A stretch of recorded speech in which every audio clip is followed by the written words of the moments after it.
Get this and get it straight. Crime is a sucker's road, and those who travel it wind up in the gut of the prison of the grave. There's no other end, but they never learn. From the pen of Raymond Chandler, outstanding author of crime fiction, comes his most famous character in The Adventures of Philip Marlowe.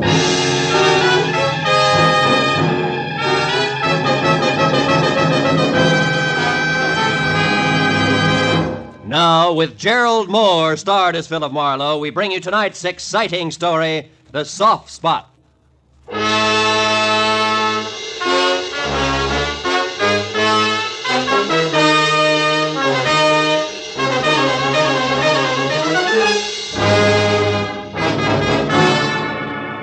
So much for the news from abroad.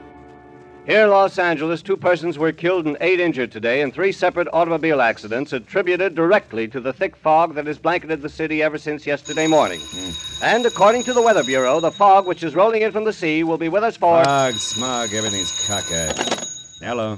Philip Marlowe, please. Earl Hanley speaking. This is Marlowe. How are you, Mr. Hanley? How's the newspaper circulation business? Oh, both zooming, Philip. Oh, look, Marlowe. Can you come out to my joint in Los Feliz Boulevard, 3810? I'd like you to work for me again. And, you write your own ticket as usual. No, thanks. They play too rough in your league, Hanley. Besides, it's a bum night to ride around in a cold newspaper truck, watching out for hijackers. No, Marlowe. It's nothing like that. This is personal business. Oh? It's an old man who's disappeared. I'd like you to find him for me. Still a dark night. Double your fee. I see a light, Mr. Hanley.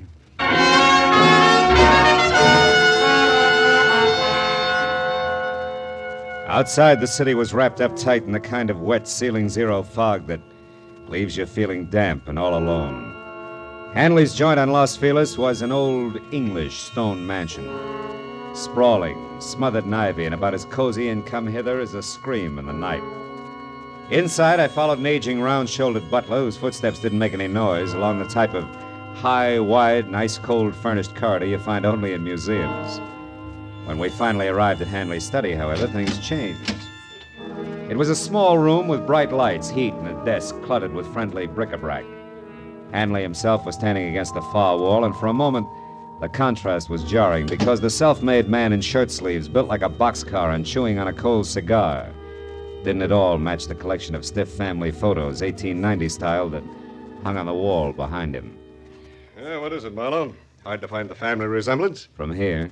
Your folks, Mr. Hanley? Yeah. Oh. Left to right. My mother, she passed on a year ago, and me as a kid. My father, a lush, and my grandfather. He claimed to have killed more Indians than ever existed.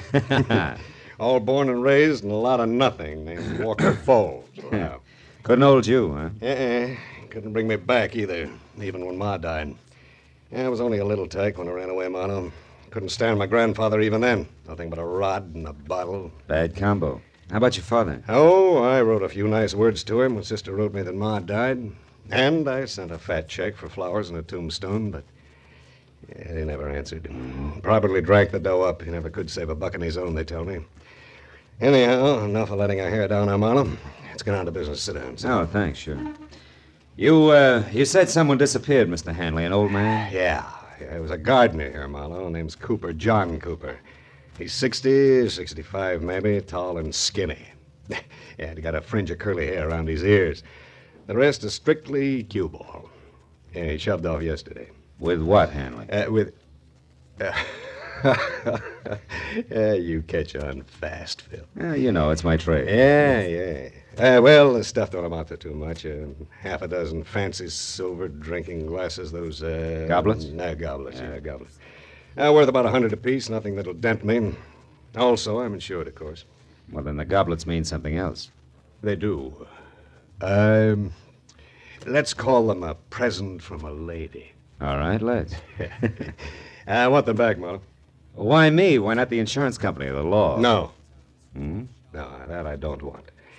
And if you laugh when I tell you the reason, I'm going to punch you right square in the nose. Have some scotch. No, thanks. Go ahead. No. Drink alone, then, if you don't mind. I don't mind. Mm-hmm. Yeah, it's this old Duck Cooper, you know. I feel sorry for him. Mm-hmm. Yeah, he came in here one day last week, hat in hand, looking beat as an alley cat. So I gave him a job helping one of the gardeners, but I was on to him right from the start. What does that mean? He was a gardener like I'm a ballet dancer. Oh. Yeah, I could tell. And from there on, it got worse. First couple of days, he watched me and everybody else around here pop-eyed as a shoplifter loose in Tiffany's. But you didn't fire him. No. Now, I figured a few square meals, some sleep, a little dough in his pocket, it'd calm him down. So I just put a new master padlock in my trophy room and let it go at it. That was your mistake, huh? Yeah. But just so you don't think I'm losing my marbles, Phil, I better tell you about another mistake. But gonna have to make this short, dinner guest, you know. Another mistake? Mm-hmm. Yeah, 15 years ago, Phil, I was in a spot just like this Cooper. Yeah, I was broke, hungry, mad at the world, and in a position to do the wrong thing. I did, and I got caught. But the boss understood, read me the riot act, and let me go. All right, today it's my turn. Want to laugh? Not very much. Tell me, what have you got for me to go on? Well, thin air. But you're good, Marlow. You'll make out. Thanks. Name and description already gave you that. Mm-hmm. All right, here's the rest of it, according to the servants. 1, he lived somewheres around Skid Row. Mm-hmm. 2, he never touched anything that kicked harder than ginger ale. And that he went for in a big way. 3, he had a buddy in his neighborhood who was teaching him how to whittle. Make stuff, carving wood. Yeah, I know. And that's it, huh? Well, that, plus the fact that he smoked these pint-sized cigars, we found a pack of them in the overalls he wore. Here they are. Mm-hmm. They're called Aces Up, made in a downtown L.A. shop, also on Skid Row. Oh, the address is on the box there. Could help? Could. Mm-hmm. Well, see what I can do, Mr. Hanley. Okay, Marlow. Call me as soon as you get close, will you? Sure. Oh, and Marlow. Yeah? I want those goblets pretty bad, but take care of the old man, will you? I know what you mean. Yeah. Also, Hanley, I think it's a pretty decent thing that Yeah, you'll have to excuse me, Marlow. I got to change for my guess. Talk to you, huh?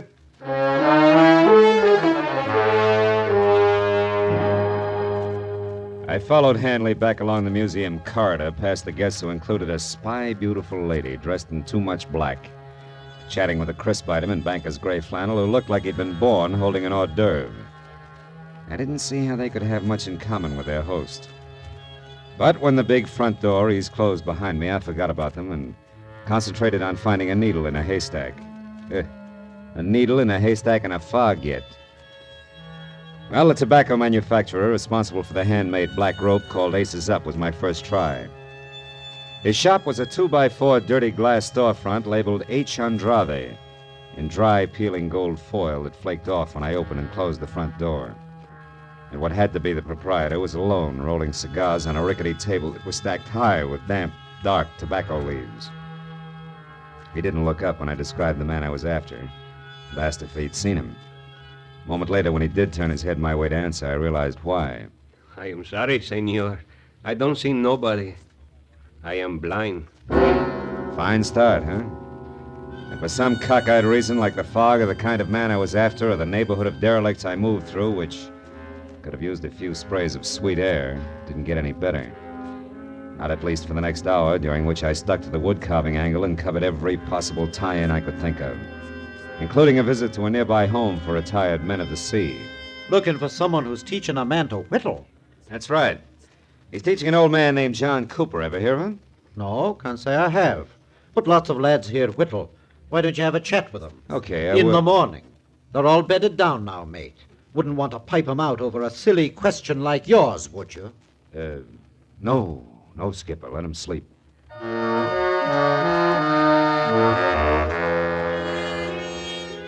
Right there, the whittling went the way of Aces Up cigars, and I turned to my last hope. John Cooper's mania for ginger ale.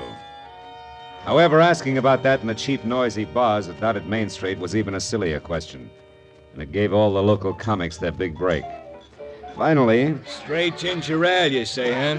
Now, let me see. I get so many orders for it, you know.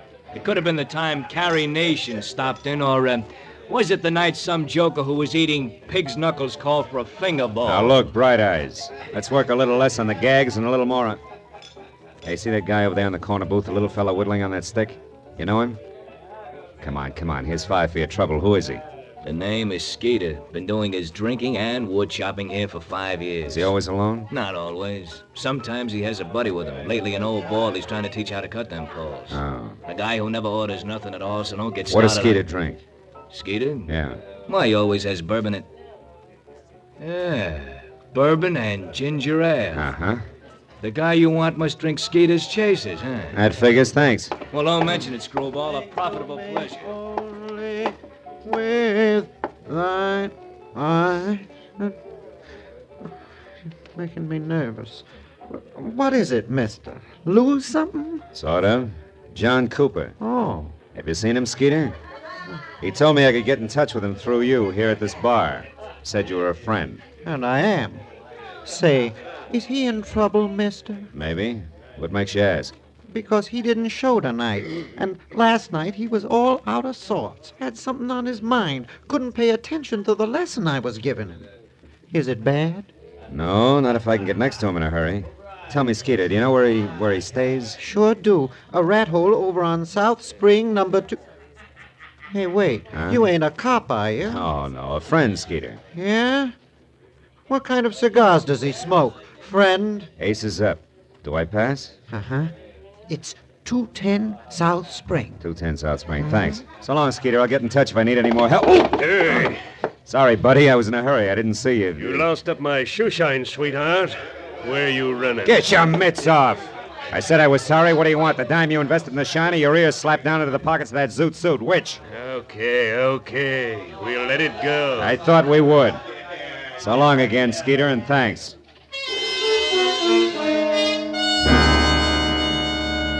After I made my call to my client and told him how we stood, I drove the half a dozen blocks to 210 South Spring Street. The place was the kind of stale-smelling, beer can-lidded, dingy, two-story affair that made you wonder if the garbage collector got around anymore. When I knocked on the cracked glass front door that sported a laundry shirt cardboard that said rooms for rent and eyebrow pencil, I was ready for anything. And that's what I got. Puffy red eyes, bad teeth, smell of cheap gin, all in a cold cream, shiny face that was half hidden by enough bleached blonde hair to stuff an ottoman. Hey, handsome, I can catch my death of cold here. What's up? You the landlady? No, she passed out, but I was drinking with her, so I'll do. What do you want? An old man named John Cooper. Is he in? The skinny duffer? Mm-hmm. Yeah, I guess so. I seen him earlier. It's that door back there, the one on the right. Hey! Hey, Jockey! What do you want back there? Where you going? What's the use? This way, mister. Hey, was that Cooper's room the fella just came out of, last on the right? Yeah, that's it. That louse probably swiped your friend's bottle. He's the kind. Empty. Too bad. You know, he drinks you under the table and then takes what's left. Which in this case would be ginger ale. Cooper doesn't drink. Yeah? Oh, I didn't know about that. Hey! Hey, you got company? Hey, Cooper! Lights on. Try the knob, huh? Hey, you're kind of anxious. Yeah. What's your game, mister? He doesn't drink, huh? What do you call that spread eagle position on the floor? Napping? No. Not with that knife in his chest. Huh? I call that murder.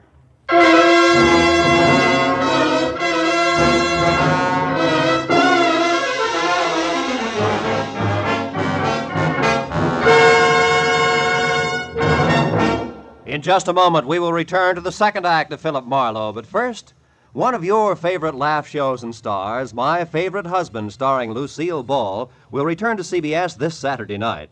Formerly heard on Sunday nights, Lucille Ball and Her Favorite Husband will now be heard on most of these same CBS stations every Saturday night. Be listening this Saturday when Lucille plunges that favorite husband into a mad and merry mix-up over who is the town's best or worst-dressed man. Now with our star, Gerald Mohr, the second act of Philip Marlowe, and tonight's story, The Soft Spot.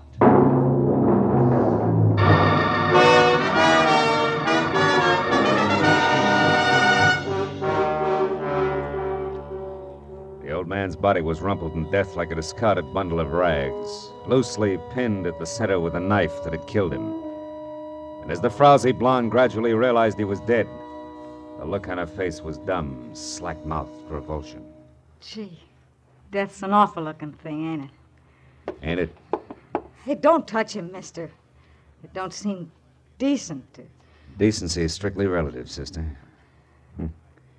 There's a scratch here on his neck. Like a woman's fingernail raked it. Huh? Where? Hey, his locket's gone. Locket? Yeah. This old guy wore a locket? Yeah, I seen it on him yesterday when the cops hauled off that redhead from upstairs. This old guy was shaving, and he came out in the hall without his shirt on to watch, and I seen the locket around his neck. What did it look like? It was a little square one on a gold chain. Now it ain't there. Ripped off and in a hurry. That much old gold's not worth murder, even in this backwash. Baby, what do you use for closets? Closets? Are you kidding? In this dump, you hang your stuff on the plumbing and like it. Why? Well, then there's no place here that 6 big silver goblets could be hiding, I guess. You couldn't hide a shot glass in this joint. Not for long, anyway. Well, the old boy traveled light. There's nothing here but... What? Hey, what'd you find? Hmm? What'd you find? Oh, this newspaper story on the table. Torn out of the day before yesterday's paper, it says. Nelson Root, wealthy Beverly Hills broker, dies in a freak car smash-up. Root is survived by his wife, former showgirl Evelyn Lansing Now, Root, what do you who- suppose that old guy was saving that for? To have sold his shoes with, maybe? Oh, sure. Now, look, as long as you get your brain in gear, tell me where I can find that guy who ran out of here. Chalky? Yeah. Hey, listen, mister, I don't want to get mixed up in this. I just live here and Come I... back here. You're already mixed up in it. Yeah, but that Chalky's awful hard, mister. I wouldn't want to cross Now, him. listen, that old man there was murdered. Remember, it's for keeps. You tell me here and now or the cops down at headquarters. Come on, where does he live? I don't know for sure. I think I heard once he's got a shack in the alley behind some warehouse over on San Pedro Street. Which warehouse? I don't know. Honest, I don't know. Hey, you might find out at Dooley's Diner. I think he shoots craps over there. Okay, thanks, baby. And do yourself another favor before you cool off. Call the police.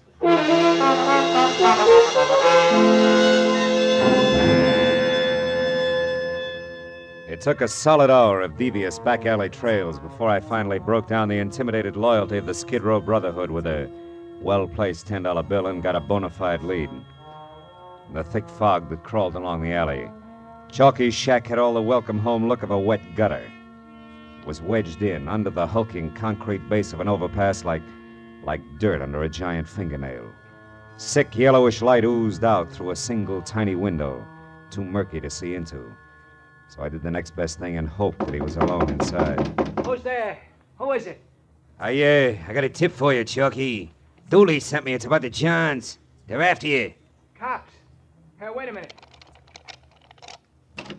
What's the tip, fella? What? Hey, where are you? Right here, Chalky. Now stay where you are, Buster. I'll kick your head off. Hey, what's the idea? I want fast answers, Chalky. Nice straight ones. Why'd you knife the old guy tonight? Knife the old... Hey, who are you? What's the idea? I want answers, not questions, Chalky. Why'd you do it? I didn't kill him. I never used the shiv. He was already dead when I went in there. I lifted that locket off to the old coot, that's all, so help me. Give me that locket. I ain't got it no more. Ma Murphy's got it now. I hocked it already. She gave me 3 1/4 on it. Look, I got a buck left. If you want that, you You can cheap have it. lying grifter. You kill an old man to get the trinket for 2 cents. No, I didn't. I seen that guy with the big ears run out of the old coot's room, so I went up to take a look. Wait a minute. Guy with big ears? Yeah, he was a zoot suitor. I never seen him around before. I'd remember them flaps of his. Oh. He ran out of the old guy's joint in a big steam squad. Hey, now listen, buddy. He was the guy who done it honest. Ain't no doubt about it. He was the guy... Hey, now wait a minute. You ain't a friend of his, are you? Is again. No reason unless he was telling me. Oh, now listen, buddy. No I never reason. put the finger on the guy before in my life. But when it's protecting my own hide, I Finger? gotta do... Yeah, I could have been the finger. So long, Chalky, and drop dead.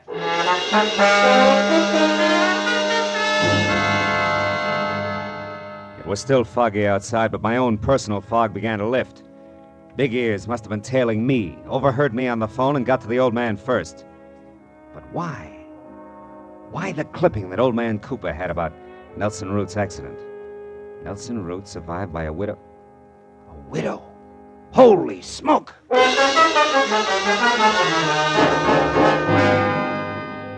Callahan of the Daily Star gave me half a dozen pictures of Evelyn Lansing Root, from her early cheesecake days right on up to the role of widow in mourning. There was no doubt left. She was the lady in black, one of my client's dinner guests. By the time I'd driven through the fog out to Los Feliz again and up to Hanley's sprawled-out house, I'd lined the whole business up to where it made a twisted kind of sense. There was nothing left to do but nub it in his lap. I found him in his study. Well, what's wrong, Marlowe? Maybe you better tell me. Tell you what. Did you find Cooper or didn't you? Sure. I found him. I found him dead. What? The old man is dead. You know perfectly well he's dead. Come on, Marlowe, sit down. Have a drink, you'll have beat. No, thanks. I've covered a lot of ground tonight, most of it pretty slimy. Led me in a big circle that started here and ends here, and now it's late. We're both fairly intelligent. Let's give each other a break, shall we? Go on. Let's suppose that a man was in love with a woman, a married woman, who was tired of her husband. So, she and the man arranged for the husband to die in a freak accident. Yeah, that's right. And let's suppose a strange old geezer overheard them plan it and then disappeared. Oh, that's rough. I imagine they'd have to find him and shut him up, wouldn't they? Or he'd blackmail him to death. Possibly. And how do you suppose they go about that, Hanley? Hire a private detective, maybe? Give him a song and a dance about a theft, a trumped-up story about some missing silver goblets, maybe? Maybe. Only, he'd be much too reputable to do their killing. Yeah, so they'd hire a professional killer, one with big ears, to follow the detective. And when the old man was located, the killer would step in and go to work with a knife. And then vanish completely, because he'd be a good professional man. Well, Hanley? Well, Marlowe? Oh, yes, that's a great yarn. Yeah, but a little fantastic, isn't it? Yeah, utterly. Oh, good boy. That's the way I figure. Too weird to take seriously. Only I'm going to make it stick. Yeah? Marlowe, you try to embarrass me with a crackpot theory like that, and I'll make you the laughing stock of this state, do you hear? I'll have you hooted right out of the business. Because you don't have one shred of proof, Marlowe, and you'll never be able to get one. And what's more, you know it, don't you? Don't Get your hands off me, Hanley. Sure. Oh, come on, Phil. Come on. Let's have that drink now, and then you go on home and forget all about this, huh? Shall we? Oh, after all, the old jerk was just a skid row drifter. He didn't belong anyplace. Who'll ever miss him? He was nobody, Phil. Get it? Mr. Nobody. He's no loss, so let's just forget it. Marlowe, wait a minute. Marlowe, come back here.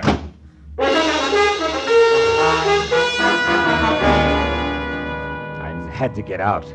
What made it even worse was that I knew he had me. I couldn't even begin to prove the first word of what I knew was the truth. I couldn't sleep with it either. That was why an hour later I leaned against a lamppost back on Skid Row again and looked across a lifeless intersection through the eddying fog at the gaunt flophouse where the old man had died. Well. A wayfaring stranger in the night. Hiya, pal. Beat it. Wait a minute, wayfaring stranger. Couldn't you accommodate me to the extent of a match, or would that break your back? Here. Keep him. Thanks. Why don't you go home, pal?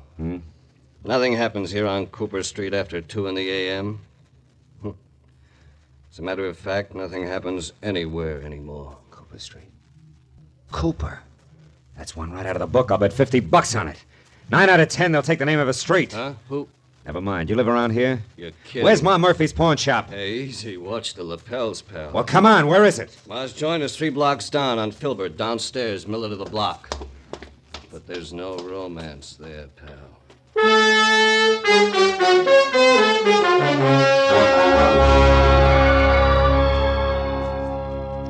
I still got the good notion to call the cops. The idea. Getting me out of a warm bed in the middle of the night to give you a look at a cheap little locket.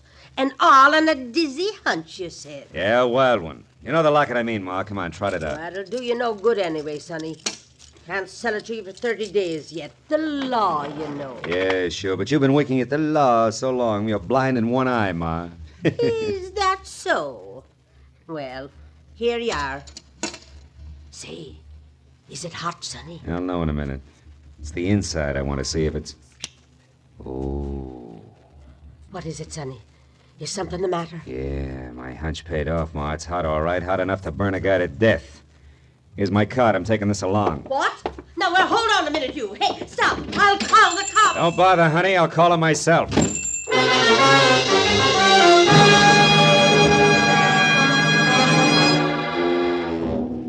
The lights were still on in Earl Hanley's study, so I pulled over and parked on the street and went up the walk on foot.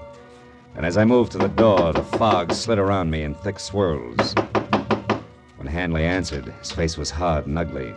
He had a gun in his hand. Our business is over with, Marlowe. Not quite, Hanley. What do you want? I got a tag for our fantastic little Just Suppose story. You're either drunk or stupid, Marlowe. I warned you once, now beat it. Not till you've heard my punchline, Hanley. It goes like this. Suppose a wife died after 40 years of marriage and left her husband alone. A lonely, lost old man who's mellowed with the years. Suppose he doesn't have much time left himself and he knows it, but he's got an obsession. An old unhappiness he wants to set straight. He wants to see a fella, not cause any trouble. Just be around where he can look at him now and then. Come on, get to the point. Sure, this is the point, Hanley. Huh? Here, take it. Where did you get this locket, Marlowe? Where? Just suppose it has your picture on one side and your mother's on the other. What then? I gave this locket to my mother when I was a kid. What did you get it? Come on, tell me. It came from around the neck of a harmless, sentimental old man who was stabbed to death tonight by a hired killer. He'd never have turned you in or blackmailed you, Hanley, because that old man was your father. I had my own father killed. I ordered my own father's death. I didn't know it. Yeah. Mr. Nobody, remember? Come on, Hanley, give me the gun. We can go now.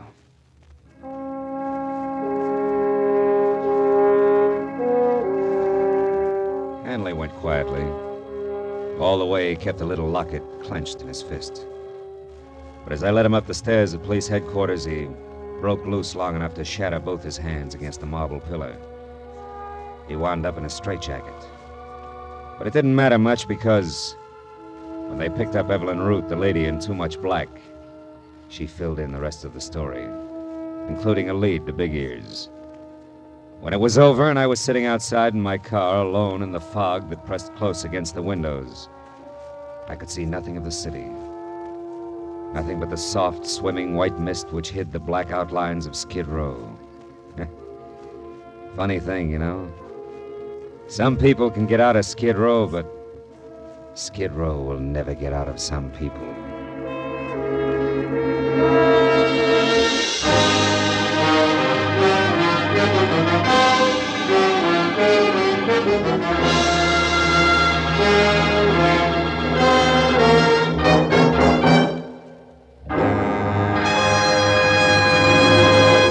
The Adventures of Philip Marlowe, bringing you Raymond Chandler's most famous characters, star Gerald Mohr, are produced and directed by Richard Sanville and written for radio by Robert Mitchell and Gene Levitt.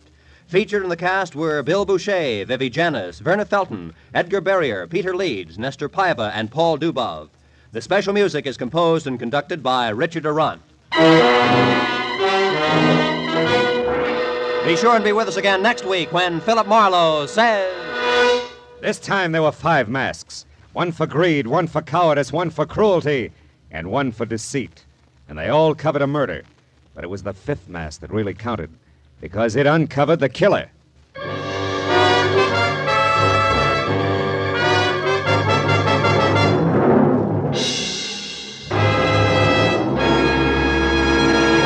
For some easy-to-listen-to music on Sunday afternoons, be sure to hear those favorites, the Symphonette and the Choraleers, which return to CBS this Sunday afternoon. The Symphonette brings you musical favorites from the lighter classics, played by a group of outstanding instrumentalists. The Choraleers sing rousing marches, popular songs of the day, and familiar music of the past. Hear the Symphonette and the Choraleers this Sunday and every Sunday afternoon on most of these same CBS stations. To hear each and every star, leave your dials where they are, 'cause this is CBS, the Star's address. Yes, CBS, the Star's address. Roy Rowan speaking. This is CBS, where next week you will hear Philip Marlowe an hour and a half later Eastern Daylight Saving Time on the Columbia Broadcasting System.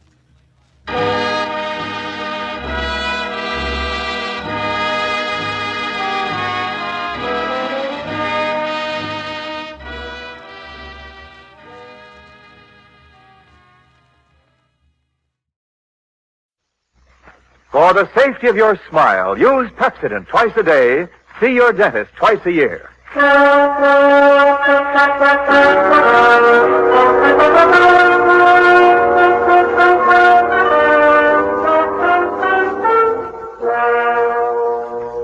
Mueller Brothers Company presents the Pepsodent program, The Adventures of Philip Marlowe, starring Van Heflin.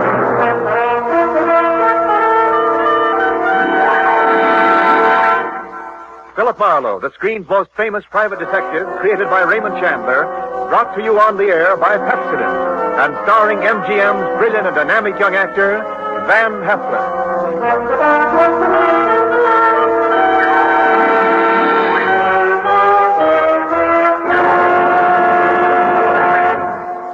Now, families all over America have named their favorite toothpaste. New Pepsodent with Irium. New, fresh-tasting Pepsodent with the new, cool, minty flavor. Yes, in a recent test, new Pepsodent was preferred 3-to-1 over any other toothpaste. It's true. With families all over America, new Pepsodent is the favorite, 3-to-1. Families from coast to coast recently compared new Pepsodent with the toothpaste they were using at home. They preferred new Pepsodent by an overwhelming average of 3-to-1 over any other brand they tried. These families, 3-to-1, said new Pepsodent tastes better, makes breath cleaner, makes teeth brighter. Yes, in a recent survey, families 3-to-1 said new Pepsodent tastes better, makes breath cleaner, makes teeth brighter. Get new Pepsodent toothpaste for your family right away. Now, The Adventures of Philip Marlowe, starring Van Heflin.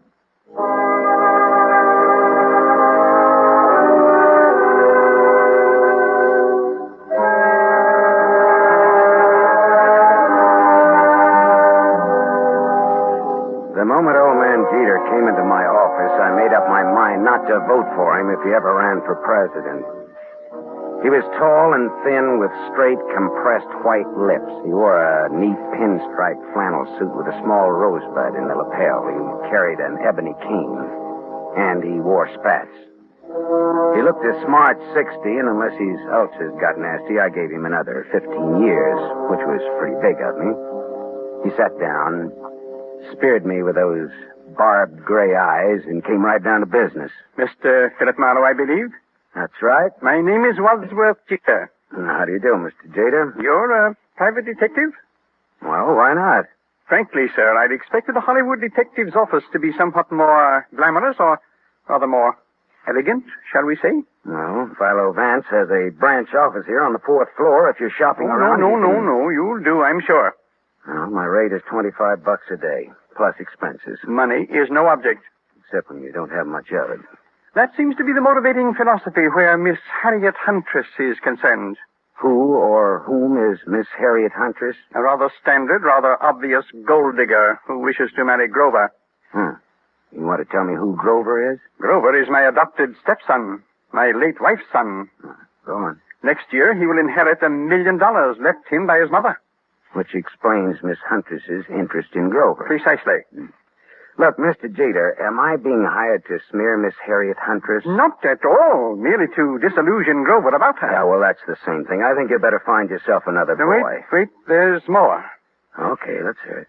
Do you know a man named Marty Estelle? Sure. He's a big-time gambler out on Sunset Strip. Why? Mr. Estelle claims my son Grover owes him $50,000. Well, then Grover'd better pay up if I know Marty Estelle. But suppose my son doesn't really owe Estelle the money. Does he or doesn't he? Mr. Estelle supplied photostat copies of Grover's notes with Grover's signatures. I thought they might be forged, so without Grover's knowledge, I took them to a handwriting expert named John Arbogast. A sort of detective. No? He's not sure. He wants more time. I'd like you to take over the case. Harriet Huntress and all. Miss Huntress, as you may know, is associated with Mr. Estelle. Well, that's incidental. I'll handle the forgery case and not the slander job. Now, where does this Arbogast have his office? On Sunset near Iva. Okay, I'll look it up. Miss Huntress? She lives at the El Milano on North Sycamore. All right, I'll look her up, too. Arbogast and Huntress in the order named.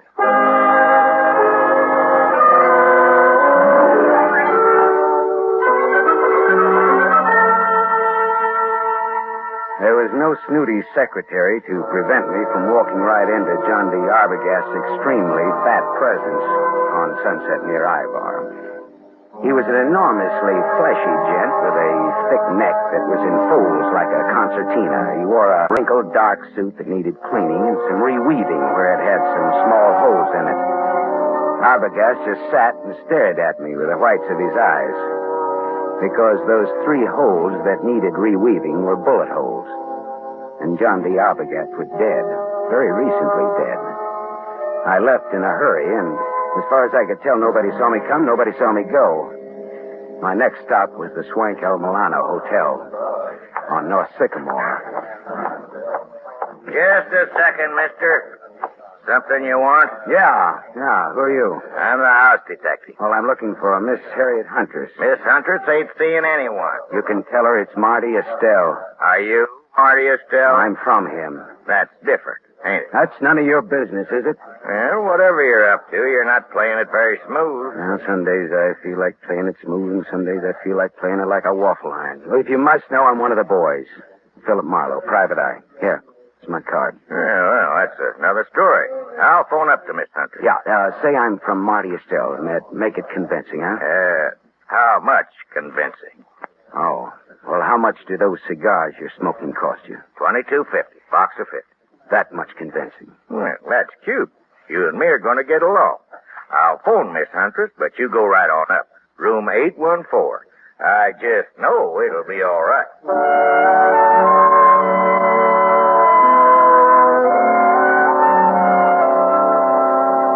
Harriet Huntress was too tall to be cute, too beautiful to be really cheap.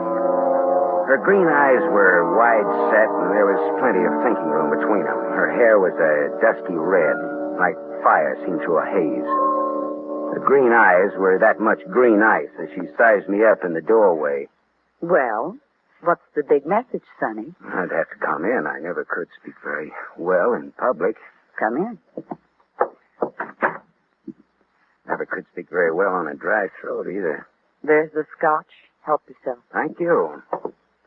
So, you're from Marty Estelle? No, not strictly, not even loosely. Not at all, in fact. What's your racket? No racket.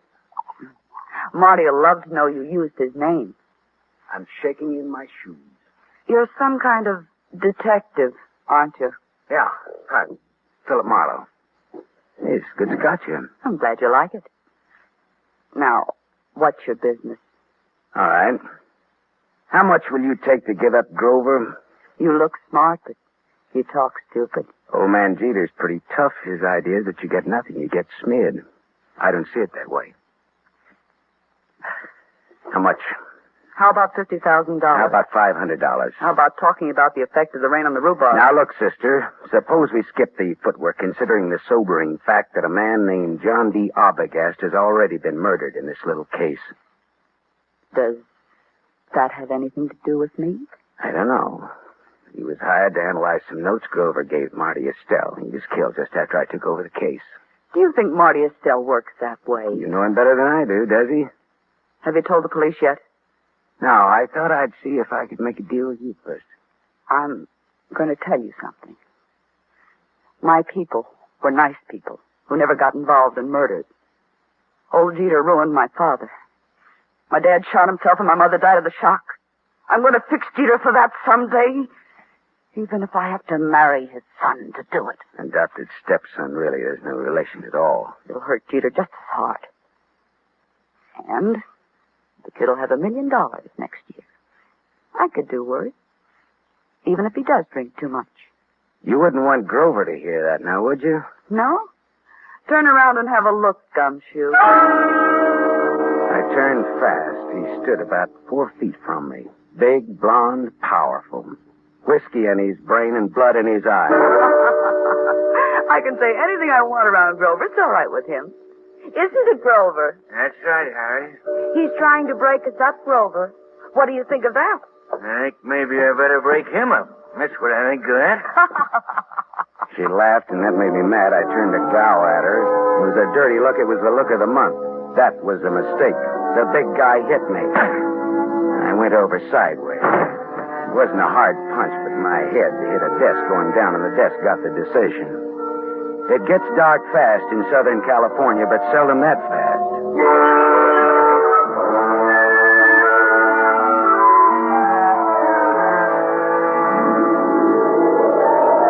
When I came out of it, Grover, the blonde sucker puncher, and Harriet Huntress were gone.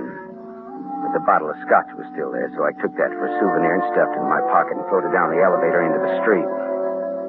It was dark by the time I got back to my apartment on Hobart Avenue in Hollywood. I turned on the light, and there stood a big guy, another big guy. This was National Big Guy Week. This one had a big nose, the dead color of wax, and he had a .22 caliber Colt Woodsman pointed straight at me. Close the door and reach. Come on. I turned a little to close the door. I got my hand under my coat. Then I turned back to Wax-Nose fast. I had my Luger out. We stood there facing each other. Wax-Nose didn't seem at all impressed with my automatic. I just came to tell you to be smart. You're looking at a Luger, mister. I know. Men of distinction carry Lugers. Me, I pack this small bore because I can shoot. If you think you can take me, go to it. Now, look, what's the game? Maybe you can take a hint, and maybe you can't. Maybe or maybe not. What is it? Lay off old Cheater's boy. Well, I wouldn't think of contradicting. Anyone who uses a Colt Woodsman .22 with the front sight filed off must think he's pretty good. I am good. Yeah. And that's why I say, okay, pal. We'll see. Speaking of .22s, do you know anybody named John Arbogast? I meet such a lot of people. Well, this one was fat and shot 3 times with a .22. I don't remember shooting no fat guys today. So long, chum. Remember what I told you. Lay off Grover. So long, chum. Yeah. Swell. Oh, shut up. Yeah. Mr. Marlowe? Oh, Mr. Jeter. Well, your son or your adopted son or your stepson or whatever he is poked me in the jaw today. He is both my stepson and my adopted son. Well, both of them poked me in the jaw. My word, where? In Miss Huntress's apartment. You spoke to her? What did she say? She wants 50 grand and no dice. I offered her 500. Just as a gag. Just as a gag? Mr. Marlowe, perhaps you underestimate the importance of this matter to me. Listen, Mr. Jeter, there are some very unusual angles to this case. For example, a gunman just stuck me up in my own apartment and told me to stay off of this case. What? I don't see why this case should get so tough. Good heavens. Listen, Mr. Marlowe, my chauffeur, Waldo, will pick you up in my limousine. I want to talk to you. All right. Well, tell Waldo to park on Hobart facing Franklin. He'll be around for you in 20 minutes. Good. Just give me time to drink my dinner. Bye-bye.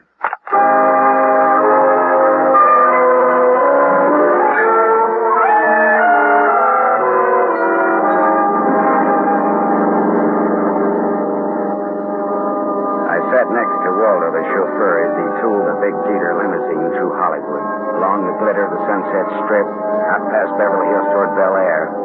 At Cavello Drive, we swung left for a couple of 100 yards, then left again, aiming for a driveway flanked by 12-foot wrought iron gates.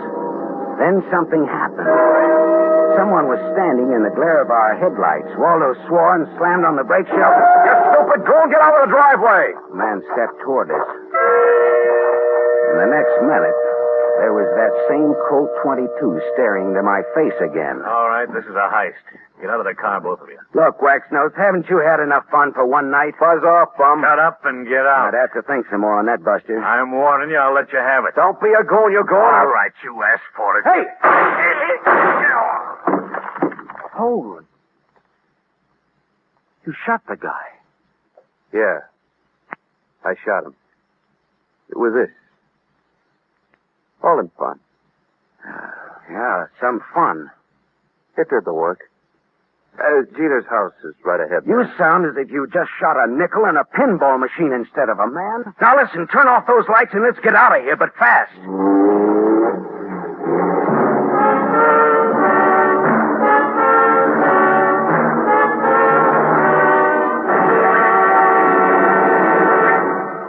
You are listening to The Adventures of Philip Marlowe, starring Van Heflin. Yes, families all over America have named their favorite toothpaste. New Pepsodent with invigorating Irium foam. New fresh-tasting Pepsodent with a new, cool, minty flavor. In a recent test, New Pepsodent was preferred 3-to-1 over any other toothpaste. It's true. Families all over America say New Pepsodent is their favorite, 3-to-1. The William Kilpatrick family, 212 South Missouri, Claremore, Oklahoma, preferred New Pepsodent on every single count. The Kilpatricks say New Pepsodent tastes best of all, makes breath cleaner, makes teeth brighter. On all these counts, by an overwhelming average of 3-to-1, families prefer New Pepsodent over any other toothpaste they tried. It's a fact.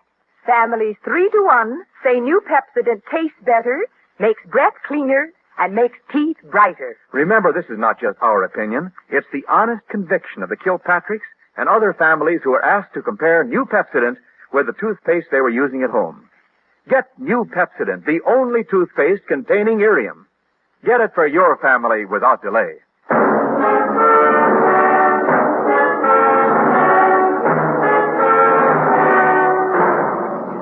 We continue with the adventures of Philip Marlowe, starring Van Heflin, who appears by arrangement with Metro-Goldwyn-Mayer, producers of The Romance of Rosie Ridge, starring Van Johnson.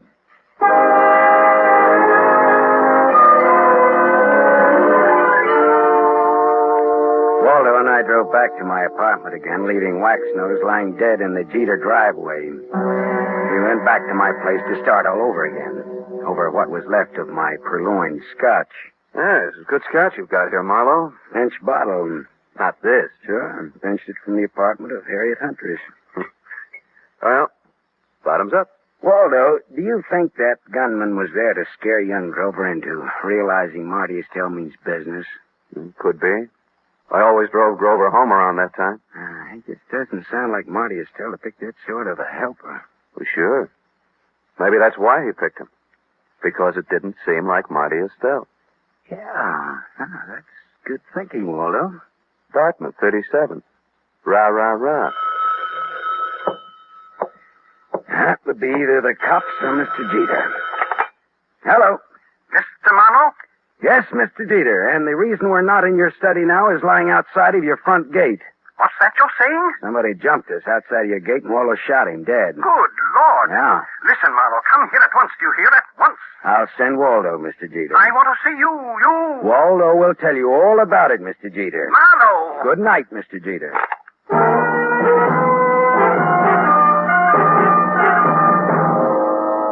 After Waldo, the chauffeur, had left, I went back to the El Milano Hotel. Hawkins, the house stick, was all smiles and open palms. I placed no confidence in his smile and a $20 bill in his palm. Harriet Huntress again? What's the matter? Just take me up to her apartment, that's all, huh? Sure. Right this way, fella. Hawkins took me to the 8th floor, room 814, and opened the door. There was someone in the room, waiting. Here's company for you, Mr. Estelle. Beat it, Hawkins. Yeah, this is the guy I was telling you about, Mr. Estelle. Come in earlier today. Said he was from you. Beat it, I said. Oh, sure. Come on in, Marlowe. I came to see Miss Huntress, not you, Estelle. Well, first of all, Harriet's not home. I came to tell her what happened outside of Jeter's gate. So you keep informed. I can't wait for her any longer. Got to get back to the casino. Now then, what did you come back for, Marlowe? I'm looking for the Jeter boy. After what happened to him tonight, he needs somebody to walk behind him. You think I play games like that? All I know is we were shot at. I asked you a question. I answered it to the best of my knowledge. What knowledge, for example? Well, for example, you hold $50,000 worth of Grover's notes for gambling debts. I've got $50,000 invested in the kid. Would I be likely to bump him off? That makes sense, all right. I always make sense. Bully for you. When I have $50,000 invested in a guy, I'm apt to find out all about him. Like about old Jeter hiring a man named Arbogast to work for him. Arbogast was shot today. You know it. I know because I had you followed. You didn't tell the law, Marlowe. That could be very hard on you. Well, it could. Does that make you and me friends? A little blackmail, huh? Not much. We'll call it tattletale grail mail. From now on, do you stop bothering Miss Huntress? Hey, you win, Marty. Swell. That's all. I've got to go. Well, I'll just wait around for a bit, okay? Well, Harriet's scotch is in that cabinet there. Thanks. I'll roll up my pants and go waiting in it. You know, Marlowe, I like you. You're cute. So long, Shaman.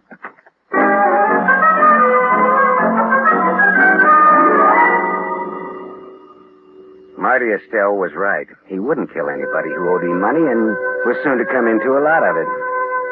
Now I was in bed with the police for not reporting Arbogast's murder. Well, I looked around Harriet's apartment vaguely, walked into the bedroom, and stopped. Because mixed with the fragrance of good perfume and good cosmetics was the plain, ordinary, homespun odor of gunpowder. I walked across the room and yanked open the closet door and stepped back. There, just as big as life, but as dead as they ever come, was young Grover Jeter. And at Grover's feet, among the graceful shoes in Harriet's closet, was a tiny pearl-handled automatic. I felt bad about that, because I guessed that the dainty holes, the bullets from that dainty gun, would fit the two dainty holes over Grover's heart. I put the neat little pistol in my pocket. I thought old man Jeter ought to know about his son, I thought.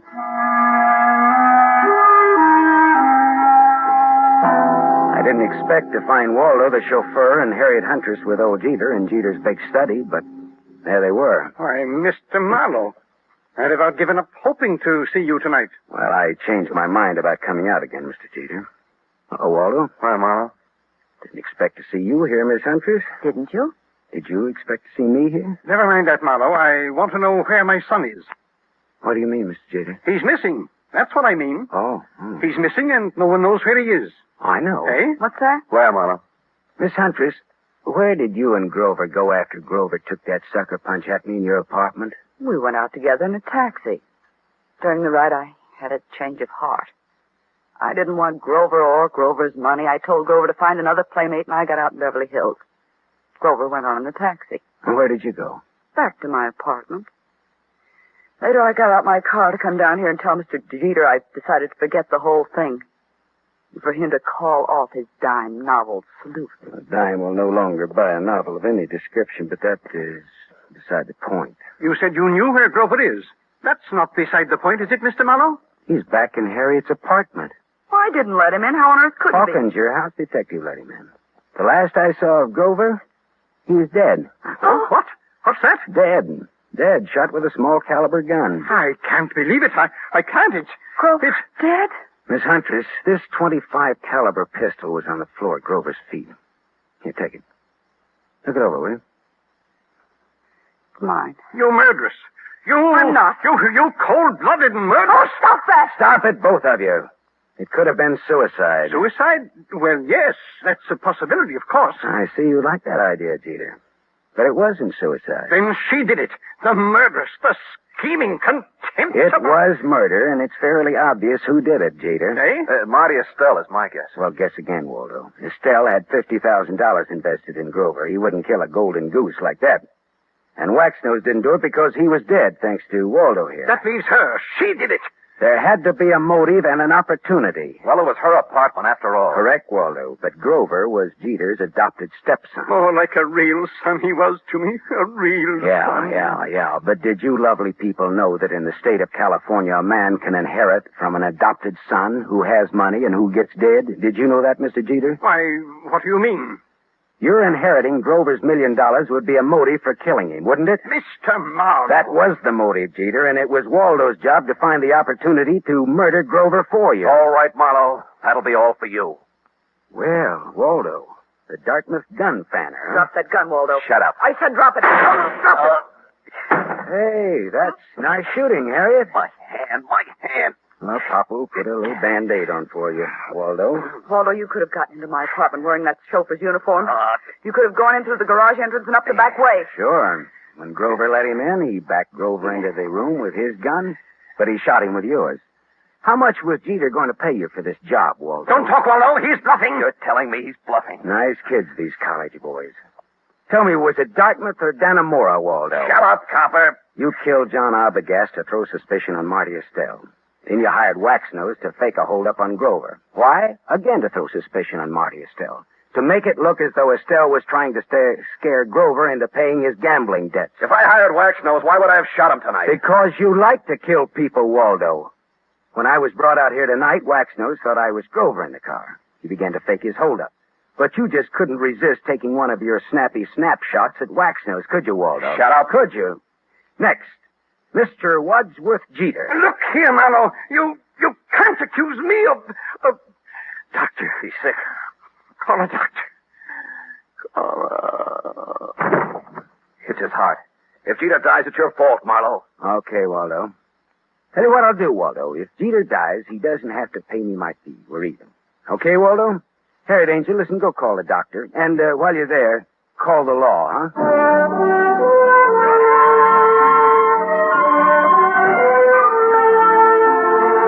Jeter didn't die.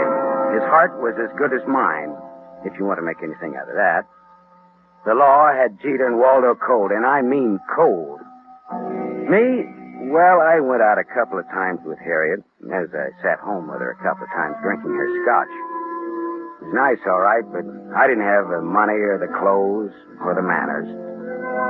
Still, I was sorry when she went to New York to live. She had absolutely the best scotch I ever tasted. Maybe because it was free. I don't know.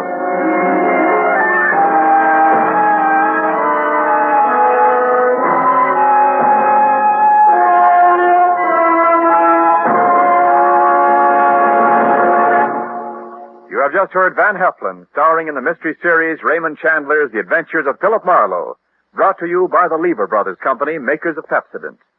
Van Heflin will return in just a moment. Have you tasted the new Pepsodent toothpaste?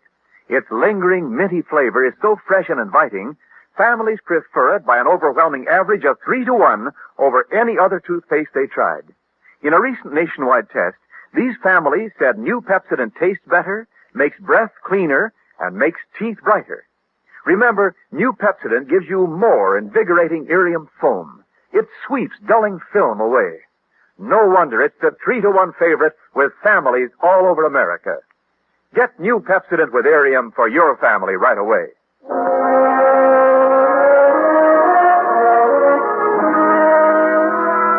Now, here is our star, Van Heflin. The need for food in Europe tonight is desperate. Starvation faces a multitude of our fellow men. There's a way you can help. For $10, a package containing 21.5 pounds of food will be sent for you to a friend or a relative or any member of an organization you designate in Europe. Or simply say to a little French girl or to a Belgian war widow. Your order will be strictly respected, and you'll receive a signed receipt from the person who received your gift. Send $10 now. Send all you can. Send your $10 to CARE. C-A-R-E. CARE, New York. Help keep America the hope of the world.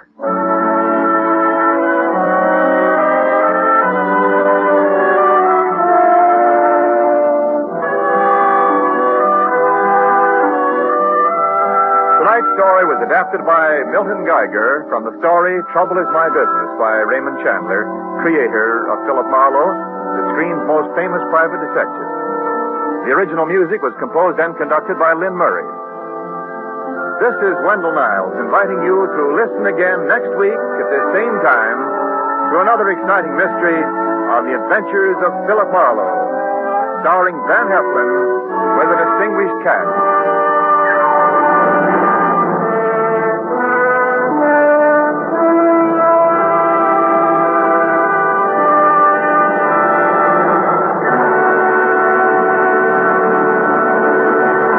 NBC, the national broadcasting company.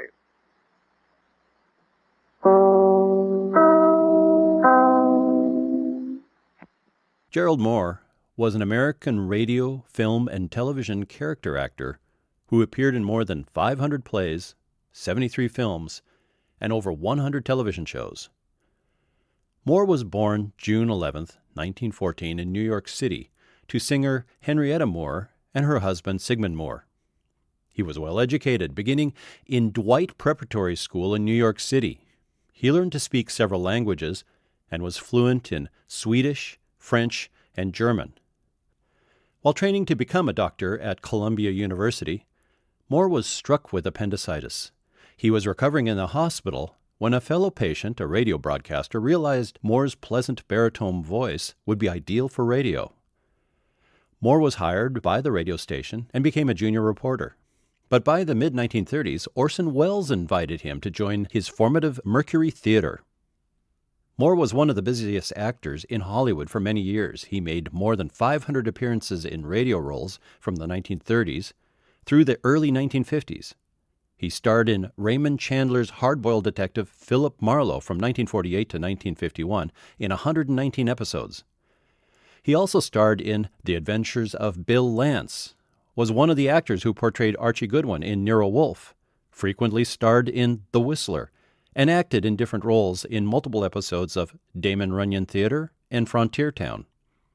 Other radio appearances include Our Miss Brooks, Box 13, Escape, and Lux Radio Theater. Mohr began appearing in films in the late 1930s, playing his first villain role in the 15-part cliffhanger serial Jungle Girl in 1941. After 3 years' service in the U.S. Army Air Forces during World War II, he returned to Hollywood, starring as Michael Lanyard in 3 movies of the Lone Wolf series in 1946 and 47.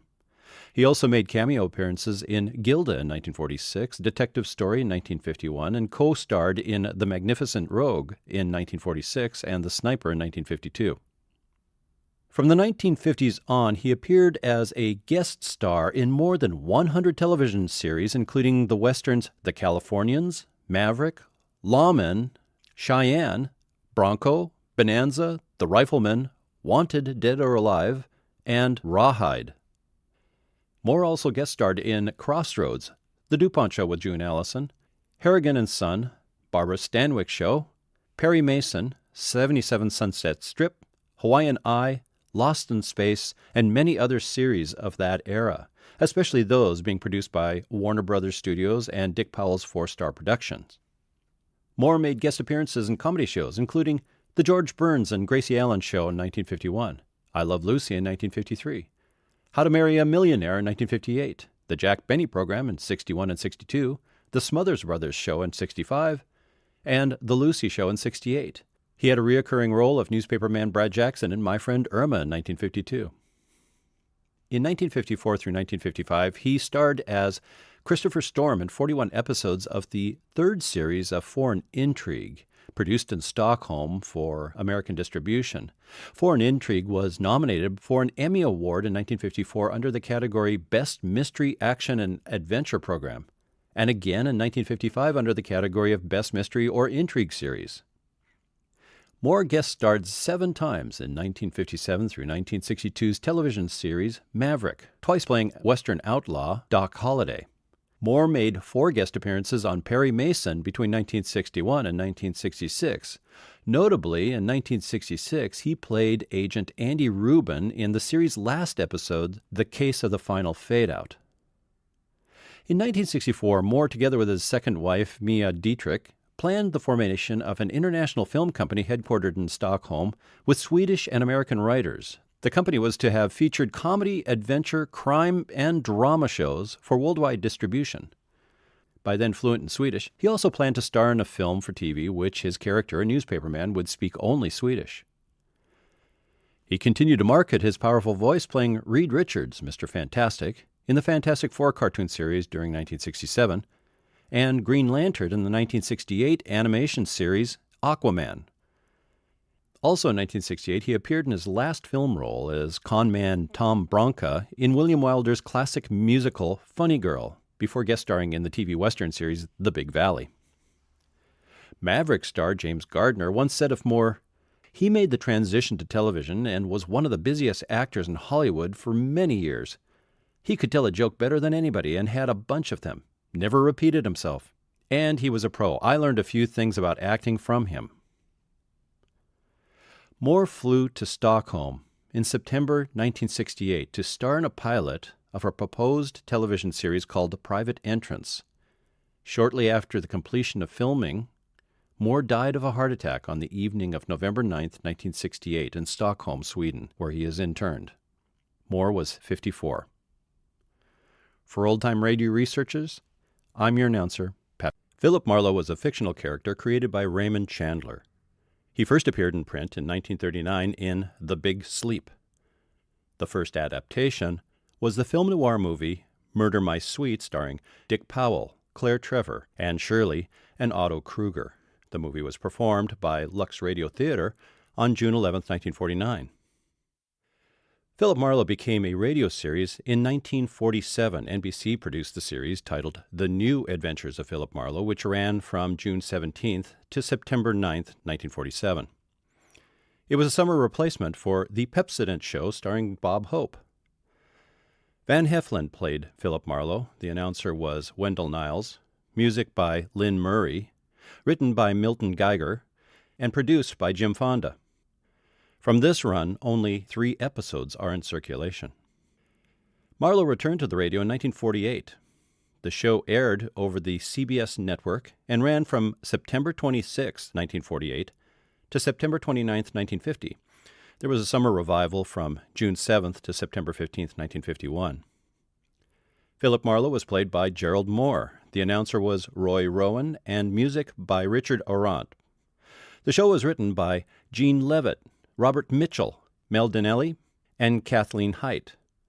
And the producer-director was Norman MacDonald.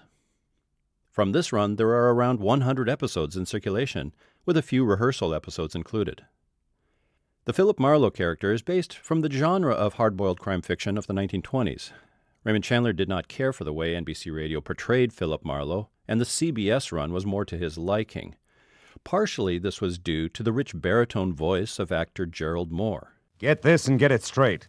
Crime is a sucker's road, and those who travel it wind up in the gut of the prison of the grave. However, we'll let you decide which is better, the NBC or CBS versions. But why stop there? Go ahead and listen to the Lux Radio, the BBC, and the NPR versions of the show. So turn back the hands of time and listen to the adventures of Philip Marlowe in Los Angeles of the 1930s. For the old-time radio researchers, I'm your announcer, Patrick Andre. Get this and get it straight. Crime is a sucker's road, and those who travel it wind up in the gut of the prison of the grave. There's no other end, but they never learn. From the pen of Raymond Chandler, outstanding author of crime fiction, comes his most famous character in The Adventures of Philip Marlowe.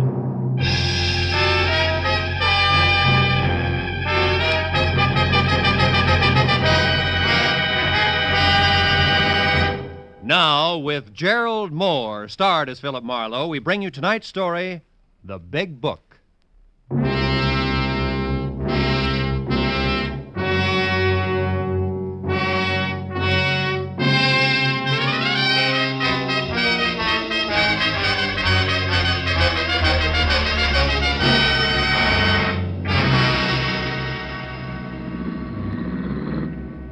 Well, Marlowe, that winds it up. Boys got him in the wagon without any trouble, thanks to you. Oh, you don't have your car here, do you, Phil? No, Lieutenant, and I haven't had lunch either. Maybe the police department feels obligated on both counts, huh? Maybe. Get in, Phil. Mooney, some good restaurant before headquarters, huh? Thanks, Lieutenant. How are you, Mr. Marlowe? Hungry, Mooney. Okay, Mr. Marlowe. I know a good spaghetti place. Unit 18A, a dead body at number 11 West Main Street. Reported as suicide. Investigate. Your call, Matthews? Unit 18A, No, that's a specific unit. dead body at number 11 West Main Street. I'm at 11 West Reported as Main. suicide. It's only around the corner, isn't it, Mooney? Investigate. That's right, Lieutenant. Might save us a trip back here later, huh? Yeah. Marlowe, lunch will be a little late. Let's go, Mooney.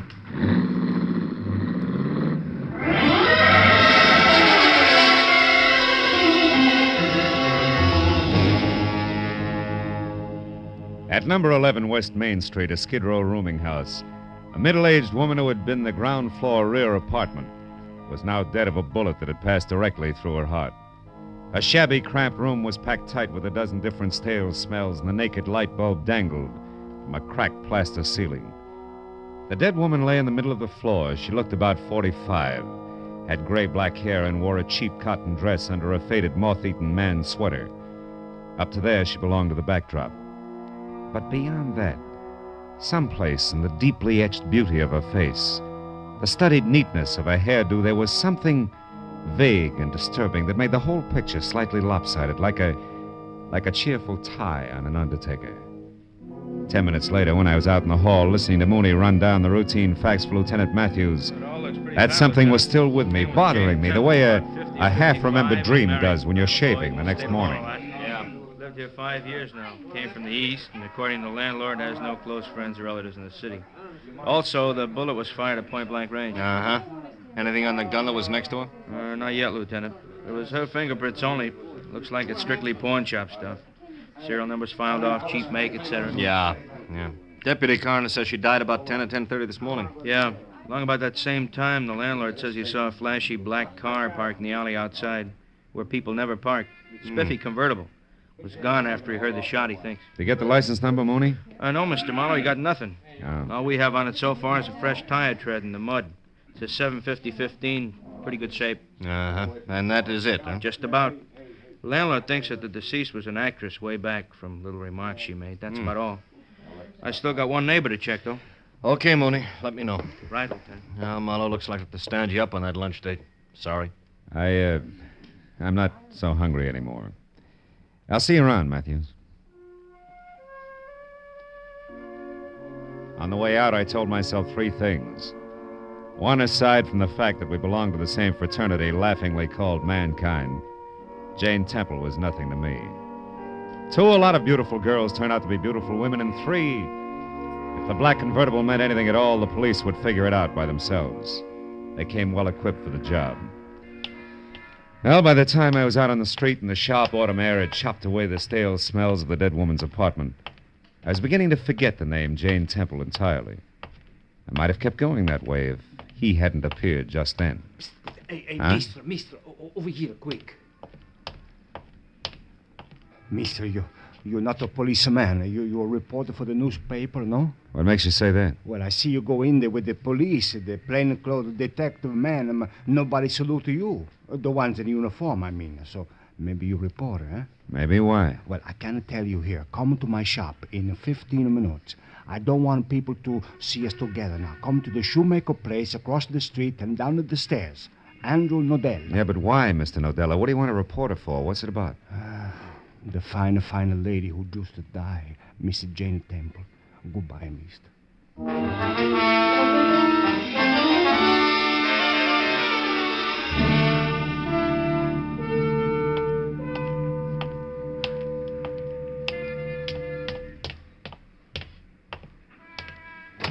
Look, my friend, it cost me $1.50 for the letter alone. How can I give it to you for... Now, look, I've been... Okay. Andrew Nodell changed his mind. He won't argue with a customer. Here, $1.25, just like you want him. A cash. Yeah, it's more like it. No, I wasn't born just the other day. I can tell value. Sure. My mistake, mister. Now, excuse me, please. Okay. Hey. Che ladrone, the chisel. Yeah. I only gave in to get rid of him, you see. Now, I'll put the out to lunch sign on and lock up the door so we won't be disturbed. The police and nobody. Okay. There. Now, Mr... Marlowe. Mr. Marlowe, we go in the back room. This way, please. Now, wait a minute. Before we go anyplace, Nodella, one question. Why are you so worried about the police? Well, because down in this neighborhood, Mr. Marlowe, every time I do a good thing and I call the police when it's right, I get in some kind of trouble. These people are my customers. They don't like you should be a... Stool pigeon? A stool pigeon. Mm-hmm. All right, Mr. Nodella. Now about Jane Temple. Wonderful woman, Mr. Marlowe. Come in the back room, huh? All right. Mr. Marlowe, fine, a cultured lady. I know. I was not always a shoemaker. You know, in the old country, I was a student. And before that, I was an artist. I wouldn't doubt it. You and Jane Temple were really good friends, is that it? See, good friends. That's why I'm in a position to say I don't think she killed herself. She was not the kind of a lady, Mr. Marlowe. She was not moody. She liked to be alone with her memories, but that's all. Look, come here at the table, Mr. Marlowe. Look at this. That was hers. Scrapbook, huh? Yeah. She left it with me. The leather on the front was worn. I was repairing it for her. She trusted only me with it. But open it up, Mr. Marlowe. I say no more. You just look for yourself. It was the usual setup. Between the big covers of a big book, a little life story in tattered yellow clippings and faded photographs. 25 years ago, Jane Temple had been exquisite. The fragile, haunting kind of beauty that never goes out of style. The kind of universal beauty that makes style. The book itself came in 2 parts. The first told in rave reviews and letters from select admirers was the rocket-fast rise of Jane Temple, who, as one critic put it, was inspirational beauty and the inspired actress. Both. Yet on that level, the first part ended abruptly in 1928, with no explanation. The second part was another success story, but it ran right up to the present. The career of one Jerome Locke, from obscure London stagehand to top Hollywood theatrical agent. A healthy giant step. But no place did I see anything to connect the two. Nodella must have read my mind. You wonder, Mr. Marlowe, what one got to do with the other, eh? Yeah. Do you know? No. Maybe this can help you find out. It's another clipping that was not pasted in the book. Where'd it come from? Inside the back cover. I was only to repair the front, Mr. Marlowe. But as a surprise for Miss Temple, I went ahead to do it all, see. I found this clipping hidden in the lining of the back cover. It tells of a man named John Gordon being sent to jail in London, England in 1928 for embezzlement of a theater's money. There's a picture of him, Mr. Marlowe. Yeah, so Hey, this John Gordon Jerome is... Locke, see? Yeah. The big agent man, Mr. Marlowe. There's still one more thing. Last night, I surprised somebody, a thief, in this shop, and when I scared him away, he was looking at this book, but nothing else was touched. You didn't tell anybody about it? No. I was going to tell Mr. Temple, but, well, Mr. Marlowe, everything I say to you, everything I show you here, am I crazy or does it mean only one thing? Jerome Locke killed the wonderful Mr. Temple to keep a secret. Well, it's possible. But also, Nodella, Miss Temple may not be so wonderful at that. You know, people don't kill to keep secrets. They kill to keep secrets from getting out. That's called blackmail. No, Mr. Marlowe, not to Mr. Temple. I don't believe that. And I don't believe that you do either. I don't want to. Well, I'll see what I can find out. Mr. Marlowe, you tell me before you tell your paper. Mr. Nodella, I don't have a paper, just curiosity. I'm a private detective, not a reporter, and the initial mistake was yours, not mine. So don't get mad about it. What? A private detective? Mr. Marlowe, who you working for? Right now, Mr. Nodella, I'd say the late Jane Temple. Goodbye.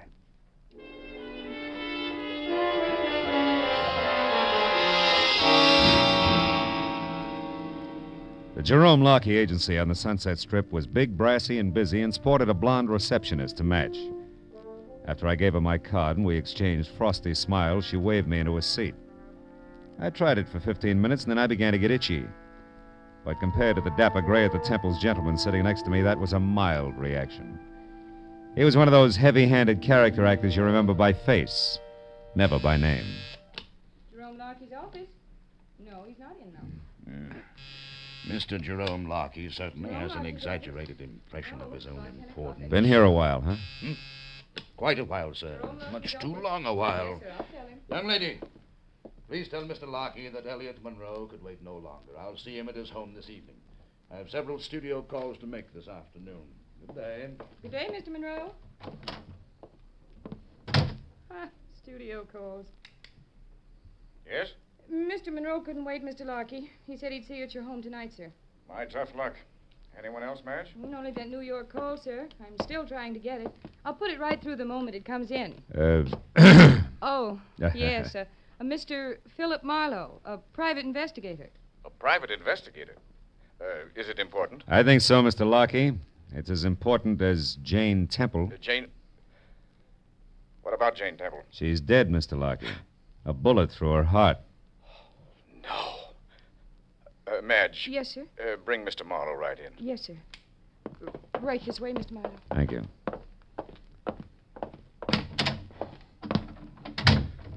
Well, Marlowe, why are you here? I mean, how did you know I had anything to do with Jane Temple? I didn't. But since she was an actress once and you're about the biggest agent in Hollywood, I thought I'd start with you. Start what, Mr. Marlowe? Start finding out why she committed suicide, Mr. Locke. Tell me, do you own a black convertible? Yes. One of those step-down Hudsons. Tire size. Do you happen to know it? Yes, 750-15. Why? What's all that got to do with Jane Temple's suicide? Quite a bit. Might even change it to murder. Jane Temple murdered? By whom? Someone who'd profit, Mr. Lockie. Any idea who that could be? Not the slightest. Okay. Thanks for your trouble. And, good afternoon.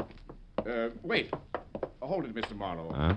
I'd like to talk with you some more.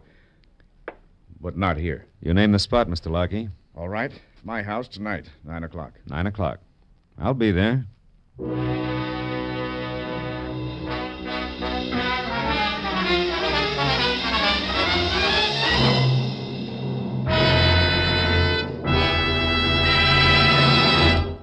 In just a moment, the second act of Philip Marlowe. But first, our armed forces are mighty busy these days. They're conducting the United Nations police action in Korea. They're patrolling the occupied countries. They're standing ready for national defense. And at the same time, they're doing important scientific research.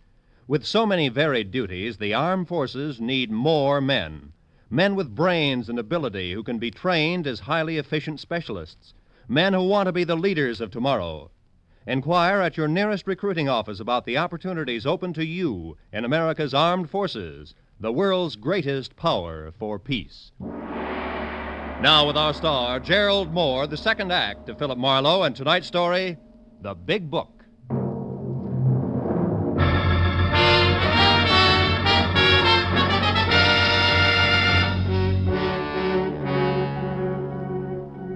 When I walked out of Jerome Lockie's sleek private office, I was satisfied that in spite of the efficient air conditioner, the atmosphere in there would stay charged, with enough high-voltage implications so that sooner or later he'd have to make another move. Outside it was dark. I drove back downtown and finally located Lieutenant Matthews at a lunch counter, wrapping up the short end of a quick blue plate special. My story didn't affect his appetite a bit. Have a piece of pie, Marlow. The cherry is great. Matthews, I've been trying to tell And you I've that been I... listening, Phil, to all of it. All of it, from that crackpot shoemaker to a leather-bound scrapbook, right on up to a weird-looking Jerome Lockie's kiss. And now what do you want me to do, get an ulcer? Matthews, maybe Jane Temple didn't kill herself. Maybe she was murdered. Go on. Now, look, there was an old clipping and some pictures in that scrapbook that identified our Jerome Lockie as one John Gordon, who did time a few years ago for embezzlement, which, if revealed, would ruin the great Jerome Lockie of today. Now, look, it looks like... Oh, nuts. What's the matter? What's the matter? Look, Marlow, I haven't been to bed for 24 hours. I'm dog-tired. I thought I finally got a break. A clean-cut case of obvious suicide. A nice old doll, disillusioned, broke, did herself in. Too bad, yeah, but just that simple.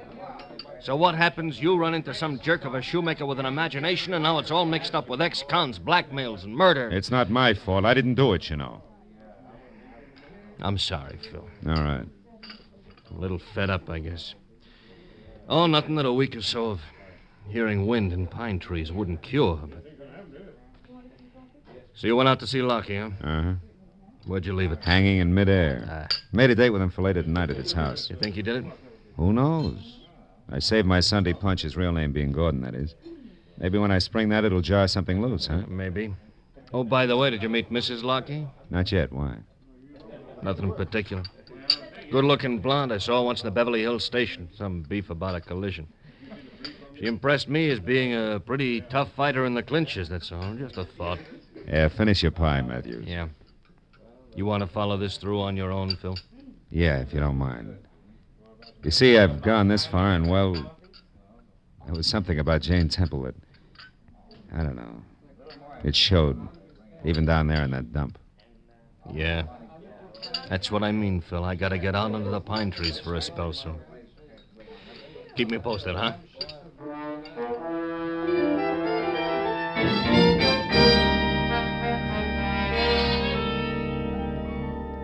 I drove out to Beverly Hills again and found the Jerome Lockie place. It was a close-to-the-ground model that at first glance looked like a cozy little cottage. Second glance, however, showed the other two wings, 15 or 20 ultra-modern rooms that rambled over 2 acres of gently rolling real estate. The door was answered by a close-cropped blonde and tailored black, who already today had the tapered, taut look of tomorrow.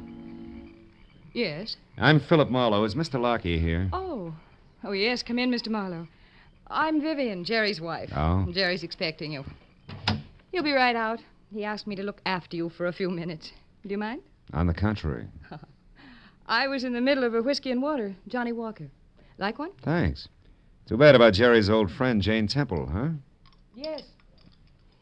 Yes, it was a perfectly horrible thing. Jerry's very upset about it, you know. It must be awful to fall so far. Yeah. The top is awful high. Did you know her? Only by reputation. What do you suppose happens to a person like that? I mean, you'd think they'd try to climb back out of the squalor. Yeah, you'd think so. Like Jerry did. That's right. He deserves a lot of credit. Things must have been tough after he got out. Yes. Yes, they were. Why, when he got out of the production end of show business, he was flat broke. He lost a fortune that way. He's told me about it, how he had to start all over again from the bottom. So I understand. Here's your drink, Mr. Marlowe. Oh, thanks, Vivian. Thanks a lot. You know, Mr. Marlowe, it really is a long, hard struggle to make it up from the bottom, especially a second time. The third time, it might be impossible, don't you think? Yeah. And when you're up there, the fight's even rougher, isn't it? Yes. Yes, it is. Sometimes a person would... Oh, it looks like you have another visitor. What? Coming up the walk outside. Oh, that's Elliot Monroe. He's always popping in here at odd times, usually to borrow something. He may want anything from a clean shirt to a cup of vinegar. We never know. Well, this time he wants to see your husband. I ran into him at the office this afternoon, heard him say so. Oh, really? Yeah, so I'll make my business with Jerry as short and as to the point as possible. Well, that's very considerate of you, Mr. Marlowe. Excuse me.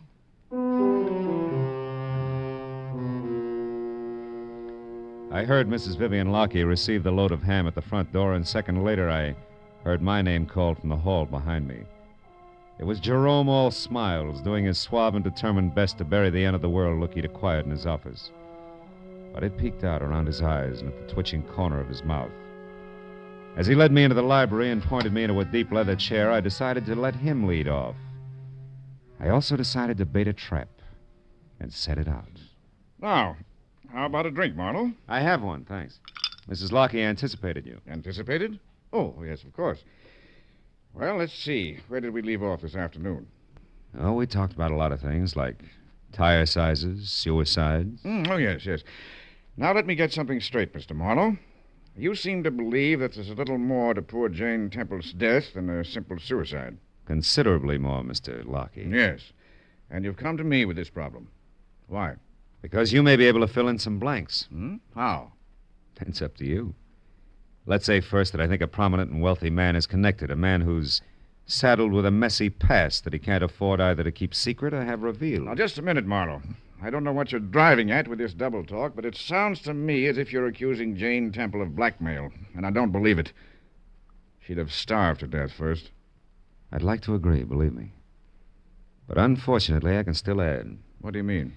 For instance, to what I said before, add the name John Gordon. Who is John Gordon? I'm not quite sure. But I do know this. Somehow the key to who he is ties into a basement shoe shop in the 100 block on West Main Street. Does that mean anything to you? No, why should it? Marlow, why exactly did you come here? Please tell me. I just did. Well, that's that. Chances are I'll see you again sometime. Good night, Mr. Lockie. Marlow, wait. Now, listen. In my business, bad publicity counts. And I've worked awfully hard to I know. I went all through that with Mrs. Lockie. Don't worry about me. This time I'm more than willing to let somebody else do the talking.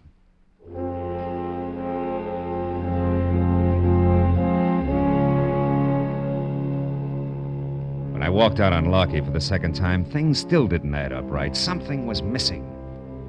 In the hall, I passed Elliot Monroe hanging onto a glass of scotch like it was a streetcar strap. And at the door, Mrs. Lockie ushered me out with a frigid, unsmiling nod. I drove slowly all the way to Main Street, and when I was parked and walking toward Nadella's shoe shop, I began to doubt that the trap I'd set was going to catch anything. Until a long black convertible turned the corner behind me. I ducked into a doorway and waited. It was Jerome Lockie's car, all right. He almost stopped in front of the shoe shop, but suddenly lurched ahead and disappeared around the corner, away from what turned out to be a cop, pounding the beat.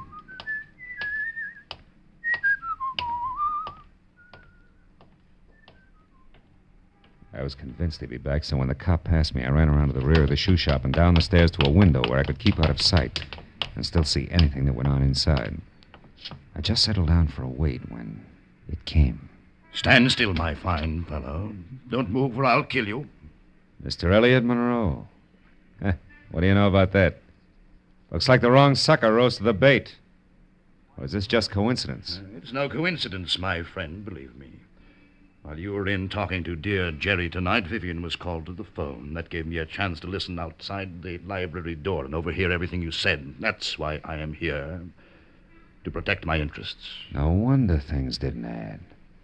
You're the missing link, typecast at that. Keep those hands up. Sure, I couldn't see Jane Temple as a blackmailer, now Jerome Lockie as a killer, but you're playing both parts. For you, that's a cinch. Aye, but our detective is clever now, isn't he? But just a little late, wouldn't you say? Yeah. No switches in a one-track mind. Yeah, it's my own fault. Have your fun, Monroe. But tell me one thing. How'd you worm your way into this setup? That was a well-kept secret. Not to a man with an experienced eye for drama, my good fellow. It started very simply when I recognized Jane Temple on the street one afternoon and befriended her. Befriended her? Yes. We reminisced about the good old days in the theater and finally went through her scrapbook together. But there was one clipping that she tried desperately to hide in the binding. Oh, the clumsy old fool. So when she sent the book here to be repaired, it was you who broke in and found that clipping, huh? Yes, and read it and put it back before the stupid cobbler discovered me. But I had found the skeleton in the closet and knew that I could make it rattle long, loud, and lucratively. Sure. Jane Temple would do the dirty work, put the bite on Lockie. It would have been perfect, an ideal escape for both of us from the constant humiliation of poverty. There was nothing of woman left in her. All that remained of the great Jane Temple was dusty yesterday in a book bound in leather. Mr. Marlowe, are you afraid to die? No more than most people? Oh, well, I'm glad you said that. I had to kill you anyway, but at least you understand. He who kills cuts off so many days of fearing death. Then is death a benefit. It's the last benefit you'll ever play.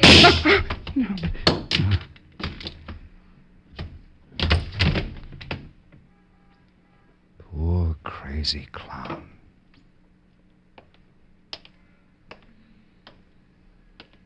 You know all the answers now, don't you, Marlow? The whole story. Yes, Vivian. All except how you showed up here when you did. I had to. You see, I've always known about Jerry's past. He told me about it before we were married. I knew that was why you came to see him tonight, and when I saw Elliot there listening at the library door, I realized that he must have known, too. When he left the house, I followed him.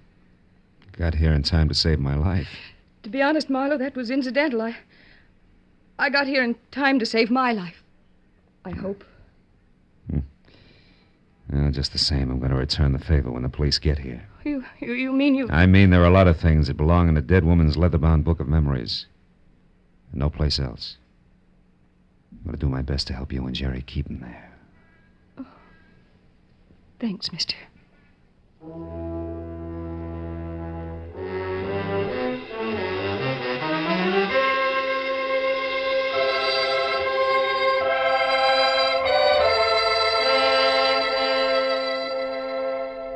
Well, that's the way it worked out.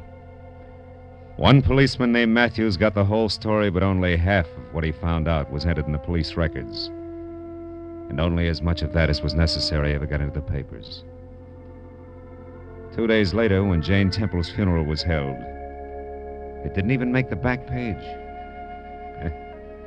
After all, what's news about one Italian cobbler, one private detective, and one hard-boiled agent standing bareheaded before a fresh grave? Even though the cobbler had worked all night, binding a big book in the finest of Morocco leather. Even though the agent, with blinking, moist eyes, closed that book for the last time, and the private detective laid it in the coffin to be buried with her. Yeah.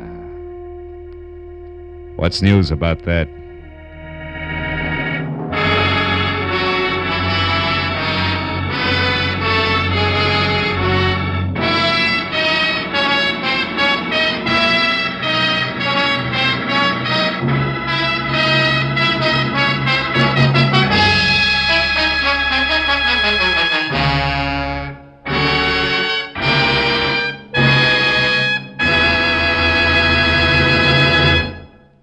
The Adventures of Philip Marlowe, bringing you Raymond Chandler's most famous character, star Gerald Mohr, are produced and directed by Norman MacDonald and written for radio by Robert Mitchell and Gene Levitt. Featured in the cast were Jack Crucian, Bud Whittam, Jay Novello, Lynn Allen, John Daner, and Ted Von Eltz. Detective Lieutenant Matthews is played by Larry Dobkin. The special music is composed and conducted by Richard Orant. This is Roy Rowan speaking. This is CBS, the Columbia Broadcasting System.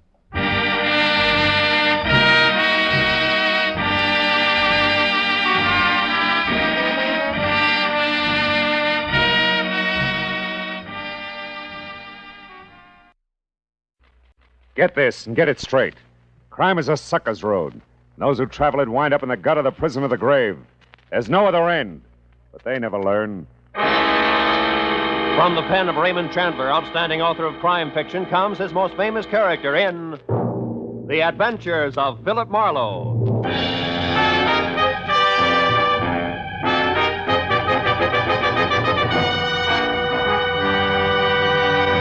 Now, with Gerald Mohr starred as Philip Marlowe, we bring you tonight's exciting story, The Dark Tunnel.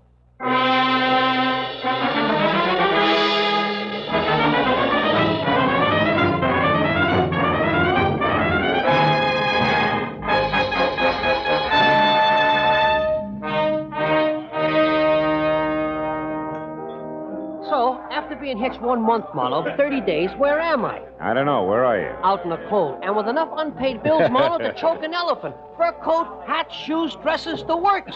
Furthermore, she tells me it's only the beginning, sweetie pie. Yeah, well, that's tough, Louie. I'll see you, huh? Hey, hold on. How about another scotch, Marlowe? Oh, no, It's only no. 10 o'clock. One for the road on me, huh? Now, listen, Hey, Mike, Johnny Walker twice. Okay. Unless, of course, I'm bending your ear too much, Phil. Oh, how could you say a thing like that? Look, Louie, I've had a long day. I want to go home. Fair enough. I'm glad I bumped into you. I'll see. You drive west, don't you? Yeah. Would you mind dropping me off, huh? No, Louie, it'll be a pleasure. Swell. Skip the drinks, Mike.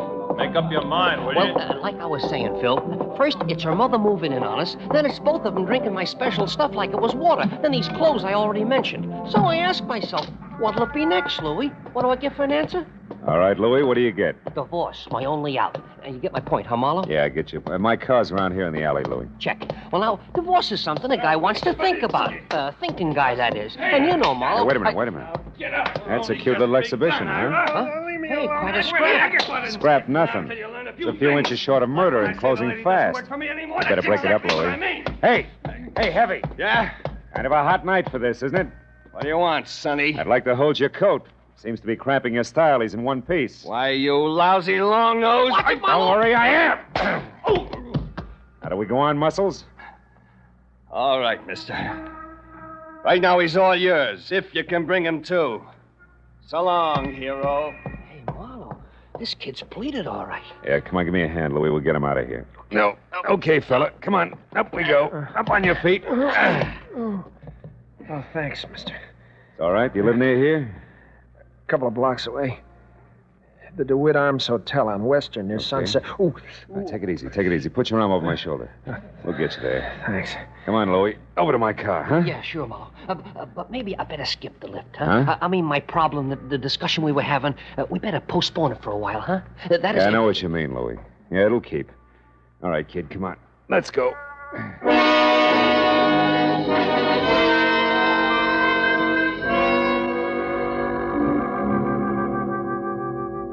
The DeWitt Arms on Western was one of those cheap stucco and neon sign little hotels where the lobby floor is threadbare carpet and cigarette butts.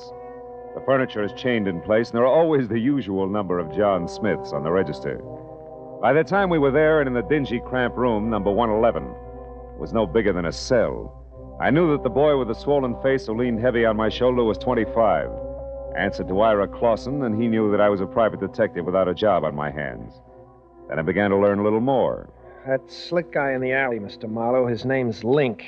Austin Link. He runs the New Blossom Dance Land on North Hoover. Well, what has he to do with this Julia Thayer? I'm not sure. It was the last place she worked just before she dropped out of sight a month ago. I don't think I'll need this towel anymore. I feel... Ooh, take it easy. Take it easy. You better stay on your back, kid. Oh, yeah. Anyhow, Mr. Marley, I went to the New Blossom Dance Land tonight to see if I could pick up any kind of a lead on Julia. Where she went or why, anything at all. Uh-huh, and you found out what? In Austin Link's office, in a desk drawer, this newspaper clipping. Mm-hmm. It's a month old, like Julia's disappearance. But otherwise, it doesn't make any sense to me. It was stapled to this picture of Julia. Here. Guess it was used in an ad for the dance hall or something. Hey, she's a pretty girl, isn't she? That clipping, what's it all about? Well, I'll read it to you. You mind closing the window first, Mr. Marlowe? I think I'd rather have it hot in here. Yeah, I know I would. Every jerk thinks he's Valley. All right, go ahead, kid. The headline is Faye Patillo killed in car wreck, and then mystery surrounds death of famed gangland woman. Faye Patillo. Hollywood's glamorous first lady of crime in the rackets. Yeah. It says she was killed late last night when her car plunged from Lookout Mountain Road at a hairpin turn. However, the police are puzzled by the fact that although the 40-year-old redhead was in her own car, she was not found at the wheel, but in the back seat where, according to the condition of the wreck, she could not have been thrown. Furthermore, no sign of any driver dead, injured, or otherwise was or has been found. I know all about that one. Now, look, is that all you have to go on? Well, not quite, Mr. Marlowe. There's one thing more. What? Just before Link caught me in his office and I ran and hid, as far as the alley where you found me. Yeah. I overheard him talking to someone on the phone about Julia. I have no idea who it was, but Link was very respectful, and he was given a private telephone number. A number he was to remember, not write down. You know what it was? Yeah. Washington 7017. Wait, 7017. That's it, Mr. Marlowe. That's not quite, Ira. That's only half of it. What do you mean? You and Julia, why you want to find out, what she means to you, why you haven't gone to the police. Well? I'd rather not say, Mr. Marlowe, if you don't mind. Okay. Suit yourself. Well, good luck, kid. When you're on your feet again, play it a little neater, huh? You'll stay on your feet a lot longer that way. Mr. Marlowe, wait. Please. I want you to work for me. I'll tell you everything. That's better. May help, kid. Anyway, it can't hurt. No. Not any more than it has already. Began back home, Mr. Marlowe, a couple of years ago. The story Ira Clausen told me I'd heard before. So had anybody who'd spent more than a weekend in Hollywood. Only the names were different. Julia Thayer had loved Ira loved Julia, all this in Cedarville, Oregon. Then the snapper. Someone says Julia is not only beautiful, but has talent. She's wasting her time in Cedarville. Julia believes this, packs her bag, scrambles for movie land, where she falls flat on her face, which isn't quite as gorgeous in Hollywood as it was in Cedarville. And it's no dough, lots of pride. You got to eat to live, so you get a job. That was where the New Blossom Dance Land came in. And when the letters quit coming on the home front, Ira started to worry. He knew that Julia needed help. Mr. Marlowe, and followed one lead after another. Got as far as the alley where I collected you. Okay, kid, I think I've heard enough. Then you'll help me? Yeah, I'll try.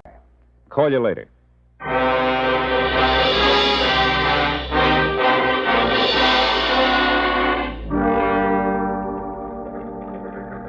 So, your problem's a phone number, huh, Marlowe? Washington, what was it? 7017. Hey, Callahan, that's a handy book. Newspapers need handy books, Marlowe. People clam up too much these days. I blame the movies myself. Uh-huh. Hey, no such animal. It could be a new number, or didn't I mention that? You didn't? All right. We'll try the supplements. Get one from the phone company every month, like a bill. Let's see. Wallace, Washington, 5,000, 6, 7, 7,000. Yep, here it is.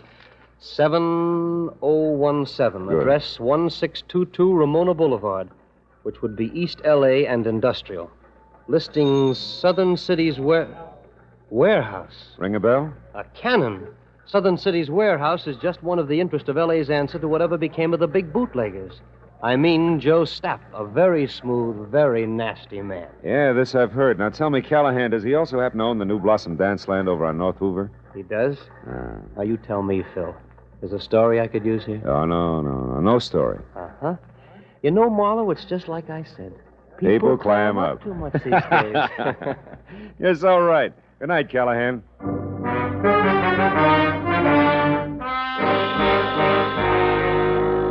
If the good gray reporter hadn't mentioned Stapp's prohibition background, I would have chalked the warehouse off as the kind of 9-to-5 place that couldn't possibly help. But on the hunch that Stapp might live in a lush penthouse atop a stockpile a la Chicago 1929 style, I pointed my car for East L.A. and the Southern City's warehouse.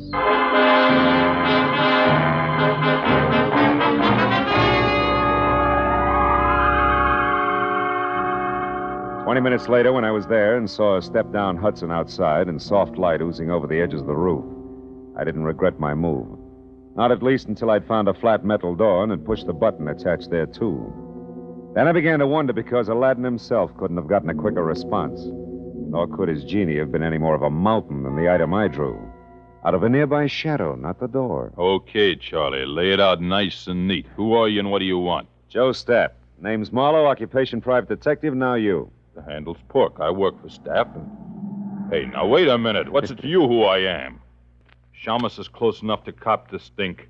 Now beat it before I start thumping on your boy wonder and turn you into something vest pocket size. Steady, Pork.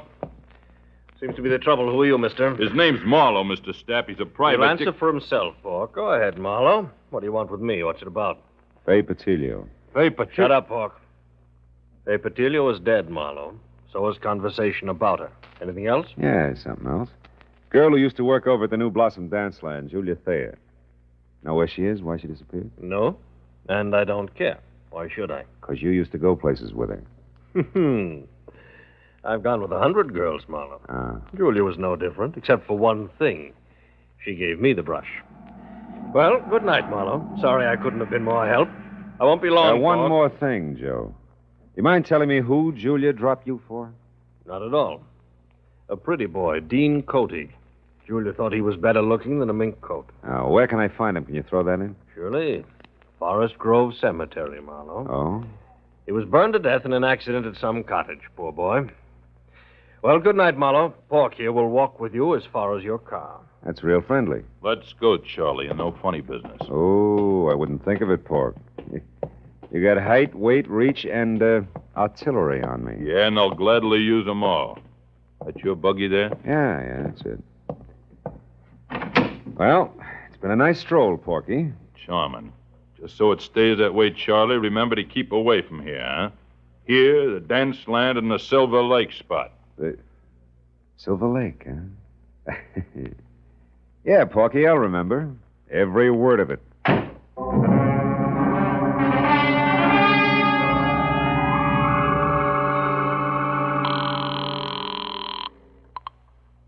City desk. Callahan, go ahead. Marlowe again, Callahan. Now listen, on Joe Stapp, does the Silver Lake spot mean anything to you? It does. Yeah? It's on the north end of Silver Lake Road, Marlow, overlooks the reservoir. Stapp built it as a nightclub, mountain lodge style, about, 10 years ago. Uh-huh. When it didn't go, he converted it into a private home. Or I should say, a cozy place to take the cuties for that one drink. I know what you mean. Good night, Callahan.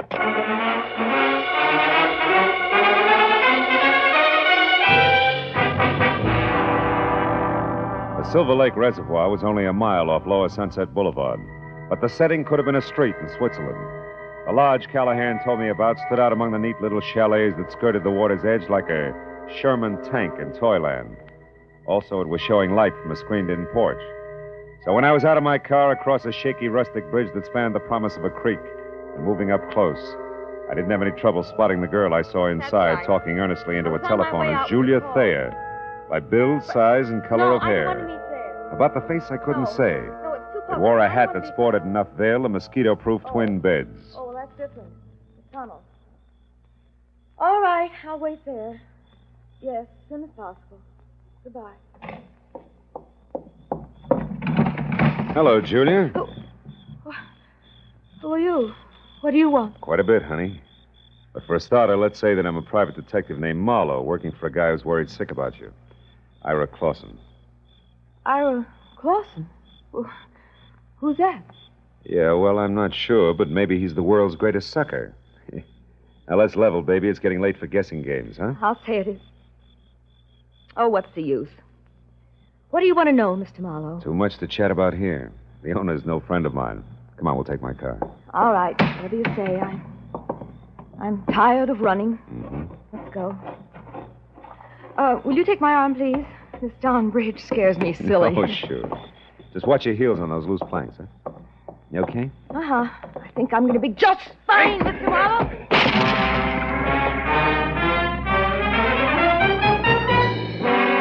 It was all the lead she needed because by the time I'd crawled out of the inch-deep, inch-wide river and was back up on the road, Julia Thayer was in her car away fast as far as Sunset Boulevard. So I went to the phone back in the lodge and got through to my client at the DeWitt Arms Hotel and brought him up to date in a hurry, including the latest question mark. The tunnel?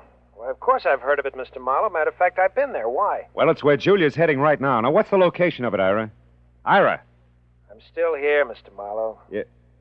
You sound real different. I don't get it. What's up? Very personal business, Mr. Marlowe. You see, I'm Ira Cody, not Clausen. Dean Cody's... Brother, Mr. Marlowe. Brother who's out to get the girl responsible for his burning to death.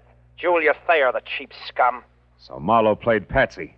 Oregon, the boy-girl pitch. You made it all up. Every bit of it. Mr. Marlowe, before I needed your help. Now I don't anymore. Get lost.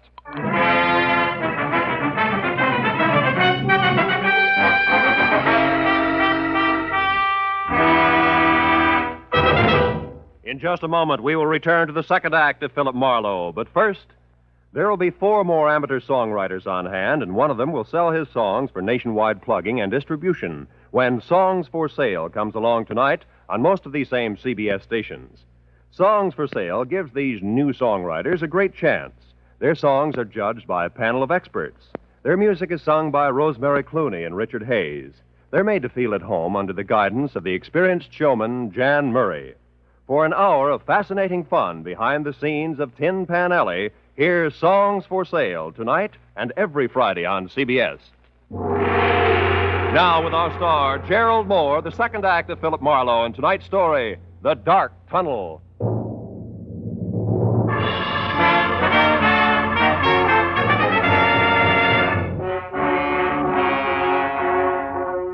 I stood there for a minute after Ira Cody hung up and tried to figure my next move, while the phone in my hand quietly buzzed sucker. A pair of haywire lives was scheduled for a smash-up, and I'd let myself get mixed up right in the middle. Now my only chance to do something about it was to find out fast what was meant by the tunnel. I started out of the place, but only got as far as the front door. You going somewheres, cutie?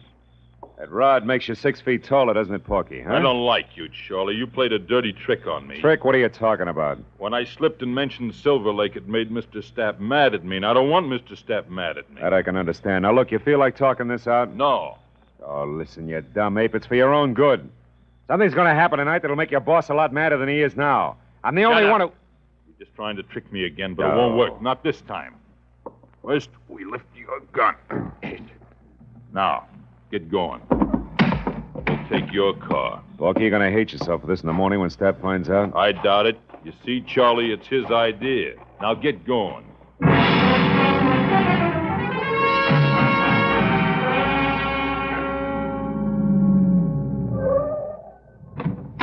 Over there, Marlowe, the big door. I don't suppose Stapp would bother to tell you why he wanted to see me, would he, Porky, huh? No. That's none of my business. Yet. What do you mean by yet? Oh, he might want you to tell him something you might not want to. Then it's my business, Charlie. Go on, open it up. That's enough. Inside.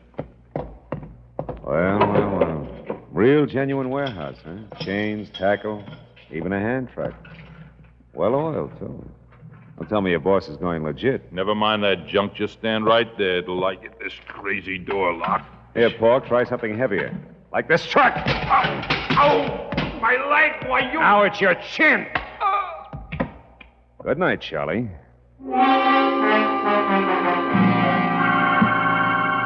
I fished my own gun out of Pork's pocket, tossed his .45 off in a dark corner, and rolled the Hulk himself out of sight behind a stack of crates. Then I went over to an elevator in the corner. On the way into the warehouse, the light I'd seen earlier from the roof was still there, so I decided to try the penthouse. I walked quietly down a thick carpeted hall to the only door. When I knocked, it was with the barrel of my .38. Come in. Well, hello, Marlowe. I've been waiting for you. A gun? Hey, how come... Pork? Pork! Save it, Joe. Oh, that dumb cluck. Yeah, big wheel like Joe Stapp ought to afford better help. Now, I'm holding the gun, so I'll ask the questions. What and where is the tunnel? A tunnel is a hole, Marlowe, usually in the ground. Deliver, Joe. It's got a lot to do with your girlfriend, Julia. Julia? Oh, that's a hot one. I went to all this trouble to haul you in here for the same reason. So now put down the gun and let's talk. It makes me nervous. I'm not interested in your nerves. I'm interested in your talk. All right. Now, you've got a long nose, Marlowe, and poking it around, you might find out enough to get real curious and call in the cops. That I can't afford. Uh-huh. So I'm going to level with you, tell you what you want to know, just so you'll lay off. That a deal? I'll let you know. All right. You wanted to know about Julia. Yeah. Nothing like Julia Thayer ever happened in my life before. Most beautiful thing I ever saw. Sweet and soft, made me ashamed of myself. Somehow I don't hear violins. Marlowe, I'd have done anything Julia asked me to. And all she ever asked of me was to give her up. For Dean Cody? Yeah, Dean Cody. Young physique that wasn't all wasteland like this. A handsome face that of a boiled lobster like mine is. She was crazy about him, fascinated, and I didn't blame her. Until I found out he had the morals of a rattlesnake. Keep talking. Cody was rotten, Marlowe. Dirty, clear through. Cheating on Julia every time she turned around. I couldn't stand it. I tried to tell her. Only made her hate you, huh? Look, Stapp, so far this is no better than a serial and torrid romances. The point. I'm getting to it, Marlowe. One night I thought I could convince her, because Cody had a date with Fay Patilio. I don't have to tell you, she was the lowest thing in town. They were going to a spot up on Lookout Mountain, so I told Julia. She went up there and waited. They showed, all right. Both loaded. She saw him take that dive off that hairpin turn. When she got down to him, they were both dead. Wait a minute. You told me Dean Cody was burned in a cottage. Sure. That's what I'm still telling you. Julia was so far gone over that louse, she pulled his body out of that wreck, hauled it all the way down to that cottage at Malibu, and then set fire to the place. So the world would never know he's going with a tramp like Fay Patilio, huh? Yes. How'd you like to have that kind of loyalty on your side, Marlowe, huh? Anyway, after Cody was gone... Cody's young brother's in town, Stapp. He thinks Julia's responsible for Dean's death, and he's going to kill her. What? They're scheduled to meet at that tunnel I asked you about. Now, where is it? Stapp, I asked you. I heard you. Tunnel's an old abandoned underpass in back of the New Blossom. But we're not going there, Marlowe. We're going to sit tight and let it play as is. Are you nuts? Not anymore. Julia was out of her head that night. Something went wrong when she started that fire. She got caught in it herself, Marlowe. You mean she was burned? Yeah. Her face. It's bad. She'll never be right again, no matter how much plastic surgery. Yeah, but there's no reason to let her be murdered. That's a matter of definition. You see, Julia's still in love with the memory of Dean Cody, Marlowe, so we'll just forget it and let it play itself out. We'll forget nothing. I got the gun, Stapp. But you're going to drop it, aren't you? Otherwise, I'll have to drop you. Oh, fine. I remember you, Austin Link, Knuckles, in an alley. Drop it. That's right, Nosy. What's the word, Joe? Get him out of here, Link. Get him out of my sight. I don't care where you go. Come on, Slick. Let's go. Just sit on him for a few hours. We'll talk it over then.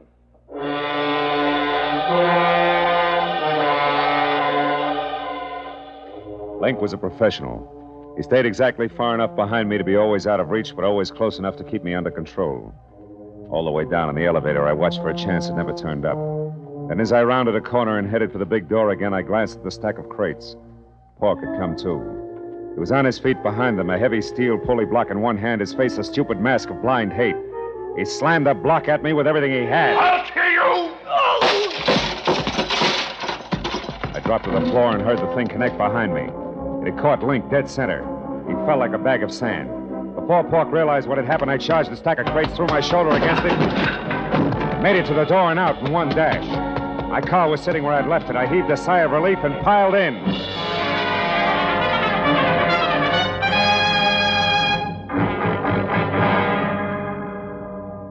10 minutes later, I pulled up at the New Blossom Dance Land. It was just closing. I ran along the side of the building to the back where a yellow light above the rear door cast an out-of-place halo over... Oh, no. Hey, you! What are you doing back here? This is for employees only. Yeah, well, I'm employed. Listen, do you know where the tunnel is? The which? I can see what you mean. The tunnel. It's an old underpass. There's an entrance to it back here someplace. Oh, that, sure. See the light over there? Yeah. In that little cement house? Yeah. Well, that's it. Steps lead down inside. But why? Nobody ever uses that anymore. Well, I tell you, I got a date in there with a couple of screwballs. Oh, well, you'll be right at home. Good night, dearie. A baker's dozen steps led down into the thick darkness littered with newspapers, weeds, and wine bottles, all long dead. As I eased down inside, I heard voices, low and tense, amplified by the rolling, hollow echo in the tunnel. At least I'd made it in time. When I got to the bottom, I could see the two of them silhouetted against the dim glow at the far end.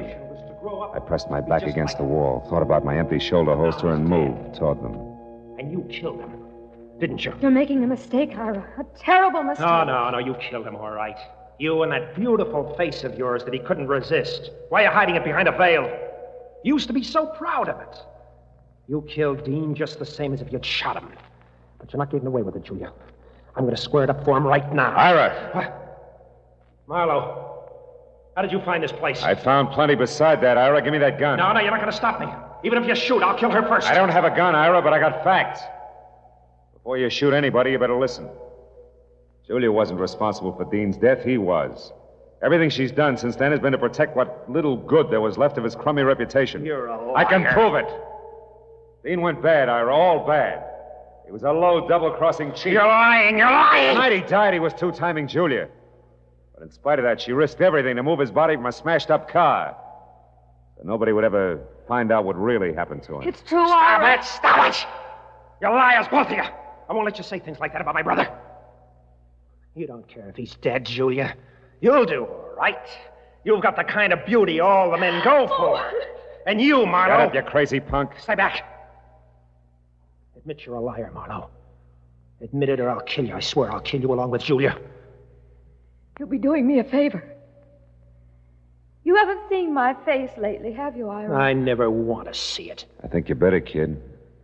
Got a match, Marlowe? Sure. Here. Look, Ira. You can't be Julia.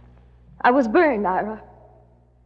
It happened to me when I tried to hide the kind of rotten trash that Dean had been mixed up with. The only reason she did it was because she loved him, maybe more than you did. Now, come on, kid, let's have that gun. You don't want to kill anybody. No. I don't want to kill anybody. Julia, I'm sorry. Ira! Let him go, Julia. The hard part's over now. He'll be all right. I'll look in on him after a while just to be sure. But, what about you, huh? What about me? I'll be okay, Marlowe. After I've done some thinking. This shock, I think it's what I needed. Goodbye. It's a dark tunnel, honey. Think you can find your way out alone? Yeah? Yeah, I'll find a way out alone. One of these days.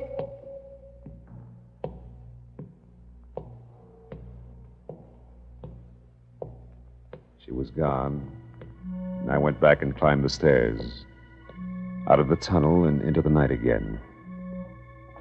As I drove slowly home, I thought of Julia, alone in a dark, blind tunnel with no end to it. And then I thought of all the dark, blind tunnels that men stumble into. Tunnels of blind love and blind hate. Of blind submission that lets empty suits of armor conquer cities and men's minds. Tunnels of blind worry and blind greed, of blind ambition, of blind... But then I stopped because I was getting no place. Except into a blind alley.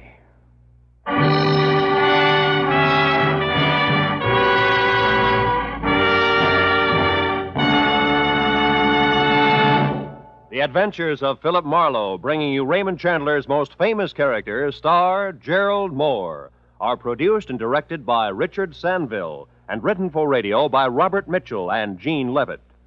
Featured in the cast were Lorene Tuttle, Bob Sweeney, Paul Dubov, David Ellis, Barney Phillips, and Larry Dobkin. The special music is composed and conducted by Richard Arant. Be sure and be with us again next week when Philip Marlowe says... This time, greed in a green suede dress, a diehard from Dixie and a cuckoo coin collector, added up to violent death for two, and all over $50 in Confederate money.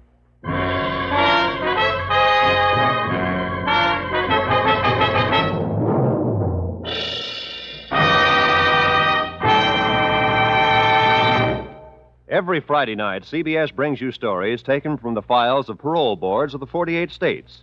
With only the names changed, these stories give in complete detail the events of a criminal's life up to the time he is up for parole.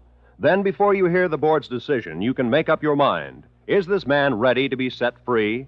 It's been hailed by press and public alike as an outstanding anti-crime show. And you can hear it now by staying tuned, because Up for Parole follows immediately on most of these same CBS stations. Roy Rowan speaking. This is CBS, where you play Sing It Again every Saturday night, the Columbia Broadcasting System.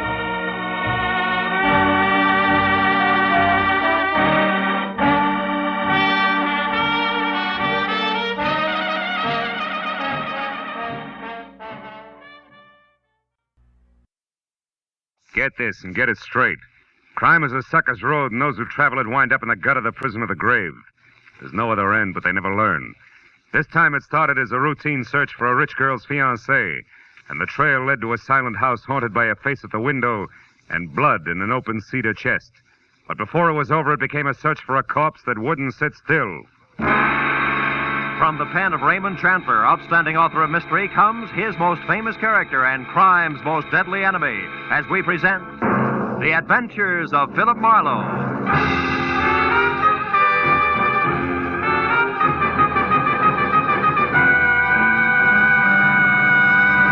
Now, with Gerald Mohr starred as Philip Marlowe, we bring you tonight's exciting story, The Busy Body.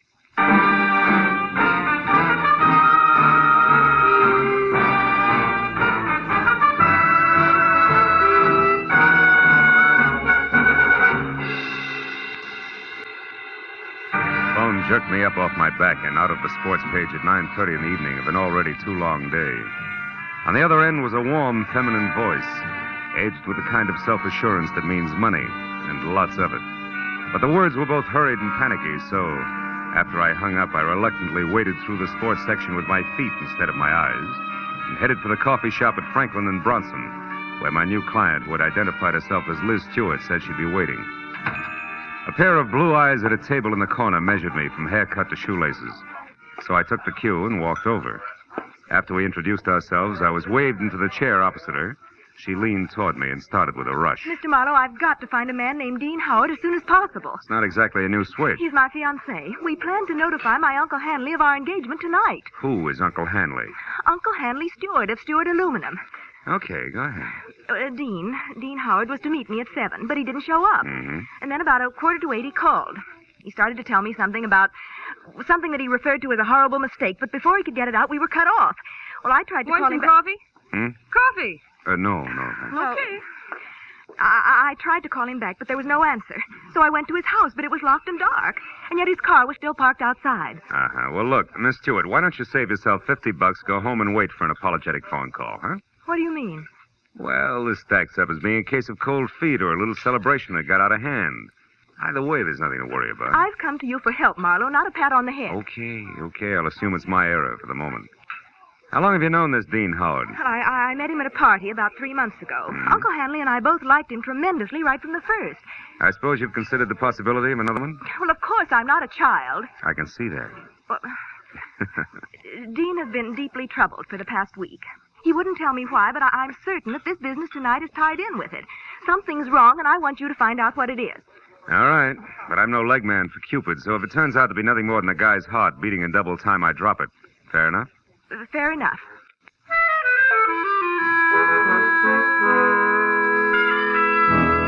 She gave me a short list of posh joints she and Dean Howard sometimes visited, and his address, which was 312 Normandy. She said I could reach her at home, which was 28 Roxbury Drive in Beverly Hills. Well, $50 is $50, so after she left, I spent a handful of nickels checking the list by phone and drew a complete blank. So I drove out Los Feliz to Normandy and found the number, 312. As I walked up to the door and leaned on the bell, I got the feeling that I was being watched. There was no answer, so I tried the door. It was locked. I threw a look over my shoulder as I walked around the side of the house and caught a glimpse of a face in a window next door, just before the curtain was dropped back into place. The back door of 312 was locked, too, I found out, as did the face next door, which was watching me again from one of the rear windows. There was one answer to that, so I went out in the street and up the steps of the house next door and knocked, good and loud. What do you want? My name's Marlowe, lady. I'm a detective. You may be able to help me. A detective? Mm-hmm. Well, come right in, Mr. Marlowe. It's about time's all I have to say. I'm Agatha Lambrigger. What's he been up to? Who? Well, you're investigating that bachelor next door, aren't you? Yes. Oh, how'd you know? Stands to reason. I've known all along he's a suspicious character. Yeah? Lived there a year now. Comes and goes at all hours. Drives that fancy car out there. Wears fine clothes, but nobody seems to know what he does or where he gets all his money. Well, look, Mrs. And girls. Oh? Well, believe you me, they don't come to clean his house. Never gets cleaned. But they come just the same. Why, only tonight there was one. Some blonde in a white dress. I tell you, I've never Mrs. seen... Lambrigger, did the girl go inside? Well, no. But she tried to. The door was locked. And it's Miss Lambrigger. Oh, how stupid of me. Well, tell me, did you notice Mr. Howard come home tonight? Well, I didn't exactly see him come home. But he was over there all right. And not alone either. Is that so? Another girl? No, it was only some man. Oh. But it still bears out what I've been saying, because I just happened to glance out of my window at this one here across from that one of his, you see. Yeah, sure. Well, a light was on over there, and I could look straight down a hallway. And do you know what? What? Those two grown men were roughhousing like a pair of hoodlums in that hall. Wrestling they were, like ordinary ruffians. I tell you, I never saw the like. I got a good look at him, and I'd certainly know him if I saw him again. Well, how'd the fight come out? Fight? Yeah. What's... Oh, the fight. Well, I can't say about that. My phone rang. It was Lenore Crowley. She simply talks her ear off you when she gets does. started. So when I finally got back to the window, when I happened to look out again, it was dark over there. So I never did find out what actually happened. But Yes, I well, think thanks that very much for your help. I really must run. Oh, and another thing. The noise and the drinking that's gone on in that house. Why, you wouldn't believe it. Oh, you're leaving? As soon as possible, yeah. But you still haven't told me what he's up to. Well, I'm not at liberty to do that. Oh, well, that's a shame. Yeah. Well, I'll be here all the time, you know, and I'll certainly keep an eye on that house. Oh, I can't tell you how much I appreciate your going to all this trouble just for me. Bonsoir, Miss Lambrigger.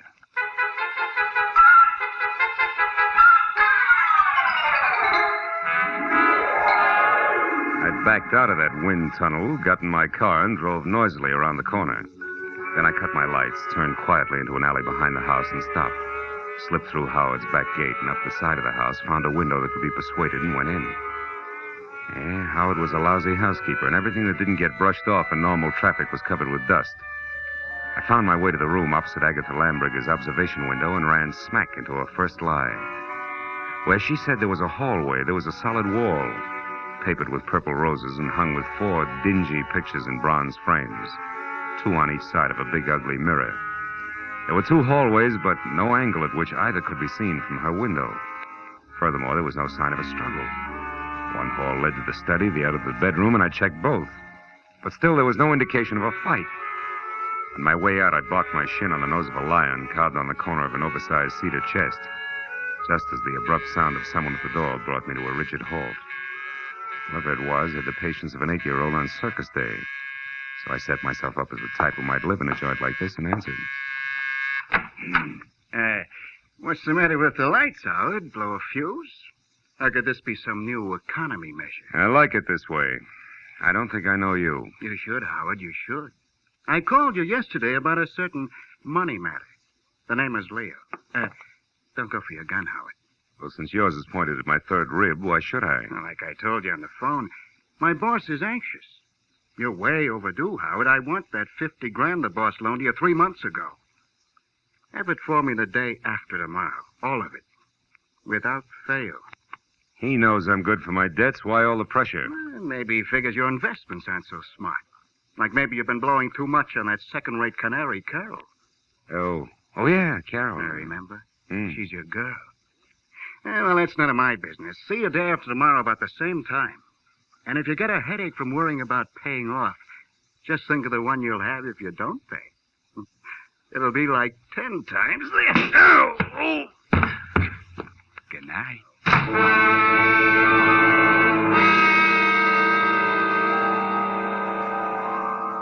.45 in his hand caught the side of my head, and I went out cold. When I opened my eyes, the room had shrunk until there wasn't enough space left to stretch out in. And the climb to my feet, was as easy as roller skating through a log jam. And it wasn't until I found a match and had a light that I knew why. Somebody had moved me from the front door and crammed me into a broom closet like a bag of wet wash. When I got out, I saw that my cubbyhole was off the hall of the bedroom. I listened, but there was no sound in the house, so I started moving. But stopped when I noticed something else. The big cedar chest with carved lions on the corners that had been closed before now was standing open. I struck another match. Inside on the bottom was a thick red puddle of blood. Blew out the match and was in the middle of a mental apology to Liz Stewart when it came. I ran for the front door in time to see Agatha charge out of the driveway and down the street. Stark terror twisting her face. Help! Hey, Miss Lambringer, hold it! Oh, Mr. Marlowe! Mr. Marlowe! What is it? What happened? I saw him, Mr. Marlowe. I saw him. Up at the alley near the hedge. He's dead, Mr. Marlowe. Dead in my backyard. All right. Now take it easy, Agatha. It's Who Dean was Howard. He's there now, lying on his back close to the hedge, and he's dead.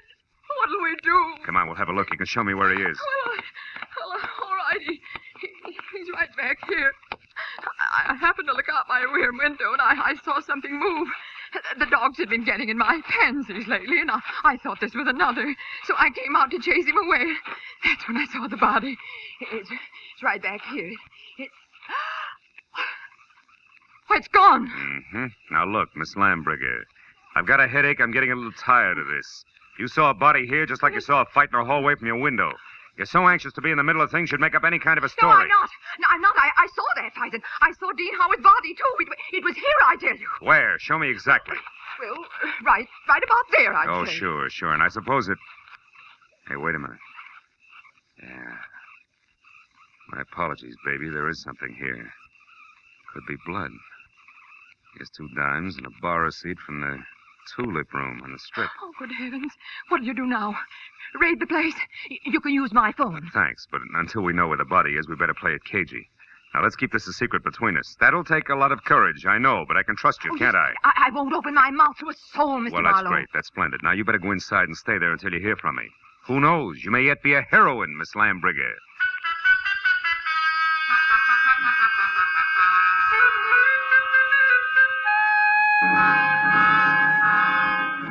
The bar receipt was a long shot. When I was still 2 blocks away from the tulip room, I knew it had paid off because a fluorescent banner, 4x12, draped over the front of the squat square building, extolled the vocal virtues of one Carol Cody. I parked across the street, went in, and found a dressing room door and knocked.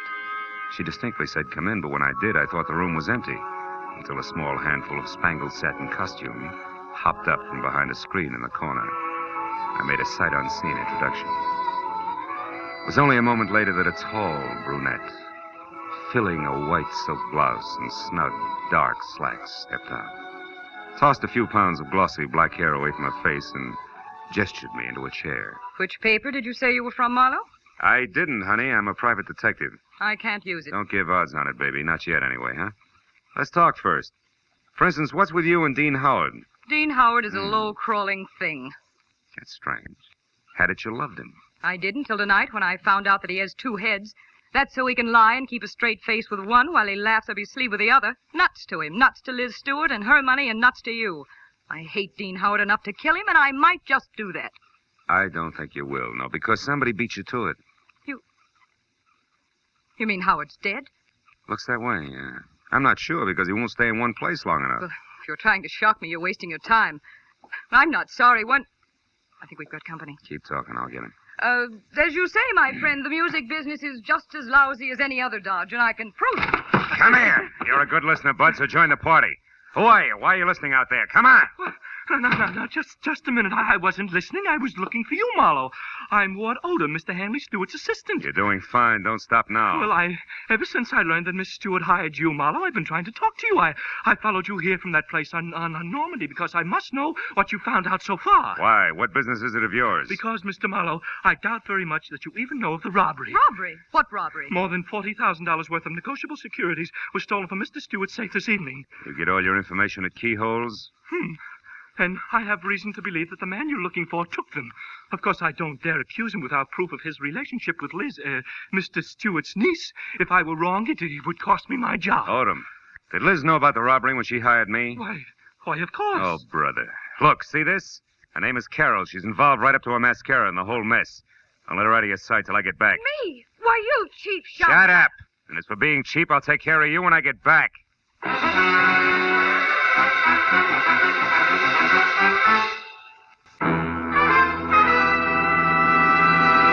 In just a moment, the second act of Philip Marlowe. But first, three gentlemen with highly varying but equally effective approaches to dealing with crime entertain you with their deeds of daring on CBS every Sunday. Jethro Dumont, alias the Green Llama, Police Commissioner Bill Grant of Call the Police, and Dashiell Hammett's Sam Spade. These three sterling gentlemen all make their appearances tomorrow on most of these same CBS network stations. And now with our star, Gerald Mohr, we return to the second act of Philip Marlowe and tonight's story, The Busy Body.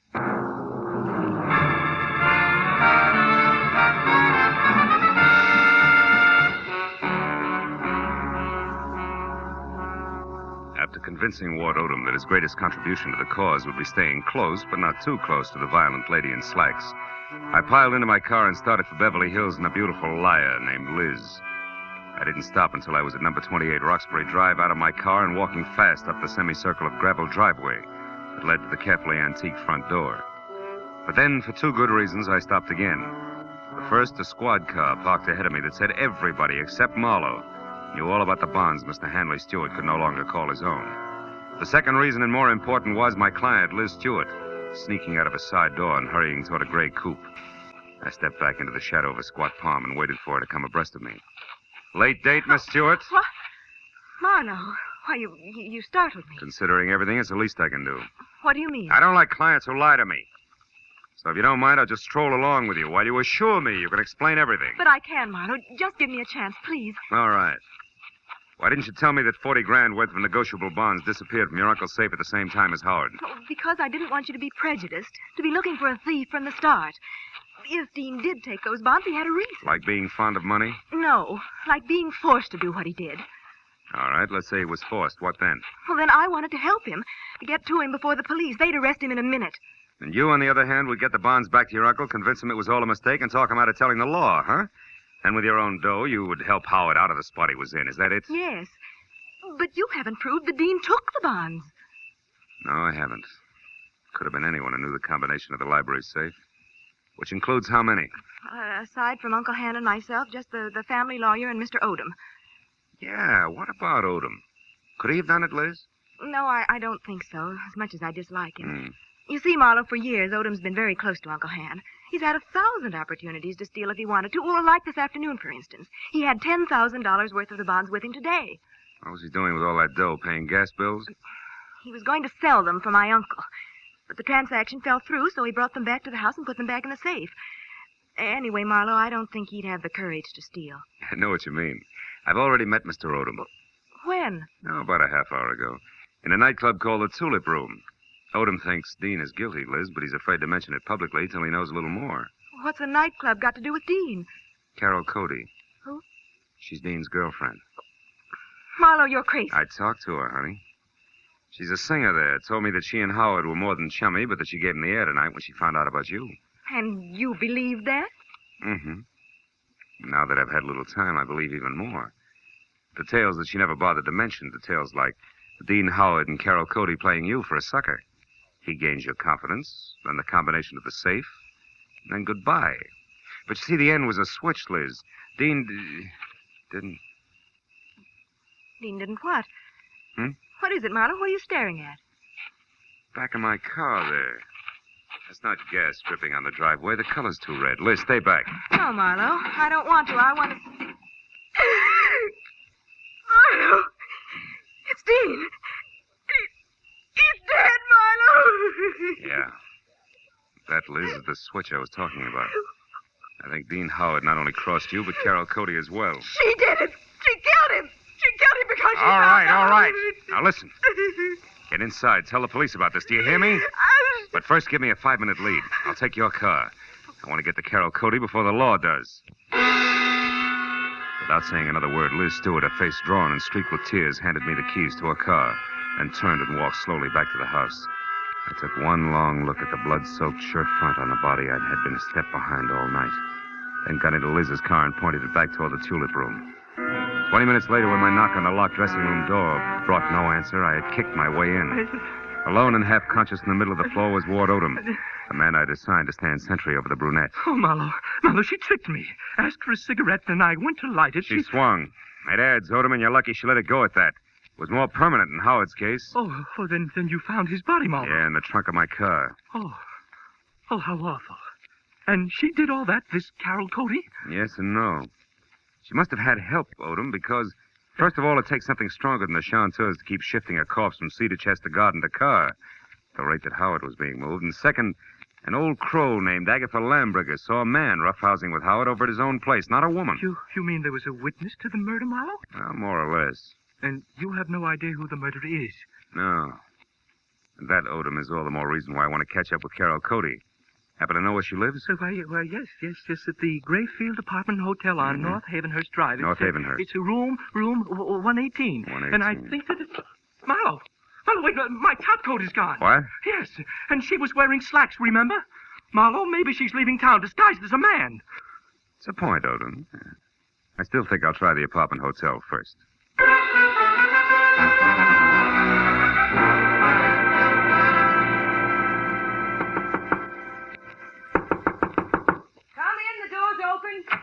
The bags are over there, boy. Did you get the check? Marlowe, what are you doing here? Not doubling for a bellhop, so get over there, sit down, and keep your hands in your lap, because if I have to, I'll shoot. But I don't understand. I'll make it real plain. I think you murdered Dean Howard because he double-crossed you after he emptied Hanley Stewart's safe. And I think you're out of your mind. Which brings us to a position called stalemate, and that in turn makes this a good time to call the cops. I didn't kill Dean. I swear I didn't. Oh, listen to me. What you said about Dean double-crossing me after he stole the bonds is true, but not the way you think it is. Second verse. He didn't want to just cut me out of my share, Marlowe. He wanted to return all the bonds intact. He really fell in love with Liz Stewart and decided to play all-American boy. You mean he decided to call it all off after he'd stolen the bonds? Yes, Marlowe.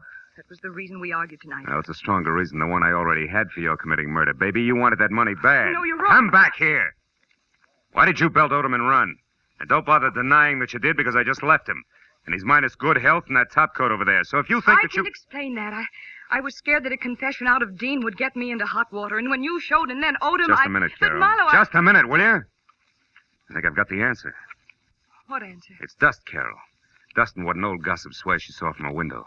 Right now, I've got to get over to her place before she ends up looking like the late Mr. Howard. Well, then you believe me, Marlowe, about not killing Dean. I don't know. But since you've been in this cheap swindle from the start, we'll just tuck you into an old-fashioned wardrobe. Just for safekeeping, baby.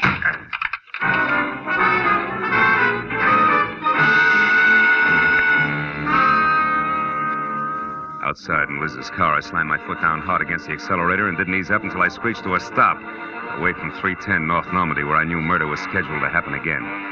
I was next to a pair of half-open French doors through which I could see Agatha Lambriger sitting erect in a straight-back chair. I was happy that I hadn't taken any longer in getting there. I was also happy that the man standing opposite her, gun in hand, the man who had murdered Dean Howard, had his back to me. I got a firm grip on the .38 in my hand. You've been so nosy, Miss Lambriger.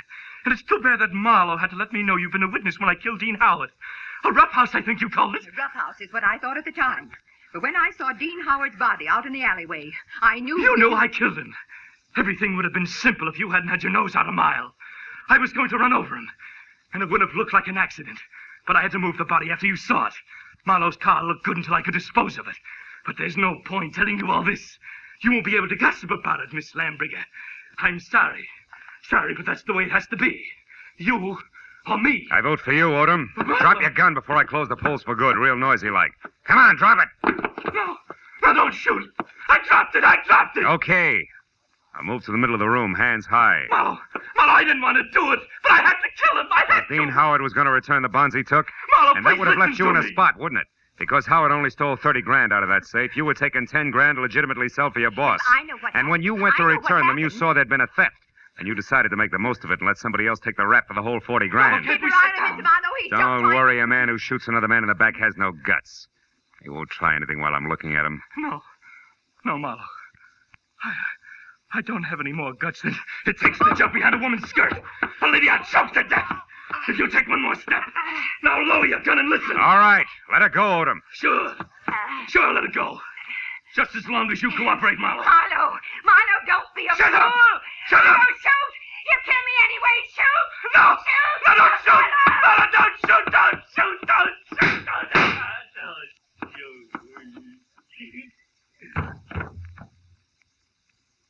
Huh. You were right, Marlowe. No guts.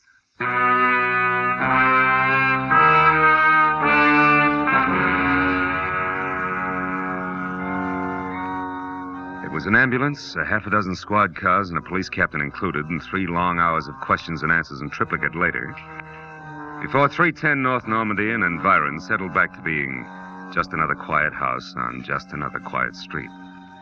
With, of course, the exception of Miss Agatha Lambrigger, who now would never return to normalcy.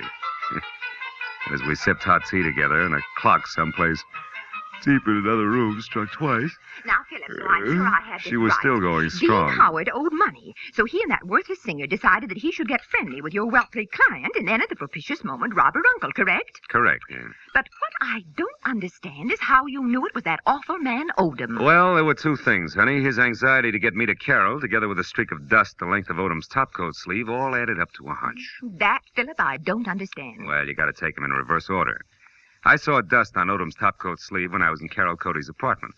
That reminded me of the dust all over Howard's place. Oh, a mess, that house. Yeah, luckily.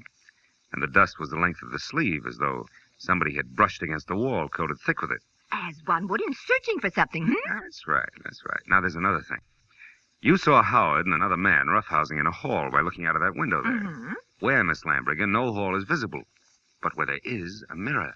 Oh, then you mean I actually saw a reflection. Yes, darling, you did. Dean Howard hid the bonds behind the mirror. Which tilted so that I saw the reflection of a side hall. That's right. Well, now, Philip, one last question. Why did Odom move the body? Well, if it's the last, I'll answer it. Because he didn't want Howard's death to appear a murder on the night the bonds were stolen. It was better if he died accidentally and wasn't connected with a theft. Oh, I see. Yeah, well, now look, Miss Lam... Excuse me, I'll only be a minute. Yeah, but Miss Lambrigger... Hello? Oh, hello, Judith. Yes, wasn't it thrilling? Miss Lambrigger, really, Darling, it all started so innocently. My part, I mean. Well, it was about 7 o'clock. Miss Lambrigger, I have... Philip, I'll be with you in a minute. Oh, Philip, who? Why, the detective, the one I mentioned earlier. a long minute, I'm sure. Forget who? Well, you know the steward. The Harry Stewart of Beverly Hills, don't you? Well, anyhow, it had his name there to it. Well, Harry Marlowe and birthday. Goodbye, girl.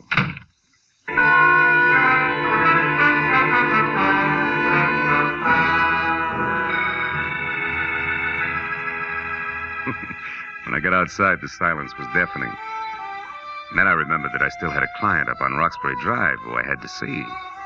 And that there were automobiles to be exchanged, and maybe, if I could find them, some right words to say to a girl who had a very rough night. So I started driving that way, slowly. But 10 minutes later, when I was halfway there, I stopped, turned around, and headed back for 310 North Normandy, and my .38 that I'd forgotten after a handful of policemen had finished examining it. It wasn't until I was at Agatha Lambrigger's front door again that I realized something more important.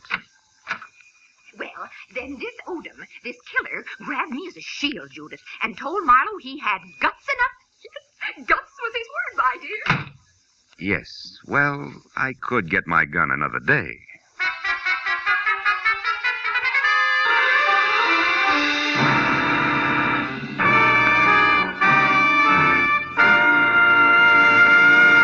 The Adventures of Philip Marlowe, bringing you Raymond Chandler's most famous character and star, Gerald Mohr, and are produced and directed by Norman MacDonald. Script is by Mel Donnelly, Robert Mitchell, and Gene Levitt. Featured in the cast were Lois Corbett, Lorette Philbrandt, Lynn Allen, Peter Leeds, and John Stevenson. The special music is by Richard Orant. Be sure and be with us again next week when Philip Marlowe says... It began as the threat of a beating that turned into murder with a brown-eyed blonde, a jovial hippopotamus, and a tough ex-soldier of fortune, all complicating the problem until I got next to the key man.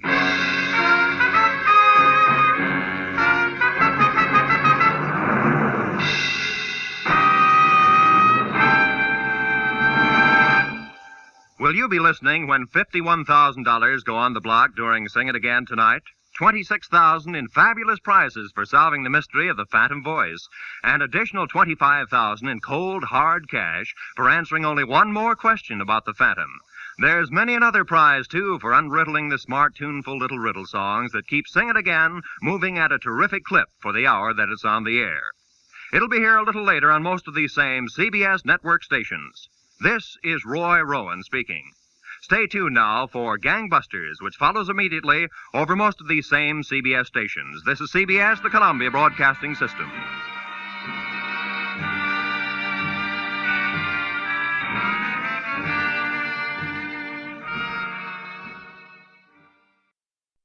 Most Saturdays at this time, we spend an exciting half hour of adventure and action with America's public hero #1, Hopalong Cassidy.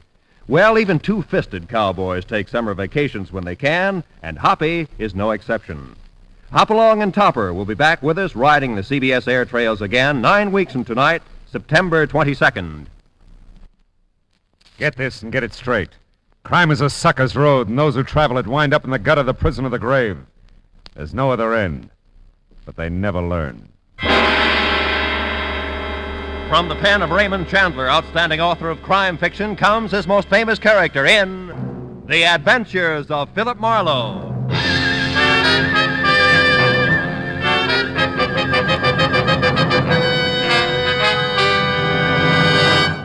Now, with Gerald Mohr starred as Philip Marlowe, we bring you tonight's exciting story, Life Can Be Murder.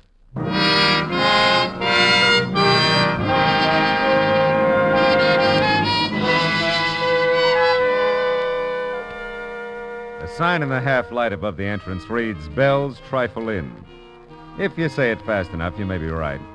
It's authentic English script, and it hangs over the door of an authentic English restaurant just south of the authentic Sunset Strip, owned and bartended by Belle Smithers.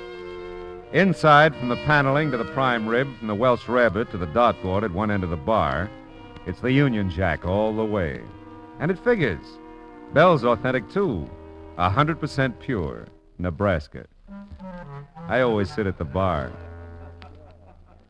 Marlowe, you old dog, you've been neglecting me. Yeah, well, I've tried to stay away from you, honey, but I can't. You're bigger than both of us. Oh, you and your palaver. Yeah, me and what you said. You want a drink, honey? Yeah, but make it with your own light hand for a change, will you? I'm tired of walking out of here on my knees. Just an ounce? The water will float it. Okay, honey, it's your poison. And my stomach lining.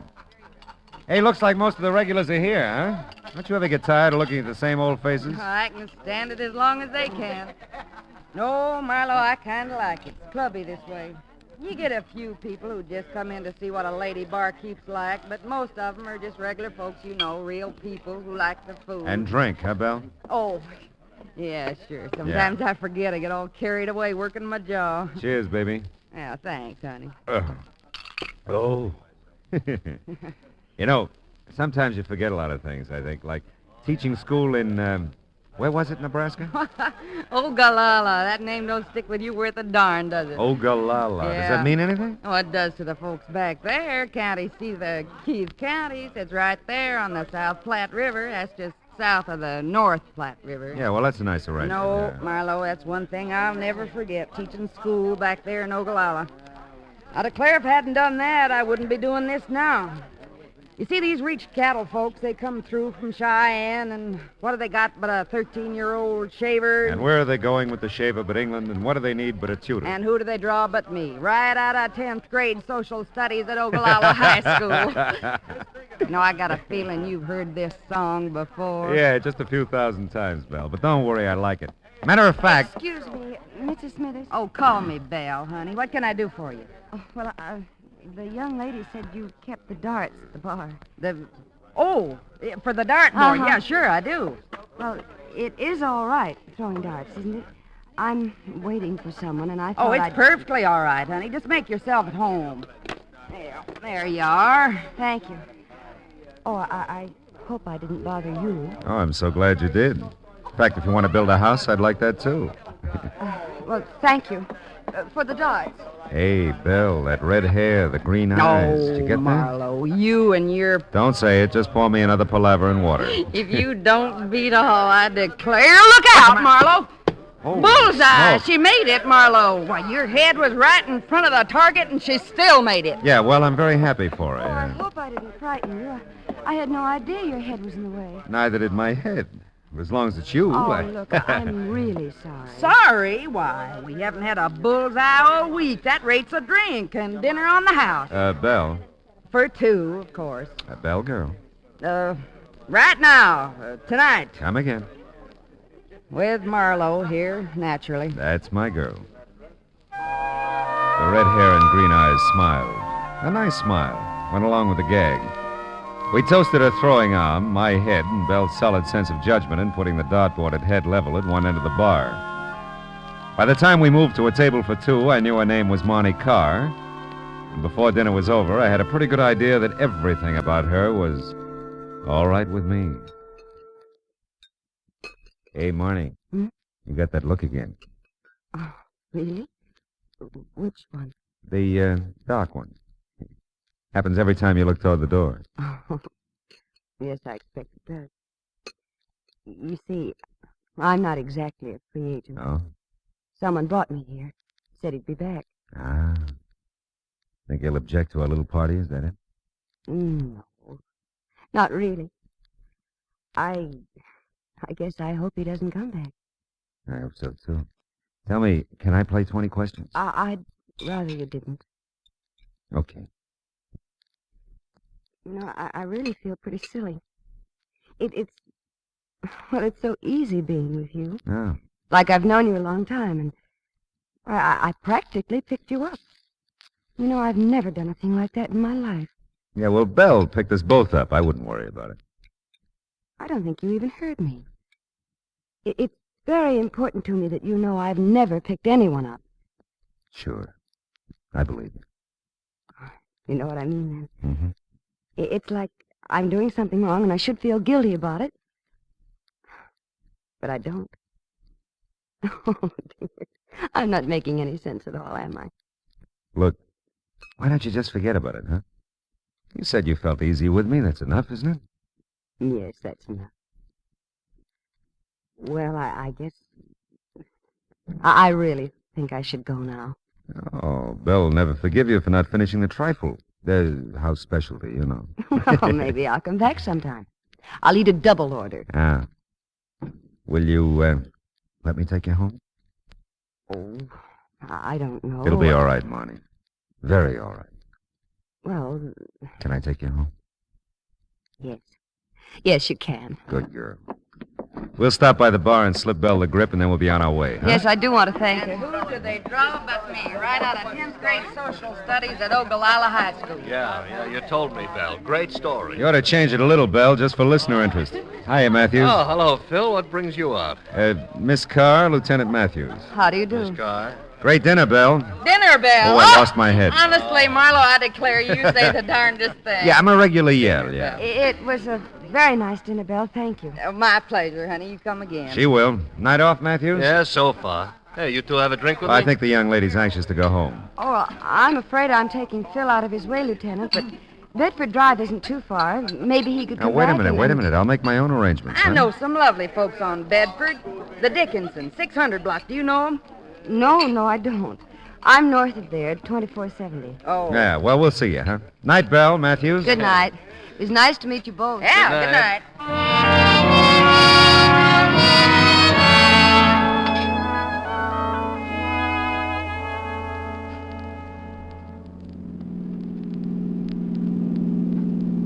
Turn right at this corner. It's the last house on the right. Oh. Say, Marnie, can we do this again? Oh, I don't know, Phil. Are you usually at Bell's in case I get the urge to throw darts again? Yeah, well, I also have a home, and I'll get a dartboard. Let's keep it at Bell's. Maybe later sometime I'll... Oh, wait a minute. This What? is the house. Oh. Hey, looks like you got company. Car in the driveway. Yes, I see it. I wonder... The guy who was supposed to come back and didn't? I'll say goodnight here, Phil. Don't bother coming to the door. Oh, now, look, I think I... Please. I mean it. Well, maybe I'll see you at Bell's again. Don't call us, we'll call you. Is that it? That's it, Phil. Thanks. I liked it. Great work, Marlowe. So crazy about you, she's running the other way. Paul, what on earth are you doing? There, that I'd be back. Never mind, Paul. Let's go inside. Good night, Phil. Thanks again.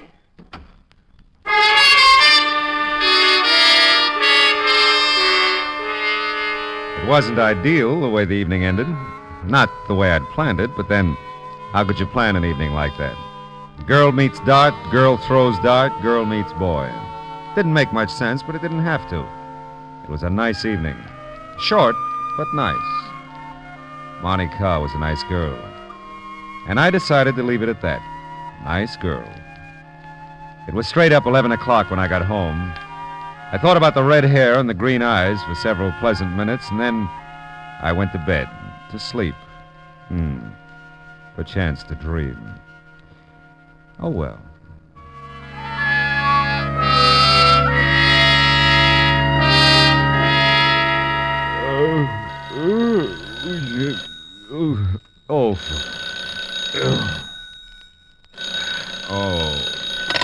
Hello. Matthews, Phil. Yeah. That girl you were with last night, where was it she lived? Where did she live? Yeah. Look, it's not even 8 o'clock in the morning. You're asking... Take it easy, Phil. Was it 2470 Bedford Drive? Yes, it was 2470 Bedford Drive, and if you hurry, maybe you can get there in time for breakfast. I'm already here, Phil. And you better come on out. The dame has been murdered.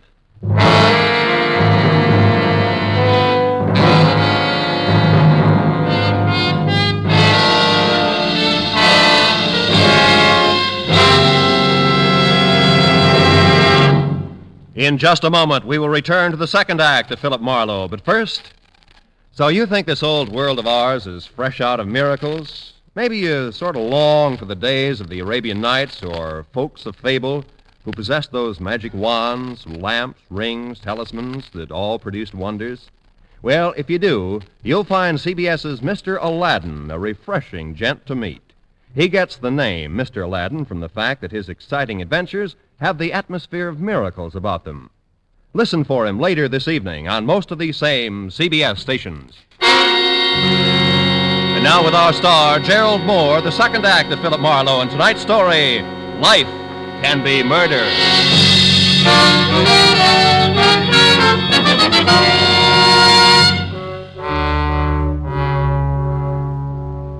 All the way to Beverly Hills, I tried hard to see the face of the guy in the doorway the night before.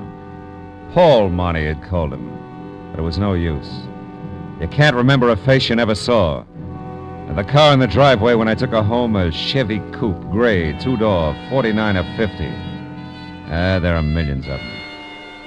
It had been blue and bright with stars the night before. The morning was hazy, overcast, and so was I. Matthews met me at the door. Come on in, Phil. Sure. Tell me, how long you known her? Last night. You sure? I'm sure. Uh-huh. Any idea what happened? Oh, yeah. Someone was looting the place. The back door was jimmied and some stuff missing. This dame must have interrupted it and got herself killed. Where is she? What, the corpse? Yes, the corpse. In here.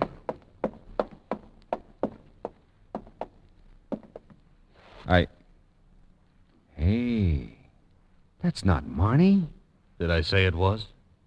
Oh, no, but I thought that... Never mind, do you know who this is? Yeah. Ann Harkness, according to identification on her purse. Oh? She's from New York. Taxi driver brought her here about 11 last night from the airport, and the coroner says she must have been shot shortly after that. Uh-huh. You bring your girlfriend straight here from Bell's? Yeah. Well, that's new for you. All right, huh? That would put her here by 10:30 easy. So? So the taxi driver says a red-headed gal answered the door and let the Harkness woman in. That doesn't prove a thing. No, it doesn't. I'd like to talk to her, though, Phil. You know where she lives? Well, she lives here, doesn't she? No. House belongs to Mr. and Mrs. Orville Edwards. They're out of town. They got called to Chicago yesterday with a death in the family. Oh. And the neighbors don't know anything about this Miss Carr, was it? Yeah, Monty Carr. Yeah. Well, I got a call into Chicago for the Edwardses. They ought to clear it up. Mm-hmm. That's something here, Lieutenant.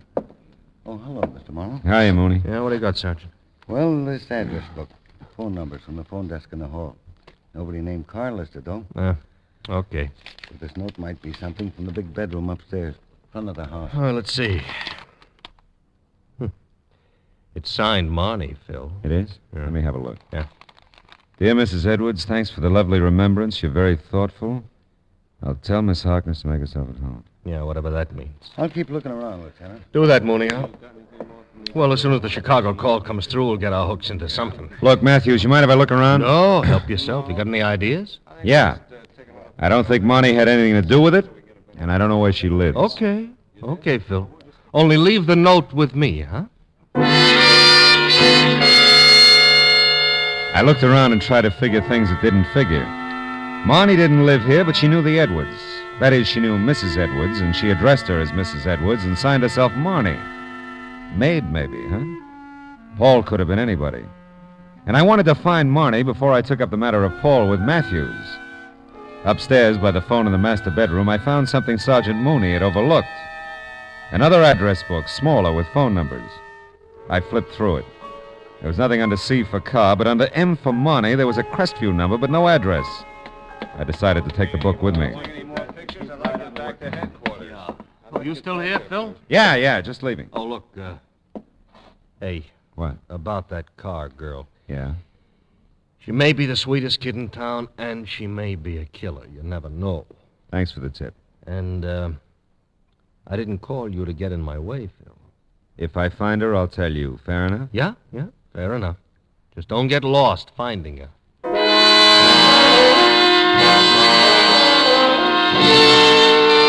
It was kind of a break. Head start, at least. I had a phone number for Marnie that Matthews didn't have, and I wasn't for her against him. He knew that. I just couldn't think murder and Marnie in the same thought. And until I could, I'd string with her if I could find her. The morning haze was lifting somewhat as I stopped at a gas station on the strip and used the payphone.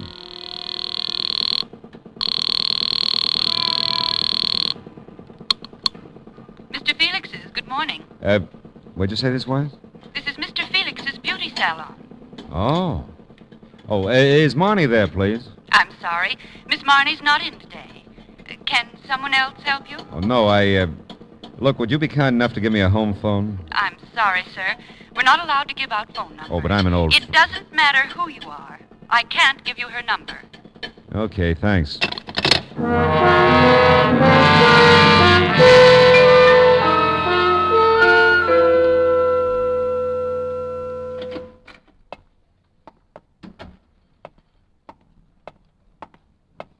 May I help you, sir? I just talked to you a few minutes ago on the phone about Marnie. I remember? told you then. I tell you now, we are not permitted to give out numbers. How did you find us? Well, Mr. Felix is in the book and Marnie's not. Look, really, this is important. I'm doing this for her. I've given Mr. Felix my word, and I've never broken it. Yeah, well, I don't doubt it. Oh, Marnie's friend here. You know the special one? She keeps talking about her all the time. Isn't it strange? I can't remember her name. Peg? Yes, Peg. Sure, that's the one. Can I talk to her? Well, Oh, all right. Ah. 36. Desk, please. 36, please. Thank you. I hope this never gets back to Mr. Felix. I can't imagine what he'd think. Oh, I can't either, but don't worry. My lips are sealed. You blast for me, Liz? Oh, yes, 36. Peg, this gentleman. Over here, Peggy. It's about Marnie. Ah? What about Marnie? Well, I don't have a home phone or her address. She wouldn't give it to you, huh? Well, no. She... She wouldn't. You look all right to me. What's wrong with you? Nothing. I'm a nice, clean-cut fella. Yeah, looks like. Yeah? What do you want with Marnie? Well, I just want to see her. Good enough reason? Best in the world. She don't feel too well today. She called me first thing this morning. Your fault? No, I don't think so, no. Tell me, what did she say when she called? But she didn't feel too well. Ah. Well, now, look, Peg, does Marnie go out to Mrs. Edwards often? Just when she's called to do her hair. Mm-hmm. Good enough reason? Best in the world. Do I get that phone number? Ridgely 0040. 0040. Yeah. And that's 1637 North Vermont, apartment B. Ridgely 0040, 1637 North Vermont, apartment B, huh? And walk softly by A. That's the landlady. Yeah, well, I'll remember. Thanks, Peggy. And, if you don't find her, come back. I'll give you mine.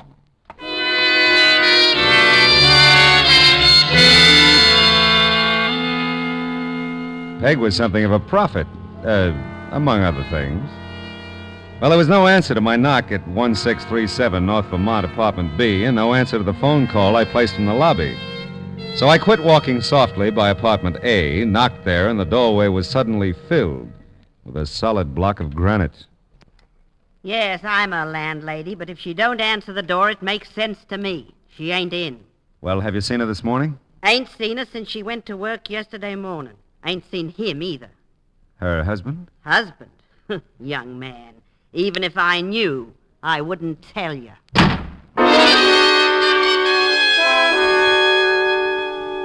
And I was getting proud of my head. It could dodge anything from flying darts to door slams near the eyebrow. But that was about all I was proud of at the moment. I wasn't exactly closing in on Marnie. The landlady's snort didn't give me much of a line on Paul, if that's who she was exhaling about. And there was the matter of Ann Harkness, who flew into Los Angeles the night before, just in time to be murdered. Well, I drove to a nearby drive-in and mulled it over a sandwich. Coffee was grim, too.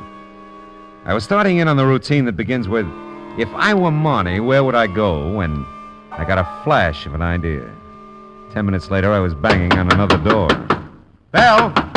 Bell, anybody home? Bell! Oh, Marlowe, come in. Oh. I'll arrange for swinging doors first thing tomorrow. I'm sorry, Bell, but I got an idea. I told you lately we're not open for lunch. I said I'm sorry, didn't I? It's just that... Oh, I'm sorry, too, Marlowe. Guess I'm kind of off my feed today. I All right. declare you ought to see what that butcher sent me in the name of prime rib. And Charlotte Bell. called, said she'd floundered like a beached whale all night, bad tooth. She Bell, won't will you live. run down? And when I got here, this was here for you. Oh, let's see. Someone shoved it under the door, I guess. At least that's where I found it. Mm-hmm. Well, land of Goshen, come in. You get enough people, we'll put on a floor show. You have been a busy boy, Phil. Hiya, Bill. Make yourself at home, Lieutenant. I got work to do. If you know that, you also know I'm getting nowhere. Yeah, maybe. Hey, listen. Huh? You've been tailing me, Matthews? Tailing you? Yeah, that's what I said. Phil, no. Just the boy's been going the same places you have. Ah. A little bit later all the way around, and along about the second stop, the description began to fit you. It did. Well, now, look, tell me, how did your phone call to Chicago come out? Oh, we found out where your Monte car fits in. Oh? Yeah? That Harkness dame was a friend from New York who came to call on the Edwardses. And they tried to intercept her when they got the call about that family death in Chicago. Only they couldn't reach her. Now, your Marnie told Mrs. Edwards she'd stick around the house and wait for the Harkness dame. Is that all? Well, they described some of the stuff that might be missing. We checked, and it is. It is, huh? Yeah. Tell me, how do you figure Marnie by now? How can I figure her, Phil? She's missing. Yeah. Yeah. She is missing, isn't she, Phil? I said if I found her, I'd tell you. You remember? Oh, yes. I remember, Phil. I just want to make sure you do.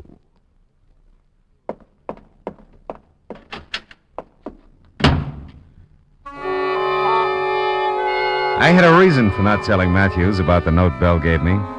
It was signed Marnie, all right, but it wasn't the same handwriting I'd seen in the note she left for Mrs. Edwards. It said, Phil, meet me at 8:30 tonight in the park above the bluffs at Santa Monica. That was all. Except 8:30 was like 6 hours away. And it's just dark here at 8:30. And a fella can get killed keeping that kind of an appointment.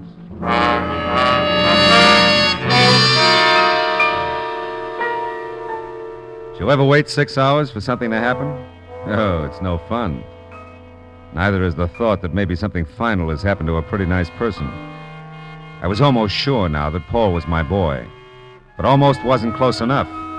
And I had to find Marnie, if she could be found. Well, I got to the park above the Santa Monica Bluffs about 15 minutes early.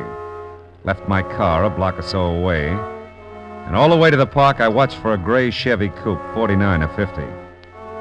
When you look for them, they're hard to see. And then I saw it.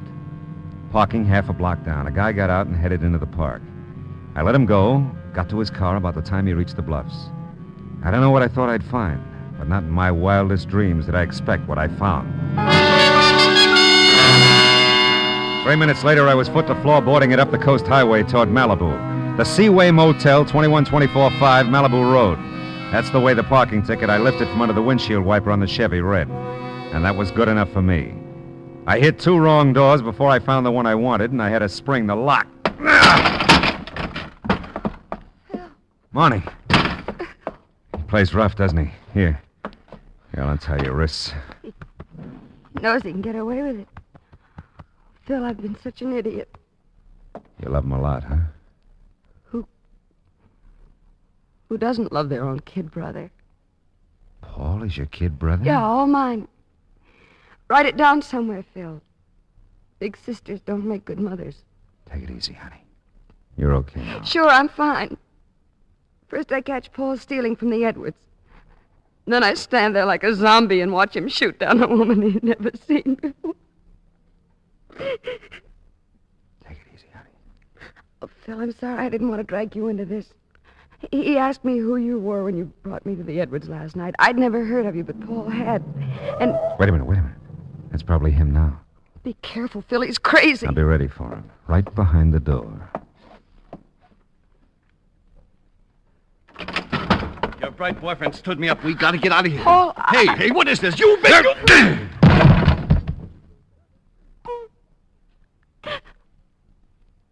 Oh, Phil.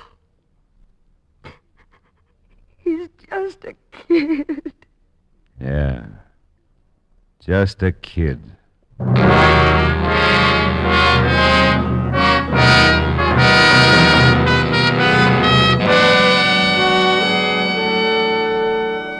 I called Matthews and wound it up. Everything checked, everything balanced. Paul cried like the baby he was and blabbed his head off when he came to. Monty just cried. Funny how many people dispose of anything from mayhem to murder with the phrase, he's just a kid. I'll bet someone said that about Capone, Dillinger, and Pretty Boy Floyd. Now take Marnie. She's... what a kid.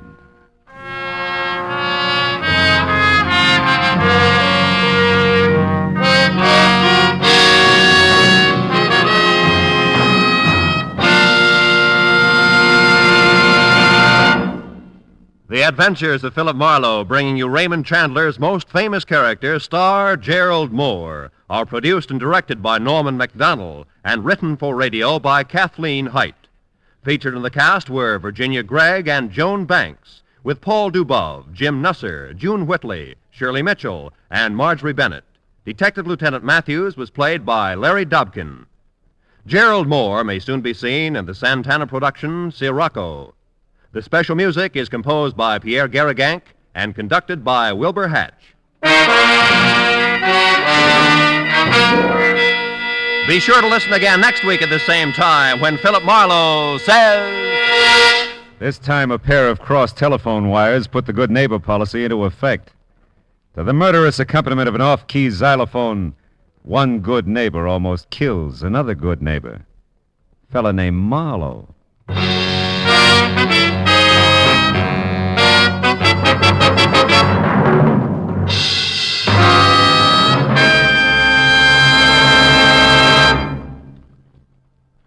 Lena Romai, glamorous song stylist, visits Guy Lombardo time tomorrow night on CBS. Lena Romai sings Chio Chio and I Get Ideas. And that should give folks ideas, too, not to miss. Lovely Lena Romai on Guy Lombardo time tomorrow night. Say, also on tap over most of these same CBS stations, another 30 minutes of Mario Lanza.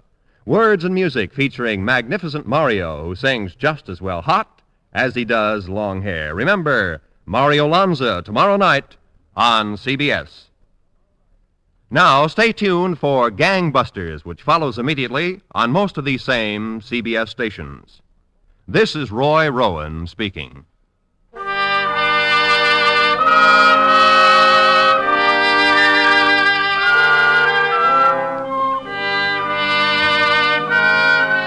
This is CBS. Hear Horace Height every Sunday night on the Columbia Broadcasting System.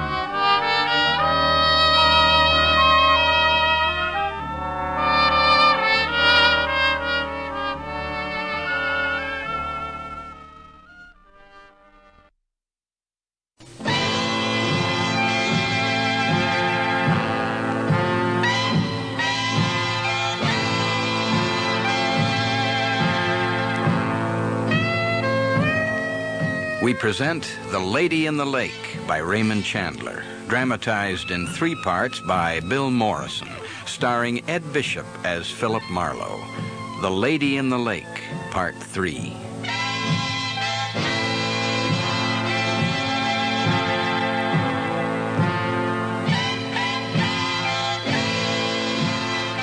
California, 1943.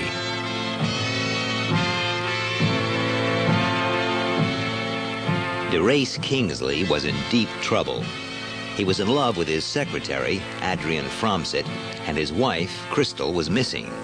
Now, she was the prime suspect in the murder of a man called Lavery. I had to find her. But it wasn't a simple murder. It had its roots deep in the past, in the killing of a doctor's wife, a police cover-up, and the drowning of a woman identified as Mildred Haviland, who had once been the wife of a cop called Al DeGarmo.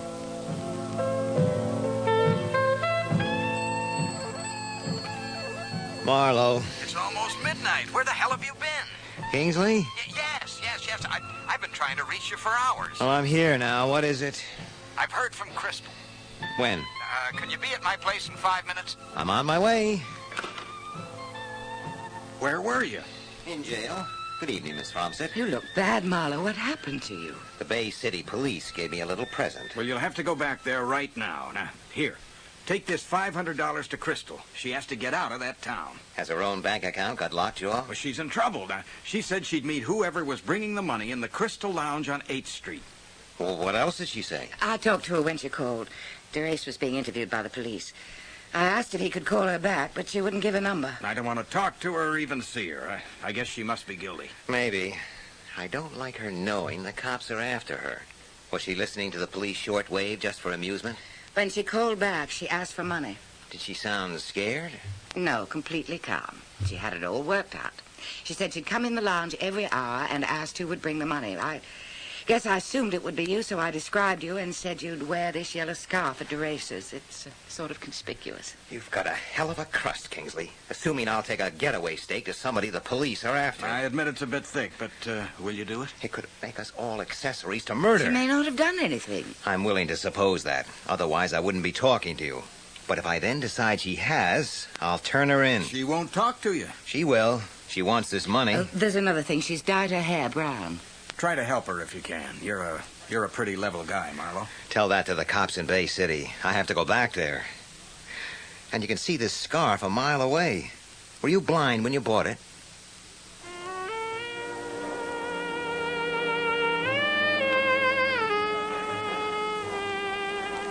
May I sit down?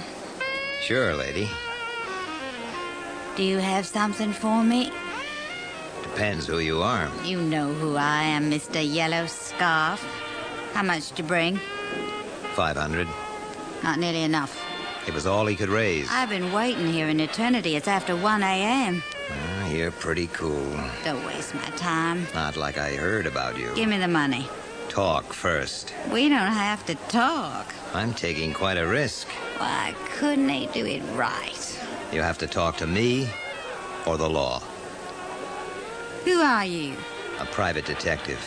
Isn't my dear husband charming? It wasn't easy for him to know what to do. Just give me the money. No talk, no money. What do you want to know? Where you've been, what you expect to do. Let me work things out for myself. No talk, no money. Not here. I'm at the Granada Hotel, room 618. It's 2 blocks north. Give me 2 minutes, then follow me. Help yourself. Thanks. You know, I had quite a different impression of you from Kingsley and Lavery, too. I've dyed my hair. It makes quite a difference. You were hired to look for me. You found me. Get on with it. You sent a wire from El Paso. Did you marry Lavery? I changed my mind. I sent him away. What did you do then? I went to Santa Barbara for a week, then Pasadena, then Hollywood, then here. Alone? Yes. What was the idea? I had to think things out. My life was in a hopeless tangle. You spent a month at Little Fawn Lake trying to do that. I guess I needed more time. Please, won't you give me the money and go away? Did you come here to see Lavery? I'm in love with him, and yet I don't want to marry him. I told you, I'm all mixed up. Yeah. No other reason for leaving the lake? Muriel Chess, for instance? Her? Why? Bill Chess claims you invited him in to help pass the lonely hours. Oh, that drunk? And now Muriel has been found drowned in the lake. Probably drowned the night you left. My God, I'm not too surprised. So it came to that in the end. What? Oh, they fought terribly at times. I had nothing to do with it at all. Doesn't seem to bother you much. I hardly knew Muriel.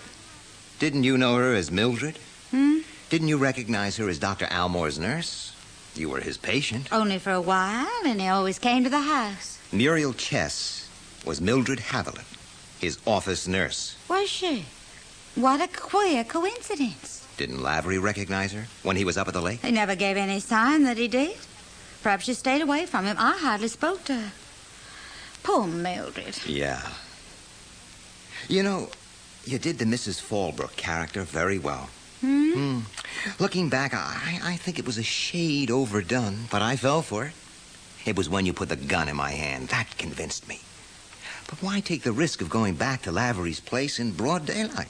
You think I shot him? I know you did. He had all my money. He stripped my purse. It wasn't a risk. I disguised myself a little, went there, took in the milk and papers, all very normal. People lose their heads in these situations, but I don't. I don't see why I should. It's much safer not to.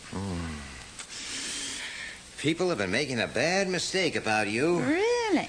They've been thinking of you as reckless, with no brains. So, you shot him the night before. I should have thought of that. He would shave at night for his lady friends. What are you going to do about it? Turn you over to the police with pleasure. I gave you an empty gun that day. I could afford to. I have another one here. I never liked this scene. Detective confronts murderer. Murderer produces gun, points same at detective, tells him the whole sad story with the idea of shooting him at the end of it, thus wasting a lot of valuable time. The gods don't like the scene either. They always manage to spoil it. I've no story to tell you. You don't seem to be afraid. You'll probably miss me. You missed Lavery 3 times. I won't. I'm going to be too close to miss. This close. Hold your hands up by your shoulders and then don't move at all. Are you going to search me? I haven't got a gun. You don't know much about them, do you? What with your bad aim and standing far too close to me, and though I hate to bring it up, you've forgotten to take the safety catch off. What? Oh, you bastard! You... I told you the gods didn't like this scene. Leave the gun on the floor, lady. Let's talk some more.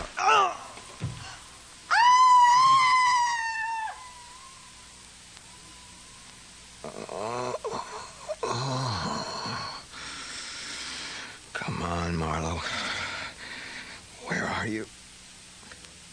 you're in a hotel room. There was a lady with a gun, and somebody hit you from behind. Where did he come from? Man, you stink of gin. They poured gin on you. Oh. In a hotel room. A girl that had been blonde with hair dyed brown. I'm not wearing all my clothes. Or my shoes. Where is she? Oh, Jesus. Marlow, you have been set up.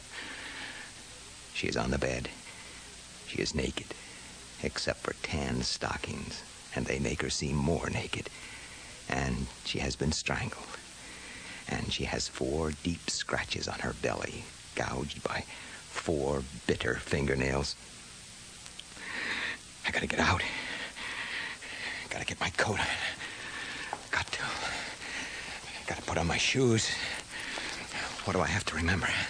I must remember the scarf, the yellow scarf, and the money. The money. Where's the envelope with the money? When are they coming to get me? And can I get out first? Open up! This is the police! Open up or we kick it in! Hold it right there. Well, I'm damned. Marlow. A sex killer. DeGarmo, you won't get away with this. Not even if you took me down to City Hall instead of driving me up here into the hills. I've got nothing to lose. Weber suspended me. How did you know I was in that hotel room with her? A call came in. I was hanging around headquarters. Some guy disguised his voice and didn't give a name. I got there first. Hey, you got a real bump on the back of your head. I was sapped. What do you want, DeGarmo? Let's hear you talk, Marlow. Maybe we can work this out. Smoke? Thanks. Weber's only 1 jump behind us. To hell with Weber. If I can crack this Lavery case, I'll get by with a reprimand. If I don't, I'll be thumbing a ride out of town. Help me. Tell me what you know. Okay. Kingsley told me he got a call from his wife. Uh-huh. She wanted money. He sent me to give it to her. Money? For a getaway? He knew she was wanted in connection with Lavery's murder. So did you. I wanted to talk to her. I met her in the Crystal Lounge. Her hair was dyed. I didn't recognize her, but I had only seen a photograph. I said talk or no money. So we went to that hotel. She went first, alone. Time for her guy to plant himself behind the curtains and wait. He was behind the curtains, but I'm not sure she knew about it. No? You get any kind of a look at him? No. Too bad. Yeah. I think she knew him. Maybe. I found this yellow scarf lying among the clothes. You think the guy dropped it? I've seen Kingsley wear it. Kingsley? Well, I'm damned. Now, why would Kingsley kill her? She was cheating on him, making trouble. She had money, he didn't. He wanted to marry his secretary. And what if Lavery's murder wasn't proved against her, and she got off to make more trouble? Also, there was a chance to set me up as the goat. Where's Kingsley's place? Beverly Hills. He better be there. And he better be able to account for where he's been tonight. Keep that scarf in your pocket till we want to spring in on him. Whatever you say, Lieutenant. One moment, please, gentlemen. Whom did you wish to see? Did he say whom? Yeah, but don't hit him. There is such a word. I knew there was. I often wondered where they kept it. We want apartment 716, Miss Fromstead. Any objections? I most certainly have. We don't announce guests at 23 minutes past 4 in the morning. That's what I thought. So I wasn't going to bother you. I'm a police lieutenant. Here's the badge. Oh, very well. I hope there isn't going to be any trouble. I'd better announce you then. Do that. Marlow, you think he'll be here? He wasn't at his home. Miss Fromstead, it's the desk. 2 gentlemen. Lieutenant DeGarmo and Mr. Marlowe. Lieutenant DeGarmo. Would this dame cover for him? I don't know. Oh, very well, Miss Fromstead. I'll send them up. She will receive you. Thanks. Sweetheart, she must have been awake at 24 past 4 in the morning. Durace isn't here. He hasn't been.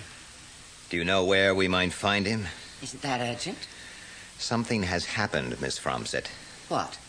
She's been murdered. Murdered?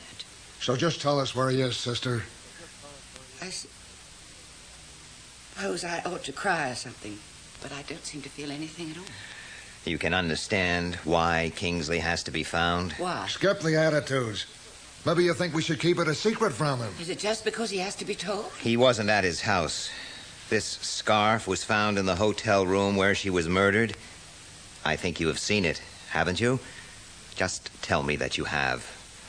You ask for a great deal of confidence, Mr. Marlowe, considering that you haven't been such a smart detective. I ask you for that confidence. I expect to get it. And how smart I've been is something you don't really know anything about. Is it Kingsley's scarf? Yes, you know it is. This is cute. You two make a nice team. All you need is acrobats to follow you. How was she murdered? Stripped naked, scratched up, and strangled. Durace wouldn't have done anything like that. Sister, nobody ever knows what anybody else will do. Where is he? He didn't bring me home. I took a taxi about 5 minutes after Mr. Marlowe left. Well, usually the bim tries to give her boyfriend a bit more alibi than that. He wanted to bring me home, but we were both tired. He doesn't need an alibi. He couldn't have known where to go, what hotel she was in. He had the time. Is this the kind of confidence you ask for? We're getting nowhere. Let's go. I'm not finished. If Kingsley had something on his mind, where might he go to be quiet to figure it out? He wouldn't run away. But he might want time to himself. You're getting nowhere. Let's go. Let me use your phone. It's there. Hold it. Tell me who you're calling. Operator, I want a person-to-person call to Constable Jim Patton at Puma Point. It's urgent. Who's running this show? I am.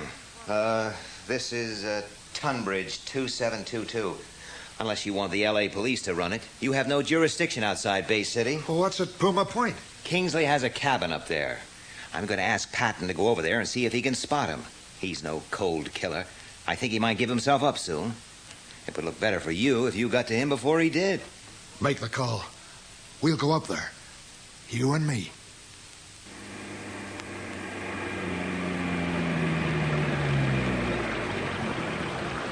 What the hell are we stopping for? They've got sentries guarding the Puma Lake Dam. Against what?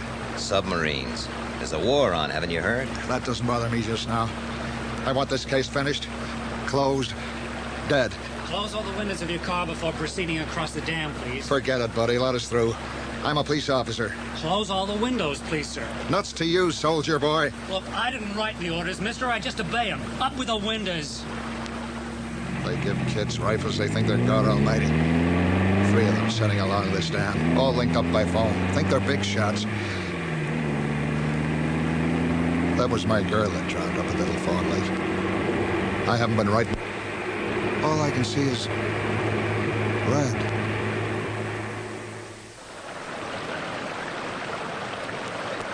We have to leave the car and walk to the lake from here. Patton will be waiting. He said Kingsley was inside the cabin. What's that? A .38 Smith & Wesson and a .44 frame? He's not that kind of tough. It's not a tiger hunt. You won't need the artillery. Are you carrying a gun, Marlowe? No. Good. This is enough gun for both of us. Oh, you are a little crazy, DeGarmo. What do you mean? You made enough trouble. It all goes back to Florence Almore.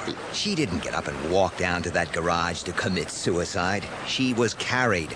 Almore gave her an injection which made her sleep, but he didn't murder her. Morphine would be the last thing a doctor like him would use. Somebody else who had access to the stuff gave her another jab. When Almore came back, he got scared and carried her down to breathe in monoxide. How did you ever manage to live so long, Marlowe? By not getting too much afraid of professional hard guys. Almore is guilty, but as a practical matter, you know his nurse, Mildred Haviland, killed her. She was playing house with Almore. She wanted the money. She wanted to make it permanent.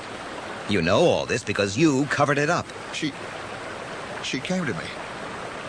She still needed me. You covered it up, but you made sure to scare her out of town after it, out of reach, out of danger. You were getting away with it. Why did you come up to Puma Point looking for her? How did I know where to look? I think she still wanted money, wanted it badly. She must have been sick of Bill Chess. Did she write to Almore asking for money?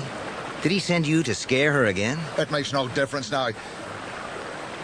She's dead. I loved her. I would do the same again. Yeah.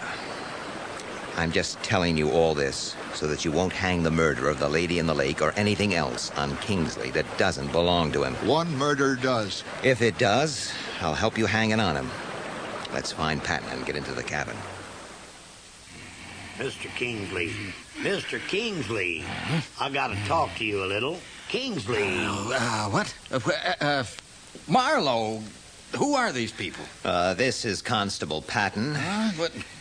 Yes, I know. And this is Lieutenant DeGarmo from Bay City. He has to talk to you. Oh, God, I must have fallen asleep. I got drunk. I've been asleep. Your wife is dead, Kingsley. What, dead? Last night. I don't suppose that's news to you. Show him the yellow scarf, Marlowe. Careless of you to leave that behind you. Leave it?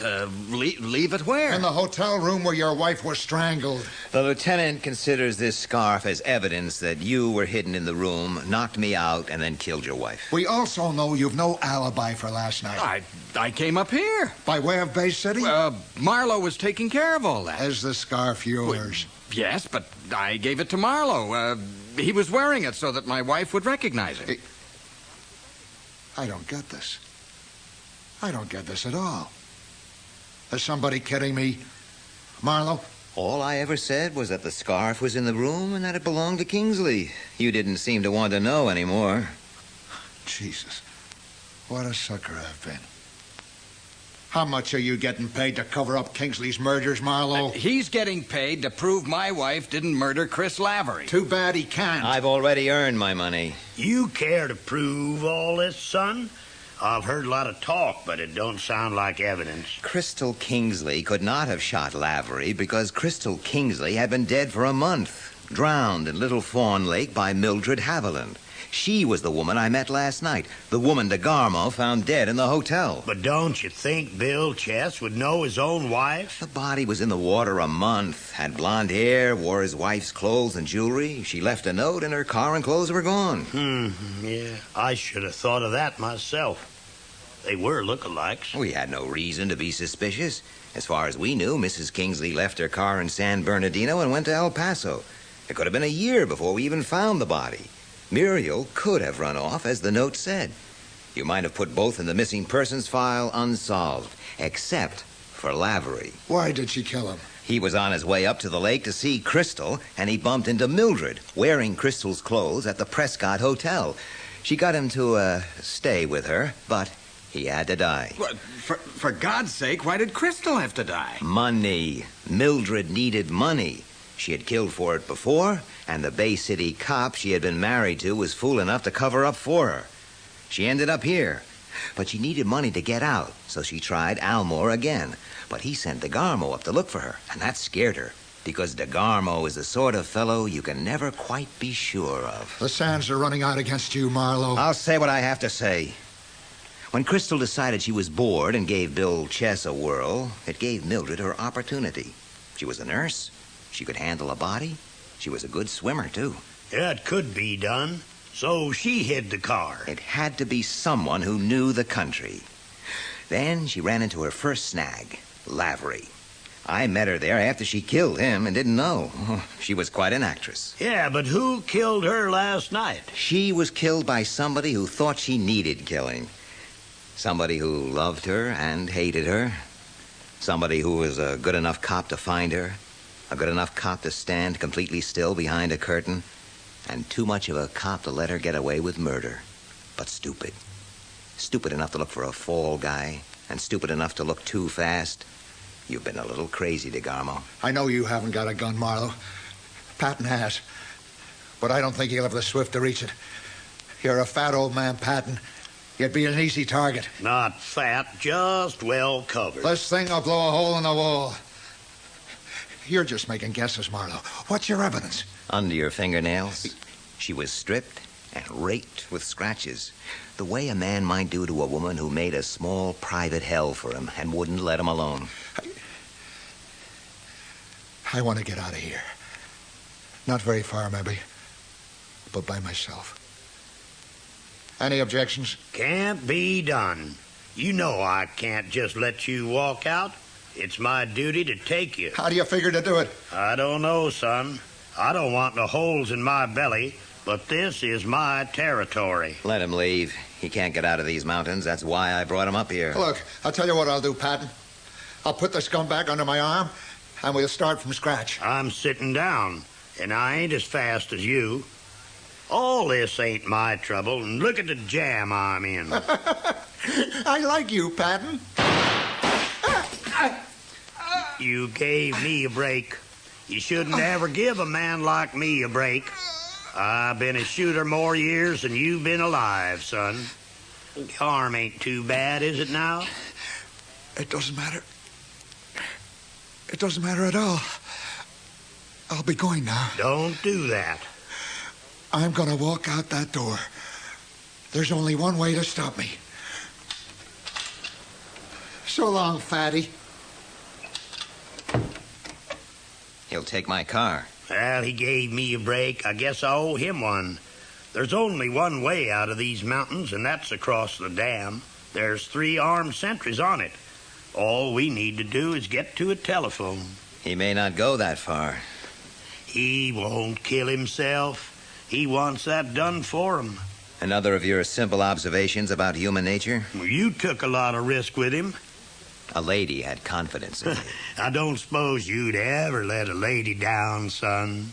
I don't suppose. Tell you what's going to give me a lot of pleasure.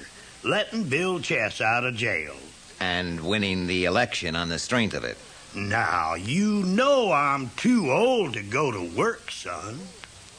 The way the sergeant of the guard told it, DeGarmo ignored the first sentry, and when the one in the center of the dam tried to stop him, he drove straight at him till he had to jump for his life. By that time, they had signaled to the last sentry. They had their orders. The orders said in a case like this, they were to shoot. The last sentry shot, and DeGarmo saw nothing but red as the car swerved off the top of the dam and went plunging down into the deep green lake. There was a war on, all over the world.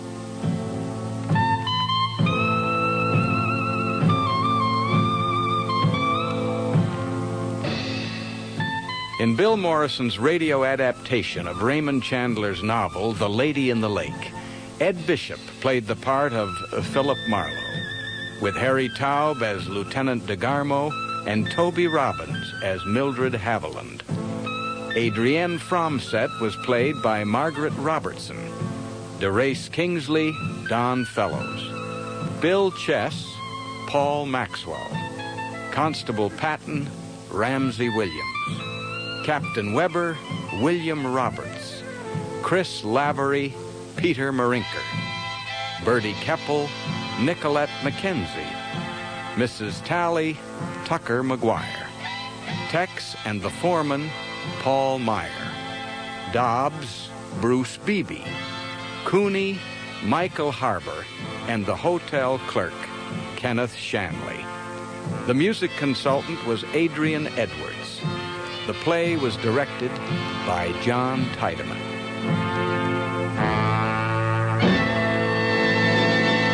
Get this and get it straight. Crime is a sucker's road, and those who travel it wind up in the gut of the prison of the grave. There's no other end, but they never learn. From the pen of Raymond Chandler, outstanding author of crime fiction, comes his most famous character in The Adventures of Philip Marlowe.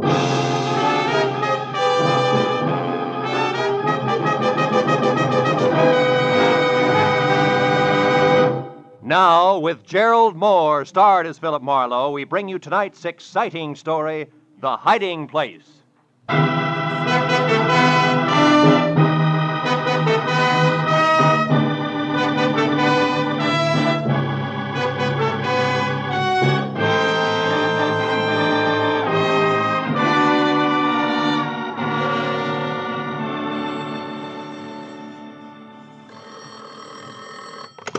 Mrs. Brown's gift shop. Oh, yes, Mr. Waltman. The bookends? Well, let me see now. That was the little Dutch figurines, wasn't it? The boy and the girl? All right, fine. Well, I'll have to... Oh. Hold the line a minute, Mr. Waltman. Mr. Marlowe, you're back. Yes, Mrs. Bryant. Did you find him, Mr. Marlowe? Did you find Chipper? Chipper is dead, Mrs. Bryant. Oh. Take it easy, Mrs. Bryant. Maybe you better sit down here. No. I'm all right. There's a customer waiting on the phone. I'll finish that. Then I want you to tell me everything you found out about my son. Sure. I'll only be a moment. As Martha Bryant went to the telephone, I braced myself for the story I had to tell her. I tried to figure some last-minute way of making hard facts a little softer for a sweet, brave, gray-haired lady who deserved a better break. The first thought about what had happened brought the whole ugly business rushing back at me again. Turned my mind back like a clock to where it had all begun yesterday morning in my office. And that same Martha Bryant, full of hope and quiet courage, had walked up to my desk, handed me a letter, and asked me to find her son. His name is Chipper, Mr. Marlowe. Or rather, Chip, now that he's a grown man. He's 22. He left suddenly without a word 6 months ago. Oh? I've heard nothing until this morning when that letter there addressed to Chip came in the mail. Postmark St. Louis Obispo. Oh, sit down, won't you, Mrs. Bryant? Thank you. Maybe I shouldn't have opened it, but... Well, you see, it's the first indication I've had in all that time that he's even alive. Read it. Dear Chip, it's been a long drag, but the waiting is finally over, darling. The time is now. Meet me at 11:30 Monday night at the House with the Big Wheel, signed Toby. House with the Big Wheel. What does that mean, Mrs. Bryant? I have no idea. But for some reason it frightens me. Oh.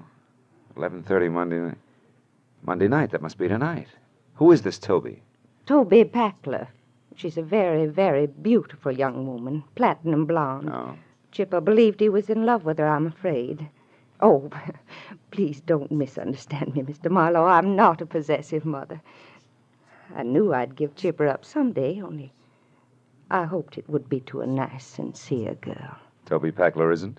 Well, she's much too fast. The kind who uses too much mascara and wears things like those little anklet chains they call slave bracelets. I tried to find her after Chip left, but she was gone, too. Oh. Tell me, did you and your son argue about Toby, Mrs. Bryant? No. I only saw her once. He knew I didn't think much of her, but that didn't drive him away, Mr. Marlowe. What did? Well, I've never been able to understand. After his father died, Chip became irresponsible and a little wild, perhaps, especially since I had to spend all my time running our gift shop on Ivar, but he was a good boy, really. I've tried to convince myself that he left just to prove his independence, to test his wings, you know. But now... Now what, Mrs. Bryant? Now I'm worried. That letter, it puzzles me. I don't like it. Well, it may mean nothing more than you're getting a daughter-in-law who uses too much mascara. I hope you're right.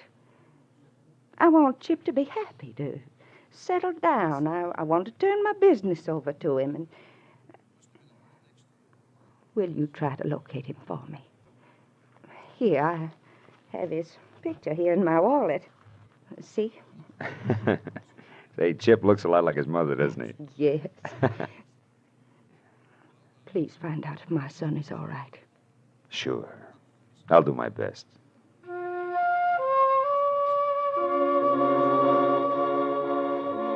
my office window, I watched her leave the building. Saw her stop politely and answer a question for an oily sidewalk passerby in a black pinstripe suit. Then moved quietly on down the street toward her shop on Ivar. A neat, gentle, very lonely woman. I hoped I'd find a happy story for her in San Luis Obispo. She had one coming.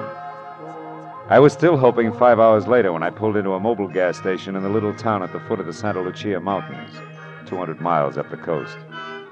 I filled up, asked a few questions, and found out there were only 4 good hotels, 5 not so good, and 2 or 3 dozen motor courts, and that ran the gamut. So even with nothing but the name Toby to go on, the job wasn't completely impossible.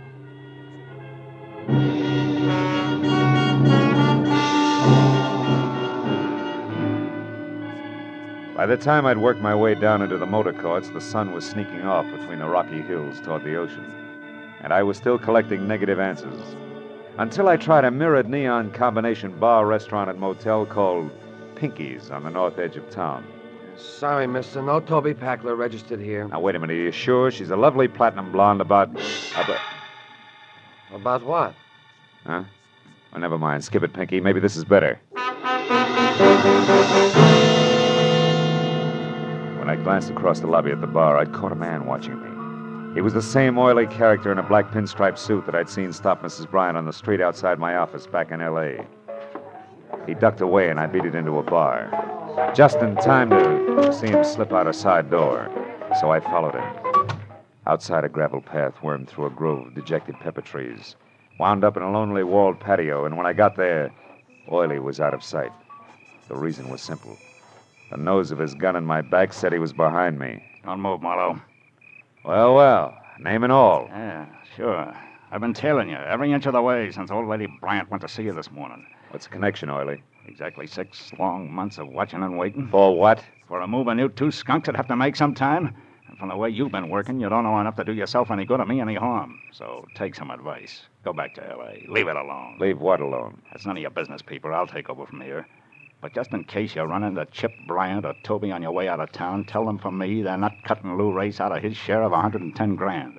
I'm going to get it, one way or another. And so you won't forget, use this for a reminder.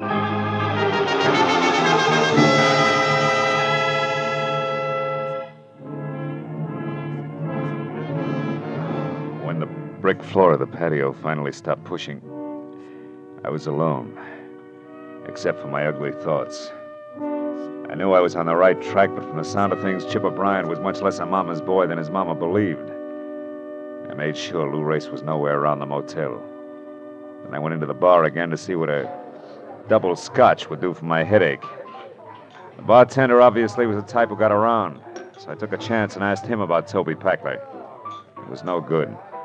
But when I described Toby as a beautiful platinum blonde, a girl sitting alone 2 stools down, a girl with a short, ragged, mouse-brown hair and extremely flat, misformed face, dropped her eyes and looked away. I suddenly felt very cheap. I flipped a silver buck on the bar and got up. You know, it was the kind of dumb stunt you can't apologize for. You just leave. I was halfway to my car before I realized that the girl had followed me out. Hey, mister. Yeah, you. Just a minute. I turned and watched her come toward me.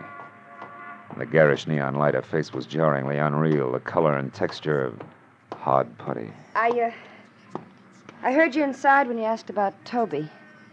Yeah, I thought you had. Do you know her, Miss... Palmer. Oh. Yeah, I know her. She's one of my few friends. What do you want with Toby? Well, my name is Marlow. I'm from L.A. I want to talk to her about a fellow named Chip Bryant. She's my only lead. Chip Bryant? Yeah. She never mentioned that name to me. Anyway, you're too late, Mr. Marlowe. What do you mean?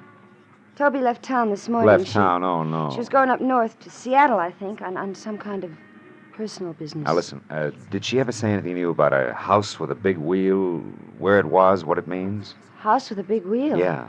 No, I'm afraid not. I'm sorry, Mr. Marlowe. I guess I'm not much help. Well, good night. Thanks anyway. Now, good night, Miss... Palmer. Yeah. Yeah, Palmer. Good night. As the girl walked back to the bar, the little gold chain I'd spotted around her ankle glinted in the brittle light, and it was like an echo of a memory. A slave bracelet on her was as out of place as a morning glory in a bed of toadstools. But that gave me a crazy hunch, a hunch that somehow in the last 6 months, a gorgeous blonde named Toby Packler had become a drab brown head with a flat, stiff face. So I didn't chase wild geese to Seattle. Instead, I got in my car and I waited. An hour went by and it was almost dark before she finally came out again, stepped down into a sleek new convertible and drove north out of town. I followed as she turned off a neglected side road, and for 8 miles twisted through jagged rocky hills toward the mountains. Then suddenly, from the crest of a small rise, I saw what she'd been heading for. An old stone house squatting in a grove of eucalyptus trees. The girl I figured to be Toby Packler had slowed almost to a stop. I watched her creep along until she was out of sight. Then I got out of my car and I went down for a closer look. Round, brown shingled cupolas reared proudly out of choking overgrowth, and on a huge rusty iron gate in front was the name Escobar. But in the trees behind the house, I saw more. Turning slowly in the stream, there was a giant water wheel. A big wheel. I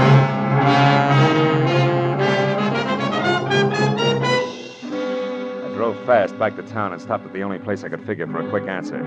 The office of the San Luis Obispo Daily Eagle. The night editor was strictly old school, from green eye shade to sleeve garters, but still very much on the ball. So, you want to see the issues of exactly 6 months ago, you say? Yeah. That'd be November. About the 8th, 9th, and 10th. Here you are, son. Help yourself. Thanks a lot. If I'm right, this ought to cinch it.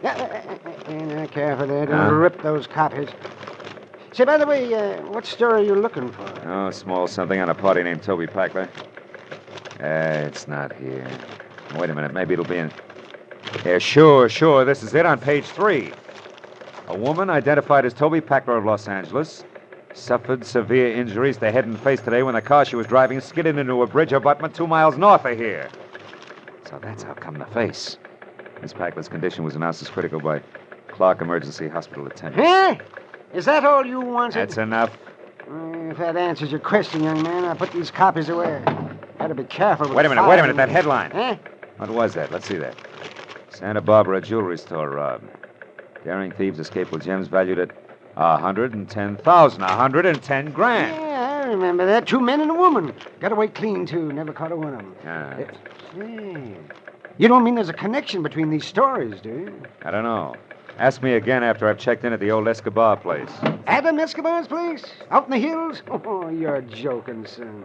What in the world could that crackpot possibly have to do with a jewel robbery and a car wreck 6 months ago? It beats me, but there's some tie, and you can count on it. I think you're crazy. But if you're going out there, maybe you should be. Now, what's that supposed to mean? You'll have something in common with Adam. He's lived in his own private dream world for so long, he's forgotten what the real world's all about. Goodbye, son. I'll see you later. I hope.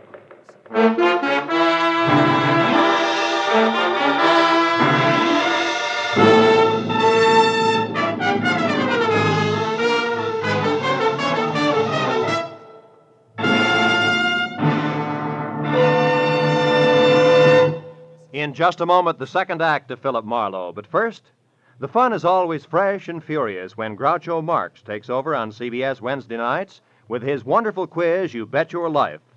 Groucho, the master of ad-lib, teams up pairs of opposites and then goes to work with his quips and questions. Very, very solid with laughter, this Groucho Marx show. Hear it this Wednesday and every Wednesday on most of these same CBS stations. Now with our star, Gerald Mohr, the second act of Philip Marlowe, and tonight's story, The Hiding Place.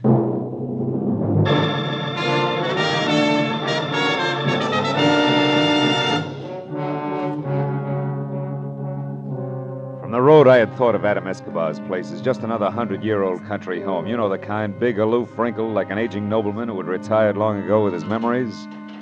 Now that I was there and at the rusted iron gate that resented my intrusion out loud, I changed my mind. I saw now it had to be a degenerate nobleman. Also, the nobleman had to be flat broke. I saw it everywhere.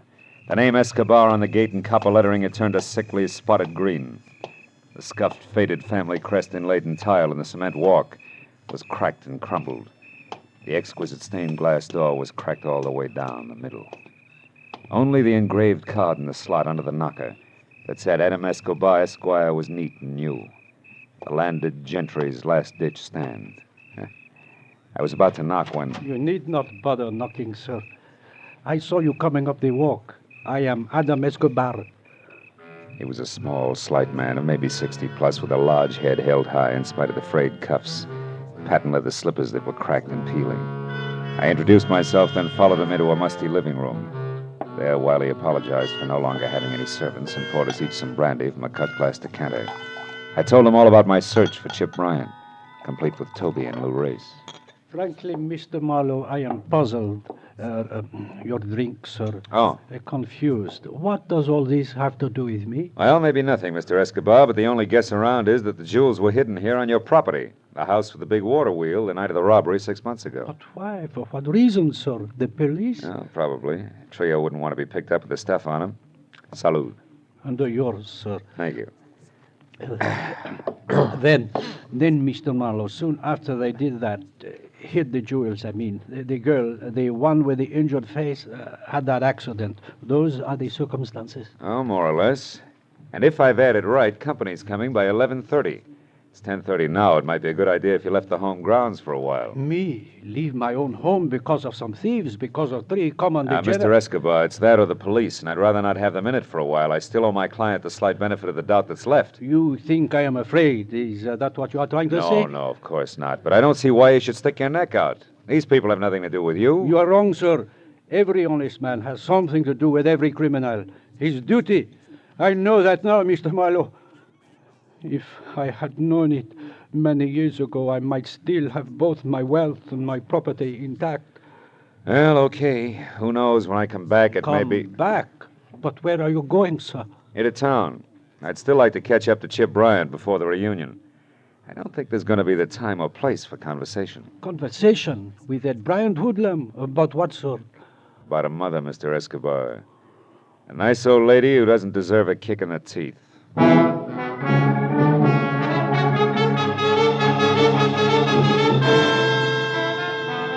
Back in San Luis Obispo, I returned to the missing person door-to-door canvass for the 3rd time that night. Only now I confined myself to the wrong side of the tracks exclusively, and the deeper the dive, the better. I didn't figure that Chip Bryant would show anywhere else. And after a half a dozen quick stops, number 7 proved lucky. It was a cramped, greasy bar with a sawdust and cigarette butt floor and a single customer. I hadn't found Chip, but I was close to the dapper Mr. Lou Race. The barkeep, a ball of fat, wearing a sweatshirt the size of a tent, had his back to me when I entered. So did Race. So when I tapped the tricky man on his padded shoulder and he turned, he was surprised to see me swing! That slicker was an old debt. This! Just in case the cat got your tongue. Now get up! Get ready to answer a few simple questions. Hey, what do you think you're doing? You're busting my table. I'll pay you for it, and unless you want to be up to your rolling chins in trouble with the law, Junior, don't try to help the clientele. The cops? Oh, okay. Why didn't you say so? I don't know nothing about this guy. And I don't know enough. Now, come on, Race, you talk or eat sawdust. Which? No. I'll tell you. What do you want? One, you, Chip Bryant, and Toby Packler stuck up that Santa Barbara jewelry store 6 months ago, right? Yeah, we did it. But they crossed me up. It was when the cops were coming and we split. Splitter, you played hooray for Lou Race and ran without worrying about the others. What's the difference? The reason Toby and Chip Bryant won't tell you where they hid the jewels, that's a difference. Nuts. You're standing on one ear, peeper. Toby had a different reason for crossing me. Like what? Like her falling in love with that louse Bryant. The kid she baited into coming along with us. By flapping her baby blues, the kid who was supposed to drive the car, period. That's how she crossed me. Anything else? Yeah, the topper. Where's Bryant now? One of 2 places. Either with Toby Packler or without. Oh! Packler. Good night, sweetheart. By the time I made it to the door, the second company, Sam Spade, was across the street behind a parked car and streaking for an alley in the middle of the block. And just as I thought I was going to lose him, he came abreast of a dark doorway, and I saw it. An arm raised quickly, the glint of a knife blade. The arm dropped sharply. Whoever had done it slid away in the dark as suddenly as he appeared. When I was next to Race, there was only the caller's card, a black ivory-handled knife, driven to the hilt in between the dapper man's shoulders. He was going out fast. Hey, holy cow, how did it happen, Mr. Shut up, Race. Race, do you know who got you? The knife. Yeah? Has it got a dark black eye? Black ivory handle, yeah. Why? What does it mean? Who's it belong to, Race? It's the kid. What kid? That little lousy Chip Bryant. He's dead, huh? Yeah. And so are all the prayers of one Mrs. Martha Bryant. Huh? Who's she? Never mind. Listen, call the cops. Tell them my name's Philip Marlowe. I'm a private detective, and I may be able to explain all this later. Right now, I'm due at a house with a water wheel, and I'll explain that later, too. If I'm lucky.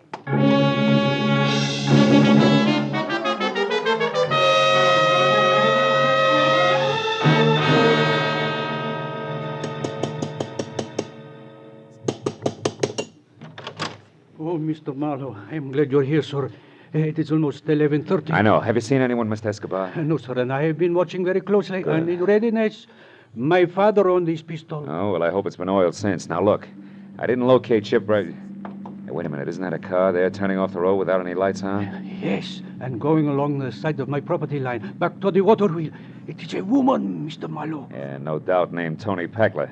Now, look, you stay here, Mr. Escobar, and keep that blunderbuss ready. Don't forget Chip Bryant's due out here, too, and he's a killer. Keep your eyes open. We'll stand a better chance meeting him one at a time.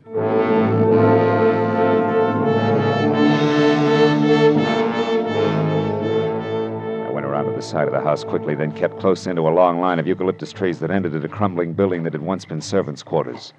After that, it was only 20 yards to the water wheel. 20 open yards to the huge, ancient circle of hand-hewn wood that complained against the side of a dreary, squat stone mill that had long ago died of old age. There in the faint half-light of a hazy moon, I saw Toby Packler, kneeling at the corner of the building and with both hands working furiously to loosen a stone the size and shape of a football. There was a gun on the ground next to her. I moved closer, my hand tight on the .38 in my pocket. Then I waited till she had the stone out. And that baby Ann's a 6-month-old secret. Were you not... That wasn't bad aim, just a warning, Toby. How do you know my name? I read your mail. Now get back over to your homespun safety deposit box there and take the jewels out. Go on. All right. Why shouldn't I, soldier? You won't go anyplace with them. Chip will see to that. They're gone. Get back. They're not here, I tell you. Do you understand? They're gone. Gone. All the hopes I Hold had. it. Now tell me, is this where you hit him? Of course. Nobody else knew? Race or Chip Bryant? Grace didn't even know about this place. But Chip... What? And don't dare move, Mr. Marlowe. Now, drop your gun. Do it! Miss Packler. Mr. Adam Escobar, Esquire. Keep quiet. So Chip Bryant had the jewels all the time, did he? I never thought of that. What do you know about jewels? Oh, quite a bit. You see, Miss Packler, that night 6 months ago when you stood over there on the other side of the water wheel and told Bryant that you had hidden the jewels and would tell him where later on, I was listening. You knew they were here? I'll tell anything to anybody. It was, of course, quite by chance that I overheard you. But after you had that accident with your car, I searched as diligently as though I were a partner. Searched Miss Packler for money that could mean so much to me. But I found nothing. Then where are they? You idiot, tell me! Where are they, do you know? Now that I see this hiding place, yes. It was where Chip Bryant stood.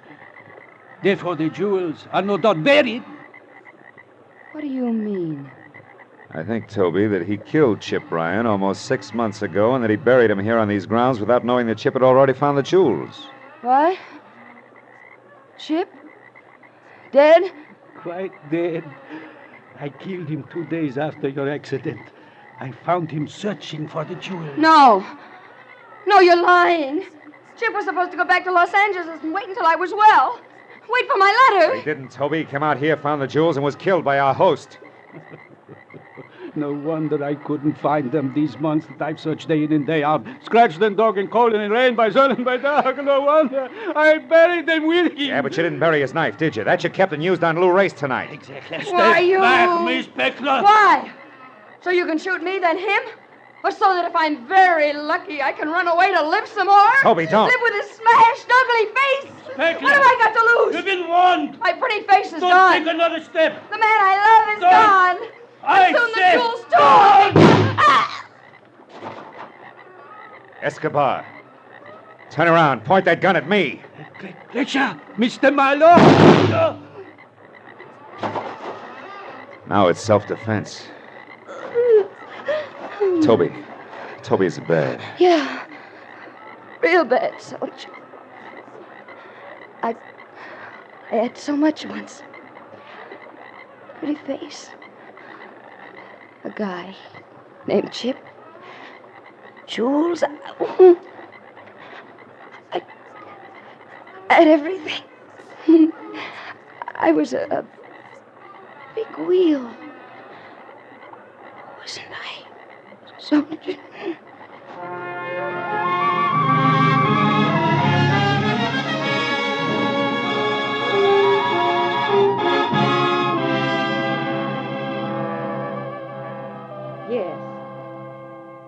Yes, Mr. Altman, the bookends will be sent out to you this afternoon at the latest. Thank you for calling. Goodbye. I'm sorry to have kept you, Mr. Marlowe. Well, it may be hard for you to believe. But in the minute I was on the phone, and even while I talked, I think I saw Chipper's whole life before me. I know what you mean. Well, Mrs. Bryant, I found out that your son, Chip... Yes. You found out what? Mr. Marlowe, what are you staring at? Oh, that showcase there.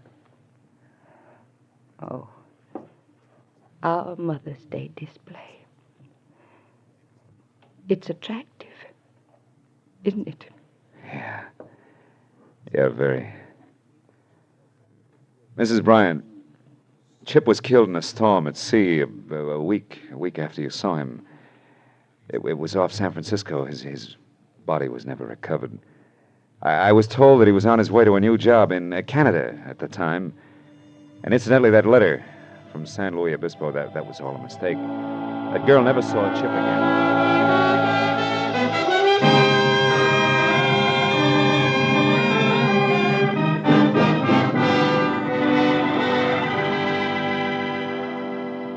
Outside, I left my car where I'd parked it and walked through the busy city street.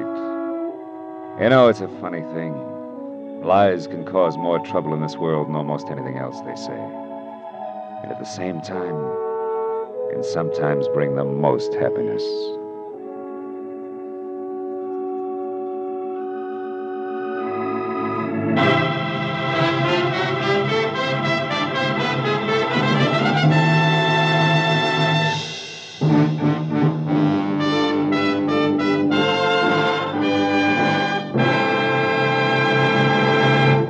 The Adventures of Philip Marlowe, bringing you Raymond Chandler's most famous character, star Gerald Mohr, are produced and written by Norman MacDonald and written for radio by Robert Mitchell and Gene Levitt.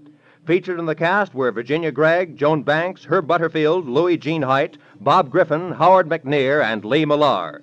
The special music is composed and conducted by Richard Arant. Be sure and be with us again next week when Philip Marlowe says... It started at dawn in a Los Angeles taxi and wound up that night on a cliff in the middle of the Pacific. All because of a Dutchman with $50,000, a corpse in a lily pond, and an Oriental with a chauffeur who wanted a cloak made of nothing but feathers.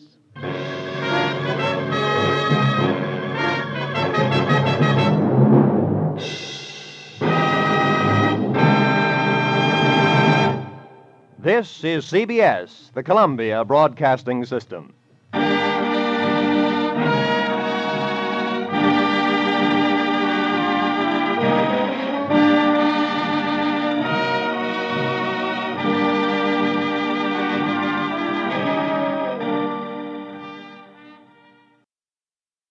When the will was read, everybody figured she'd been crazy when she wrote it. And that included me. But I changed my mind after spending a night on an island with a pig, a cat, and an ape. Because in reality, they were people. From the pen of Raymond Chandler, outstanding author of crime fiction, comes his most famous character as CBS presents The Adventures of Philip Marlowe.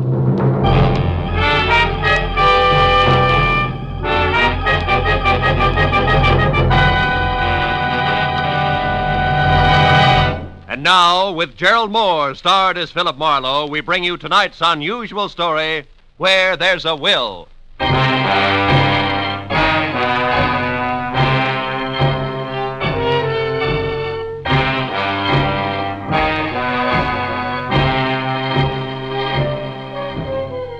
had spent the whole day on a noisy job which had concerned itself with a lot of people who talked a lot and said nothing.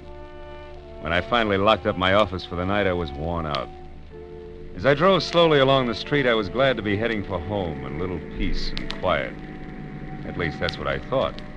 But when I pulled up for a full stop sign, only a half a block from my apartment, something happened which brought my little dream of peace and quiet to an end. The car door opposite me flew open and something mighty excited jumped in. I'm being followed. Drive on, please. The law? No, please drive on. Okay, lady, get a good grip on the upholstery.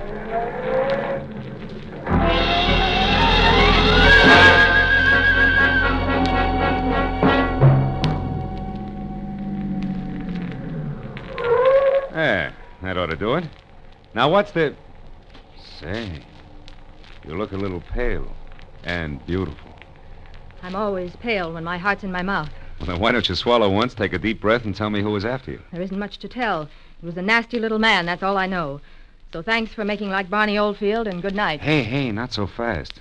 It's impolite to hitch and run. Look, mister, right now I'm up to my earrings in trouble, and that leaves very little time for small talk with strangers. Even nice ones. Well, in that case, the name is Philip Marlowe, which takes care of the stranger part, and I'm a private detective, which makes trouble my business. Where do we go from there? No place. $300,000 worth of hidden bonds, a screwy old lady, and a sculptor with a red beard are too much for any one-man police force, Mr. Marlowe. So again, good night. Before I could say anything, she was out and gone.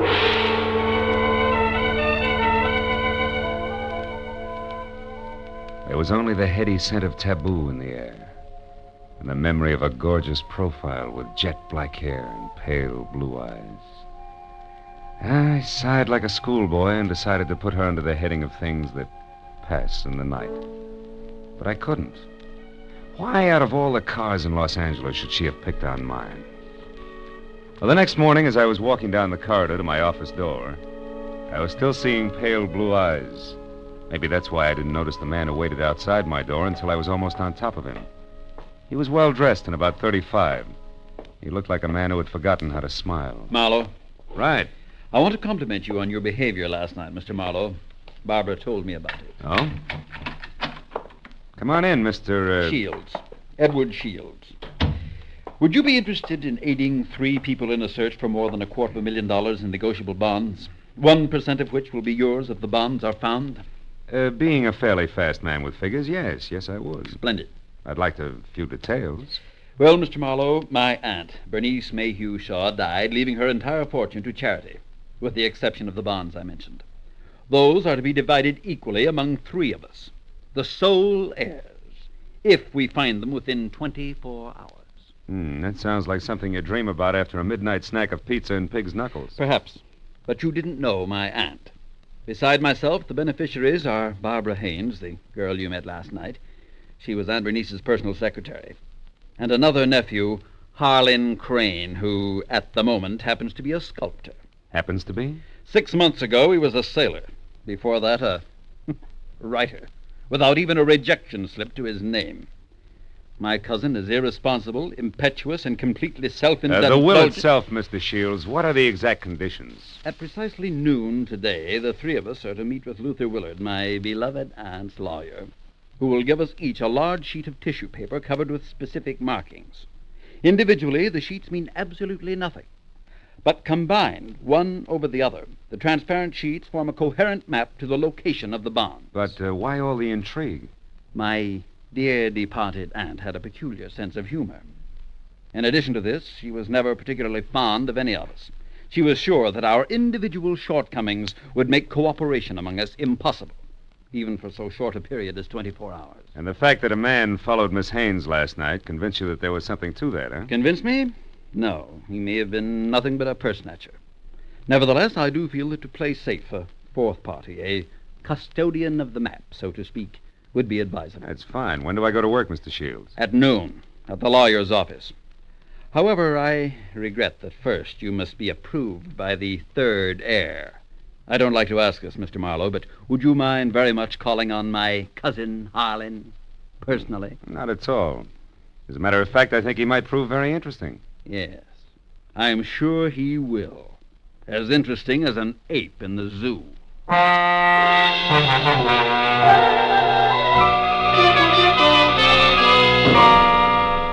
I felt like saying, look, Shields, I'm not as gullible as I look.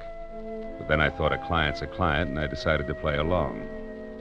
Harlan Crane, 6 foot, red-bearded giant, talked as he worked, wielding a 10-pound sculptor's mallet like it was an 18th century quill. I'll be frank with you, Marlowe. Money isn't everything to me and never has been. Over $100,000 will buy a lot of marble. Half the state of Vermont, I'd say. But coming to the point, Mr. Crane, do I get your seal of approval? Oh, I imagine you'll be all right. Anyone who can get by Shields, the all-American Scrooge, ought to do. Thanks, a million. I'm not being personal where you're concerned. It's just a matter of facing a fact bluntly. Edward Shields is conniving, avaricious, and dull. I heartily recommend him to nobody. And the girl, Barbara, you feel the same way about her? No, I don't. And the truth of the matter, Marlowe, is that I know very little about Barbara Haynes. But what I do know, I like very much. Yeah, that I can understand.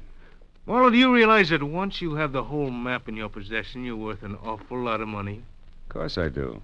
The whole map, I've a market value of exactly $300,000. That's right, fellow. $300,000, dead or alive.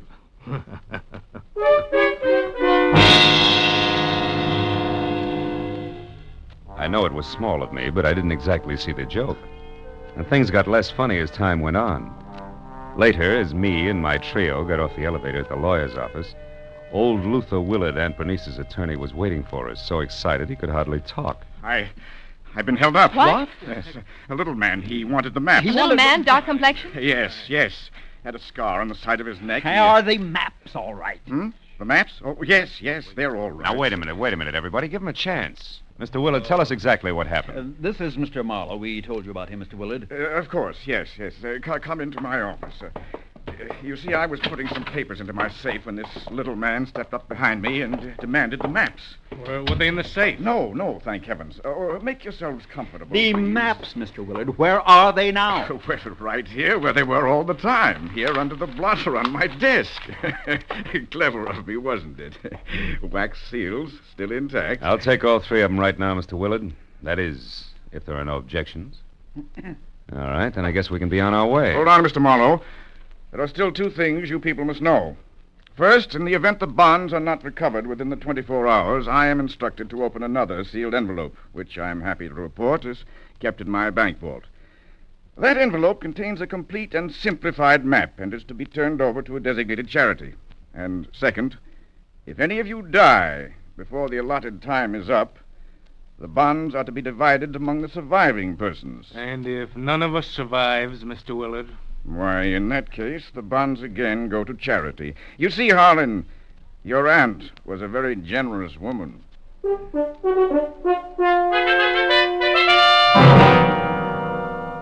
After arranging to meet with the three heirs at Shields' place later that afternoon, I headed for the nice and public library, where I figured I'd be able to examine the maps in safety.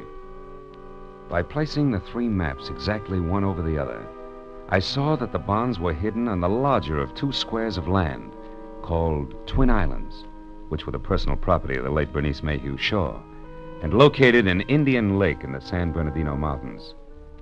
As I left the library with the three maps in my pocket, I felt like a well-fed mallard on the opening day of hunting season. And then I knew I was being followed. As I slipped into a doorway and turned, I saw it was the nasty little man with the scar. All right, you, we're through playing tag. Oh, let me go. Ooh. Not yet, Shorty, not until you talk loud and clear. No, don't hit me, please.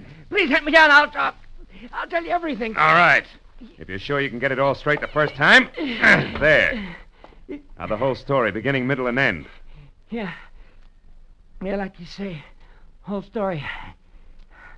Okay. Starts like this. Oh!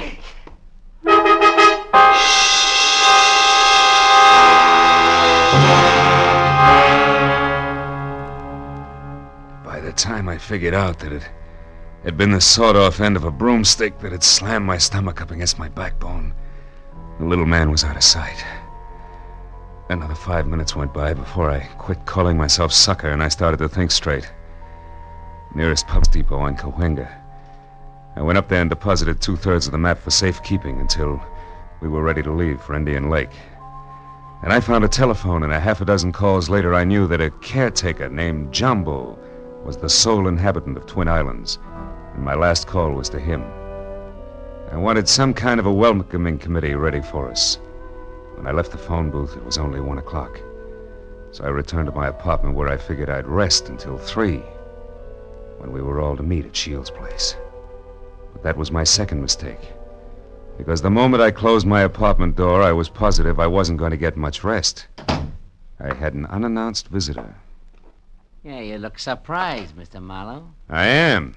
I didn't recognize you at first without your broomstick. Yeah, I traded that in on this .22 target pistol here. It's more expensive, but it's better. Makes me as big as you are. maybe bigger. Yeah, but how much does it do for your personality? Quite a bit. Gives me poise, and poise gives me manners. So in asking for that map in your pocket, I'll even say please. Come on, Marlowe, I won't say please twice. No, I don't think you would. Here. Thank you. Now, before I go, one more thing. The hall outside here is straight and narrow, right to the stairs, and that makes it fine for shooting. So after I step out, don't do anything rash. For a while.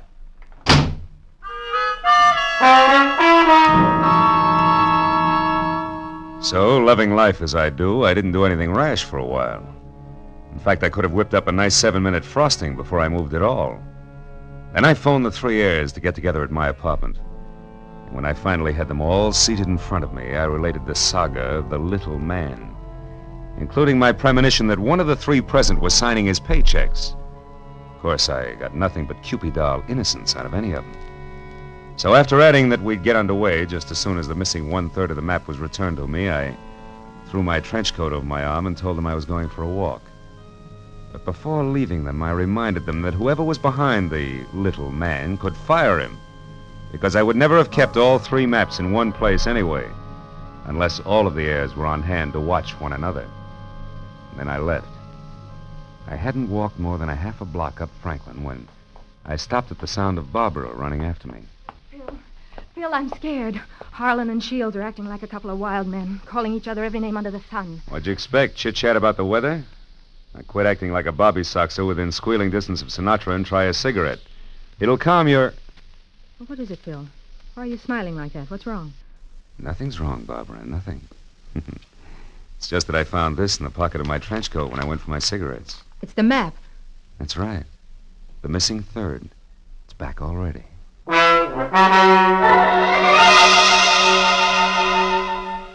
When that missing third part of the map turned up so fast, I figured the heirs had decided to play ball. But I made a mental note to keep my eyes on them anyway. At 3 o'clock, I went to Edward Shields' hillside house in Laurel Canyon for the scheduled meeting. Shields wasn't home yet, but Cousin Harlan was there, admiring the view. Barbara showed up a few minutes later in a convertible, and Shields arrived last by cab. It finally began to look as though we might actually start out all together. Well, I see we all arrived, safe and sound. Yeah. Disappointed? Only by your clumsy attempts at humor, Harlan. Stop it, boys. Let's get started. Phil, have you looked at the map? Where are we going? To Indian Lake. It's a 4-hour drive, so if you're all ready, I suggest we get started. Very well. I'll go up to the garage and get the car. So Aunt Bernice hid the bonds in a roost at Twin Islands, eh? Well, well, well. Nobody seemed surprised at the location Aunt Bernice had chosen to hide her bonds. And Harlan, Barbara, and I stood on the front porch watching Shields as he climbed the very steep driveway to his garage in the car. But Barbara got more of my attention than Shields. She made a mighty dreamy picture.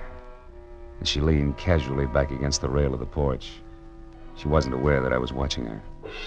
And I suddenly saw her go tense, her eyes filled with fear, and I quickly turned to follow her stare.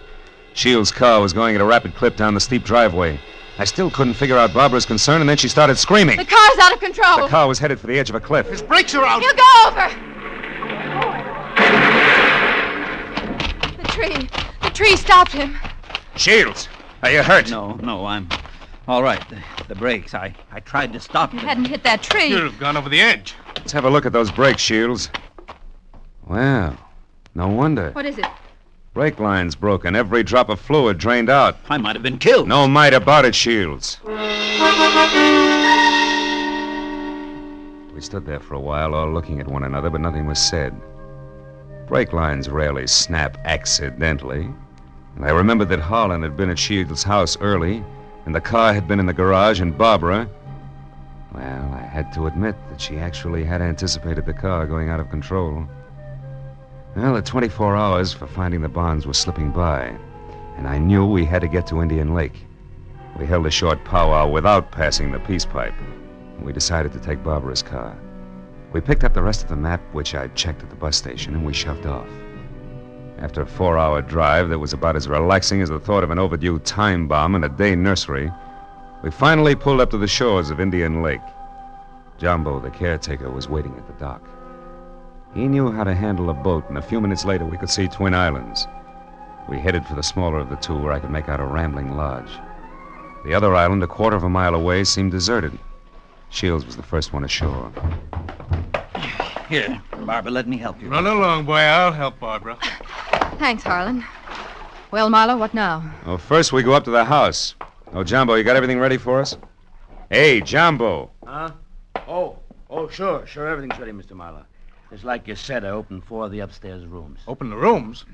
We're not going to sleep out here, are we? I'm going to try. But this isn't a vacation. We're here to find the bonds and get out. You realize it's almost 9 already? That leaves us just 15 hours, Marlowe. Yeah, I know. I got a good watch, and I count to 24, and I'm also giving orders to you 3. Don't get high-handed, Marlowe. You're an employee of ours, and that's all. Let's get the map together and start looking for those bonds right now. Take it easy, big man. The bonds are hidden on the other island. The map is as tangled as a second-hand spider web. We wouldn't get anything at all done in the dark. That's your opinion. Look, you people hired me to help you find those bonds. If I have to get nasty to make you take orders, I can do that, too. Now, let's play like we're smart and go up to the lodge and relax. All right, Marlowe. But remember, we'd better have those bonds by tomorrow, or someone else will be nasty. Very nasty. And I mean me. What? You too?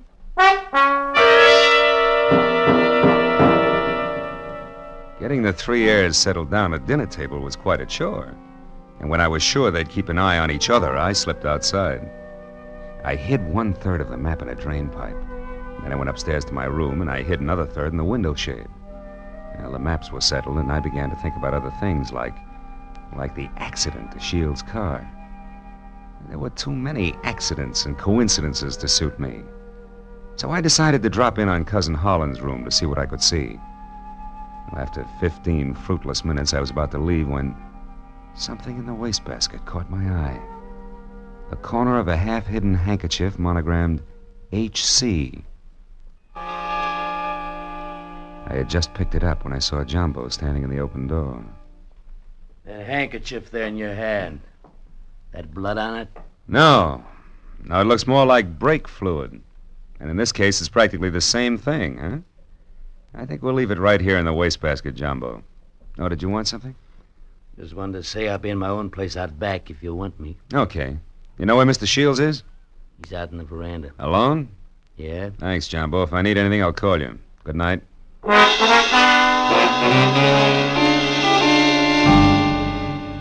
Shields. Oh, it's you, Marlowe. What's wrong? You sound like a man expecting trouble. I was nearly killed in my car this afternoon, and I don't think that was the end of it. Yeah, and don't stand too close to high windows. Thank you. It's comforting to know that I am not alone in my suspicions. Maybe, how are you betting? On the beauty or the beast? Don't be absurd. I hope someday to marry Barbara. Yeah? Well, a guy might be beating your time right now with a sculptor's mallet. You may be naive, Mr. Marlowe, but Barbara isn't. I saw them just a moment ago walking down to the boathouse. Harlan's galloping after her like a half-baked idiot, as usual. But if Miss Haynes prefers me, what can he do about it? There was an answer for that, but it seemed a little obvious under the circumstances. Well, a few minutes later, Shields went inside, and I made a beeline for the boathouse to water down a certain hot-headed sculptor named Harlan. When I got within earshot, I knew I'd be as welcome as whooping cough at a glassblowers convention. So I stopped and listened. Barbara, darling, I'm falling in love with you. You know that, don't you? Let me hold you close. Harlan, Oh, Harlan. This is real, Barbara. For the first time in my life, I'm truly in love. I want to do things for you, make you happy. Please wait. I'm not completely free. There are still ties with Edward, you know. Shields. That fat, stingy Babbitt. He's no man for you. Why, if he so much as touches you from now on... Wait a minute, Barbara. Marlow, you cheap, snooping eavesdropper. Eavesdropping's a minor vice compared to some of the shenanigans going on around here. Just what do you mean by that? A word to the wise is sufficient. I'll give a few more. Now, somebody's trying to cut our little triangle down to 2 sides before noon tomorrow. What I've seen so far I don't like, so I'm warning everybody. Just what are you accusing me of? Harlan, stop it. Don't be a fool. Will you cavemen control yourselves until those bonds are found? Come on, Harlan, let's go in. Good night, Marlowe. Don't get your head caught in any transoms.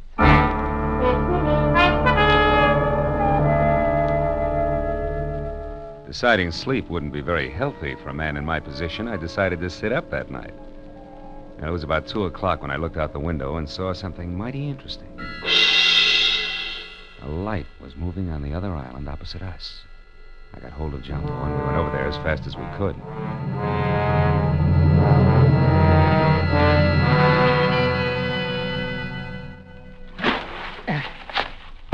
There we're beach. That light's dead ahead, Mr. Marlowe. Looks to me like it's up on the picnic shelter. Yeah, I'll see you later, Jumbo.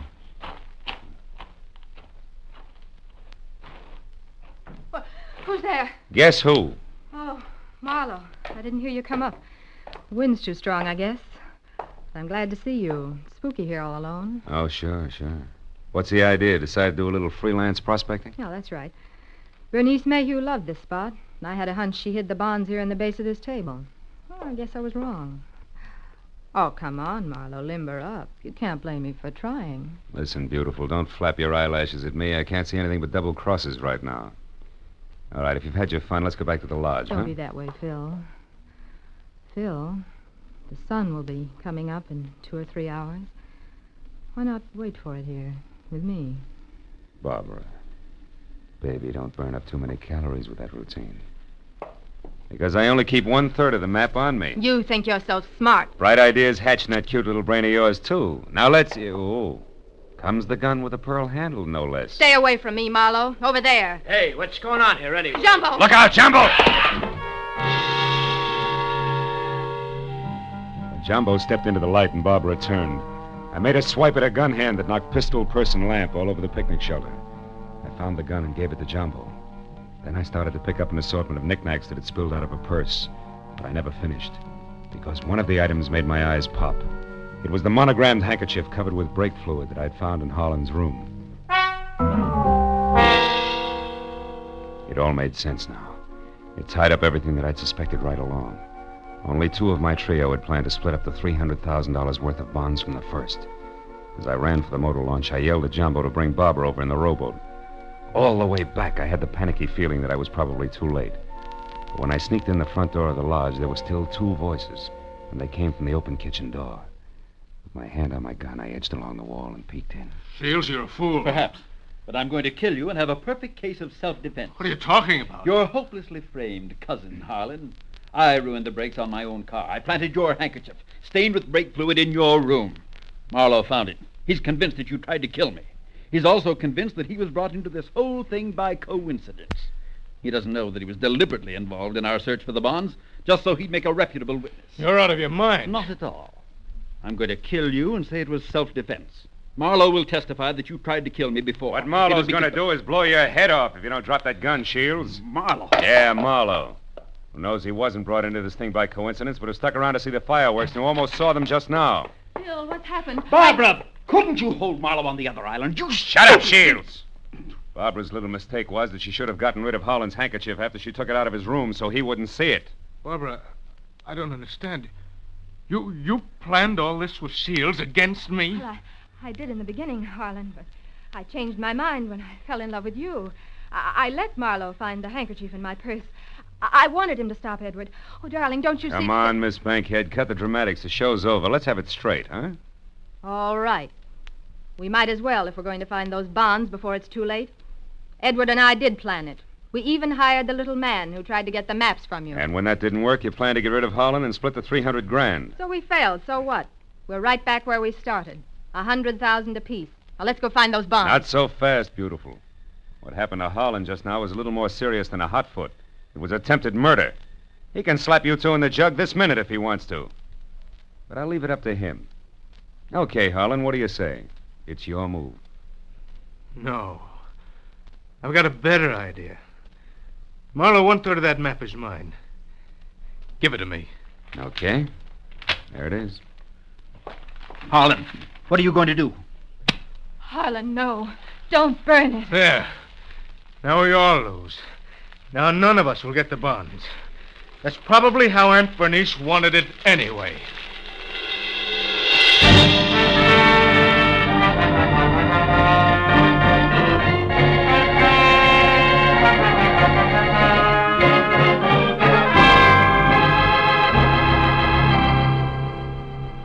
It was almost noon. I was standing on the veranda of the lodge, and a scrawny old crow was perched up on the roof. I saw Barbara and Shields quietly pull away in a boat with Jumbo, and I saw Holland lumbering off to the far end of the island to sulk. And as I watched the three of them, I couldn't help thinking. A pig in a pinstriped suit, an ape with a red beard, and an alley cat in nylons. Yeah. Keep laughing, Aunt Bernice. You were right. Greed, treachery, and rashness don't mix, even for 24 hours. And the 1% of the bonds I was to get? Well, that's my contribution to charity. Who knows? Maybe I can take it off my income tax.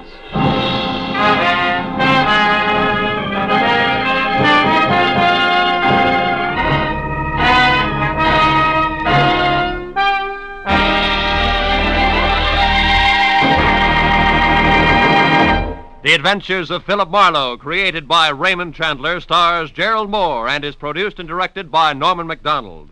Featured in tonight's story were Mary Shipp, Parley Bear, Don Diamond, Ted Von Eltz, and Wilms Herbert.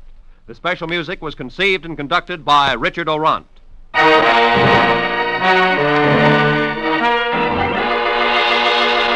Be sure to be with us again next week when Philip Marlowe says... When I got the crisp $50 bill in advance, I figured my client had a heart of gold. But after I was beat up, double-crossed, and shot at, I realized just how hard a heart of gold could be.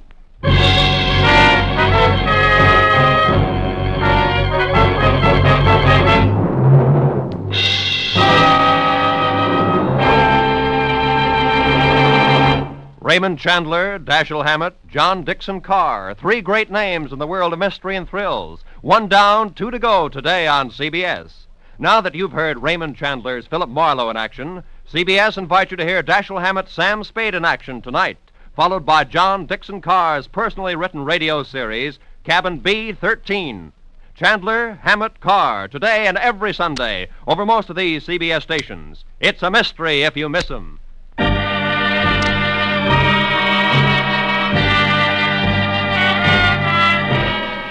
Roy Rowan speaking for CBS, the Columbia Broadcasting System.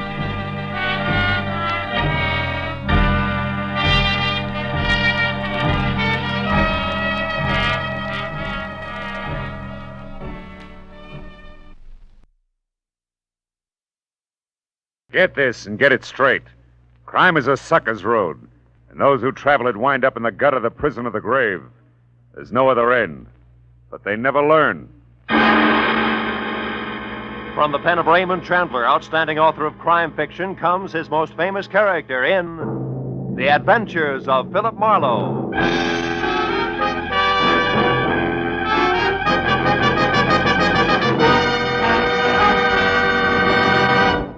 Now, with Gerald Mohr starred as Philip Marlowe, we bring you tonight's exciting story, The Bedside Manners.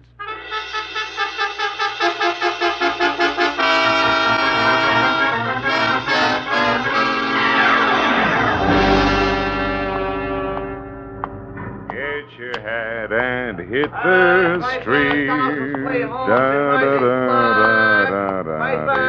Piper, get your paper. Hi, Mr. Marlowe. Hi, Tommy. Paper tonight? Okay, kid. Here you are. Thanks. Take it easy now. Sure. Hey, Mr. Marlowe, your change. Just a minute. Mr. Marlowe, watch it. The car, look out. Hey, you. Hey, driver, red light. Holy cats, call an ambulance. Somebody hang on, Mr. Marlowe. Don't try to move. You're going to be okay. Just take it easy.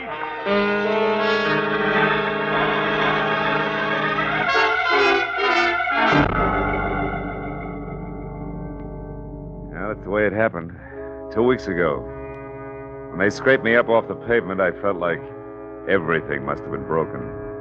But finally, the doctor boiled it all down to a fractured tibia and assorted bruises. Headed me 10 days in the hospital, tangled up with enough pulleys, weights, and trapeze bars to rig a circus tent. After which, I managed to get sprung to the peace and quiet of my own apartment. There, on a special bed in my living room, I spent 4 days scratching my broken leg through an inch of plastic cast while I worried about the business I was missing. Until finally, Ordine Patterson, a girl with a multi-million-dollar estate I'd worked for once, insisted on seeing me immediately about a job. One she was sure I could handle, even flat on my back. Phil, it's about my brother, Maynard. Oh, another jam, huh? Yes. Oh, wait a minute, I gotta get comfortable. I guess your father knew his son pretty well when he left. Yeah, he left all that dough in your hands, Ordine. Yes, only this time, I sincerely believe Maynard's learned his lesson, Phil. He's worried sick. And frankly, so am I. So am I, if I can straighten this leg out. Well, if you think I can help in this condition, it can't be too serious. Right. Hey, before you sit down, reach me a cigarette, will you? Yeah, sure. Sure, Phil. Here it is. Oh, thanks. Phil, last Saturday night, Maynard went out on a binge. He got home at 4 o'clock in the morning, awfully intoxicated. Well, it's not unusual for Maynard, is it? No, except this time he was frightened, Phil. Scared stiff. Oh, what about? Well, that's just the point. We don't know. He was so drunk he couldn't remember anything. Didn't know where he'd been or with whom. Oh, Phil, it was terrible. Well, if this was last Saturday, why are you so worried? Anything had happened, surely by now you'd have heard. Yes, but something did happen, Phil. Oh? This morning I got a phone call from a man who meant business, believe me. I made notes on a memo pad while he talked so I wouldn't forget any of it. Here, that bag, here, read it. No. This is fish. Fish? Yes, fish. Tell Maynard 50 G's. Important. Money by tomorrow or trouble. Then he hung up on me, Phil. Fish? Did you and Maynard ever hear of him before? Well, I certainly didn't, and when I asked Maynard, he didn't know him either. He had a cold, heavy voice and spoke with a thick lisp. You want me to peg this fish for you? Yes, so I'll know why Maynard owes that much money. Well, now, look, baby, I'm bedridden. I'm stuck. I can't even move. I know that, Phil, but you have the phone here, a lot of contacts, and plenty of diplomacy. If this is something I can get Maynard out of by paying that money, then I'll pay. Okay, baby, I'll try. But look, if it's outside the law, You'll you know. turn Maynard in. Yes, I'm aware of that. All right, where do I start? Where did he start Saturday? At the Colony Club with a female named Fay Altman. Well, whatever happened must have begun there. That's why I thought of you, Phil.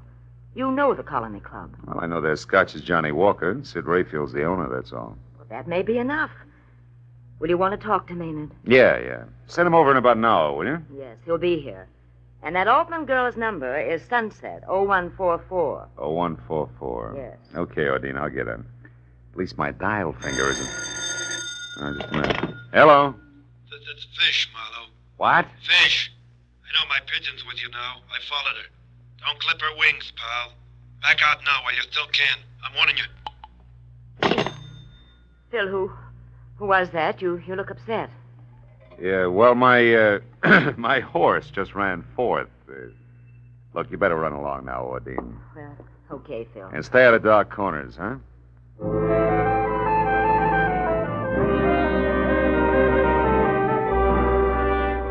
In spite of my sitting duck position, I told myself that a private detective who listens to warnings today is out of business tomorrow. So I put in a call for Sid Rayfield at the Colony Club. Sid was out, so I left a message for him to get in touch with me. Next, I tried Fay Altman, but the Sunset number went unanswered. After that, I started checking for the next best thing to legs I could think of. A guy named Hunger Malloy. By profession, a roving bookie. By appearance, a slouch in threadbare hound's tooth propped against any convenient lamppost. Hunger, by some peculiar instinct, either knew or could find out about anything, especially slightly illegal. And because I'd once pried him out of a tight spot, he loved me like a brother. I finally located him in a pool hall on Melrose and told him what I needed to know. He promised it was as good as done and was off to the Colony Club and I would hear from him. Well, that left me with nothing to do but scratch my cast again, worry about my gun being in the desk drawer in my office, think about fish, and wait. Things went like that for 45 minutes and then... Come in.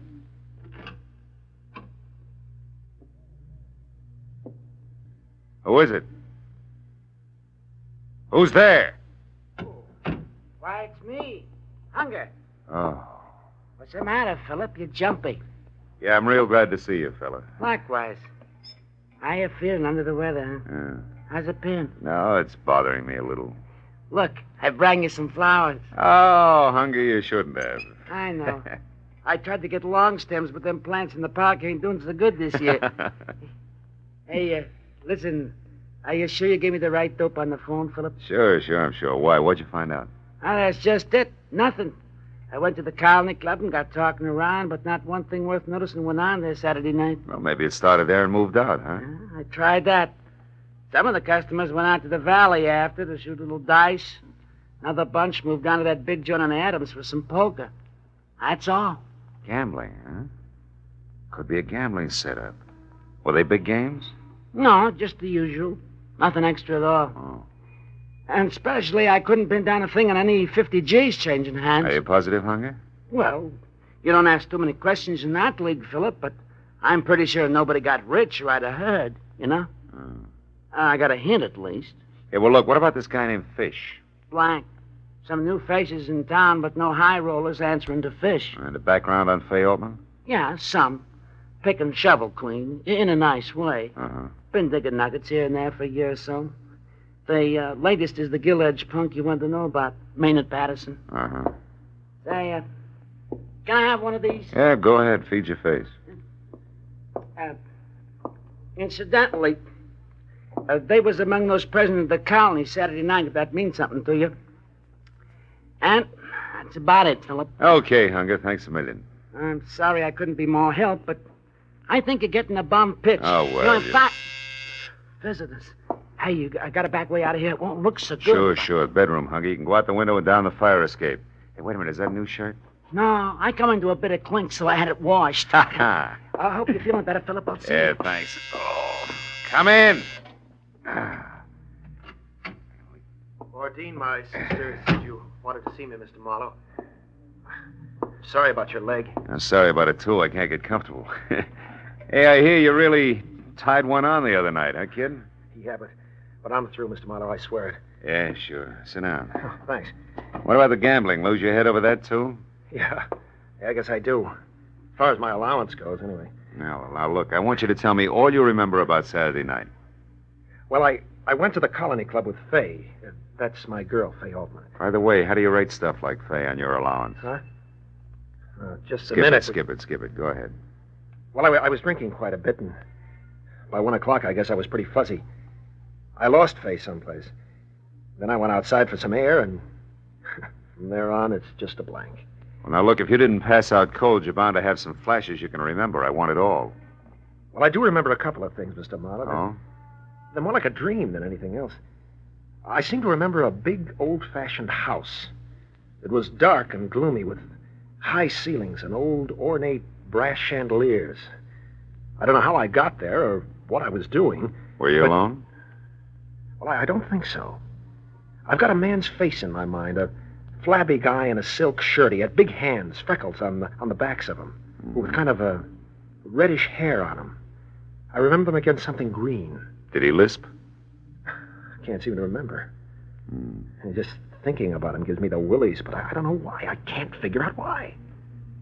I talked to Fay. She waited for me until the colony closed, and then she went home. She was pretty mad about it. You sure that's all you can remember? Yep. Yeah, that's everything. Mm-hmm. How does it make any sense at all? Not much. Sounds like you could have been mixed up at a poker game at a green top table in an old dump on Adams. Lost your shirt to a fat guy named Fish. You think that's all there is to it, huh? Well, not quite all. There's the little matter of $50,000 you owe him. 50,000?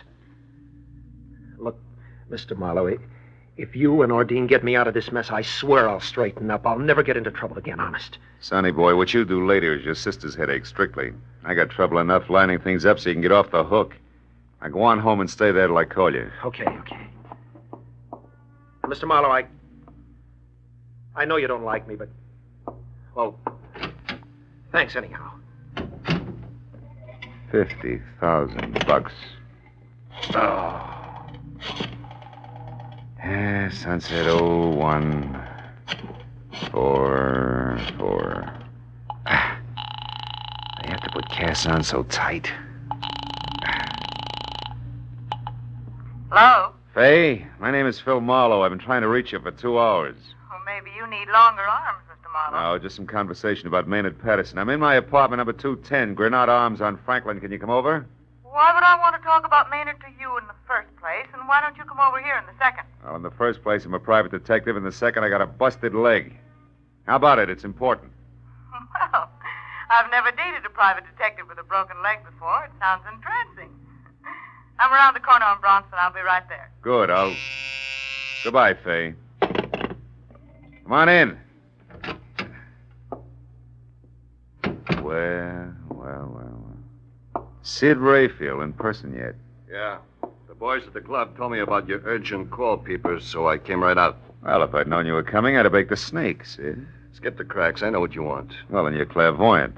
Because I'm not sure myself yet. Try this. You're working for Ordine Patterson like you did once before because that punk brother of hers is in a bad jam with one Mr. Fish. Well? Yeah, it's quite neat.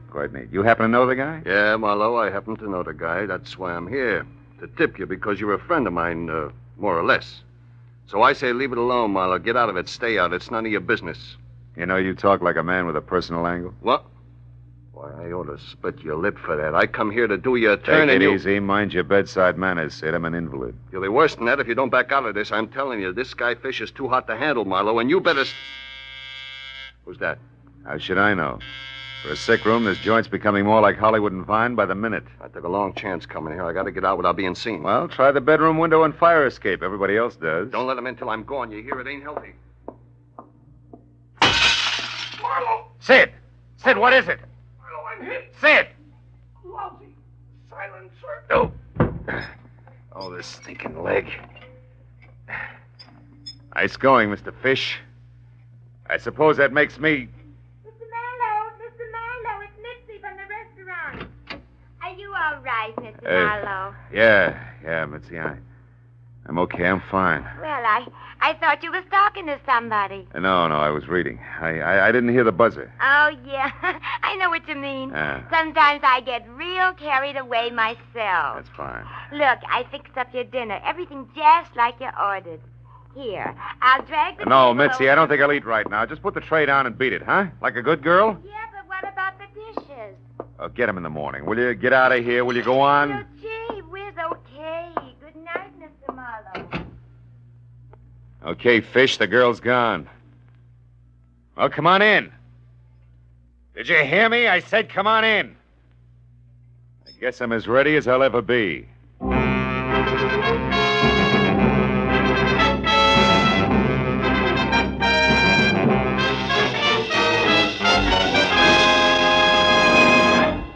In just a moment, the second act of Philip Marlowe. But first, this Wednesday night, CBS brings you the premiere of a bright new musical show, The ABCs of Music, starring Robert Q. Lewis and Ralph Flanagan's orchestra. It promises a half hour of top hits and top entertainment every Wednesday on CBS, when also you hear the hilarious Groucho Marx quiz show, You Bet Your Life, and the drama of Dr. Christian. The ABCs of Music, Groucho Marx, and Dr. Christian come every Wednesday on most of these same CBS stations. Now with our star, Gerald Mohr, the second act of Philip Marlowe, and tonight's story, The Bedside Manners.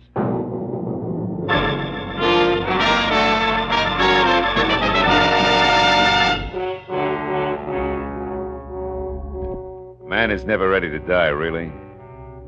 Sometimes saying you are helps. Sometimes, like when you're flat on your back waiting for a killer with a silencer, might step into view through your bedroom door. I kept on waiting for 60 seconds, each as long as a fall down an empty well. Once I thought I heard the window close. At least another 5 minutes went by. Then I actually began to believe that for some reason Fish had gone away. Well, that made the scoreboard real easy to read. Sid Rayfield, a guy who knew his way around, had been killed. I hadn't been able to do a thing about it. It was time for a call to homicide. But even as I reached for the phone, it went off. Hello? I said hello. This is your last warning, Marlowe. Oh, you got to a phone fast, Buster. What's on your slippery mind, Fish? Something you'd be smart to pay attention to. You see, Marlowe, you're only still alive because it's convenient to me. Too bad you didn't feel that way about Sid Rayfield. Rayfield got what he deserved. And so will you. Like I said, you're only still alive because it's convenient to me. You happen to be working for the lady who holds the purse strings. Go on. Therefore, there's very little more, Marlowe, except this. Maynard Patterson's a lousy poker player. On Saturday night, he dropped $50,000 to me. $50,000 in two markets, Marlowe. One for $2,000, the other for $48,000. I want both paid promptly, you understand? Not quite. Maynard Patterson doesn't remember what happened Saturday night. So maybe you know all about it and you're making this up as you go along. No, Marlowe, that's not the case. If you drag yourself to the windowsill in your bedroom, you'll find all the proof you need. What do you mean? That I left one of the markers there, in a white envelope. The one for 2,000. Ernest and the poor little rich boy's own handwriting. I left it there so you'd know I'm not kidding about the 48 grand. I'll be in touch. So long, Marlowe. Why, you all the lousy double crook. Come in. Sure. Why not? How could a girl ever resist the welcome in your voice? I'm Fay Altman, private detective. That figures. Ah, what happened to you? Fall out of a transom or trip over a clue? Which? Neither. It was a wisecrack, honey. I laughed so hard I fell down and broke my leg. Let's get down to business, huh? Yeah. For a starter, Fay, what's your connection with Maynard Patterson? How tight is the knot? Huh? What was that again? I said you and Maynard. Just how chummy are you two? I thought I heard you right. You know, private detective, I don't like being pushed around. Fay, and there's a being dead pushed man around in the bedroom. Dead man? Did you say a dead man? Sid Rayfield. He was murdered, Fay. Oh, no. Oh, not Sid. Gee, he was a nice guy, Marlowe. Sharp, but nice. Fay, I want you to go in there and look for an envelope on the windowsill. An envelope? No, I don't think I want It's important, Fay. I can't get out of this bed. Now, go on. It may help us tag Sid's killer. But... Oh, all right. I'll get it. You say it's near the window... Oh, Keep going, Kay. At the windowsill. Do you see it? yeah. I've got it. Here. Oh. Hey, the window's broken in there. Do you know it? Yeah. Now, Fay, my question about you and Maynard, somehow or other it may count. Are you in love with him? No. I mean, I like him all right. He's a good time. Nice places, nice people, nice little presents. But no yachts. No, that's right. No yachts. And I like yachts, private detective. They beat rowing around in MacArthur Park. I know. I've tried them both. Anything else? Yeah, turn it around. How does he feel about you? Overboard, I guess. Look, you said that this might help catch Sid's killer. I like Sid, so I'd like to see that happen. But make this question a good one, because it's your last. Fair enough. Maynard loves you. You love money. Maynard didn't have any. Now the question. Do you have any plan to change all that? Just one. He was saving up every cent he could squeeze out of that stingy sister of his for a stake in a big card game. He was going to run it into big dough. Any help, private detective? Yeah, if you call checking other people's stories out a help. Which translates into what? Maynard did just that. Only he lost it all Saturday night. Lost his stake and $50,000 more. What? He owes that much dough? Yeah. Now tell me, have you heard from Maynard since? You had your last question, private detective, remember? Good night, Marlowe. It's been a big, fat pleasure. I'll bet. Anyhow, Fay, my best to the fish. Your very best to the fish? Yeah. I don't get it. What fish? Never mind. Goodbye, baby, and don't slam the door.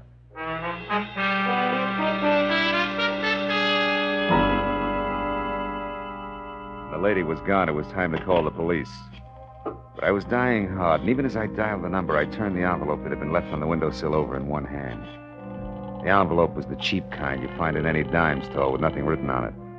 And the note itself, which read, I owe the bearer $2,000 payable within 24 hours, was signed Maynard Patterson and dated Saturday. It was on a square piece of memo paper, and it made me think about a little item which for quite a while had been sitting last row, last seat in the back of my mind. Hello? Trying real hard to be star pupil. Now, Marlowe, the fishing may be great. Oh, this leg. Come on, baby, be home. Hello? This is Marlowe, Ordine. Oh, Phil, what have you found out? I'm not sure, but among other things, they may have caught a killer. Now, listen. Do you still have that note? You know the one you brought over here, the memo you made after Fish called? Have you got it? Why, yes, it's in my handbag. But Never mind the question. Just get it, will you? All right, I'll only be a moment. I'll hang on. You better just hang up, Marlowe. I wasn't expecting you just yet, Maynard. No. Nor this gun, I'm sure. Hang up, Marlowe. It'll only make a call back, you know. Yeah. And won't my dear sister be exasperated when she keeps getting a busy signal? No matter how long she dials, only a busy signal. The pronunciation is thignal, Maynard. Huh? Or do I call you Fish? And don't look so surprised, your act stank. People who can't pronounce the letter S avoid it instead of going out of their way to use it, as in Perth string. My mistake, Marlowe. Yeah, among a lot of others. You never should have been careless about the kind of paper you wrote the IOU on. Your sister, who you're trying to swindle, came in here earlier with the same jottings on a piece of paper that's got the same top edge. Irregular. Because no doubt... I know. Because it was ripped off the same telephone pad. And I wouldn't have used that paper since IOUs are customarily written during or immediately after a card game. And I couldn't have been at home at the time of the game. All right, stop it, Marlowe. There's no need for any more hypotheses. No, you can fill in all the blanks, can't you? Step by step, a rotten, tailor-made scheme to get your sister to save you by paying $50,000 to a gambler named Fish who doesn't exist. I said stop it. Slimy setup that began with a fake one-night stand of bottle and bond amnesia. Moved on to an also fake telephone call to Ordine from a heavy named Fish. A man with a lift. Shut up, Marlowe. And the payoff, the confession call to me. Shut also... up. Oh! Yes, Mr. Marlowe, everything you say is so. But I'm still not beaten, and I won't be. You're the only one who knows all this. And even as Fish killed Sid Rayfield, Fish is going to kill you. Fish, Marlowe, not me. Fish, the ruthless gambler who never will be caught, but who my sister will pay, nevertheless. Is that clear, Marlowe? Not quite. Why did you kill Rayfield? He had me convinced that Fish actually existed. Which is the reason he died. He was playing my game, Marlowe, but not for me. Somehow or other, he found out what I was doing. Maybe because he always checked carefully when anybody got too interested in Fay Altman. And he decided to help things along, then cut himself in. Well, you know the answer to that. Now, if you don't mind, turn on the radio, Marlowe. Why? Silencer doesn't make Turn it on. Louder. I wouldn't want anything to go wrong now, Marlowe. I've been so lucky. Lucky that I got away from my sister and was free to watch this building, this apartment. Lucky so that I could see who came and who went and act accordingly. Yeah, I've been lucky, all right. You do grant me that, don't you, Marlowe? Yeah, sure. You've been lucky. Yeah, you've been real lucky, Patterson. Up to now.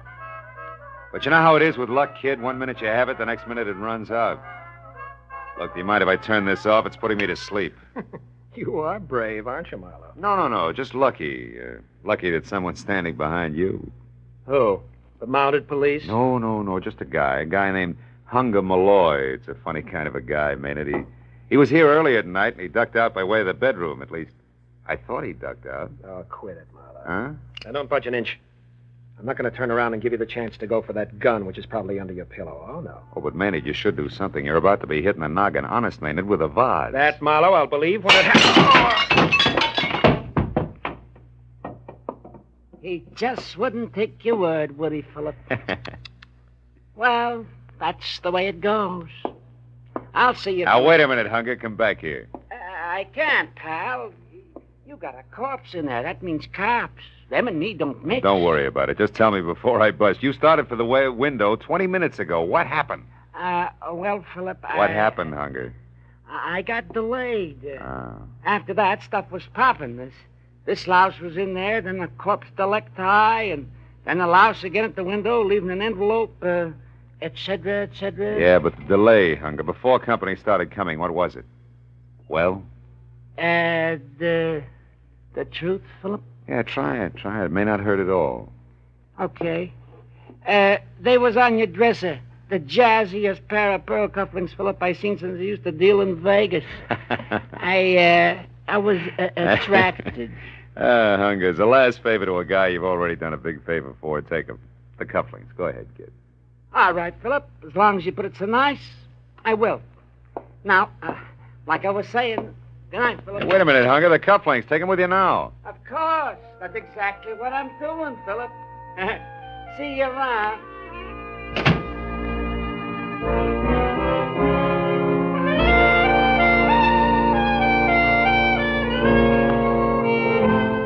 Funny little guy. Funny name. Hunger Malloy. You know, it's a strange thing. But a broken leg makes the old wheels go round. Well, that figures. Makes you think about brakes. And that brings me back to Hunger Malloy again. The only break he ever got was in his skull. Somebody once said we make our own brakes. I don't know about that. I didn't break my leg. Or maybe I did. Did I really look where I was going? And Maynard Patterson. Look at all the breaks he had. Loads of dough. Still, he didn't know where he was going either. And Sid Rayfield. I wonder if when the slug hit him, he thought, what a lousy break.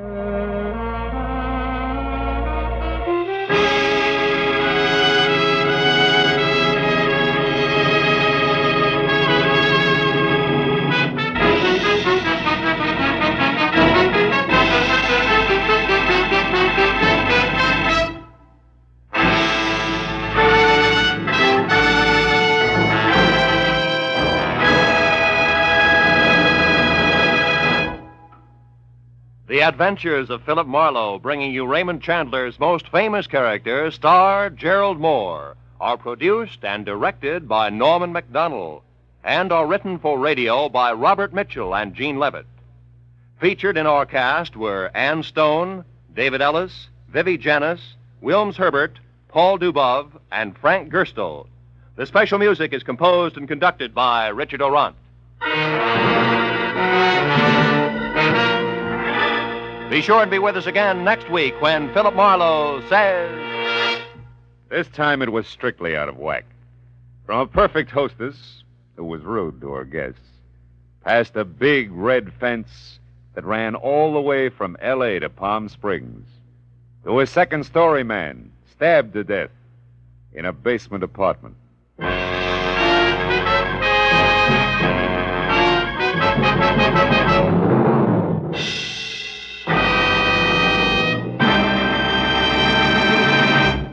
Don't let a rainy day find you unprepared. Start saving for that rainy day right now by buying United States savings bonds. There's nothing quite like these savings bonds. They're like a cash reserve always available when you need them, and yet they're always earning interest. If you hold on to your savings bonds until they mature, you'll get back $4 for every $3 you invest. Start providing for the future right now. Buy United States savings bonds regularly. This is Roy Rowan speaking.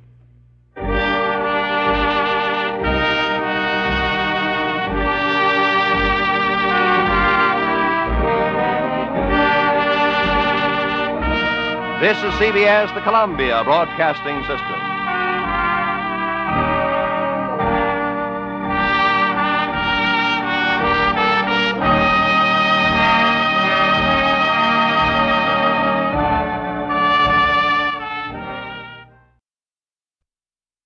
Get this and get it straight. Crime is a sucker's road, and those who travel it wind up in the gutter, the prison, or the grave. The trail started in Montana with a bum with two names rushing away from his lady love, and led fast into L.A., past a southerner from Canada, a worried wool dealer, and a chorus girl with a .45. When it finally stopped at murder in the park, the tramp was still in a hurry. From the pen of Raymond Chandler, outstanding author of crime fiction, comes his most famous character in The Adventures of Philip Marlowe.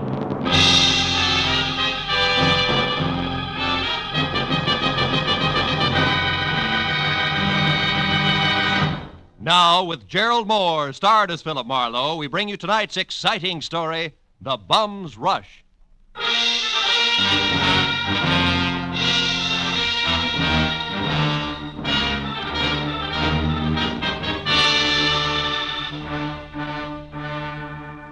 You know, there comes a time in everyone's life when a relative wants a favor. But this was a particularly nice relative. In fact, a great old gal. She'd written my name and address in the center, and her name, Jessie Gabbins, Eagles Rock, Montana, in the upper left corner of the envelope. The stamps totaled away a mail special, and the letter inside started off like one of those, "I was wrong, you've got to find him for me, you've got to" types. But it didn't wind up that way. Clipped to the letter was a $100 check, and under that, a not-too-good snapshot of a bald man holding a rake, who wouldn't have been helped any by better photography. 10 minutes later, at exactly 8 p.m., my long-distance call was put through, and the voice that belonged to Aunt Jessie was snapping at me from Eagles Rock, Montana, like the end of a whip. Certainly I wrote it. How many Jessie Gavins do you think there are in Eagles Rock? Philip, I want you to find Jonathan Miter and see if he's all right. Yeah, you said that in your letter. Jonathan Miter is my fiancé. Aunt Jessie. Oh, I know what you're thinking, young man, but I'm 51 and he's 55, and there's nothing wrong with the September song if the harmony's close enough. Yeah, I hope my harmony's that good when I'm 55. Why are you worried, honey? Because he left here last week on some kind of a big I see. Well, tell me, what sort of a deal would it be? I mean, what business? He's not in any business. Oh. What was his work before he retired? Well, he's not exactly retired either. He's not Look, Aunt Jessie, I'm getting at this. What does he do, or what did he used to do for a living? Frankly, nothing. Well, I might as well tell you. Most folks around here, Philip, think Jonathan Miter's just a bum. Maybe he is. He came to town, Philip, on a freight train a month ago, and he's been raking leaves for handouts ever since. That's how I met him. But he's a fine, honest, proud man, and I'm going to marry him. Congratulations. Yes. Look, you didn't happen to give that fine, honest, proud man a wad of money to finance this big deal of his, did you? Oh, no, Well, then don't. Because I'll be frank. Sounds to me like a broken-down con man warming up a new routine. Then I'll gladly pay to find that out, Philip. But I think you're wrong. Jonathan told me that he had to prove himself by making some money of his own before he'd marry me. As if I didn't have enough to take care of two people already. Okay, Jessie, it's a little off-center, but I'll buy it. Philip, Huh? when you find him, don't tell him that I hired you. As I say, he's very proud, and it'd hurt him. And now all I can give you to go on, aside from that snapshot I sent, is an address, 764 Hope Street in Los Angeles. 764 Hope Street. Well, how'd you get that? From checking through every single thing of his I could lay my hands on. It was on the back of an envelope. Of course, it may not mean nothing. You're so right, Jessie. Please, now, don't joke with me, Philip. Jonathan was so serious and in such a hurry, and there was a funny, brave glint in his eye when he left. Do your A best. brave glint. Oh, no. Okay, Jessie, no jokes. Goodbye, darling.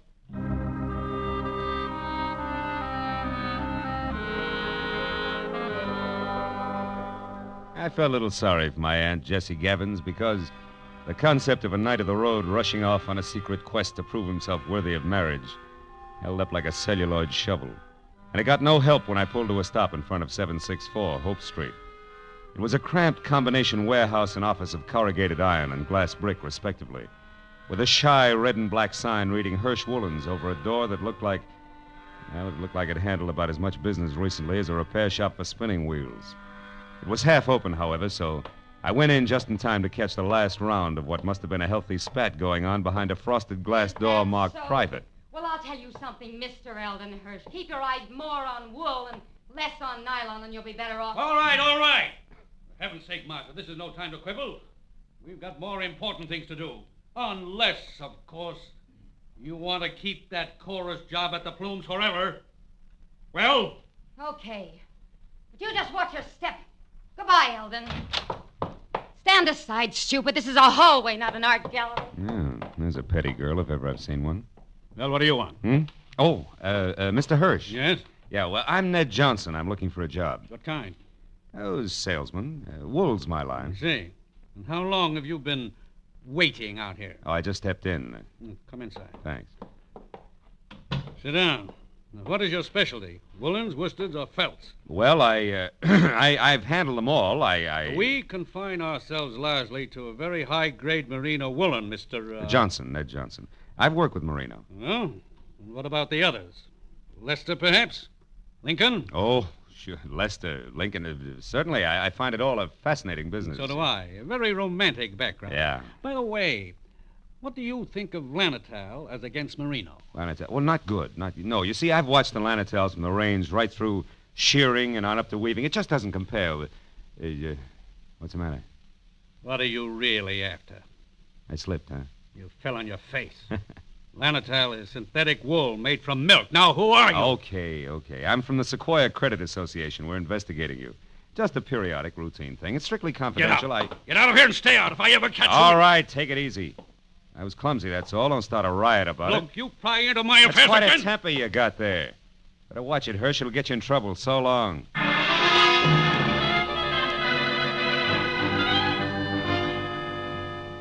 I hadn't exactly been wool gathering with Hirsch and Company, but I hadn't exactly made strides on the connection between a bum in a hurry and 764 Hope Street either. However, I couldn't help wondering what Hirsch had meant when I'd overheard him speak to the girl in the office about more important things to do.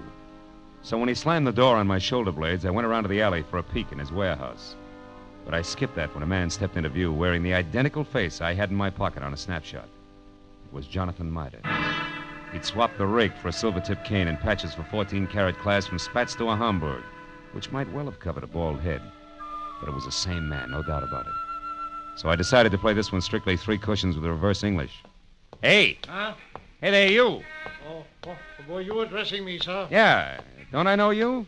Oh, sure I do. Points east, huh? No, you're mistaken, my man. I haven't been east in 30 years. Oh, come on, friend. I'd know you anyway. You're good old Jonathan Miter. Sir, I am Ross J. Crowley of Canada, and I have never had the dubious pleasure of your acquaintanceship until this very moment. Ross J. Crowley of Canada, huh? Mm-hmm. Okay, Miter, that's the way you want it. What are you doing around the wool business? Setting it up for a fleecing or just pulling it over somebody's eyes? My good man, you've obviously confused me with someone else. Now, pack off, recognize fella. I'm in a hurry. Now, wait a minute, Pop, wait a minute. Let's get this straight first. Your name's not Crowley. Why are you using it? By Godfrey, sir, you're trying my patience. Stand aside. Come on, let's have it. Oh, very well, if you insist. Here it is. Look out. Hey, come back here, you old goat. Why don't you look out? Why, you awkward roughneck. Why don't you look where you're going? I was, but I couldn't get around all 3 of you. 3? What do you mean, You 3? and your 2 big feet. If you can't keep those gunboats out of people's way by yourself, hire a pilot. Oh, by now my boy's so far ahead I couldn't catch him if he stopped for lunch. Thanks to you. Goodbye. Went as far as the corner anyway, but I'd been right the first time. Jonathan Miter, alias Ross J. Crowley of Canada, was long gone, and I had no idea where. This left me with one slim, lovely lead, a lady named Marcia. If I'd eavesdropped correctly, she would shortly be making with the legs in the chorus of the Plumes Theater restaurant. It was 7:30 when I entered the platinum-plated tourist trap on Hollywood Boulevard that featured small portions of bad food under glass and large helpings of good skin under lights. Cost me $10 and a fast ad-lib backstage, but it would have been worse out front, so when the chorus high kicked its way out into the wings, I nailed Marcia. She went by. She narrowed a half a pound of mascara at me and let a footlight smile drop, which left very little else. Yeah, my name's Marcia. What do you want? Make it snappy. I gotta change. Change what, your hairdo? This won't take a minute, baby. All I want to know is where Jonathan Miter can be found. How should I know? I never heard of him. You're stalling on your own time, baby. I got all night. Nuts to you, Jack. Blow. Come back here. This is important. Now listen, you. I don't know anybody called Jonathan, what's his name? And put one more fingerprint on my arm and you'll get bounced out of here on your head. You know, there's just a chance you could be on the level. Look, the guy wants about 55 and spats with a Hamburg over what is no doubt a bald dome. Carries a black cane with a silver tip and for some reason answers to the name of Crowley. Crowley? Yeah, that's it, Ross J. Getting warmer, huh, kid? And don't bother telling me you never heard of him. So I've heard of him. So what? He's a good pal of mine. Met him a couple of nights ago. He's quite a sport. I'll bet he is. Where can I find him? What do you want him for? I want to talk to him, that's all. Where's he live? Up a tree. Like I said, Buster Blow. And like I said, baby, this is important. So important, I'll have a lopsided line in the next number if you don't talk, because you won't be there. You'll be on your way to the pokey. Now, where does he live?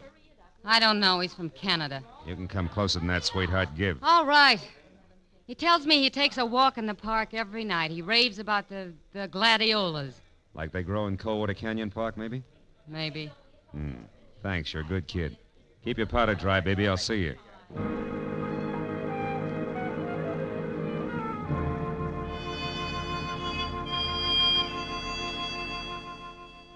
That park looked deserted when a half hour later I drove by it to the far end, turned down a side street and stopped. But as I started in on foot, I saw him, Spats, Hamburg, cane, and alias, ambling slowly away from me along a back path. I started after him quietly, and when he got near a corner, I was close enough to hail him, and then grab. But I didn't get the chance. Stand still and keep your mouth shut. I turned slowly. It was the gentleman with the big feet, and he wasn't much uglier, just a little flabbier than the automatic wrapped up in his fist. You seem to be falling over my feet every time I turn around. I noticed that. But I figured the first time was coincidence. What do you figure now? That our gay dog, Mr. Crowley, who just turned that corner there, is wagging 2 tails.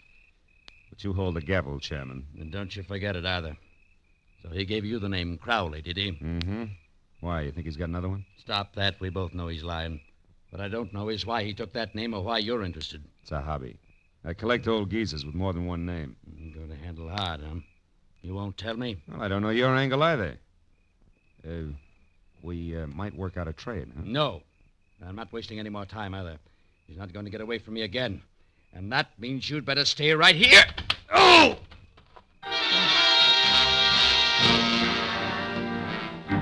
He piled me up on the ground with a stomach full of pain. I saw him run down the path. When I got back to my feet, he was taking the corner. I just started after him when it came. I froze and listened. But there was nothing more to hear. I walked softly as far as the corner. He was face down, the toes of his oversized shoes digging into the grass, and the gun he hadn't time to use spilled a few inches away from his clenched, dead hand. And across the park and rushing for Coldwater Canyon Road as fast as his feet could go was a bum with 2 names and a Hamburg hat.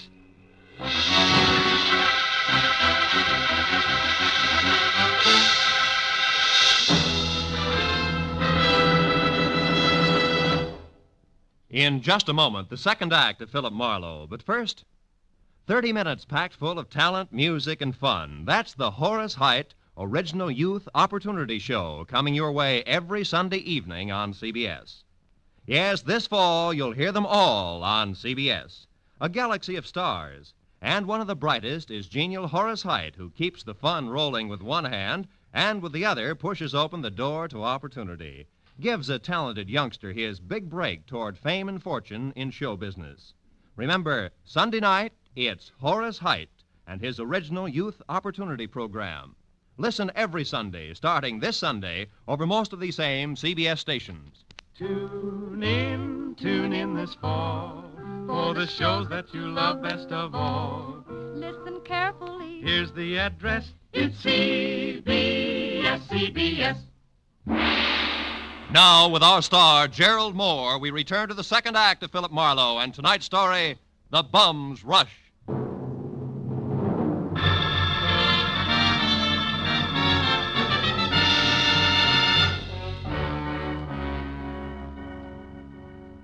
When I took after the fleeing figure known to my Aunt Jessie as Jonathan Mitre, or Ross J. Crowley, he was still barely visible ahead with arms and legs flailing the night air like so many test streamers in a wind tunnel. I didn't know any more about his double identity than I had before, but I did know that what might have started as only a confidence game of sorts had now mushroomed into murder with the aforesaid gentleman very much involved. And a moment later, when I saw him, breathless and afraid, duck into a sagging, deserted wooden shack that showed a single red light and was labeled Department of Parks, Fire Equipment Private, I figured the right time and place had come to talk it all over. When I finally carefully stepped inside and announced both myself and 38 in hand in definite stentorian tones, he agreed wholeheartedly. All right. I'll come out just as you say, sir, with my hands up. After all, I've no reason to hide. Other than murder, no. Well, murder?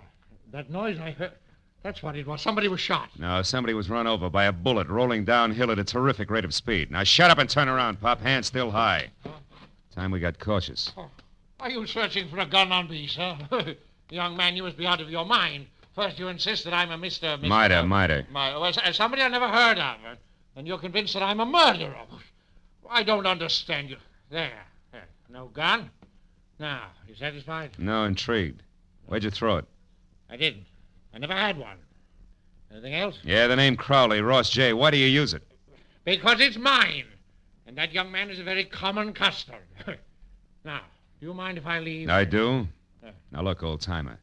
I'm only going to be nice about this for a little while because, first of all, there's a fresh corpse outside, and where I stand, you could be responsible for it. And second of all? Second of all, there's my angle, where I fit, who I work for, facts, and I don't want to reveal them unless I have to. Now, from the top. You and the dead guy, the connection, what is it? I haven't the slightest idea what you're talking about. You haven't, huh? Okay, Pop, we play it straight all the way. Now, listen.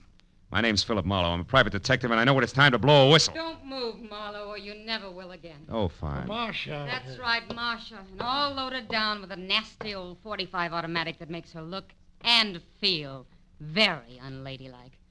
Drop it, Marlowe. Come on! That's better. Now, Mr. Crowley, without waiting for Marlowe to apologize, go on. Go, but where? To the hotel. It's important, so hurry. Oh, yes, very well. I won't waste a second. The key. You won't need the key. Somebody's waiting for you. Goodbye, Mr. Crowley. Goodbye. I hope I never meet you again, Mr. Maitland. Good night. It's cute, isn't he? Uh-huh, darling. The moment unimportant. Right now, you're my only concern, Marlowe. Oh, that's nice, Marcia. It's cozy, just the three of us. You and that giant U.S. pistol, caliber 45. Say, baby, that's not your gun, is it? No. You feel slighted? Oh, no, sweet. Happy. Stay back, Marlowe. Why? I'll shoot. Oh, no, you won't. You can't. I warn you, Marlowe. No. You see, baby, Take another step, of you're the through. 3 safety devices I on mean that that. Army gun, that doohickey Marlowe, there on I'm the gonna side shoot is you. one. It won't Stay work back. unless it's in the Go forward on, position. You big jerk. Let go of When me. school's out, I will. Now, the Go first ahead. question, teacher. Come on, You let and go. Grandpa, alias Jonathan Miter, also alias Ross J. Crowley. What's the game you two are playing? I don't know. Where does Hirsch fit in? Oh. Come on, it's getting late. The I don't star know. pupil wants an answer. He's anxious to get to the head of the class. Talk. What is it? I don't remember, and I won't, so don't bother getting masculine or polishing apples, pupil. When I forget for a long, long time. Is that clear? Yeah, it is. And since I can't wait, since I want to go out and play, we'll Well, put you in right here. on. Safekeeping. Yeah. Hey, honey, you don't mind if I go through your bag, do you? I didn't think you would. Oh, here's a key that says in what room I'll find a team of Crowley and Miter. Oh, my, such a temper. After I'd picked up my .38, which the lady, who no longer sounded like one, had made me drop, and had checked the hotel key that read Villa 12, Wilshire Gardens, Beverly Hills, I ran outside and back toward my car in what I figured should be a big hurry. But when I was halfway there, I had a premonition that speed was not to be. A premonition that was a head dressed in blue, carrying a club, wearing a badge, and leaning on my right front fender. And it wasn't until I was next to him that I quit worrying about a long, involved delay. Because the officer on hand, one Kurt Lemley, was an old and I hoped still good friend. Well, hiya, Phil. I've been waiting here for you since I called in about that body up there. Some kid heard the shot. Oh, so you had once pegged this all-alone and very suspicious-looking car, huh? Yeah, surprised it was yours and disappointed. I'd hoped the name of the owner's tag was going to be Raleigh Newcomb. Hey, wait a minute. You know his name? Don't you? No, we were on different sides when he got shot. No, he's from Canada. What? Yeah, Vancouver. He had a business up there with a guy named Ross J. Crowley. Crowley? Mm-hmm. Hey, Kurt, how'd you find all this out? I found a clipping in his wallet. It's got a picture on it. Oh, wait, it's right here. Wait a second, I'll put a light on it. Yeah, hurry up, will you? All right, see? See, two guys in front of a building. That's Raleigh right. Newcomb and Ross J. Crowley officiated the Kurt. opening of the... What's the matter? Sure, it's what I figured. The guy's a liar. I've already met a guy who insists that that's his name and he's bald like the Crowley in the picture. Yeah, but there's a similarity ends, even though the picture's anything but clear. What guy you talking about, Phil? Jonathan Miter, an old geezer I was hired to find. Hmm? Bum who's pulling something fancy that incidentally ties in real tight with that murder over there. You know where he is, Phil? Sure I know. That's where I was heading when I ran into you. Oh. Ran into what, Phil? What is it? The picture. What? Kurt. Yeah? Move your thumb up a little, will you? The way you just had it. My thumb? Yeah, move it. That's it, like that. Oh, brother, have I got a hunch. How about what? Another murder, a neat one that's scheduled to come off any minute at the Wilshire Gardens Hotel. I'll see you later. Goodbye.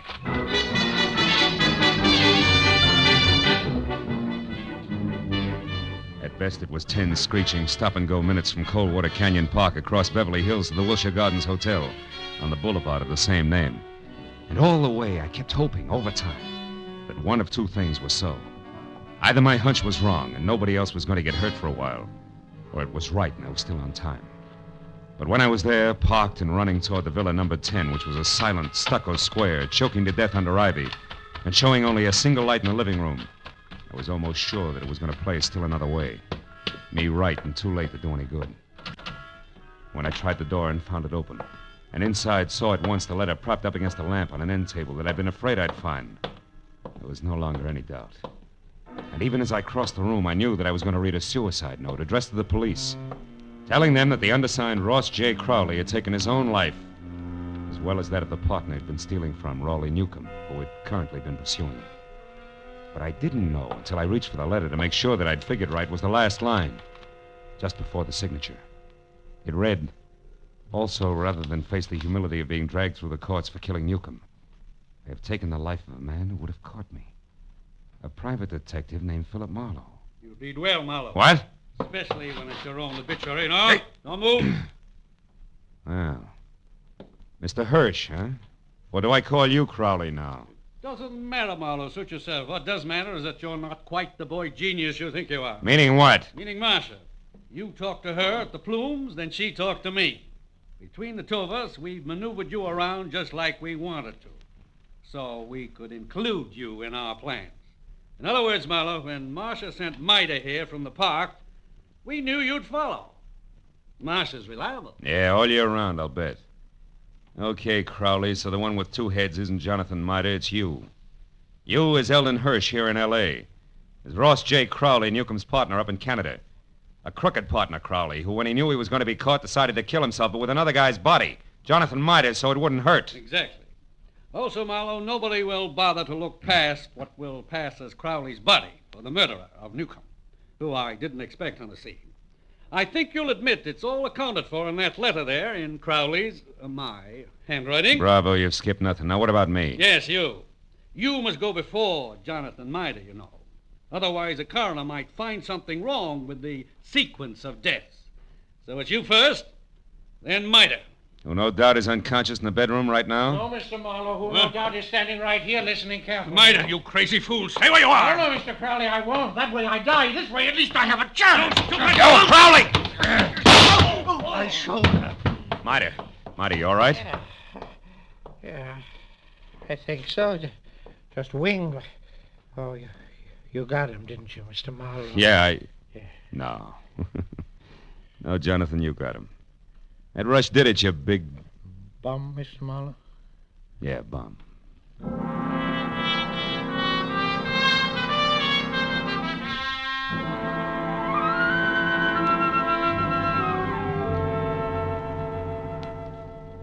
It was 2 long hours of first aid for Jonathan. Arrest on the charge of murder for both Crowley and the accomplice before and after the fact, Martha. And questions and answers in triplicate for the police before Mida and I were finally alone and back in my office waiting for a call we'd put through to, of course, Eagles Rock, Montana. But even then, the gentleman vagabond couldn't quite get over things. Then, in other words, Mr. Marlowe, this Crowley, who introduced himself to me as Hirsch, had his fiendish plan already formulated. And on one of his trips down from Canada, saw me when his train stopped at Eagles Rock. I was raking leaves around the depot. And he saw me, and he hired me on the spot because he needed someone to fit the part of his corpse. That's it. And you'll admit you were well qualified for the job, alone in the world. Except for Jesse, yes. Which you didn't happen to mention. And the fact that you were bald. That's too true, Mr. Marlowe. Don't be sensitive.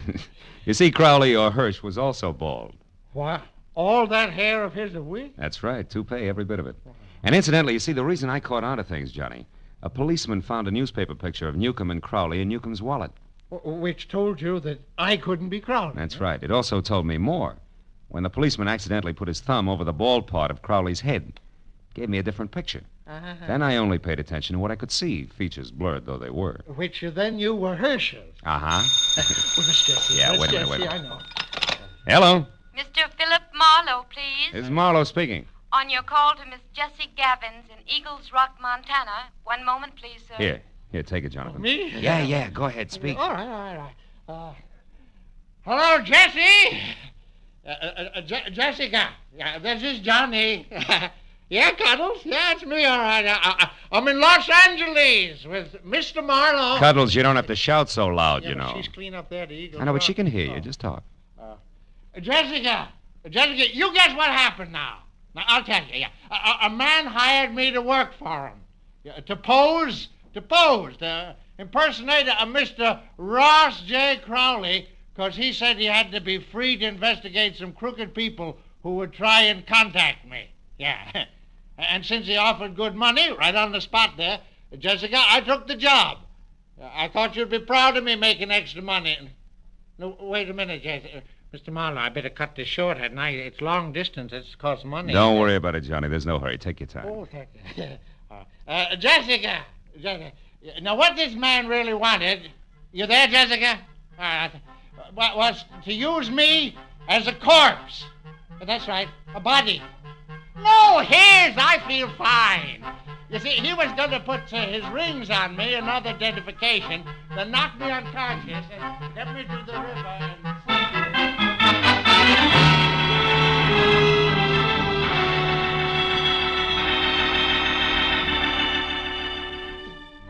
By the time I got Jonathan Mida down at Union Station and aboard a northbound train with specific instructions to stay away from strangers, and got back to my own apartment on Franklin, it was better than 3 o'clock in the morning. Oh, and I was tired as I emptied out my pockets and started to undress. But I forgot about that when my eye fell on the picture that Jessie Gavins had sent me in her original letter. The picture of Jonathan. Well, now Aunt Jessie was going to be happy. But I wondered for how long. Somehow the portrait of the man with the hoe with the solid look of the ages didn't fit the spare frame of Jessie's Knight of the Road. A lonesome train whistle would blow in the night, and Jonathan Mida would be gone.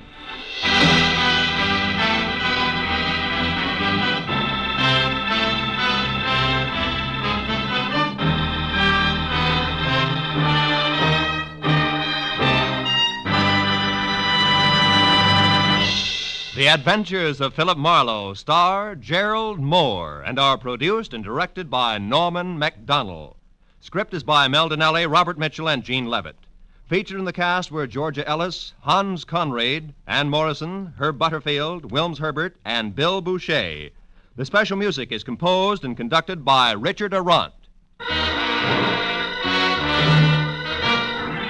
Be sure and be with us again next week when Philip Marlowe says...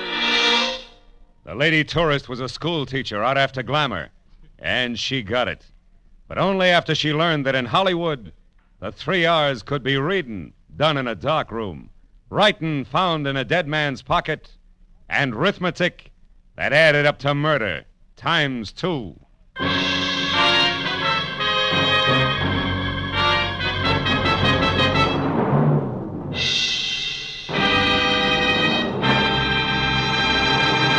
If you think you've got troubles, you should be married to Liz Cooper. She can scare up more trouble than a tropical hurricane, but it's always the kind of trouble you can laugh at because it's all part of My Favorite Husband, starring Lucille Ball. My Favorite Husband is part of CBS's great laugh lineup for Friday nights. You won't want to miss a single minute of My Favorite Husband. And you'll want to be around, too, to hear the Goldbergs, Leave It to Joan, and Breakfast with Burroughs. They'll all be broadcast on Friday nights over most of these CBS stations starting next Friday. This is Roy Rowan speaking. Now, stay tuned for Gangbusters, which follows immediately over most of these same stations.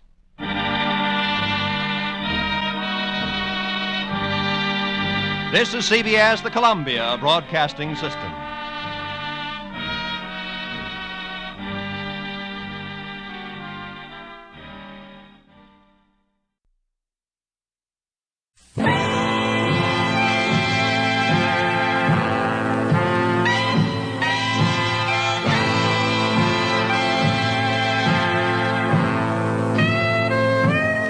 We present The Lady in the Lake by Raymond Chandler, dramatized in 3 parts by Bill Morrison, starring Ed Bishop as Philip Marlowe.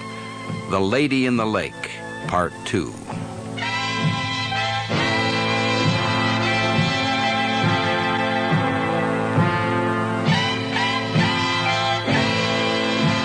California, 1943.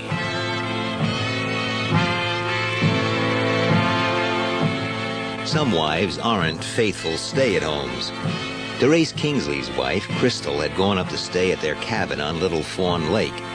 He didn't much care when he got a telegram saying she'd run off with a fellow called Lavery, until he met Lavery in the street. He hired me to find her. I went up to the lake and found 2 wives missing, Crystal and the caretaker's wife, Muriel. The caretaker claimed they'd both run off because he'd had a fling with Crystal. Then I found the body. It had been in the lake a long time, but he identified the body as his wife, Muriel. Then I was told that a tough cop from L.A. called DeSoto had been up 6 weeks before showing a photograph of Muriel around town. Only he said her name was Mildred Haviland. Nobody liked his manner, so nobody told him where to find her. Now, one blonde was dead and one was missing. Lavery had met a blonde at a hotel below the lake. Things were not what they seemed. The L.A. police had no record of a cop called DeSoto. Lavery knew more than he was telling, and I thought I might bounce it out of him, so I went back to his house. When I got there, the door was open. Inside was a strange-looking woman wearing too much makeup with brown hair and a purple hat. She also had a gun, pointed at me. I kept looking at the gun and not screaming. All I wanted was my rent. He was always a good, tidy, careful tenant. I just didn't want him to get too far behind in the rent. How far behind is he? 3 months, $240. That's very reasonable, you know, for a place like this. He promised me a check this morning over the telephone. And you are the owner? Who did you think I was? I thought you might be the owner. I'm Mrs. Fallbrook. How do you do? Stand still. Ma'am. Who are you, if I may inquire? I just came about the car payment. Is he behind with those payments, too? Oh, it's easier for you. You can take the car back. It takes time and money to evict a tenant. And I walked over here, too, to save my tires for the government. Oh, will you take this gun, please? It's put oil on my glove. Thanks. I'll take it. It's funny. I found it on the stairs. Has it been fired? Any reason why it should? People do. Is Mr. Lavery not home? No, I don't think that's very nice of him. He promised me a check. Mrs. Fallbrook, let's not kid around anymore, huh? Not that I don't love it. This gun is empty. It has been fired. You didn't shoot him, did you, on account of the rent? What a perfectly horrid suggestion. Did you look around? I just called out. Let's look around. This is my house. Is it your gun? I found it on the stairs. That's your story. Yeah. I don't have to get stuck with it. I'll thank you to leave. You shouldn't have let me find out the gun was empty. How dare you? Up to then, you held all the How cards. dare you be so insulting? I'm not even trying. I won't stay in this house another moment with you. Something is all wrong with this scene. Lavery! Lavery! Chris Lavery hadn't slept alone. There was a pair of sheer black pajamas flung on the bed, makeup on the dressing table, women's clothes in the closet, including a black and white tailored suit, mostly white. The bathroom door was locked, so I opened it and smelt that pungent smell. There were 2 bullet holes in the plaster by the window, and 1 in the frosted glass, and 2 holes in Lavery where he lay in the bottom of the shower. I touched him. He couldn't have been colder or stiffer. Back in the bedroom, I found a woman's handkerchief under the pillow. It was initialed A.F. Adrienne Fromset? I took it with me. I found nothing else to interest me. Outside, it was quiet and sunny and calm. It's only Marlow finding another body. Murderer Day Marlow, they call him. A nice enough fellow in his ingenious sort of way, with a client to protect. DeRace Kingsley.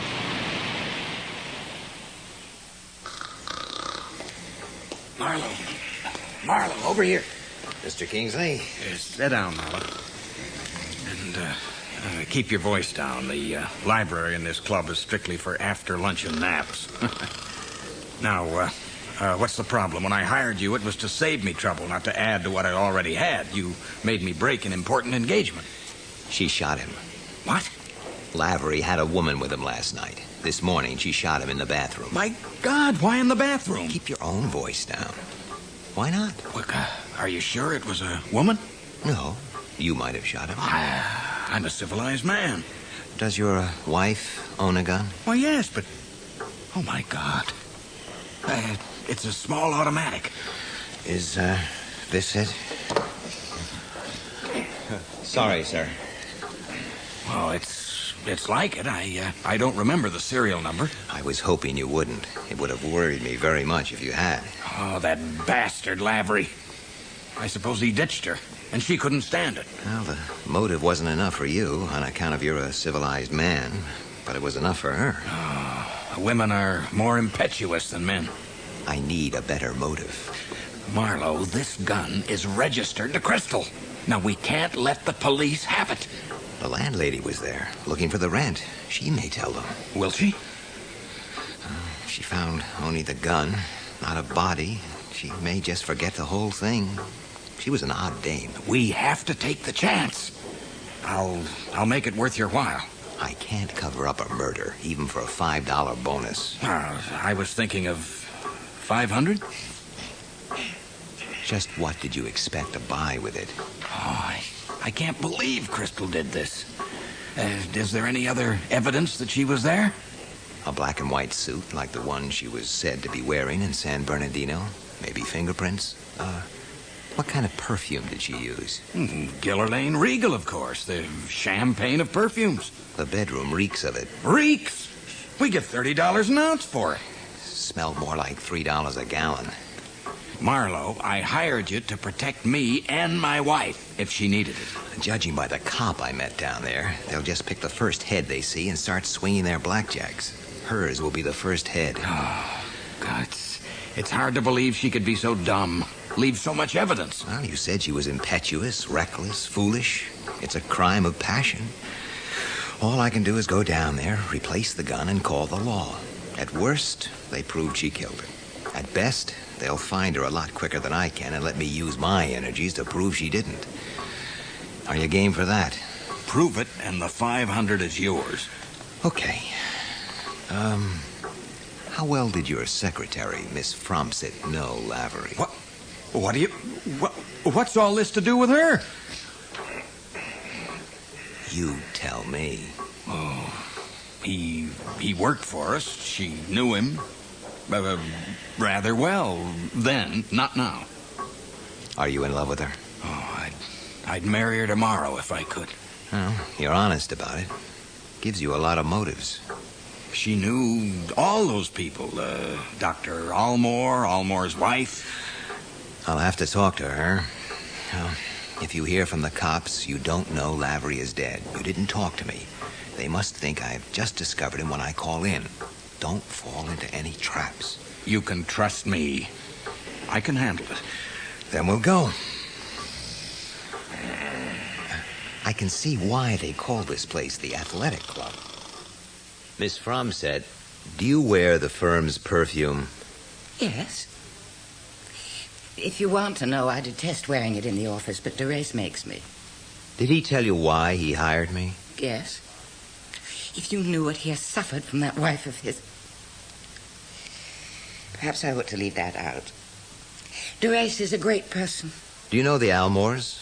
I met Mrs. Almore a couple of times. At Lavery's house? I don't think that's any of your business. I think it is. Yes, at his house. But Mrs. Almore's dead. She committed suicide 18 months ago. Any doubt about that? Well, have you any particular reason for asking these questions? Almore was nervous enough to put a plainclothes cop on me for sitting outside his door. And the cop thought it smart to say that the last fellow who tried to put the bite on ended up on the road gang. If you can tell me why, I'll have a reason. At that time when I knew Chris, he threw a party, very mixed. Florence Almore was there. She was one of those slinky, glittering females who laugh too much. A man was ribbing her about her husband's practice, how he was one of those doctors who ran around all night with a case of loaded hypodermic needles to keep the local fast set from having pink elephants for breakfast. She said she didn't care how he got his money so long as he got plenty. Then somebody asked her how he got hold of so much dope without underworld contacts. She got mad, made a scene. A few weeks later, Chris, coming home late at night, found her dead in a closed garage with the car engine running. It was hushed up in the papers. Was it suicide? She made another scene at Lou Condy's club, so the gossip said. Condy would be the right connection. Condy called the doctor. He gave her a needle to quieten her, then went on his rounds. Condy took her home, and she was put to bed by the doctor's nurse. She had to be carried there. But the same night, she got up and walked down to the garage, and then there was a cover-up. Meaning Almore finished her off? To protect himself? Her parents hired a private detective, but he got arrested for drunk driving. And ended up on the road gang. Did Lavery know all this? I'd like to think blackmail was one of the nasty little tricks that Chris didn't quite run to. I think that's all I can tell you, Mr. Marlowe. Recognize this handkerchief? The initials happen to be the same as mine. I found it in Lavery's bed today. So you're going to be nasty after all. Is it yours? Yes. But I must have dropped it there a long time ago. He probably lent it to another woman. Or several other women. That's not a nice thing to say about a dead man. Chris. Chris is dead. Shot by the woman who spent the night there. When? This morning, when he got up. He always got up late. I was here at 8:30. I didn't think you shot him. Women make such ghastly mistakes about men. The poor, selfish, cheap, nasty, handsome, treacherous guy. Dead and cold and dumb. Do the police know? Does Derace know about this handkerchief? No, only us, and whoever put it there. You're not the kind of a girl who leaves her hanky under a man's pillow. You have too much dignity. Nice of you to think so. You can trust me. Well, I'd better go off now and discover the body. I'm Captain Weber. This is Lieutenant DeGarmo. So, you're a private eye from L.A., Marlow. That means everything will be all balled up. You know this Lavery guy? Onto him for something? Working on him a little. Who handled the gun? I did. All balled up. Didn't you know any better? When I handled it, I didn't know there was a crime. I found it on the stairs. He found it? On the stairs? Get this straight, Marlow. You're from the big town. You think you're tough, wise. Don't worry, we can handle you. There's no political tug of war, not down here, not in Bay City. Don't worry about us. Look, Chief, Lavery was a chaser. I mean, the whole setup indicates a dame. Private eyes do divorce stuff. Suppose we let him tie into this, instead of trying to scare him. If I'm scaring him, I don't see any sign of it. Talk to him, DeGarmo. I'll go upstairs and see what the deputy coroner's got. Am I supposed to tell about our conversation yesterday, DeGarmo? Or was that a private transaction? Talk about it all you like. I was, protecting a citizen. It's my job. Dr. Almore. You said you didn't know him. That was yesterday. Before I knew the story that was wrapped up and hidden on the back of the shelf. That Lavery found Mrs. Almore and might have been into blackmail, which would be a motive for his murder. Anything in the idea that Almore murdered his wife and had enough pull with someone to get it fixed? Say that again. No, you might miss. Anytime you talk like that to a cop, you know what you got coming. You'll wake up in an alley with a cat's looking at you. I'll remember that. Hey, you two. What's going on here? Nothing. Just making friends. Okay. Now, Marlow, tell me what you found here and why. And don't leave anything out.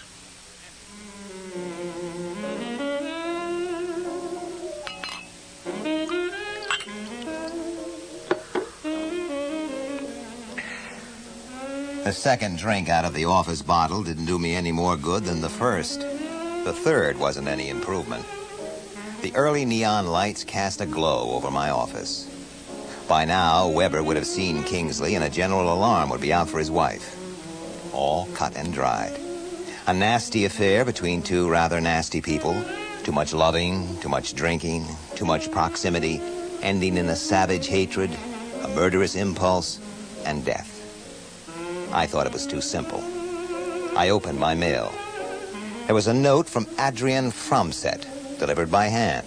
If it was any help, she said, here was the address of Florence Almore's parents. I washed my hands and bathed my face in cold water. The flush was gone from the left cheek, but it looked a little swollen. I looked at the gray in my hair. There was getting to be plenty of gray in it. The face under the hair had a sick look. I didn't like the face at all. I went back to the desk and sat very still and listened to the evening grow quiet outside the open windows. And very slowly, I grew quiet with it. Then I went to talk to two old people who thought their daughter had been murdered, but who hadn't been able to find out a thing about it. The cops in Bay City had not exactly been cooperative. They told me a story of a doctor who made his money out of dispensing dope to people living on the raw edge of nervous collapse, not caring what kind of hopeless addicts they might become, so long as he got paid. How he was having an affair with his nurse. How, after his wife died, they hired a private detective called Tally, who was given a doped drink in a bar while he was drinking with a cop, and how a police car was waiting for him as soon as he drove away. Two old people with a wild, dead daughter sitting there poisoning their minds with suspicions and hate and no proof. As I was leaving, I thought to ask them the name of Almore's nurse, the one who had put their daughter to bed the night she died. They told me the nurse's name was Mildred. Mildred Haviland.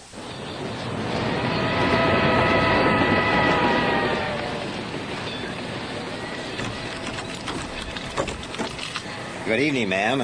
Is Mr. Talley in? Who wants him? Are you Mrs. Talley? I can't pay, mister. I just want to talk to your husband. I got something for him. That sounds familiar. He had something, too, once. He can have it again, if he plays his cards right. If that's what it takes, you can scratch him off right now. He won't be here again. I'm tired. I'm so damn tired. Beat it, mister. Would a little money help? Smell it. Come in here, mister. Come in and smell it. Smell the cigar smoke.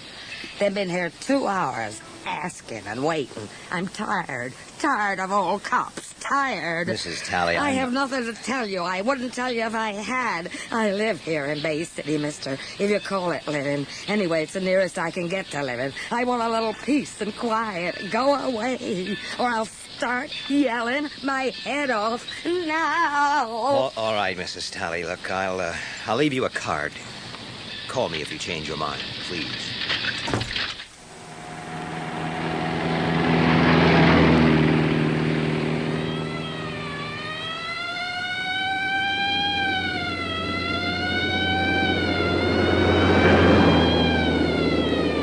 I stepped on the gas, but the other car was gaining on me.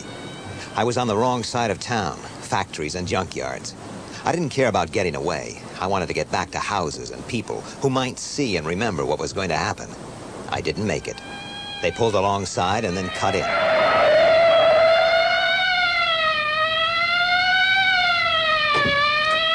Okay, mister. Out of that car. Don't you know a police siren when you hear one? Out. Let me see your driver's license. Marlow. A Seamus. You think of that, Cooney? Is that all? Guess I won't need this gun. Guess I can handle this with my little flippers. Smell the bastard's breath. Breathe.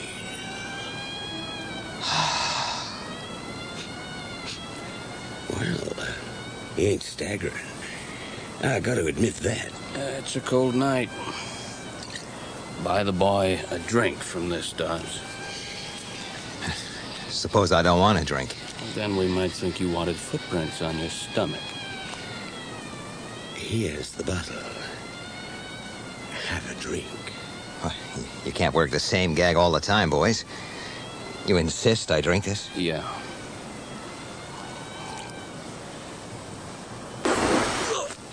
Why, you bastard? Hold it, Marlow.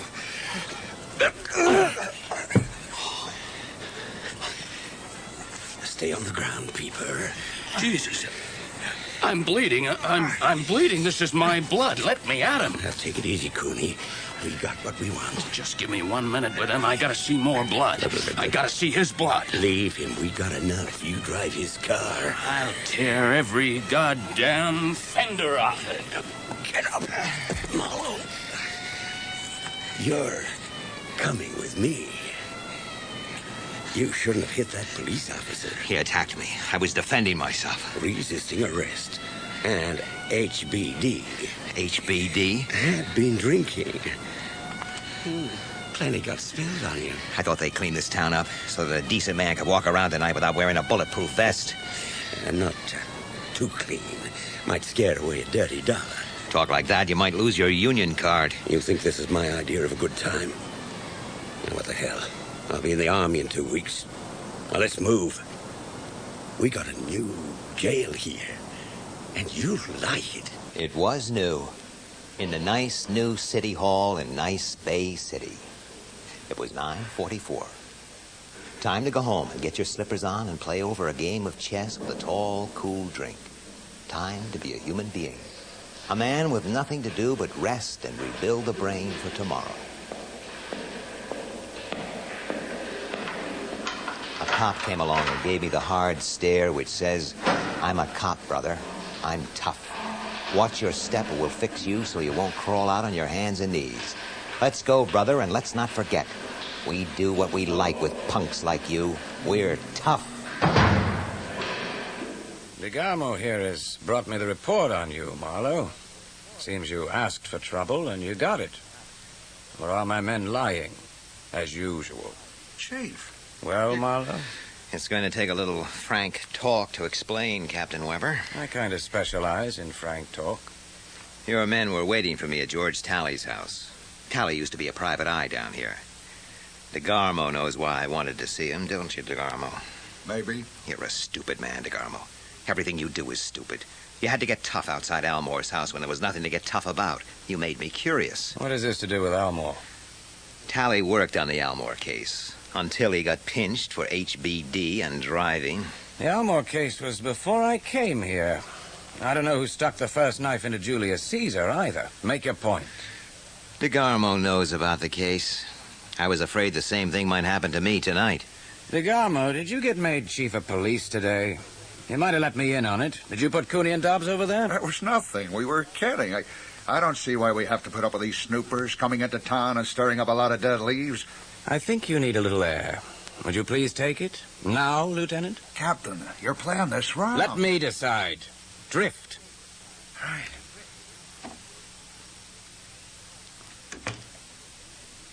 You weren't booked, Marlow. You're free to go. You want to file charges? Life's too short for me to be filing charges of assault against the police. Police business is a hell of a problem. It's a good deal like politics. It asks for the highest type of men and has nothing in it to attract the highest type of men. So we have to work with what we get. And we get things like this. I've always known that. I suppose some people think we're just a bunch of crooks.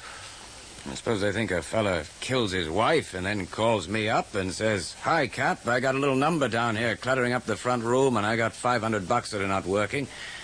And I say, "I'll be right down with a hearse." What did you want to see Talley for? He had a line on Florence Almore's death. Talley was nothing, a cheap blackmailer. I'll tell you what he had. A slipper. Brand new. Hey, I'm beginning to get it. The walk from the house to the garage is rough concrete. If a slipper on the body had never been scuffed, then she was carried. Who was in charge of the investigation? I think you know. Huh. When DeGarmo got there, was the slipper missing? Not according to the police report. We only have Talley's word he took it off the body. He could have stolen the slipper from the house. I can't prove anything. Unless the nurse was involved? Why the hell would she? She was having an affair with the doctor. She's been gone from around here since then. Now, that brings me to a real basic coincidence. A woman named Muriel Chess was found drowned in a mountain lake yesterday. Only you wouldn't know her as Muriel Chess, but as Mildred Haviland. The nurse? She may have been scared into leaving town. Now, this is the coincidence. She married a guy who looked after a lake property owned by a man, Kingsley, whose wife was intimate with Lavery. And Lavery could have been blackmailing Almore. That's one hell of a coincidence. It's fundamental. Everything else flows from it. How can you be sure this lady in the lake was the nurse? A few weeks ago, a tough guy was up there showing a photo around of Mildred Haviland. He said he was an L.A. cop, but his description would fit DeGarmo. Nobody liked his manners, so they didn't tell him anything, but they told the girl, Muriel, and she reacted scared. Also, a gold anklet was hidden in the Chess cabin. It had a heart on it, engraved, to Mildred, June 28, 1938, with all my love, Al. Al DeGarmo. What?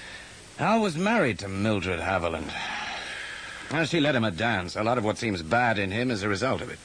I'm beginning to see things I didn't know existed. She had her way with the men. She could make them crawl over her shoes. She divorced DeGarmo, but that didn't end it for him. Does he know she's dead? I don't know. But if you think he went up there to hurt her, you're as wet as a bar towel. I never thought that. Whoever killed her knew the country up there. But it was somebody out of her past. Marlow, this is all between us. I'd like you to keep it that way. Well, I can't promise you. I'm being paid to try to prove that Crystal Kingsley did not shoot Lavery, and that she has disappeared because she was frightened. I think it's legitimate to try. If you can find proof that'll stand up in court. Till then, I can't help you try to put something on one of my boys. You can find Crystal Kingsley. That, you can be sure, we'll try.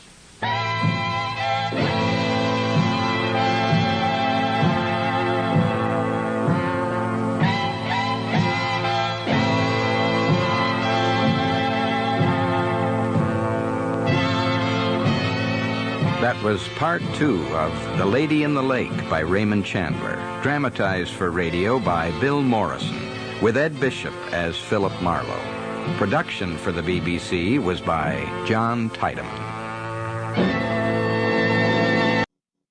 The partner from Mexico City, the stranger dead in Nevada, and the man with the cauliflower ear all added up to a corpse on a concrete floor.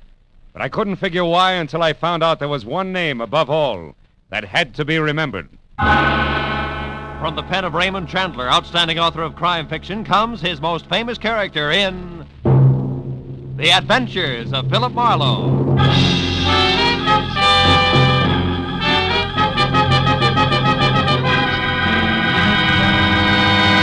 Now, with Gerald Mohr, starred as Philip Marlowe, we bring you tonight's exciting story, The Name to Remember.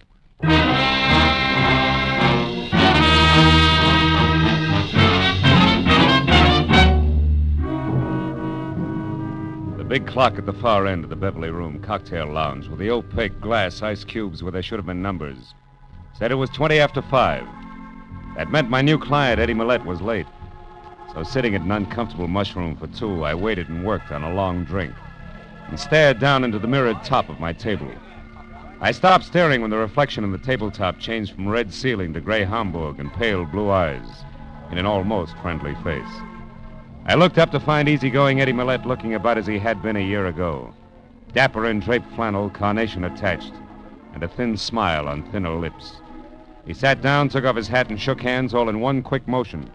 And I knew he was either in trouble, a hurry, or both. Marlowe, business. Business. You gotta find the nut who's been following me for the last couple of days. He's big. A lot of muscle under a T-shirt and a kind of jacket like the Dodgers wear when they're warming up, you know what I mean? I can't figure out what this bird's after. That bothers me. All the time he's lurking. What? Hanging around. Oh. And if I go for him, he runs. So what I want you to do is, you get next to him and the answer to this tag. Here, 50, 70, 80, $100. Enough, Phil? Enough. You know, Eddie, the law might do this for you for free. Yeah, for John Doe, they might. But Eddie Millette's another story, Marlowe. You know what I mean? Today I got a respectable business, war surplus. But the cops, they only remember me as a guy who once did time for being careless with other people's dough. Yeah. Besides, I'm in a hurry. My 2 partners, Lou Tripp and Ruth Dunn. She's also my girl. They're coming back to town tonight. I'd like to spend some time with both of them, without interruption. What do you mean, girl, Eddie? You and that pretty wife I've heard about split up? Yeah, I'm suing for divorce right now. Tina and I never should have been, Marlowe. Yeah, I need someone who's softer, more honest and understanding, know what I mean? Now take this here, Ruth. Can I help you, sir? Huh? Oh, yeah, scotch. No buzz. Make it a double. Very well, sir. This Ruth Marlowe, she's different. Good head for business, sweet kid at the same time. Like, for instance, the letter I got from her today. She and Lou were both in Mexico City. She's got all the dope on the deal we're working on, plus the fact she's worrying about me. That should bring us right back to T-shirt. Remember, where do I start, Eddie? That's the only place I know of, Marlowe. Yesterday, I kind of turned the tables on this guy, trailed him down to the corner of Wilshire and Western. But he got away in the middle of a lot of traffic, you know what I mean? In a car? Huh? Car. Oh, no, we were both walking. No. No, I figured from his bill and that T-shirt, he could work in one of these health clubs around here. You find out, then come to my place on Hoover before 8, huh? By the way, he's got black curly hair and one ear's all banged up, cauliflower-like. Right one. Anything else? No, Eddie, I'll see you. Know what I mean? Huh?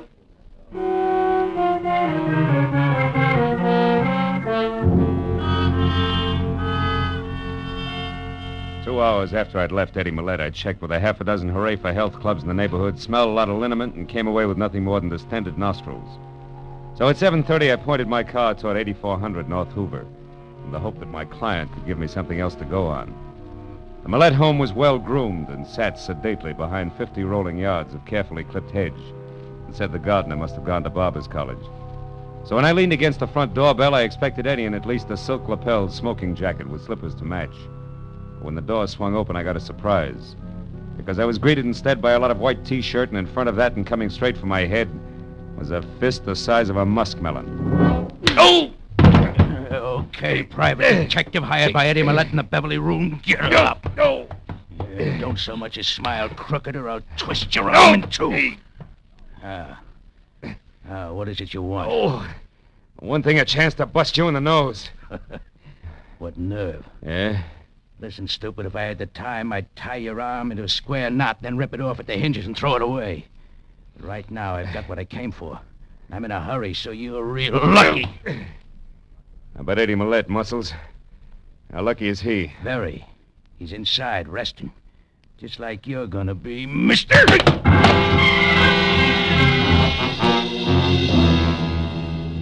By the time I got back to my feet and had my right arm unscrewed to where I could reach across my chest, and my shoulder holster of T-shirt was gone.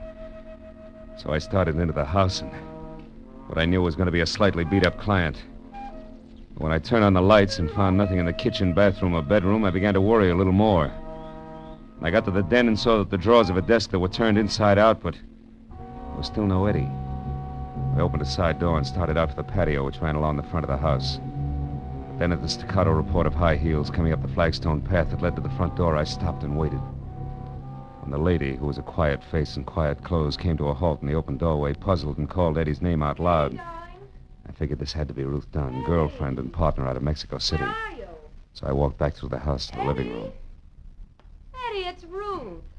Eddie Millette, are you playing a game with me or... Why, who are you? What are you doing here? I'm Philip Marlowe, Miss Dunn. I was hired by your boyfriend because he was worried about a bunch of muscles in a T-shirt with curly black hair, a cauliflower ear, and a brain you could drop through the hole in a lifesaver. Mean anything to you? Well, no, it doesn't. But where's Eddie, Mr. Marlowe, and why is the front door open like this, and why are all the lights on? In that order, I don't know where Eddie is. Front door's open because that's where T-shirt and I played Ben, the private detective, and all the lights are on because I was looking for Eddie. But he's not here anyplace? The bedroom, the kitchen? So far, no. Come on in here, see if this desk in the den adds for you, maybe. Drawers have been slightly rearranged by a very heavy hand. Hey, incidentally, T-shirt was bragging about getting what he'd come for just as he collapsed me for the second time, so if you... Oh, the letters. They're gone. What letters? The ones I wrote to Eddie while I was on the road. He always kept them here in the bottom drawer. Were they business or pleasure? Well, business mostly, but I did talk of other things, too. Yeah, I know. Eddie mentioned that when he told me about you and Lou Tripp being due back tonight. Oh, by the way, where is Tripp? Well, I don't know. He left me in Mexico City the day before yesterday and said he'd be here tonight at the latest. Oh, surely, Marlowe, you don't think that Lou had anything to do with this? Could be. Letters are part business. And part love. So I'd say that the only person who could possibly be behind this is Mrs. Millette. Tina? Yes. And for the oldest and best reason in the world, Marlowe. Jealousy. Tina'd do anything to make Eddie and me unhappy. She could twist the innocent wording of those letters so that any divorced judge would see things her way. She's cruel, Marlowe, and she...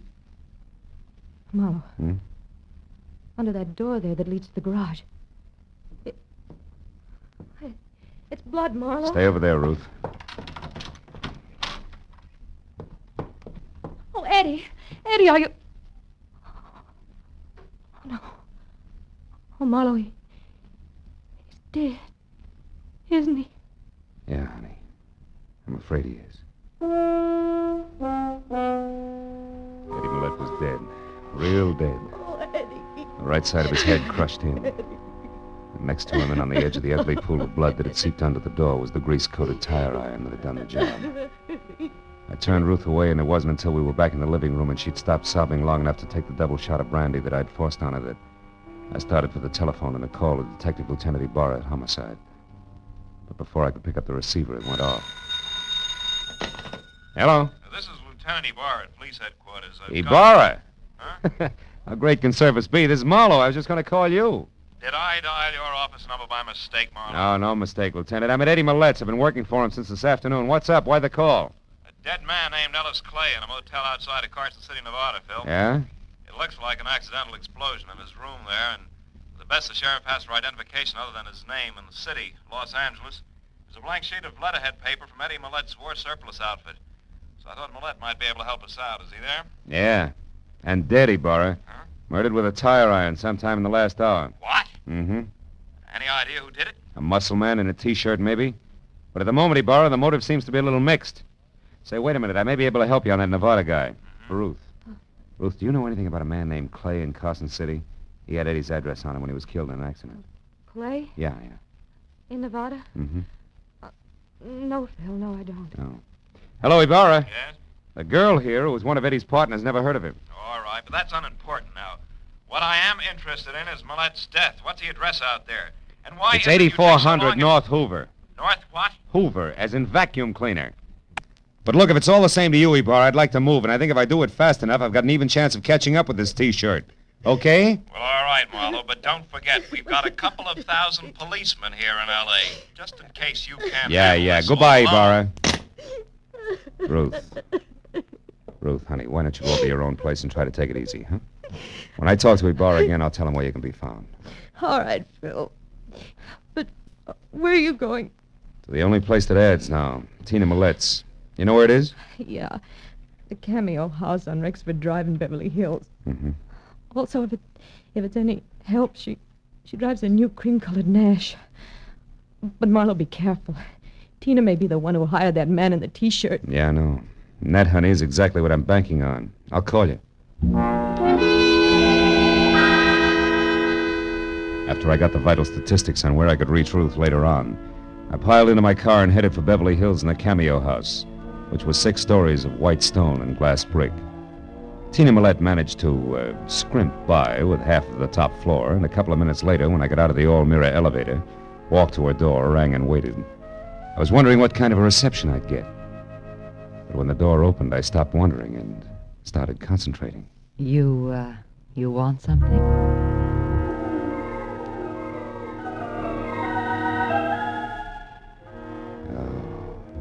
In something the texture of spun smoke rings. It stood 5 feet 6 inches over the threshold and must have weighed in at close to 120. With every inch a thing of beauty, and every pound just in the right place. I asked you if you wanted something. Do you? Mm-hmm. Yeah, the name's Philip Marlowe, Mrs. Millette. I'm a private detective your husband hired this afternoon. Now, why don't you let me in like a good little girl, huh? Because that's something I'm not. Now get out of here before I call the police. Who are probably on their way up here right now. Oh? Your husband's dead, Mrs. Millette. He was murdered. Eddie murdered? Yeah. Now, do you still mind if I come in? No, of course not. I don't know what to say. Oh, that's a trite line. What was that? I said you're acting and doing a bum job of it. Why, I ought to slap your face. Or call your boy with the muscles and have him go back to work on my arm for a while? What are you talking about? A lad in a white T-shirt who killed Eddie and then stole a bunch of letters that were going to help you lie your way through a countersuit for divorce. Would leave Eddie both broke and embarrassed. You don't make sense, bright boy. No? First of all, I don't know who you're talking about. And second, if I were going to file such a countersuit, why would I want my husband killed first? Maybe you didn't. We all make mistakes, Mrs. Millette. Which is only one man's opinion. So why don't I just pick up my coat here and let the perfect gentleman escort me to the nearest police station? All right, it's a date. I see you bowled quite a bit, Tina. Good enough to win that cup there from the Maplewood Alleys on Wilshire near Weston. Eddie figured a health club, and I went right along. Never thought about the bowling alley near there, and Yes, Marlowe? You were saying something? Yes, I was, but the little gun in your hand made me lose my place. Marlowe, I don't believe that Eddie's dead. Nor do I believe that you work for him at all. For my money, you're just a not-so-smart boy who was hired by that hussy Ruth Dunn. She's going to need an army of private detectives before I get through, and I mean that. Now back up through those doors and get out onto the fire escape. While you do what? Well, I find out exactly what's going on. Now get out there. It's 6 long floors to the ground, Marlowe. And I hope with the first step you take that you trip, fall all the way, and break your neck. Goodbye, private detective.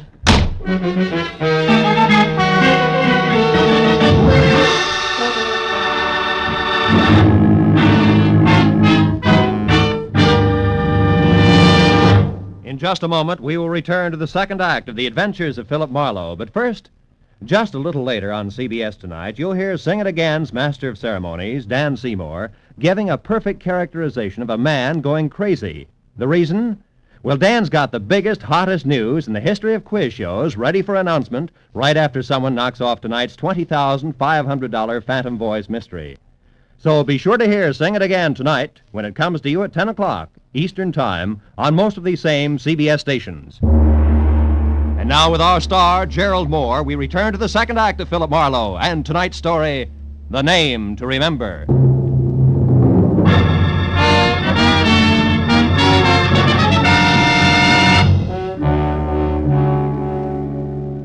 When And Tina Millette prodded me out onto the fire escape through a pair of French doors, slammed them shut, and snapped the lock.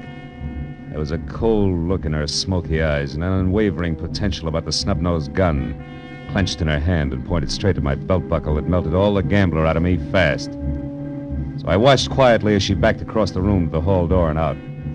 I knew my chances of climbing down 6 flights of iron fire escape in time to head her off was an idiot's dream. So, kicked the panel out of one of the doors, reached through and finally got it unlocked. And I went back inside to the phone. Since the vixen was on the prowl with a gun in her fist, I figured the least I could do was pass the word along. Hello? Ruth, this is Marlowe. Oh, Phil. Have you found the letters? Not yet, but never mind that now. You got something more important to worry about because your guess on Eddie's ex-wife, Tina, was right on the button. You mean she's the one who's really after the letters? Yeah, that muscle man in the T-shirt is just doing a heavy work for her. And I've got a good idea that he's connected with the Maplewood bowling alley on Wilshire. Where are you now, Phil? In Tina's apartment, alone. I just lost a small debate with her. And get this, Ruth. She hates you, and she's the type who hates hard. Yeah. When she left here, she had a gun, and the chances are at least 50-50 that she's coming your way. So keep your doors locked and stay away from windows, savvy? Yeah, okay, Phil. Oh, one more thing before I shove off. Has Millette's partner, Lou Tripp, shown yet? No. At least he hasn't called me. Uh-huh. But where are you going, Phil? That bowling alley on Wilshire. Only this time I'm swinging first.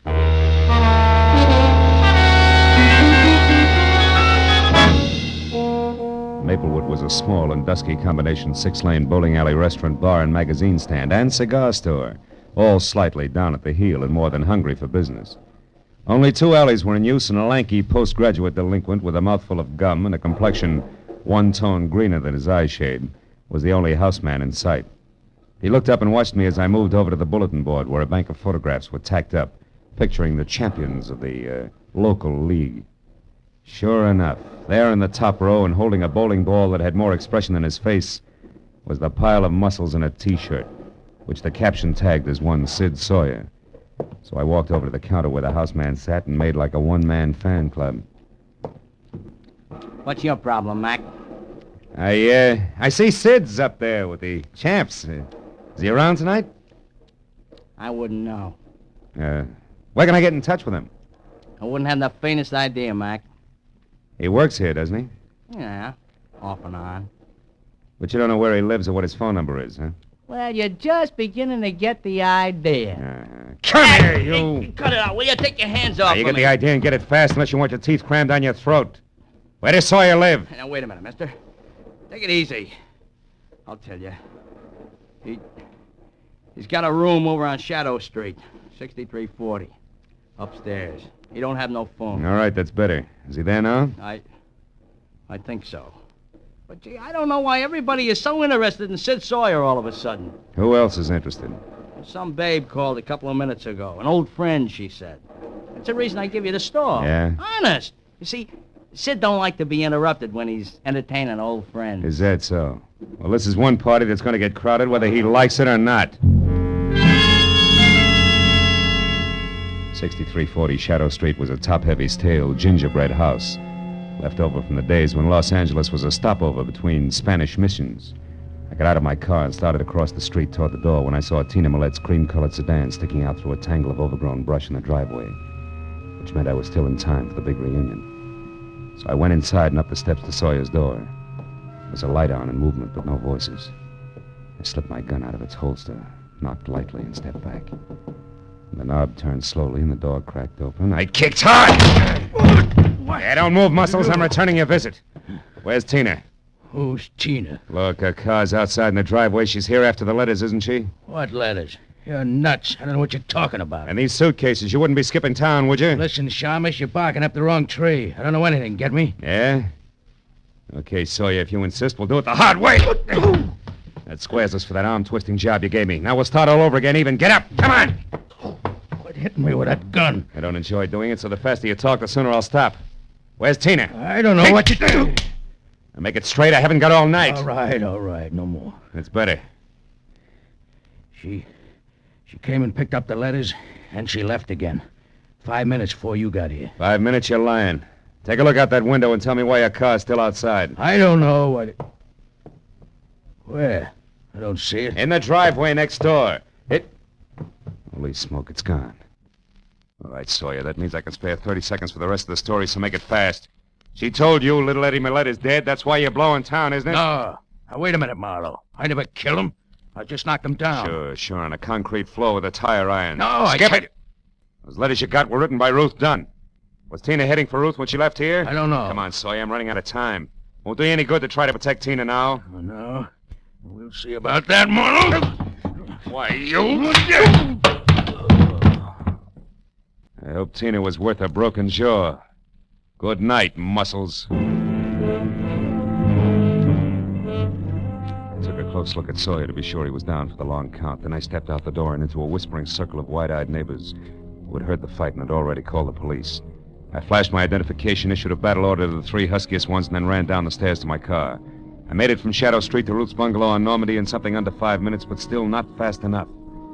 Because when I ground to a stop in front of the place, I saw that same cream-colored sedan already there, close to a side door. I'd belted up the walk and was halfway to the house when I heard it. It made me sick. I went up to a front window where the only light was burning and looked in. The room had been torn up, and in the middle of it all, face down on the tangled carpet, was Tina Millette. And it was Ruth who was slumped in a chair, her face buried in her arms and sobbing hysterically.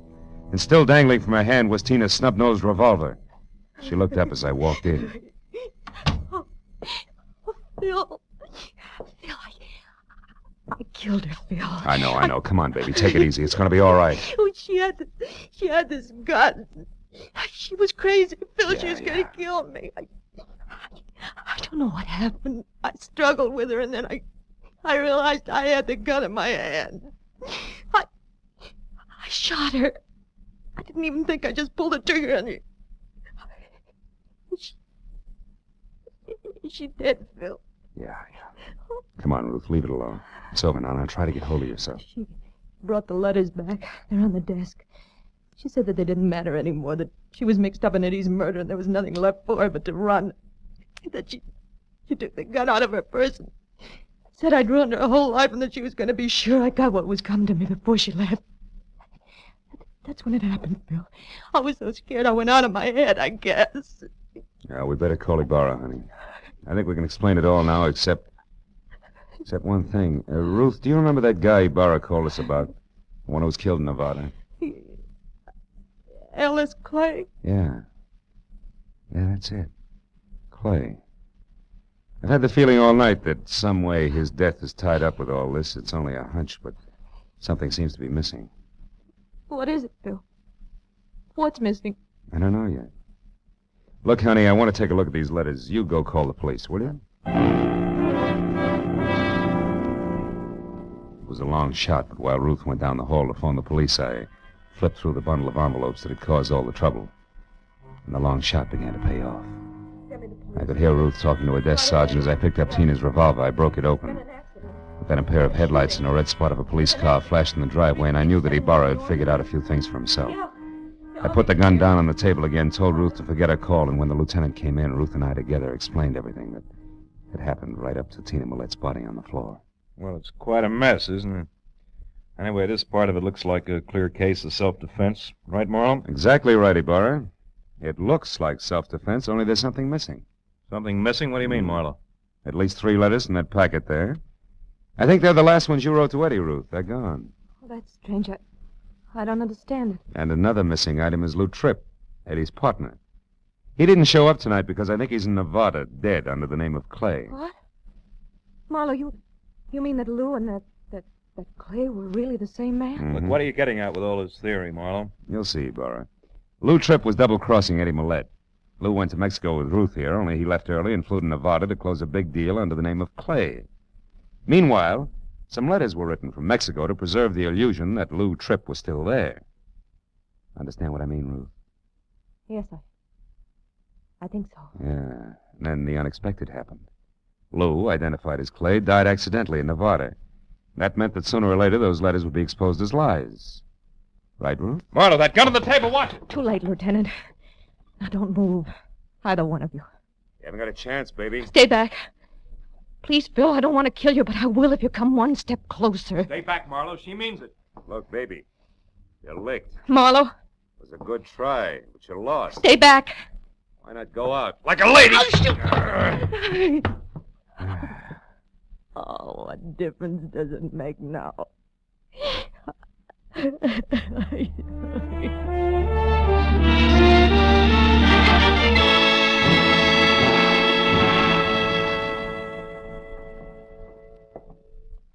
Well, Marlowe, when she cracked, she really went to pieces and told the whole story. Yeah?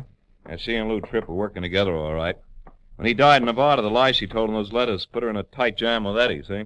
So when she found Eddie unconscious in his garage, she finished him. But when she went for the letters, Sid Sawyer scared her off. Is that it? Mm-hmm. Ah. Incidentally, the state is going to give Sawyer a long vacation in one of their better institutions. Good, good. What happened down at Sawyer's place, Ibarra? You know, Ruth had a lot of nerve, Marlowe. Yeah. She found Tina Millette's car at Sawyer's, so she waited in the back seat until Tina came out with the letters. Then she sapped her, drove the car to her house, and faked that slick self-defense setup. And she still doesn't know where she made the mistake that caught her. Hey, where was it, Phil? Well, she was being real cagey, Ibarra. She decided it was too dangerous to write the name Clay down anyplace, so she made it a name to remember. And she did. But too well. What do you mean, Phil? Well, when I asked her for it, the first name Ellis popped out, too. Mm-hmm. There was no legitimate way for her to know that you gave me the full name over the phone, but I only gave her Clay. That was an opening, but I needed proof. Mm-hmm. So you needled her until she made a break. Then you walked into the gun she'd grabbed. You take some long chances, Phil. Oh, I'll do anything to see justice prevail, Ibarra. I smell a rat. You should. I emptied the gun.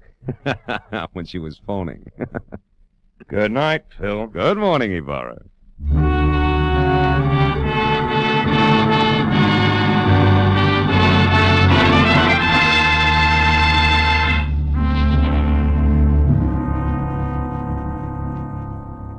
When I left police headquarters and walked to my car, first gray streaks of a new day were breaking in the east. Should have given me a lift, but it didn't. And now it was time for me to go home and go to bed, but instead I sat in my car with the door open and smoked a cigarette while I watched the dawn come up. I couldn't help thinking what an odd trick nature plays on us. Some of her most beautiful creatures are her most deadly. For instance, Ruth. How soft and sweet and lovely she was. And how hard she could swing a tire iron.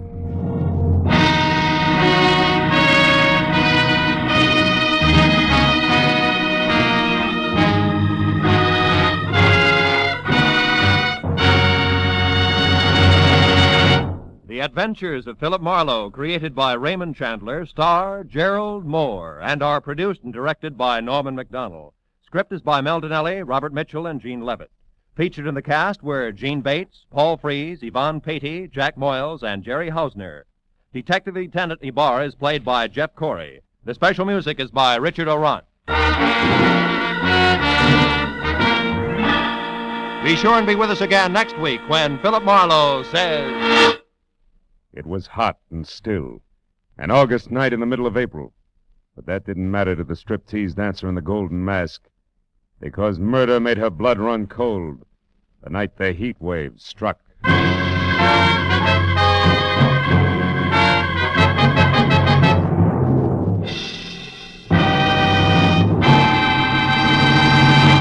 There'll be more dramatic excitement of the chase tomorrow on CBS's two Sunday shows, Broadway is My Beat and The Adventures of Sam Spade. Broadway is My Beat brings you The Adventures of Danny Clover, whose beat is the Great White Way and whose cases involve a vast, strange assortment of Broadway characters.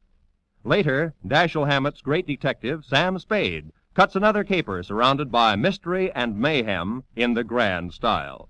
The Adventures of Sam Spade and Broadway is My Beat are regular Sunday features on most of these same CBS stations. This is Roy Rowan speaking. Now, stay tuned for Gangbusters, which follows immediately on most of these stations.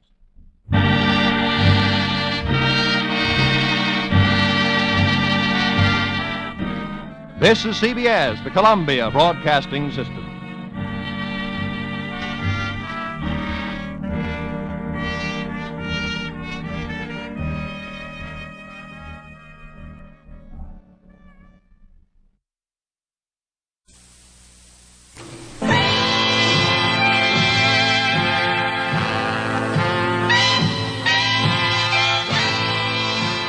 we present The Lady in the Lake by Raymond Chandler, dramatized in 3 parts by Bill Morrison, starring Ed Bishop as Philip Marlowe, with Harry Taub and Toby Robbins.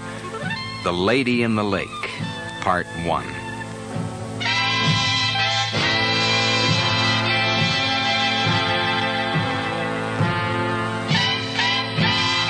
California, 1943.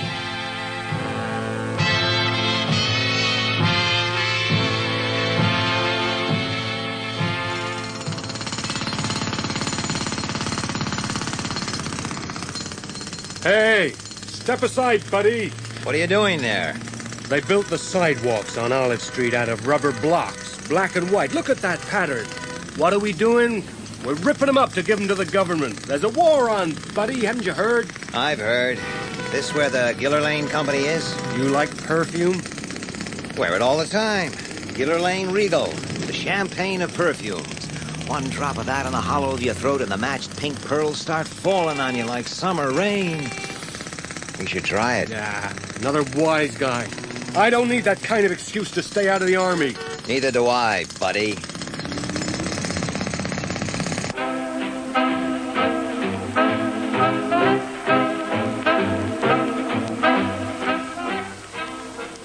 Yes, this is the Giller Lane Company. Can I help you?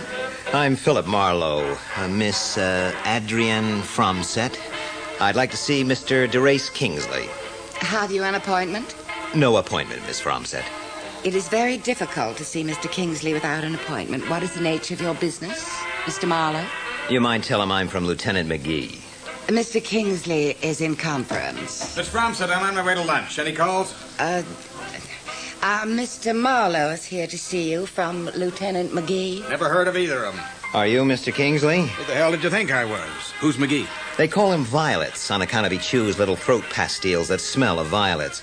He's a big man with soft, silvery hair, and when last seen he was wearing a neat blue suit, a Homburg hat, and smoking opium in a short briar pipe. I don't like your manner. That's all right. I'm not selling it.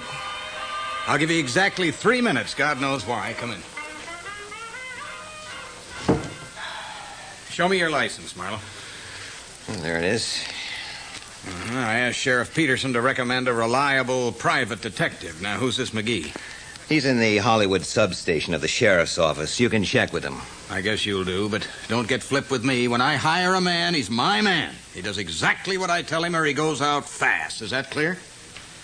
Now, what do you charge? $25 a day in expenses. 8 cents a mile for my car. Too much. 15 a day flat. I hope I'm not too tough for you. Just what is it you want done, Mr. Kingsley? Why should you care? You do all kinds of work, don't you? Only the fairly honest kinds, and I get $100 down as a retainer from strangers. And as for being too tough, most of my clients start out either by weeping down my shirt or bawling me out to show who's boss. Usually they end up very reasonable, if they're still alive. Do you lose many? Not if they treat me right. You'll do, Marlowe. 25 a day it is. Now, I want you to find my wife. Okay, I'll find your wife. She's been gone a month. In May, she went up to a cabin we have in the mountains near Puma Point. It's a private lake, 3 miles from the village. I own it with 2 other men. We all build cabins there, little fawn lake. The only people up there all the time are Bill Chess and his wife. He's a disabled war veteran. He looks after the place in return for living rent-free. Crystal was due to come back down to L.A. on the 12th of June for a party, and she never showed up. What have you done about it? Nothing. Why not? Read this telegraph. El Paso, June 14. Am crossing to get Mexican divorce. Stop. Will marry Chris. Stop. Good luck and goodbye, Crystal. Who's Chris? Chris Lavery. She can have him, and he can have her, and to hell with both of them. And why am I here? Crystal and I have been washed up for years. We live our own lives. She has $20,000 a year from her family's oil business. She plays around. This Lavery is a professional chaser. I was just surprised that she'd actually marry him. Beyond that, I didn't care. And until the day before yesterday. What happened? I met Lavery in the street here. He said he didn't know where Crystal was, hadn't seen her in 2 months, and hadn't gone away with her. And you believed him? Oh, I know these tomcats, Marlow. She might have got tired of him and tossed him out. Well, you'll have to prove it. Marlow, I have a good job here, but a job is all it is. I have no private money. I can't stand a scandal. What kind of a scandal? Well, Crystal is wild. She's pretty wild. She drinks too much. She steals things for thrills. She's a sucker for danger and the wrong man. Well, this wire is a month old. If she got in trouble, you'd have heard. Oh, you're making me feel better. Too many other things could have happened to her. I'll start by talking to Lavery. Give me a photograph of your wife. Well, this is the best I have. It's her and Lavery on the beach. Oh, give me a note to your man, Bill Chess. I'll go up to the lake next. Don't say who I am. Just tell him to show me around. One other thing. Now, 2 weeks ago, the Prescott Hotel in San Bernardino got in touch with me and said a Packard was unclaimed in their garage. It was Crystal's car. I sent him a check and told him to hold on to it. She must have driven down there to catch the train to El Paso. Where does Lavery live? Somewhere in Bay City. Miss Fromsett will tell you. He worked for the company here at one time. Mr. Kingsley, are you holding anything back? Anything important? Marlowe, I just want to know where she is and if she's all right. I'll find her.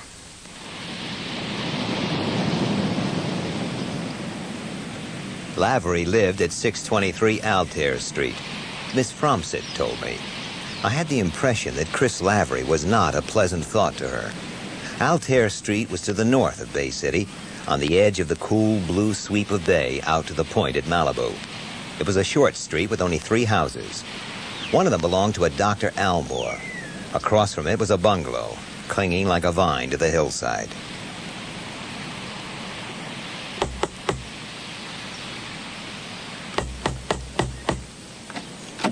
You make a hell of a lot of noise. Mr. Lavery? So? I'm working for Mr. DeRace Kingsley. The hell with both of you. Don't be childish. You know I'm going to talk to you, and you're going to talk to me. Hell. Come in, then. I was just on my way to the beach. Make it snappy.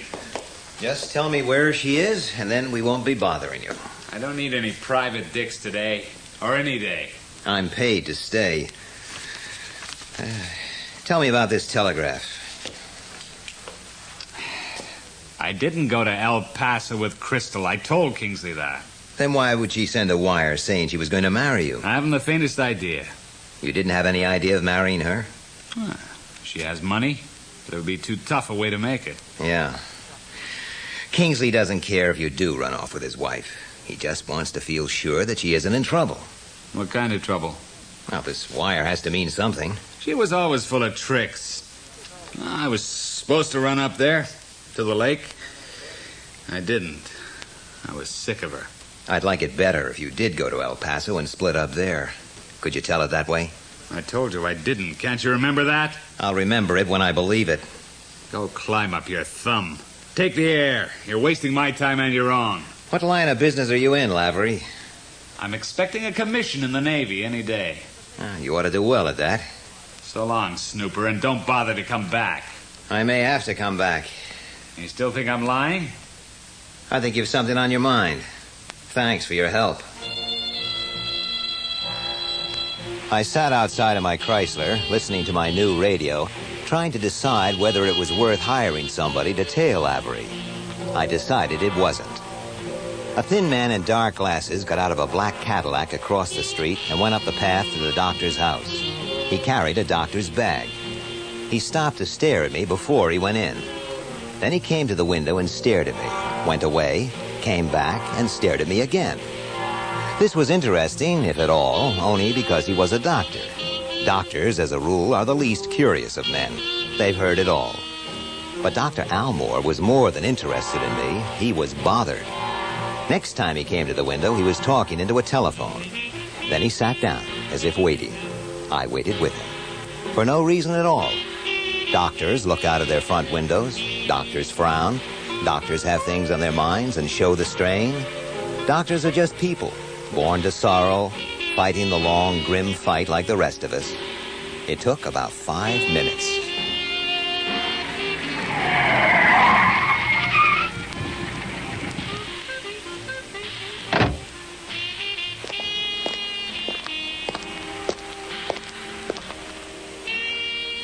You just parked here, or are you waiting for somebody? So that's the answer to the pantomime, huh? What pantomime? Nervous Nellie on the telephone, calling the cops. Let me see your driver's license. You fellows ever flash a badge, or is acting tough all the identification you need? If I have to get tough, fella, you'll know it. DeGarmo, Detective Lieutenant. Pleased to meet you, Lieutenant. Here's both my licenses. A peeper. Tell me why you're down here casing Dr. Almore's place. I never heard of Dr. Almore. What's your grift, then?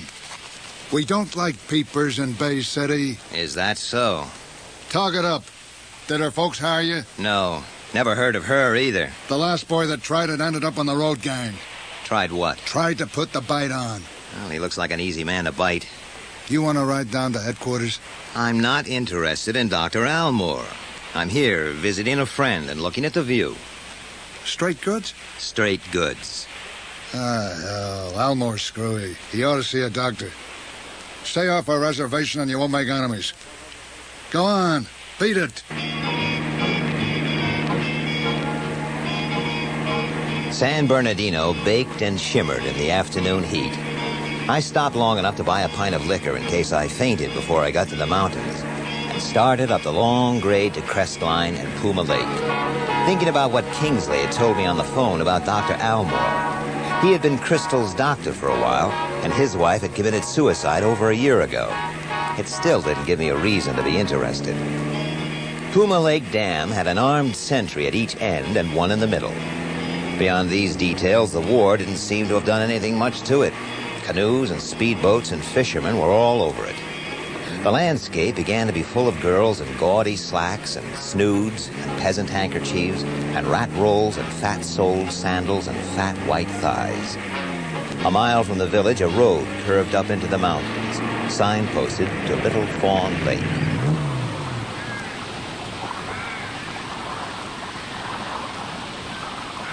Beyond the gate was a small oval lake, deep in trees, like a drop of dew caught in a curled leaf. At the near end was a rough concrete dam with a rope handrail along the top. Across the lake, there were 3 large redwood cabins, shut up and quiet. At the far end was what looked like a small jetty and a band pavilion. On my side was a smaller cabin, where I found Bill Chess. This is Mr. Kingsley's cabin. It's been locked up since his wife was here a few weeks back. Take a look around. He ain't thinking of selling, is he? Oh, everything's for sale in California. Hey, ain't that the truth? It's a first-class cabin, you know. Bath, shower, stoves, range in the kitchen, a private reservoir in the hills for water. How about electric light and telephone? Oh, light, sure, but no phone. Did he say when Mrs. Kingsley would be back? Why? Does she go with the cabin? Hey, Jesus, if that ain't a kick in the pants. Hey, the bed's comfortable, huh? How would I know? I don't know why you wouldn't know. Look, I can smell you. I can smell a dick when I meet one. Did Kingsley hire you to come up here and see my wearing his pajamas, huh? You're slipping your clutch. Listen, I might have a stiff leg, but the women I could get... I just came up here to see a cabin. I'm sorry, Mr. Marlowe. I was out on the roof last night, and I got a hangover like 7 Swedes. I've been up here alone for a month, and it's got me talking to myself. A thing happened to me. Anything a drink would help? You got one? I got a pint of rye in my pocket. They won't mind if we use their glasses. Yeah, I don't deserve it, goddammit. I don't. Here we are. Guess a guy can get the blues up here all alone, huh? Yeah. Here you are. Thanks. Oh, man, that's from the right bottle. Sure helps. She left me a month ago. On Friday the 12th of June, a day I'll remember. You don't want to hear about my troubles. Have another drink. It's none of my business, but I've got the time. She was one swell kid. It was love at first sight with me and Muriel. Muriel? My wife. Oh. We got married a year ago. I met her in a bar. Love at first sight. But, well, you know how it is with a marriage. After a while, a guy like me, a common no-good guy like me, he wants to feel a leg. Yeah, I've heard it happens. Well, here I am, sitting pretty, no rent to pay, a pension, half my bonus money in war bonds, married to as neat a little blonde as you ever clapped eyes on. And all the time, I'm nuts and I don't even know it. I have to go for a showy little tart that means no more to me than a blade of grass. Right here in my own front yard. You don't have to tell me. You'd think I'd pick a change of type at least. The little round heels here ain't even that. She's blonde, just like Muriel. Same size, same build, same type. But she's walking around where I can see her in peekaboo pajamas so thin I can see her nipples. She offers me a drink, and, well, I like a drink too well. Always been my trouble. The next thing, I'm in the house and the bottle's empty. The beds are comfortable. Help yourself to this. Why not? It doesn't matter now. Well, I come back across the dam. I'm as smooth as a new piston head. I'm getting away with something. Like hell I am. Muriel doesn't even raise her voice. She's telling me things about myself I didn't even imagine. I felt too mean to stay even half sober, so I drove over to a place north of here and got good and stinking with a couple of no-goods like myself. Along about 4 a.m., I got back, and Muriel is packed up and gone. Only a note that said, I'm sorry, Bill, but I'd rather be dead than live with you any longer, Muriel. What happened to Mrs. Kingsley? She must have packed up and gone down the same night. I ain't heard a word since. I don't have any idea where Muriel's at. Oh, Mrs. Kingsley didn't go home. What? Her husband doesn't know where she is. Here, you take your whiskey. I was right. You are a sleuth. The first guess is always right. Oh, boy, am I smart. I didn't ask you to take your heart out and squeeze it for me. To hell with you. The hell with me. Any chance your wife and Mrs. Kingsley went off together? Well, why should they? Your wife would need a lift out of here. Muriel had a car of her own. I have a Ford that's adapted for this stiff leg I got in the war. Is that straight goods that little round heels lammed off? So it seems. I bet she knew plenty of guys. Any of them come up here? One named Lavery, for instance? He was here, but it was quite a while ago. I'm sorry, I can't help you. Well, you can show me around. What's that jetty and bandstand at the far end of the lake? Well, a film company built them a few years ago for a movie. I ain't been down there in a month. I got no reason to. Movies, huh? Let's take a look. I had no reason to go down there. No reason to be interested. But it's my business to look at everything. We stood on the jetty. All we saw at first was an arm moving in the depths of the dark green water. Then Bill Chess smashed at the submerged planking with rocks until, in the turmoil of water, something loosened and rose slowly with an infinitely careless languor and broke surface. I saw wool, sodden and black, a leather jerkin, a pair of slacks, and something bulging nastily between the cuffs of the slacks and the shoes. I saw a wave of dark blonde hair straighten out in the water. Then a face, swollen, pulpy, without features, with a gold necklace with large green stones. When Bill Chess called out to his Muriel, his voice seemed to come to me from a long way off, over a hill, through a thick, silent growth of trees. Patton's the name, son. Constable and deputy sheriff. What law we got around these little old mountains, I'm it. Until election time, anyways. You're going to get a lot of publicity. Oh, that's so. If your jurisdiction extends to Little Fawn Lake. Something bothering over there, son? There's a dead woman in the lake. Muriel Chess. Looks like suicide. She left a note. Sounded as if she was just going away, but could be a suicide note as well. She's not nice to look at. Been in the water a month. What's your connection? Philip Marlowe. I'm up from L.A. to look at the property. Mr. Kingsley sent me. How's Bill? Half crazy with shock. He's there alone. Oh. How much liquor has he got? Only a drop I left. Well, the county don't allow me no money for emergency liquor, so I just have to seize a little here and there. This should help him. A month, you said? Yeah, seems they had a fight. Bill went off to get drunk. When he got back, she was gone. I never used liquor myself. Can't understand fellas letting themselves get all gummed up with it. Like old Bill. Just put that card up for me, will you, son? Voters, attention. Keep Jim Patton constable. He is too old to go to work. Back in 20 minutes, maybe. Let's get on up there, son. We'll bring along the doctor. When we got back, Bill Chess was sitting naked with his head in his hands and the thing that had been a woman beside him. He dried himself and drank the whiskey and told his story. He was convinced Muriel had drowned herself. The note had said, "I'd rather be dead than live with you." The doctor could say nothing about the time or cause of death. The body had been in the water too long for that. Patton listened. I couldn't tell what he was thinking. He just chewed tobacco. He took Bill Chess back to town and held him for questioning. In the Indian Head Hotel at Puma Point, summer, that lovely season, was in full swing. I gobbled what they call the regular dinner, then drank a brandy to sit on its chest and hold it down. A thin, serious-looking girl came up to my table. I'm Bertie Keppel. I'm the beautician here daytimes and evenings. I work on the Banner, our local paper. She put out a firm brown hand, and I shook it. Clamping bobby pins into fat blondes had given her a grip like a pair of Iceman's tongs.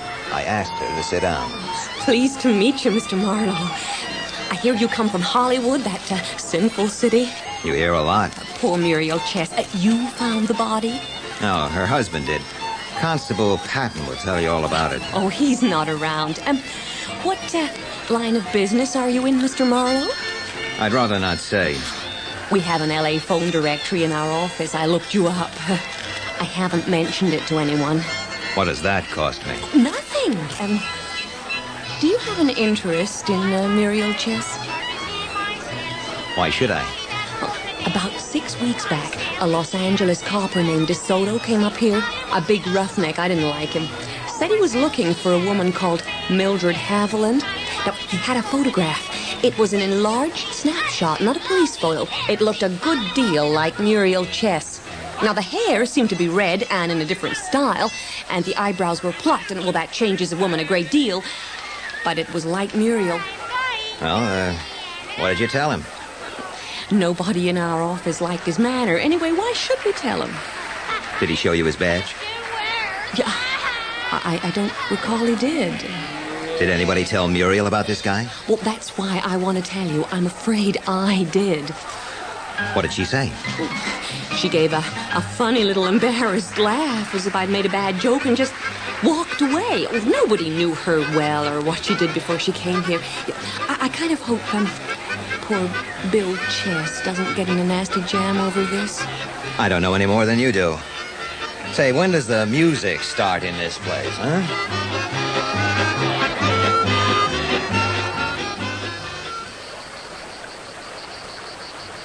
DeRace Kingsley, when I phoned him, could tell me nothing new.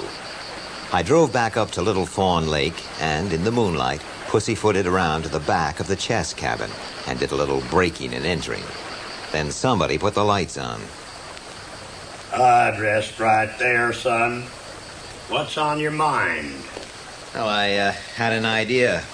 I guess I can learn to forget it. I heard your car. Didn't hear you, though.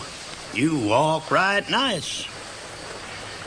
There's a mess of detectives in the L.A. book, but only one called Marlow.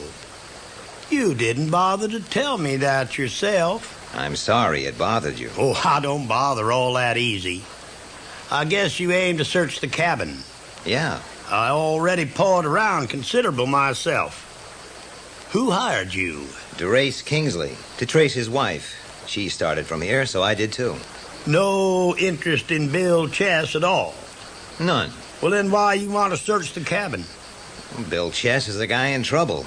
If he didn't murder his wife, there might be something here to point that way. Such as? Well, if a woman plans to go away, she'll take a lot of personal stuff with her. Muriel didn't go away. Then the stuff should still be here. It ain't. Well, what about the car? Could he drive it with his stiff leg? He could. And it ain't here. Looks bad for Bill. He couldn't burn the car or bury it or abandon it in a town somewhere. So the best bet is that it's hid in the woods no further away than he could walk, with her personal stuff in it. It could still be suicide, though, if she hid it. A revenge suicide? That don't fit in with my simple idea of human nature. What I like is she did plan to go away, did write the note, but he was drunk. He caught her, saw red, and finished her off. What kind of a girl was she? Cute. Did she look like Mildred Haviland? Well. I'll be mighty careful to look under the bed before I crawl in tonight, just to make sure you ain't there. Who told you that? Bertie Keppel. Oh. You know, DeSoto showed that picture to damn near everybody in town before he showed it to me, and that made me sore. So I made one of my mistakes. I told him I didn't know anybody looked like that. You done right nicely in your figuring, Marlowe. I found the car. Not far away. 2 suitcases, packed kind of hasty, and this. Well, that's an anklet. A gold chain with a lock. Some women never take them off. This one's been cut through. I found it here. It has a little gold heart. Engraved. To Mildred, June 28th, 1938. With all my love, Al. I guess I owe that cop DeSoto an apology. Say, you look like you got an idea about this, too. I'll bet you Bill Chess never knew his Muriel was really Mildred Haviland. Somebody out of her past found her. She died just 2 weeks after this DeSoto was looking for her. Well, it'd have to be somebody who knew the country to hide the car the way they did. She was persuaded to go away. The note was written. Then she was taken round the throat and put in the lake. It's not impossible. If you get tired of it, let me know. I sure will, son. And maybe then you can tell me who that somebody was.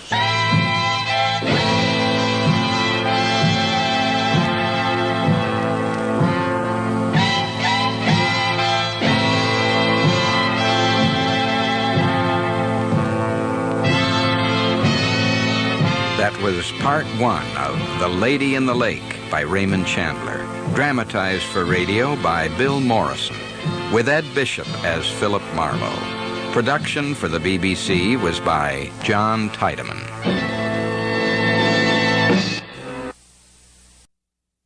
Get this and get it straight. Crime is a sucker's road, and those who travel it wind up in the gut of the prison of the grave. There's no other end. But they never learn. Let me give you an example. I was hired to find a thief, and I did, 1,000 miles from home. But first I found a lush with a Luger, a fresh corpse in the closet, and all because the only woman in sight wouldn't play fair. From the pen of Raymond Chandler, outstanding author of mystery, comes his most famous character and crime's most deadly enemy, as we present The Adventures of Philip Marlowe.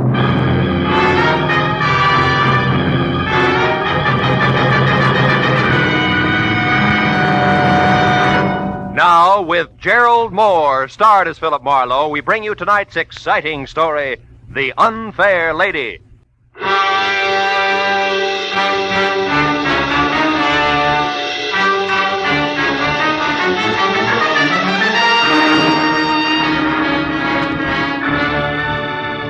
knock on my office door was soft, almost apologetic.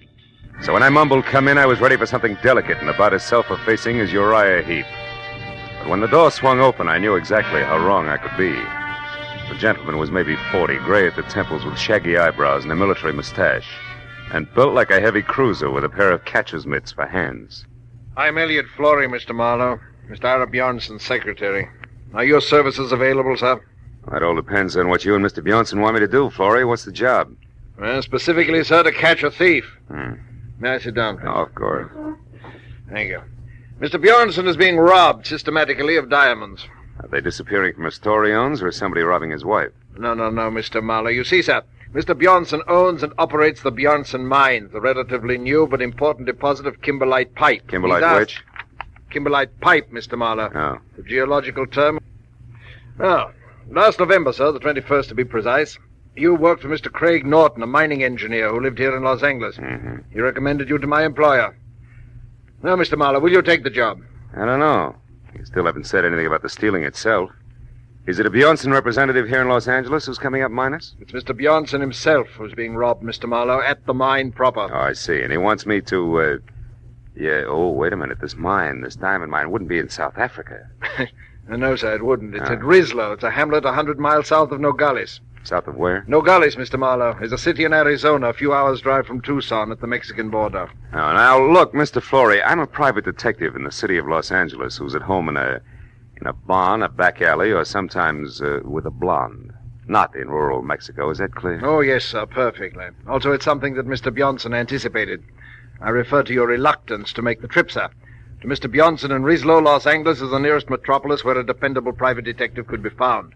To you in Los Angeles, Rislo is a new world. Therefore, Mr. Marlowe, these papers. The first is your plane reservation, De Luxe Passage, leaving tonight for Nogales, where you will be met and chauffeured across the border to Rislo. you know, you tossed that off like it was transferring from the red bus to the E-car downtown. It's less complicated, sir, I'm sure. It is? Now, these other papers, Mr. Marlowe, are both checks, each for $500.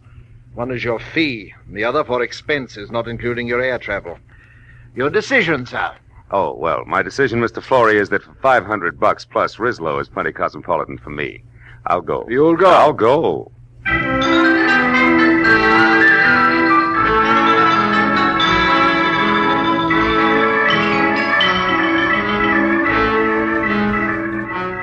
At 8 the next morning, we dropped gently out of the clear sky over Nogales, where I was met by a short, round Mexican who ushered me into a car labeled Bjornson Mines, and suggested that I sleep for the next 3 hours, which was the travel time to Rislo, 100 miles south.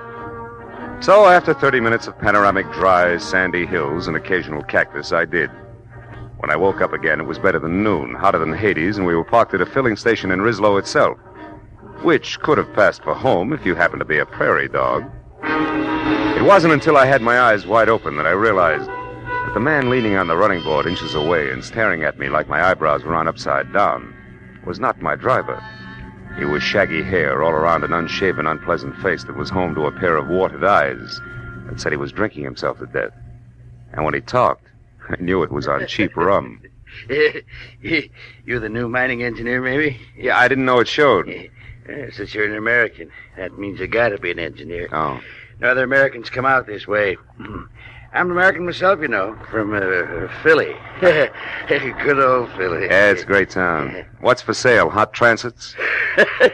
No, just being friendly.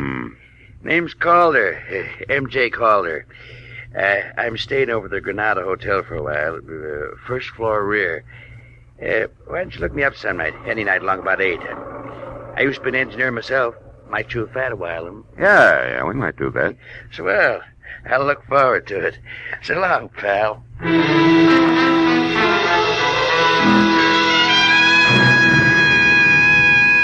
When my driver and I were back on the hot dirt road, I was told the Bjornson mine was the open pit type, a deep hole about a half-mile in diameter in the middle of the Bjornson property, which was clearly circled by 11 miles of 8-strand barbed wire fence, which was guarded by 50 ex-GIM Mexicans who were under the iron fist of one Captain Juan Lufino. 20 minutes later, when we entered the main gate and were slowly driving up a neatly landscaped white pebble road, I got a different picture of life at the Bjornson mines. It was the residential side, plush and strictly Beverly Hills, and the sprawling red brick house past the green and white tile swimming pool to the guest house beyond. Inside, I found the multimillionaire himself.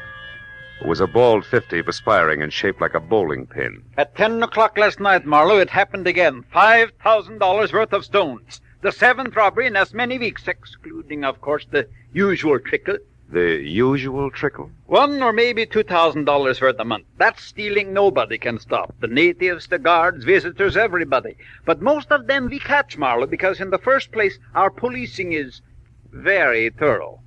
And second, to steal a rough diamond is one thing, but to get rid of it is something else again. Mm-hmm. Well, tell me, Mr. Bjornson, these big thefts you're concerned about, do they all have anything in common? Yes. Two things, Marlow. They always occur at night, and they are the work of somebody who knows my habits and has a good knowledge of the inside of my house. The big safe is never bothered. It is always some drawer or cabinet where I am keeping stones temporarily. I see. And, Mr. Bjornson, has anybody ever seen this thief? Last night, Helen Austin saw what could be the man running through the grounds at about 11 o'clock. She said he was tall with a lot of wavy hair. She said that he was not a Mexican.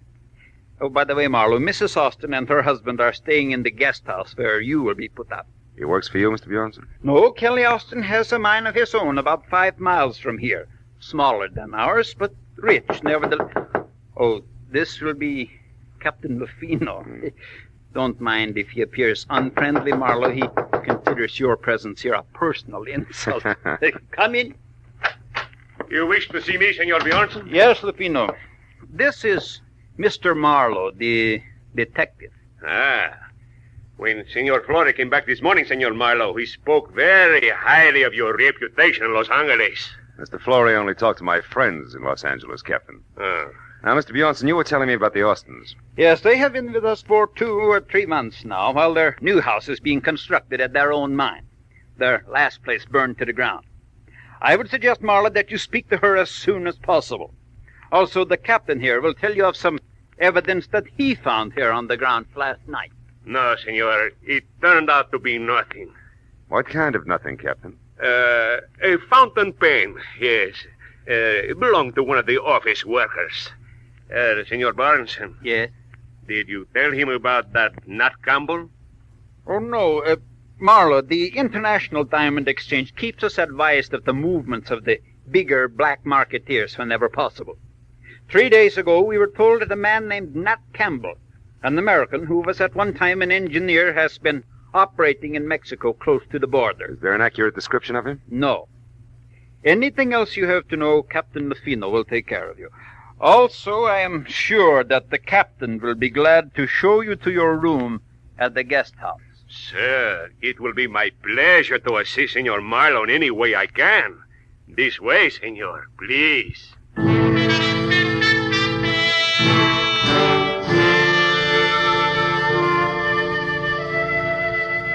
Captain Lufino's interpretation of assist was to hand my suitcase to a boy, point a thick thumb in the general direction of the guest house, and disappear.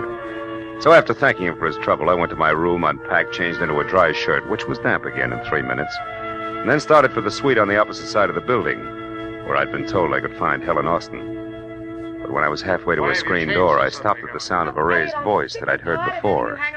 It was Mr. Elliot Flory, who was about to leave and unhappy about the whole thing. When I was close enough to see Mrs. Austin, I could also see why. The lady was blonde, deeply tanned, just a shade off beautiful, and almost dressed in a white linen shorts with halter to match. I told you Elliot, last stop night. it. Why You're do you... behaving like a fool.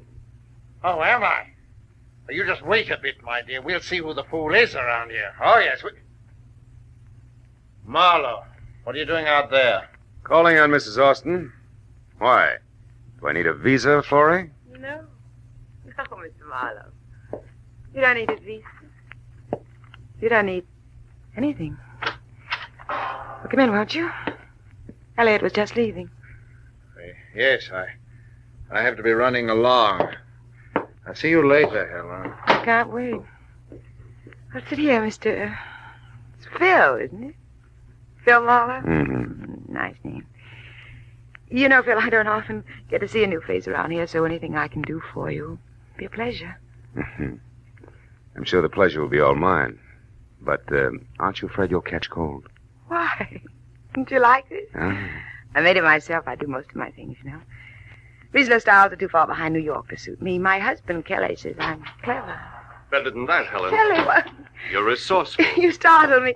Darling, this is Philip Marlowe. I know. Ira told me you were with us, Mr. Marlowe. Can I be of some help, possibly? No, not at the moment, Mr. Rustin. Right now, I'm only interested in knowing if your wife here can add anything to a description of last night's stranger. Can you, Mrs. Austin? Why, no. If there were anything else outstanding about the man, I certainly would have told Ira. No doubt. But what about the run-of-the-mill things? His dress, the way he walked. Like most men, Marlowe, he wore one pair of pants, one shirt. He had only one head. Also, like most men, he smelled of liquor. Rum, maybe? We all drink rum here. How about joining us in some? After dinner? Long about 8? Thanks, but long about 8, I've got to be back in Rislow to see Mr. Calder. Ever hear of him, Austin? Why, no. Should I have? I don't think so, no. He'd have very little in common with you people. With one exception. Which is what, Phil? Rum, Mrs. Austin. He's crazy about it.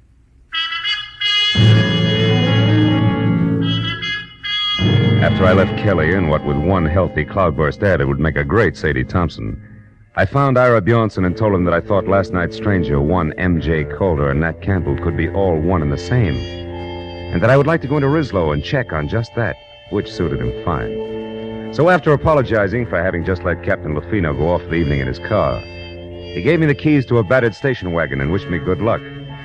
4 hours later, when it was dark and I was in Rislow and walking the dirty length of the ground floor corridor of the Granada Hotel, which was darker, I had a feeling I was going to need it. Yeah? Who is it? Marlow, Calder, the new man at Bjornson's mine. Oh, fine. Be right with you. Yeah. Didn't expect you to take me up so soon. Yeah, well, you know the mines, Campbell. One's just as dull as the next, huh? That's right. What did you call me? Campbell. That's it, isn't it, Nat? No. The name's Calder, M.J. I told you that today. Yeah, and at the time I believed you, good old Philly included. Come on, Rummy, uncover the masquerade's over. Open up while you still can talk. What do you say? Okay. Okay, ain't the biggest secret in the world. Here, sit down. For keep! Why, you lousy lass! You don't aim any better than you lie! I had enough, I tell you. All right, we'll see. Now, come on, get up. We'll start all over again after we check you once. Your kind usually has a nasty Luger tucked away someplace. All right. Now, what do you know about... Hey, Campbell, that stuff over there seeping under the closet door. The color isn't right for rum, brother. It's too red. Well, Captain Lufino. Yeah, and he said, Marlow, so don't move. You'll be right with him. Yeah, you see, I was right, Campbell. Your kind always has a nasty Luger someplace. Marlow, I didn't do that. I didn't kill him. Oh, yeah, sure. He committed suicide in your closet and closed the door as a gag, I suppose. Yeah, that's enough. I don't try to be funny. I didn't even know he was here. I was out. When I come back, I found him. Campbell, that line retired with a flintlock rifle. If you hadn't parboiled your brains in fusel oil, you'd realize it. But it's the truth. I'll tell you what the truth is, cousin. Lufino had a piece of evidence that tabbed you as being out of Bjornson's mine last night at 11 o'clock. But he passed it off as a fountain pen that meant nothing because he resented me horning into his territory. Then he came here alone to put a pinch on you and get the credit. Only you dropped him instead. That's a lie. And I can prove it with the best witness in Mexico, next to Bjornson himself. Who are you talking about? One Mr. Elliot Flory, that's who. I was in the Cafe Quilota last night at 11, and Flory saw me there. No dice, Campbell. Flory didn't get in from no galleys until this morning. You're pretty seedy for a big city boy. Yeah? You can check the bartender at the cafe and see if I'm not right. But right now, I'm going to put you away so I can get out of here. Turn around, walk slow. Out the back way and down the stairs. Go on, move. What are you going to make my murder look like? Robbery? Don't act so brave. You'll live because I figure you'll clear me one way or another, whether you like it or not. Now, hold it. That's far enough. Now open that cellar door. Okay. When you get out, don't waste time looking for me. I won't be around. So long, countryman. Don't hurt yourself. Go on!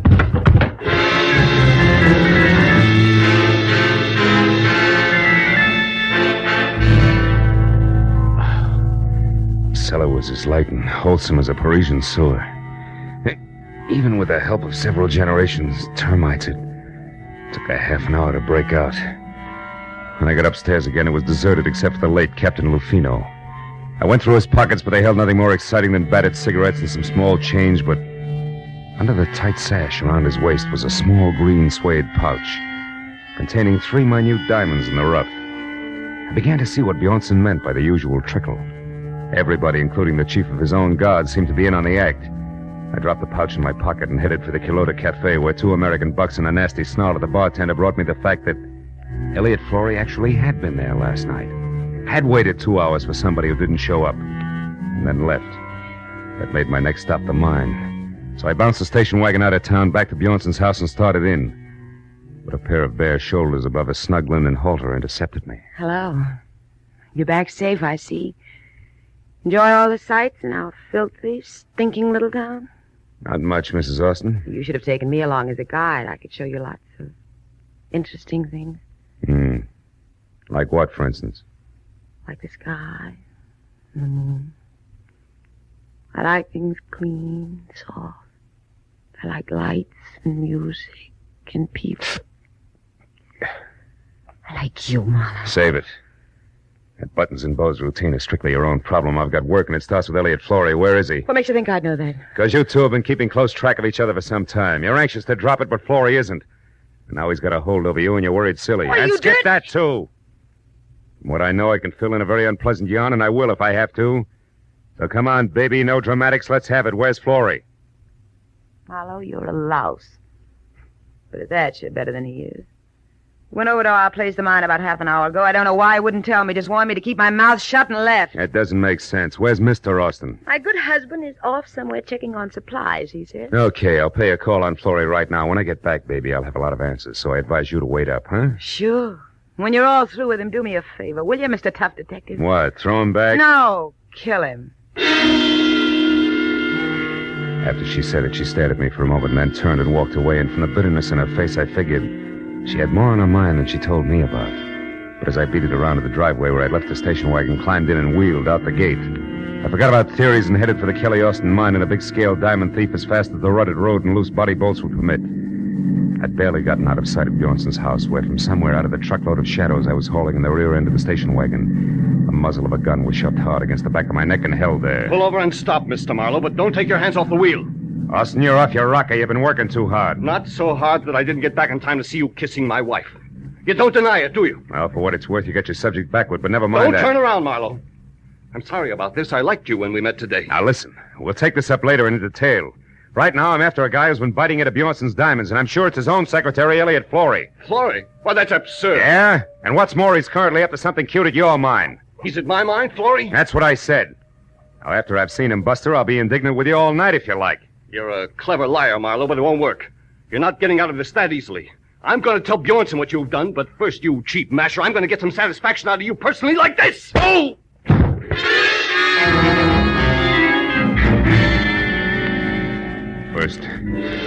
First one side of my head and then the other exploded like Roman candles. I fell a long way out of the car door to the road. I finally stopped falling and started back to my feet. I had a double handful of Mexico in my mouth. All the rest of it I could see looked big and black and deserted. The station wagon was gone, and so was my enthusiasm, and the picture of Marlow on foot in the middle of the Mexican mountain looked pretty stupid. I trudged back toward the house. But I stopped as a pair of headlights swung out the gate and slashed down the road at me. Came to a sandstorm halt. Marlowe! Marlowe, what happened to you? It's a long story, Mrs. Austin. The less you hear about it from me, the better for all of us. What do you mean? That Kelly, your husband, was watching when you wanted to show me the Mexican sky and the moon. Up there at the house. He was just a teensy bit irate about it. Oh, is that all? That's enough. What about Florey in the mine, Marlowe? How should I know? I got tangled up as a heavy in this corny gaslight melodrama. Wait a minute. Did you put that jacket on since I saw you last? No, what's the matter? Come over here in the light. Come on!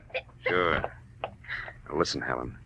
You told me once sewing was your hobby. Did you happen to make this item yourself? Yes, Simon. What's so important about that? It's a long shot, but if it pays off, I'll catch both the killer and borrow your car, beautiful. Wait a minute. I'm coming with you. No, you're not. I've got to get Florey and stop a murder, and that takes a different kind of speed than you've got. So long, baby. With every jolt of the car, another Roman candle went off in my head, but I kept the gas pedal jammed to the floor until I saw the turnoff sign for the Austin mine. Then I cut the lights and pulled over. It was 400 yards up the side road to the gate where a Mexican sentry in a battered sombrero leaned against a post on a barbed wire barricade. I skirted him and followed a path outside the fence until I found the landmark I was looking for. There was another sombrero, and a few feet away, sprawled out, sleeping soundly from a blow on the back of his head, was its owner. 2 strands of the barbed wire had been cut, so I crawled through and up to the edge of the big pit. It looked black and bottomless, until a tiny flicker of light down deep inside winked on for an instant, and then went out again. That was my cue. But I was 15 tooth-and-nail minutes playing mountain goat on tiptoe down 150 vertical feet of ladders and catwalks before I was near the bottom and close enough to hear a pick biting hard clay. When it stopped suddenly, so did I, and listened with my .38 clenched in my hand. But Florey had been surprised by someone from the bottom of the pit, not by me. Austin! Austin, how did you... No. Don't shoot, Austin, please. Why not, Mr. Florey? You found what you were looking for, didn't you? Didn't you? Yeah. Yes, I did. And what precisely did you find? My mine has run out? That it's worthless? That I've kept it going only with stolen diamonds? That's right. I suspected it. Now I know. You're the one who's been stealing from Bjornson. You bring the diamonds here, you salt your own ground with them, and then remine them as fresh stone. And get the full market price, yes. But what do you hope to achieve with this information now, Mr. Florey? You realize that I have to kill you? No, wait. I have nothing against you, Kelly. In fact, I have a proposition to offer you. You're in a poor position to bargain, but go ahead. Now, you'll never get away with killing me. Won't I? I got away with one murder. Bruno. He would have found out about me eventually because I made a mistake last night. But that sot Campbell will take the blame for him.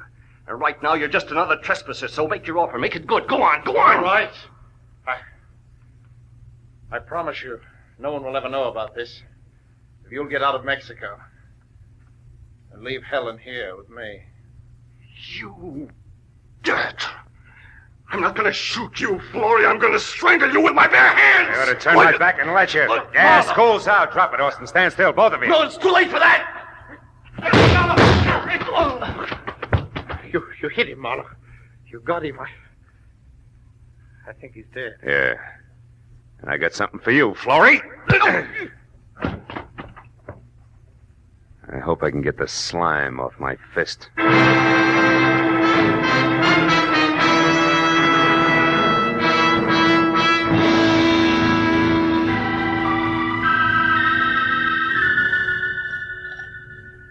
Please, Marlow, pour yourself another here. It'll help your headache to go away. Oh, thanks, Mr. Bjornson. It's cooler out here than it was inside. It's better now, thanks. I don't know. I am happy and I am sad both. You found me my thief, all right, but you lost me a friend in the bargain. Mm-hmm. And the way we live out here, our friends are as dear as our diamonds. Well, there's one thing about diamonds, Mr. Bjornson. They won't go bad on you. You're right there, my boy. It's hard to realize that Kelly Austin was our man. Yeah, I imagine it is. You said it was Helen's jacket that gave you the answer. How was that, Marlow? Well, Lufino was carrying a little green suede pouch. I thought it was his. But actually, that was a piece of evidence that he found last night. It wasn't until I saw Mrs. Austin's jacket of the same green suede that I realized the pouch must have been made from the scraps left over from the jacket. I see. And since the wife sewed the jacket herself, that made the husband the logical owner of the pouch. That's right. You know, in a way, you might say Helen's responsible for the whole mess. How do you mean, Marlow? Well, it all adds up like this. Helen wanted diamonds bad. Her husband started stealing for her. Things went well until he almost got caught. That was last night, huh? That's right. Running across the lawn, Kelly dropped the little pouch. Lufino, who caught sight of him, followed and found the pouch with the 3 diamonds. But Captain Lufino thought Campbell was the thief and went to Campbell's quarters in Rislow to force a confession out of him. Mm-hmm. Kelly followed him, killed him before he learned too much, knowing that the rum-soaked Campbell would take the rap. That Austin woman, she's got no business here in this desolation. She loves diamonds, but not in the rough. No. She wants them around that beautiful neck of hers, with big city lights bouncing off them in all directions. But the lady wouldn't play fair to get them. She's packing now. And Mr. Florey has already left bag and baggage. Even Lufino is gone now. You know, it's going to be lonely around here, Marlow. I couldn't prevail on you to stay over a while. No, Mr. Bjornson, I'm afraid not. I'd probably catch myself picking little pebbles out of every clay bank I found. And the first thing you know, I'd be stuck here, too. Besides, what would Hollywood Boulevard do without Marlow? And vice versa.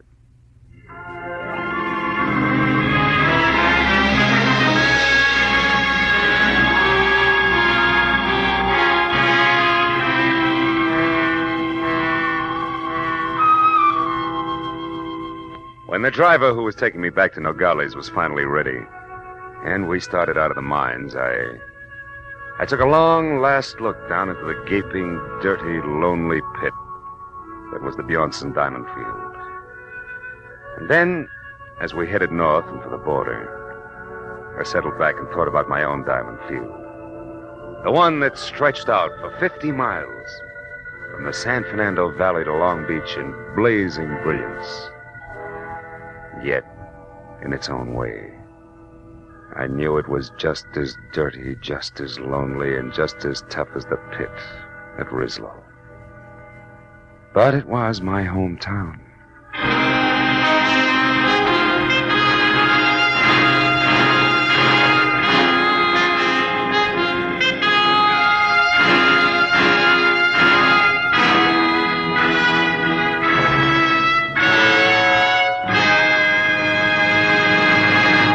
The Adventures of Philip Marlowe, created by Raymond Chandler, star Gerald, Mohr, and are produced and directed by Norman MacDonald. Script is by Mel Donnelly, Robert Mitchell, and Gene Levitt. Featured in the cast were Parley Bear, Betty Lou Gerson, Hans Conrad, Paul Dubov, Wilms Herbert, and Nestor Paiva. The special music is by Richard O'Runt.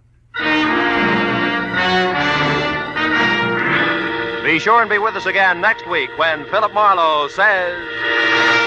She had soft brown eyes and an accent, and she came to town with a job to do. But before it was done, death had struck 3 times. Then she was gone. And all because of 30 drops of pigeon's blood worth $50,000.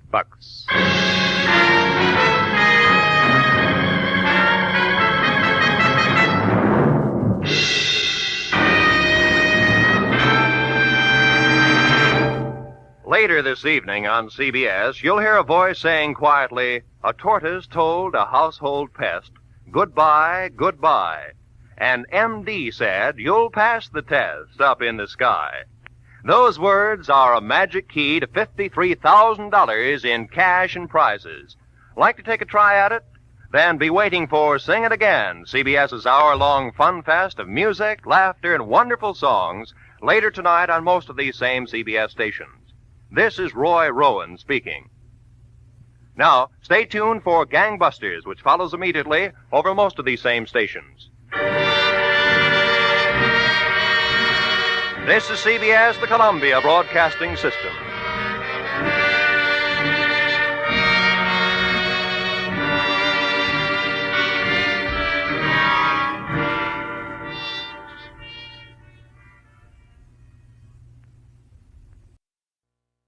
Get this and get it straight.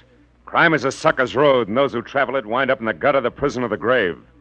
This time, a fireball, too handy with a target pistol, led me down a rocky road past a sleazy money grubber to a curly-headed corpse. And it might have gotten worse if I hadn't slowed down at the hairpin turn. It happened like this. From the pen of Raymond Chandler, outstanding author of crime fiction, comes his most famous character in The Adventures of Philip Marlowe.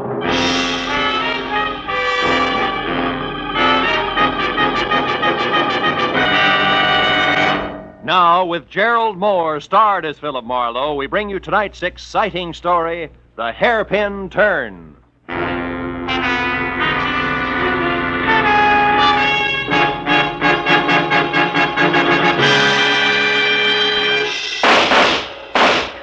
Hey, stop it. Put down that gun and listen to me. Stay back, Uncle Enoch. How do you like that? Well, if you could think just half as straight as you could shoot, I'd have nothing to worry about, but you can't. And it's high time you realized that Oh, there's the house buzzer. Somebody's up at the house, Uncle Enoch. And this is Miles' night off. Well, all right, I'll answer it. I'm expecting a man from the office. But as soon as I've finished with him, you and I are going to have a talk, young lady. Do you understand? I said... Oh, what's the use?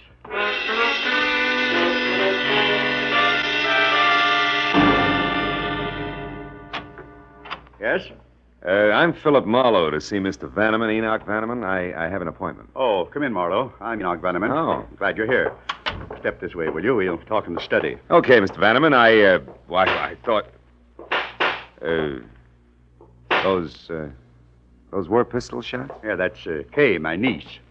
Sounds like a squad of Marines. Yeah, she's a champion pistol shot.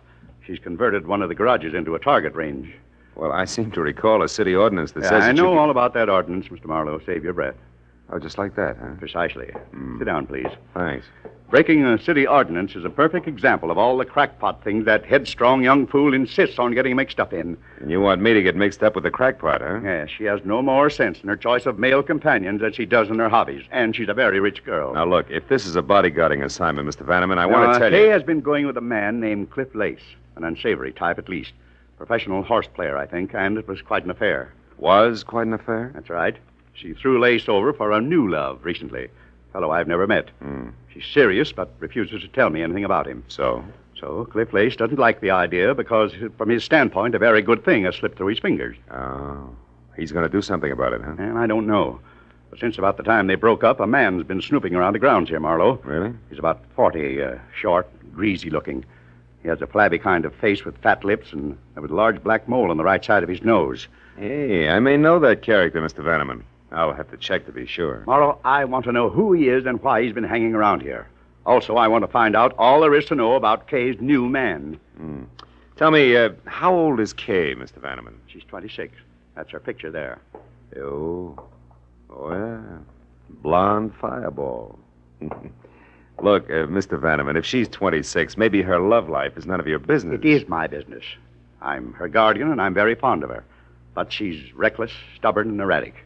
Yeah, well, money's great, but it'll never replace the old-fashioned parent. Well, it's also a big responsibility, you know. No, not firsthand, I don't. It leaves one open to every crooked scheme in the book. Here, look, Marlowe. I've written my personal phone number on this card. You can reach me there privately at any time. All right, Mr. Vanneman, I'll see what I can find out.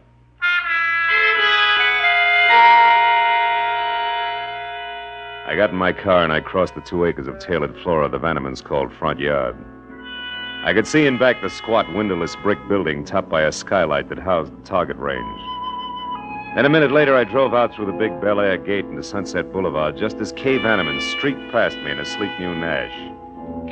I was sure I knew already who the snoopy little man who'd been hanging around was. The description of flabby face, fat lips, and mole fit tight on a guy named Mutt Pomeroy, who'd somehow been issued a private detective's license and somehow managed to keep it.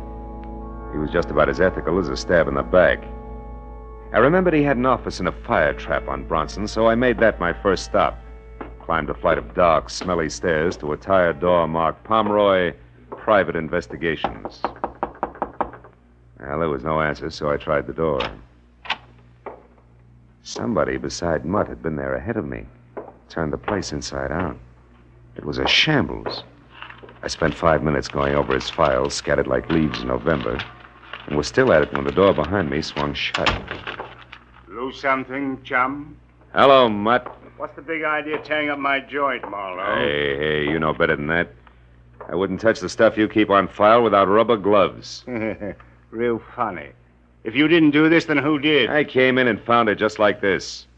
One of your clients must have gotten a little careless. You're full of them tonight, aren't you? Yeah. What do you want here, Marlowe? I need a little help, Mutt. No kidding. Okay, chum, sit down. Glad to help out a brother sleuth any time at all. Now, what's so interested in the Vanneman place? Oh, the Vanneman place. Yeah. Quite a chunk of real estate they got there. I know. What's the fascination? A little simple investigation for a simple little lady. For purposes of conversation, what'll we call her? How does Estelle suit you? Estelle? Look, Marlowe, you got in free. Take the scraps and be happy. Okay. But as you put it, the Vannemans own quite a chunk of real estate. We might subdivide. You might like to tell me how this Estelle ties in. Yeah, I might at that, chum. She's worried about a guy. And from what I've seen of that jet-propelled blonde named Kay Vanneman, she's got plenty of reason to worry.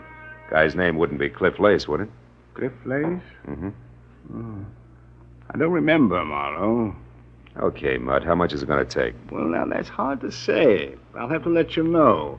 You see, I've got an angle on my end, too. My little client swears up and down there's no other woman involved. But, you know, the Estelles are always the last to know. You're beginning to smell, Pomeroy. Yeah, and just how do you fit, Marlowe? I'm helping a guy worry about a girl. Well, that's real nice. And when your clients worry, the wrinkles make dollar signs, so you're always right. Is that it? Thanks for everything. I'll see you around, Mutt. Yeah, but don't go away mad, chum. Oh, of course not. That's why I'm leaving now.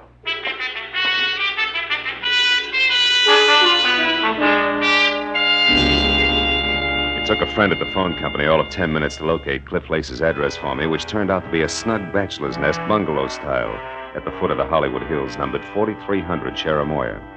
I parked, started for the front door, and on the way, past an open window where the silhouette of a man at a telephone was cut into neat slices by a Venetian blind. But his voice came through in one piece, and you couldn't miss it. You see, Estelle, I know almost all about you. Oh, yeah.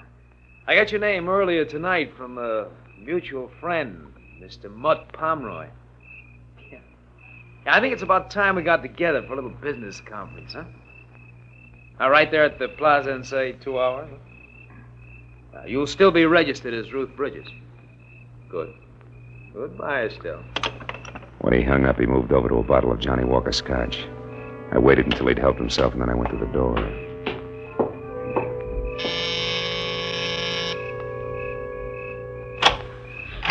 Yeah. My name's Marlowe, Mr. Lace. I'd like to talk to you. What about? Whatever it was you were looking for when you ransacked Mutt Pomeroy's office tonight. Do I come in? Yeah, of course. Thanks.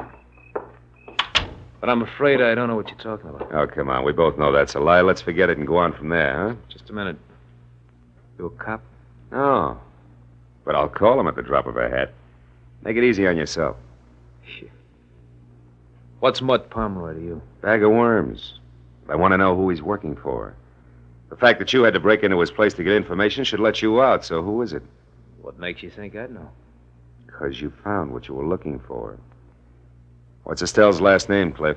You do get around, don't you, Brightboy? Yeah, I do. Only sometimes not fast enough. Look, Buster, why don't you answer the door? Somebody's got his finger caught in the buzzer. Yeah, that's right. Jay, I told you I didn't... I stopped by to deliver something, Cliff. An ultimatum. I'm telling you for the last time... Hold it. We're not alone. I don't care what I have to say to you. I'll shout from the rooftops. We're through, washed up. Now get out of my life and stay out. Jay, please. Good evening, Miss Vanneman. I don't know you, Slim, but keep out of this. Look, darling, don't... Now you listen. I'm in love with Boyce Neely. Really in love this time. I intend to marry him, and I won't have you... Marry Boyce Neely? Oh, don't be ridiculous. Cliff, I'm warning you. Look, you'll get this. You'll never marry Boyce Neely. That's one thing I'm sure of. I know a lot more about him than you do, darling. Believe me. When the time is just right, you're going to hear from me again, but loud. Why, you filthy... If you try to do anything to hurt Boyce and me, Cliff Lace, help me, I'll kill you. I mean it. Sometimes she's going to throw that temper at me just once too often. Who you kidding, Lace? Ever see her use a target pistol? Ah, she's too smart to trump her own ace. Don't count on it, mister. No, I'm not worried. Where were we, Marlow? We were looking for some answers, which I just got. Good night, Lace. Keep your head down.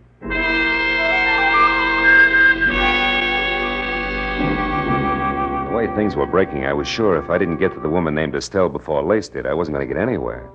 So I spent the next hour folded up in a phone booth, running down the list of respectable and semi-so hotels with the word plaza either fore or aft. Finally, a flute-voiced night clerk in a mid-Victorian number called the Royce Plaza confessed that they had a Ruth Bridges, which was the name that I'd heard Lace mention. She was registered from Santa Monica, but at the moment out. I was convinced that she was really Estelle, Mutt Pomeroy's client. So I drove over to the hotel, invested $5 for the night clerk, picked up a newspaper, and waited. Halfway down the sports page, a prim brunette came in who would have been pretty without the overload of nervous strain stamped on her face. As she crossed the deserted lobby, the clerk gave me a nod, so I called her name, caught up with her at the foot of the stairs. You called me? Yeah, if you could spare me a minute, Miss Bridges, I'd like to talk to you. What do you want? Well, my name's Marlowe. I'm a private detective. A private detective? Yeah, look, honey, let's move over into the corner. You know, that boy on the desk is going to sprain his neck if we don't. But what do you want with me? Well, suppose we start off with your real name, Estelle. What's the rest of it? Neely, maybe, huh? How did you know that? It's taken me all evening to get it. But that's the only way it figures. It's right, isn't it? You're married to Boyce Neely? Yes. Mm-hmm.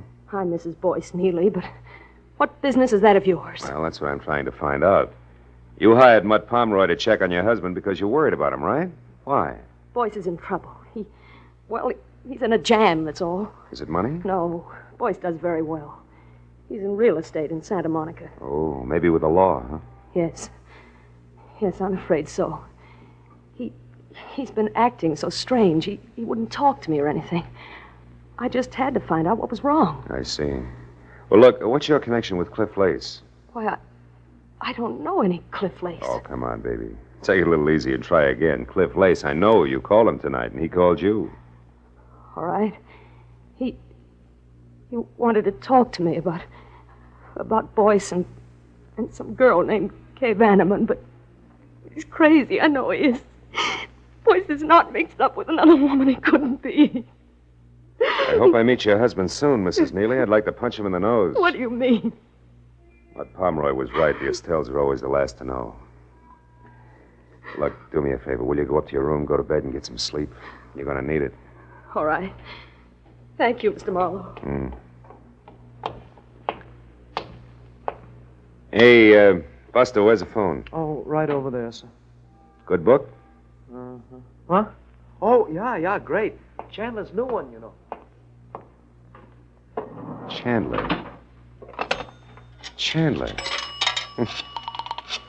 Where have I heard that name before?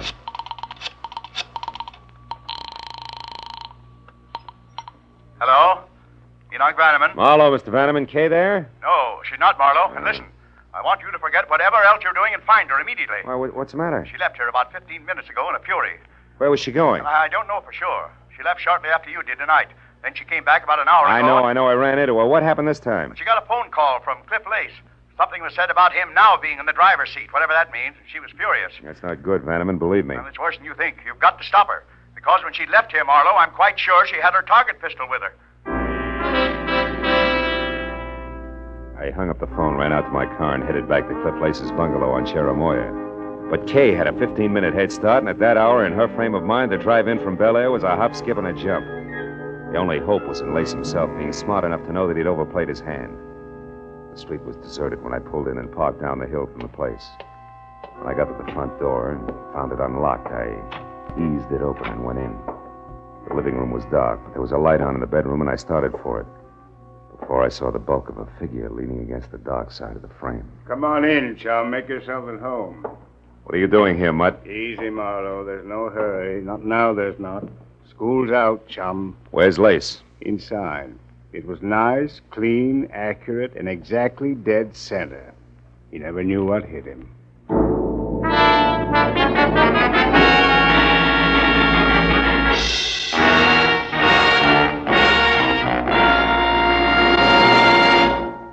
In just a moment, the second act of Philip Marlowe. But first, for a moment, let's look at the headlines on CBS's entertainment for tomorrow night. First, East is East and West is West. So, Jack Benny, on his way to New York, hasn't yet heard that the subway fare is a dime. Second, Charlie McCarthy, already in New York, rewrites Henry Fonda's tough-talking Navy officer in Mr. Roberts. And third, Andy of Amos and Andy, released from bail, jail, and Abigail, gets into new hot water. Besides these, you'll also find headliners Eve Arden, Red Skelton, Horace Heidt, and all the other great Sunday night shows on most of these same CBS stations tomorrow night. Now, with our star, Gerald Mohr, we return to the second act of Philip Marlowe and tonight's story, The Hairpin Turn.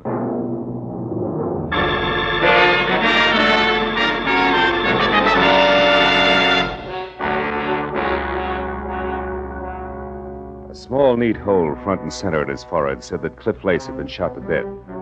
And everything from jealous motive to target pistol method pointed directly to Kay Vanneman. But that was still a long way from proof, and there was Mutt Pomeroy on hand. The kind who always figured only one way, to the right of the dollar sign. Now, let's not jump to any dumb conclusions, Marlowe. Like what? Like the look on your kisser that wants to know what I'm doing here. That I can explain. I got Cliff Lace's name from you, and a sawbuck to the right guy gave me a rundown on him, a sort of a character analysis, you might say. So? So I figured he was the guy who frisked my office to find out who I was working for. He must have tagged me out of the Vanneman place, followed me down to my joint, then turned everything inside out until he ran across something that added for him. Something like the name Estelle Neely, maybe? You move fast, don't you, Marlowe? Yeah, when there isn't too much crowding. I've got most of it already, Pomeroy, so spill. Spill? I don't know what you mean, Marlowe. I mean that Estelle Neely hired you to find out why her husband was worried. You came up with an answer, all right. It was called Other Woman. So? Estelle didn't even suspect anything about another woman. And you didn't tell her what you found out because it was Kay Vanneman, a gal with $1 million, right or wrong. Suppose you're right, Marlowe. What are you getting at? A possibility that you could have done this. Kill Lace? Why? Because Lace was playing the same game that you are, chum, blackmail. Your motive was money, and so was his. Plus the fact that he didn't like Kay giving him his walking papers. So when he wouldn't come to terms with me, I killed him. Is that it? Yeah, it could be. Can you prove otherwise? No, I can't. But other things can, Marlowe. Things, yeah.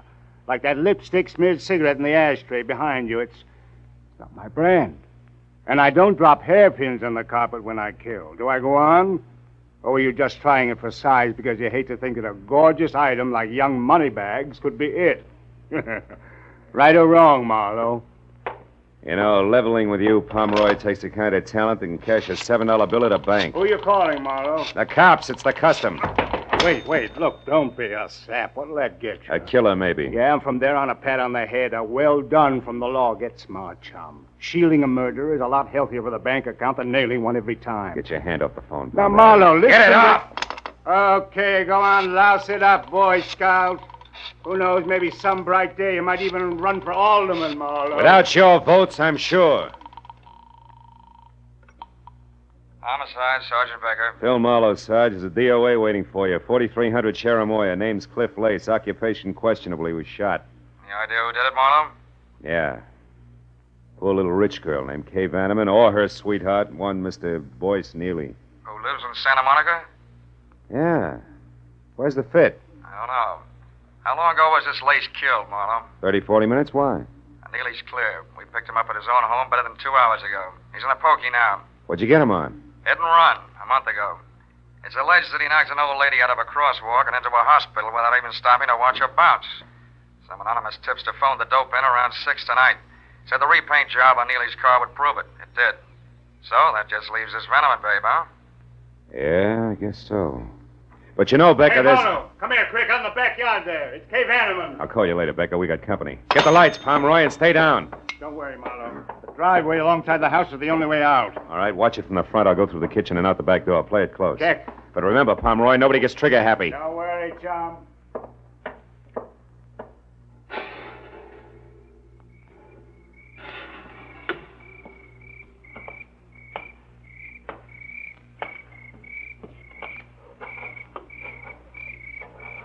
Kay! Come on, baby. You're cornered back there. Talk up. Who's that? Philip Marlowe, the guy you saw here with Cliff Lace earlier tonight. I'm also a private detective who's working for your uncle and trying to keep you out of trouble. Now, let's have the target pistol, baby. Come on, throw it in. I can't. I don't have one. Uncle Enoch says different. He told me you left the house with I it. told you I don't have one. All right, come on out. But slowly, hands high, no jokes. I always lose my sense of humor right after murder. After... Yeah. Lace was shot to death. Never mind the carefully arched eyebrows. You're in too deep, honey. You don't think I had anything to do with Cliff Lace getting killed, do you? Oh, no. It's all one great big coincidence, huh? Why don't you leave, Miss Vanneman? I said, why don't you leave? Well, how about it, Mr. Marlowe? Go ahead. I won't try to stop you. If you're guilty, you won't get very far. Well, all right. All right, Pomeroy, what's on your mind? A partnership, chum. Based on what, chum? Based on the fact that I saw you kill Cliff Lace. Fact? You what? Yeah.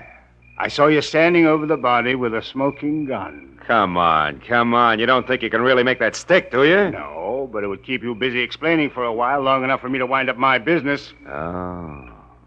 Mm-hmm. Well, Marlowe, what'll it be? You and me as partners doing business with old Enoch Vanneman on behalf of the niece I'm sure you'll want to protect? Or me in business for myself? Well, which? It'll be partners, Pomeroy. Okay, chum. Let's get inside and clean up. The lady was kind of careless around the edges. Hey, the split. How far does it go? 50-50. Fair enough? Fair enough. After you, Phil. Now get that cigarette butt and the hairpin on the copper there. Then tell Sergeant Becker that you were jumping the gun about the Vanneman girl because you just found out that she was at home all night. I'll check the rest of it. Okay, Mutt. First the cigarette butt, then the hairpin. Hey. What is it, Marlow? What's with the hairpin? Why'd you say... Marlow, quick, get the light. Someone's out front. Don't shoot. It may be the law. In skirts? Look, get in that car over there. It's a babe, and 5 will get you 10 that she answers the name of Kay. Oh, that jerk's going to be a Lulu to protect. Yeah. Well, we better go in. Hey, the hairpin you dropped into your pocket, Marlow. What's so special about it? Oh, nothing. It was just a hunch I had. Forget it. Marlow, I want to see it. Okay. Here. Get a good look. Partner.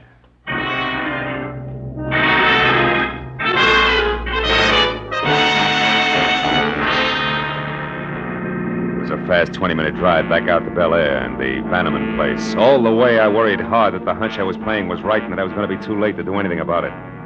When I was there, parked halfway up the pebbled driveway, out of my car and running toward the fluorescent light and the sound of a woman's voice that filtered through the heavy iron mesh over an air vent in the windowless target range. I slowed to a walk, switched to 45 from pocket to right hand, and then I moved up to where I could both see and hear. Kay Bannerman was huddled in a far corner, her eyes crowded with fear and riveted on the dainty but lethal .22 automatic that Cliff Lace's murderer pointed straight at her head. Estelle Neely had her back to me, but with the grill that was designed to stop bullets between us, there was nothing I could do. You've got to listen to me. Please listen before you do anything crazy. I swear I never knew that Boyce was married. I'd never have gone with him if I'd known. You're a liar. No, it's the truth, I tell you. It started like the others, fun and no questions asked. But then I fell in love, and it never occurred to me that he might have been married. Stop it! I don't want to hear any more. I've already killed once for Boyce, the guy I turned into the police for something he did a month ago. You turned your own husband over. I did that so they'd put him away out of your reach. You'd never wait for him. You'd go your own merry, merry way a week after he was in jail. Boyce would be glad to come back to me after 5 years of living in a cage like an animal. And he'd never suspect that I was the one who informed. I hired a private detective, Mutt Pomeroy, and made sure that he knew I never even suspected that Boyce could have anything to do with another woman. Then Boyce would never realize it was you who turned him in, because you had no motive. Mutt Pomeroy would be your witness to that. I killed Cliff Lace because he traced me from Pomeroy, and then found out that I was the one who told the police about Boyce. He would have blackmailed me forever. And I'm not sorry. Nor will I be when I kill you. Now sit down, Miss Bannerman, and listen carefully. I couldn't shoot, and I knew that it would be disastrous to yell, but I had to do something in a hurry. I moved up quietly to the door. It was locked. That only left one chance, the skylight on the roof. The building was low, and a lawn chair nearby was all the help I needed. When I was up and over to the skylight, there was glass and no mesh underneath. I still hadn't made it, because from that angle I could see Kay, but only hear Estelle. Now you know just what kind of a woman is going to kill you. But why me? I told you. I don't care what you told me. It was you, young and beautiful, that started all this. All this is almost over now because the other detective, that Marlow, knows that I killed Lace. He found a hairpin there. I saw him from the window.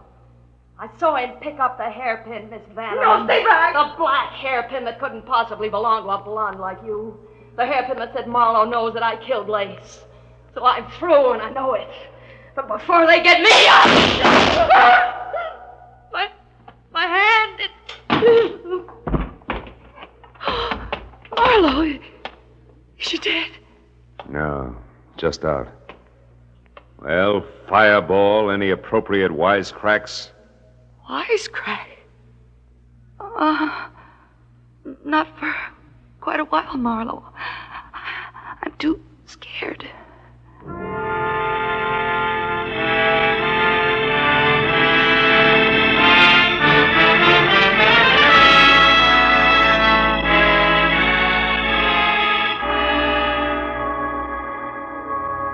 Well, it was the usual hour and a half of questions and answers with client, followed by the same questions and answers with police before I finally closed the door on Enoch Bannerman's marble halls and started down past the manicured shrubbery to where I'd left my car.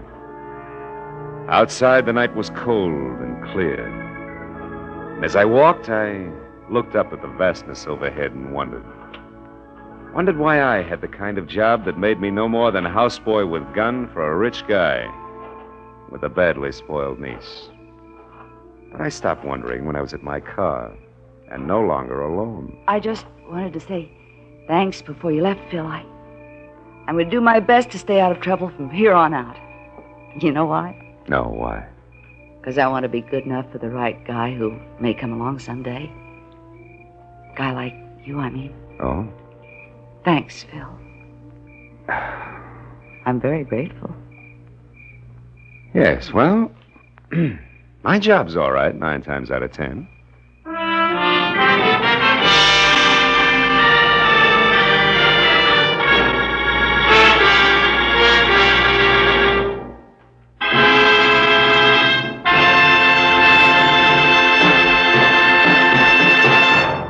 The Adventures of Philip Marlowe, bringing you Raymond Chandler's most famous character, star Gerald Mohr, are produced and directed by Norman MacDonald and are written for radio by Robert Mitchell and Gene Levitt.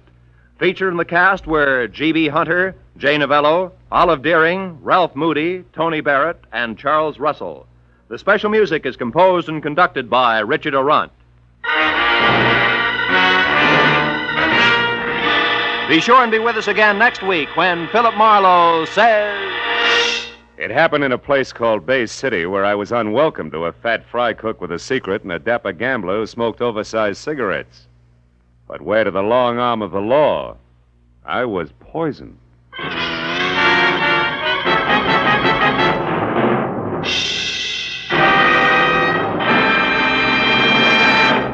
Philip Marlowe has a new night, ladies and gentlemen, Tuesdays. Yes, starting February 7th, The Adventures of Philip Marlowe will be heard every Tuesday night at 9:30 Eastern Standard Time. Be sure and listen. Remember, Tuesday night, Marlowe night. And 1 week from tonight, at this time, you'll find one of your favorite radio families, the Goldbergs. Yes, Molly, Jake, Sammy, Rosie, and all their friends are moving from Friday nights on CBS to Saturdays, starting next Saturday. This is Roy Rowan speaking. Stay tuned now for Gangbusters, which follows on most of these same CBS stations. This is CBS, where the Goldbergs and Arthur Godfrey's Digest will now be heard every Saturday night, the Columbia Broadcasting System.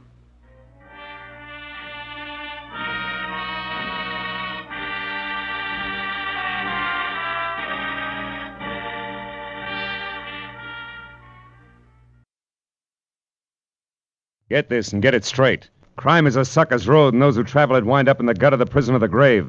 There's no other end, but they never learn. This one began as the threat of a beating that turned into murder with a brown-eyed blonde, a jovial hippopotamus, and a tough ex-soldier of fortune, all complicating the problem until I got next to the key man. From the pen of Raymond Chandler, outstanding author of mystery, comes his most famous character and crime's most deadly enemy, as we present The Adventures of Philip Marlowe.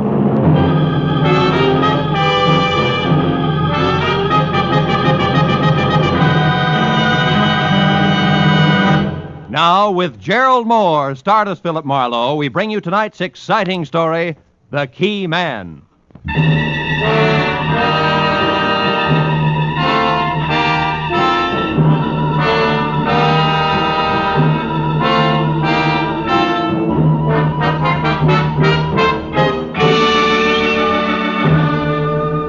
Along about dusk, Hollywood Boulevard is some desolate place between the end of work and the start of play, and about as boisterous as taps. So except for a sallow-faced masher leaning against a nearby storefront warming up his evening leer, I was alone on a lot of fancy pavement when I walked up to the box office of the Newsreel Theater near Cahuenga. Paid my 40 cents admission, tax included, and started inside, where, of all places, I was to meet my new client, one Mark Hummel. He'd called my office at 6:35, and in a tight voice, fringed with fear, urged me to find him in the last row, last seat, far left of the Boulevard Cinema at once, if I could use a $50 bill. It was exactly 6:45 when I crossed the length of lobby to aisle 4 and entered the theater proper, which was almost empty. It was 2 minutes after that before I could see well enough to tell that the man all alone in the aforementioned seat, who wore white French cuffs protruding out of gray flannel, a pleated frown and not paying any attention to the bathing beauties on the screen who were water skiing through Florida's Cypress Gardens, had to be my client. I eased in and sat down next to him. I could see he was watching me out of the corner of his eye. Marlowe? Yeah. My plane leaves for New York in half an hour. Watch it, honey. You ought to see that I'm on it and in good health. Who wants it otherwise? Barney Kovac, an ex-soldier of fortune who thinks with his fists. He works a straw boss in a garage where they park cars. He's threatened to kill me with his bare hands. Why? What'd you do? Oh, nothing. It was perfectly legitimate. Mm-hmm. He had a chance to get out of Hippo Link's place. Get out of whose place? Hippo Link. Oh. Kovac had a chance to buy a location of his own. But you got there first. Look, Mr. Hummel, why don't we continue this in the lounge? It's quieter out there. Yes, what if you think? Yeah, come on.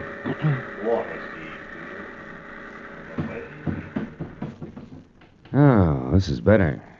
Come on, we can talk over here. So, you beat Kovac out of the property he wanted. Then what happened? When he found out, he went crazy. He swore I bribed the real estate broker, high-pressured the owner. All that kind of wild talk, you know. Mm-hmm. Now, Marlow, the place I bought from under him is a good investment. Oh, yes. But chicken feed compared to the deal I'm going to close in New York tomorrow.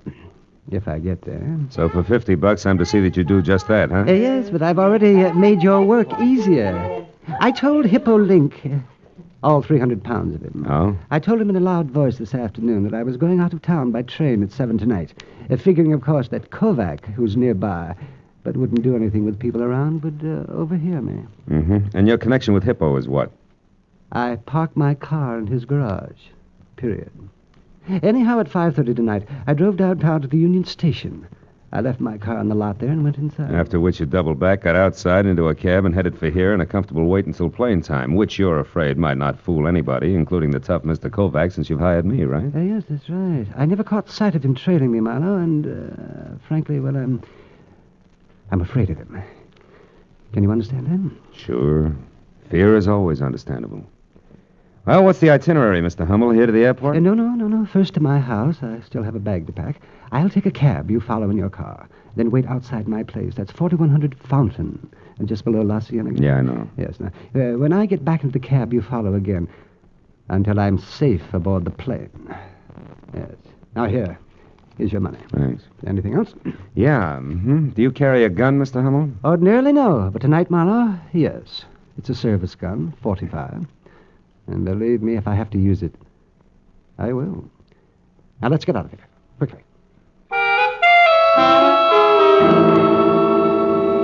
I was 20 minutes playing follow the leader up through Hollywood to Fountain Avenue as far as the neat cube of stucco that was number 4100, where I parked behind the taxi, lights out, and waited. Until I heard a frightened scream from what had to be Mark Hummel.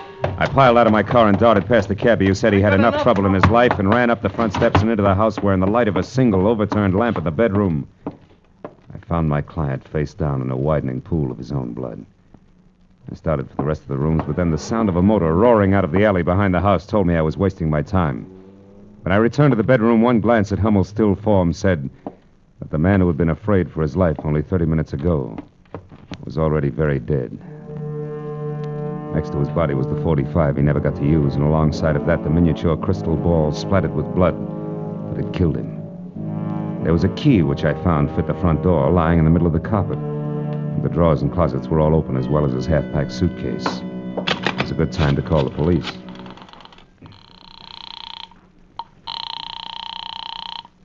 Homicide, Detective Lieutenant Matthews speaking. Marlow, Lieutenant. I'm at 4100 Fountain, and standing next to a man named Mark Hummel who used to be a client. He's dead, Matthews, murdered. Any idea who did it, Phil? Well, I got an idea it might be a lot of muscle called Barney Kovac, who works in a garage on Santa Monica Boulevard. You sure it wasn't a robbery killing? No. Well, you know, we've had a lot of second-story jobs there about every 3 weeks in that neighborhood. I'm not sure of anything yet, but you see, I was Uh-oh, company, Lieutenant. I'll catch up to you later. Mark, Oh, I beg your pardon. Is Mr. Hummel in? Yes and no. Did he expect you? Well, no, he didn't. Who are you? Philip Marlowe. Well, is Mark in or not? Yes, he's in. You'll find him in here, if you insist. Oh, thank you. I'm sorry I bit your head off, but what I have to... Oh, no. He's dead? Shot with that? No, it's his own gun. He was beaten to death with that glass ball there. Oh. That key is his, too. It fits the front door. I already tried it, and then I put it back when I found it, since the police appreciate neatness on the scene. But that doesn't make sense. Mark always carried his keys in a leather case. Oh? It should be right there in his right pocket. Yeah, you're right. House key with a bunch of others, and, this one matches the one on the floor. How'd you know about this? Oh, I'm an old friend of Mark's, Marlowe. You'd have to be. What were you in such a hurry to tell him? I don't remember. Maybe I can help you. Maybe it was a little message you were going to deliver from Barney Kovac. I don't know anyone by that name. And since that leaves us with very little in common, Marlowe, I think I'll leave with only this 45 here for companionship. Oh, fine. Now, get over there against the wall and turn your back. Well, go on. Now what? And don't move until you hear me drive away, or your health will suddenly be very, very poor. Good night. When Little Red Riding Hood slammed out of the place, I knew I could either follow her or wait for Matthews to siren up to the front door and then tell all. One last look around the room, including the key in the middle of the carpet, made me change my mind again. If the key could be traced, it might be a definite link to Kovac, so I headed for Hippo Link's garage on Santa Monica Boulevard in the hope of further information about a hot-tempered man who worked there. Less than 5 minutes later, I was walking down a cement ramp that dropped from the street level into an acre of underground parking space filled with a crowd of heavy with chromium cars that belonged to the fashionable neighborhood nearby. Hippo himself was a perspiring oval, approximately 5'8", measured in any direction, with tiny eyes, tiny nose, and a dozen chins that danced when he laughed, which seemed to be always. He was standing next to a pickup truck marked Ace Battery Shop, talking to the driver. Forget, huh? And because of that, you want more money for him, huh? That, I suppose, is easy to get. Now, look, Hippo. Listen, Plume, I won't pay any more. My overhead's too high already. So if you can't get them for me at the same price, forget the whole deal. Besides, I don't like the way you do business anyhow. Meaning what, Hippo? Meaning that when I give you an order, Plume, I want it delivered to me in person, not to just any flunky that's standing around. Okay. That was a slip. It won't happen again. Yeah, not twice it won't. Goodbye, Plume. I got customers. Can I help you, mister? Maybe. I'm looking for Barney Kovac. Is he around? No. Why? What do you want him for? Maybe murder. What? Barney, he killed someone? Wait a minute. Plume, I said goodbye. Go on, beat it. Okay, Hippo. I'll see you around. Let's go in the office here, mister. A little quieter. Sit down. Thanks. You a cop? No, private detective. Name's Marlow, Hippo. Marlow, huh? Mm-hmm. Never heard of you. But then I never heard of a lot of people, huh? That's right, Hippo. People like, for instance, Mark Hummel. Why him, Marlow? He was the one Kovac killed. Well, what do you know? Doesn't seem to break you up. Why should it? Hummel was a louse, Marlow. Everybody said so. Of course, I didn't know him personally, except to joke with him when he brought his car in. You know, a little laugh goes a long way with some guys. Tell me, Hippo, did you know that Hummel was going out of town? Yeah, he told me this afternoon. Should have gone yesterday, huh?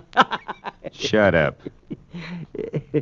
Okay, so you don't like jokes. I can play it straight. What do you want? For an open of this.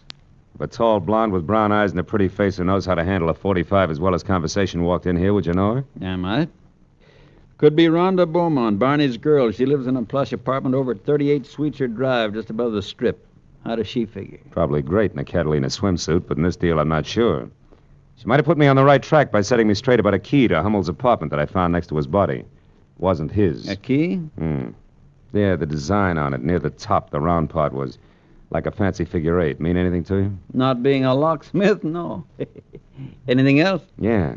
Where can I find Barney Kovac? How would I know? He quit at 5 today, just like he does every day. And I quit at 9, Marlow, which happens to be right now. So, goodbye, mister. Just like that? Yeah, just like that. You see, if I work late, Marlow, I got to pay myself overtime. That hurts, because I can't afford it. See what I mean, boy? I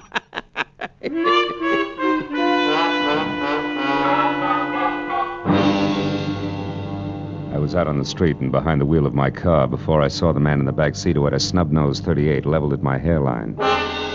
He looked rugged enough to be no one else but Barney Kovac. Drive, Marlow. Straight to the corner of Melrose and Orange Drive.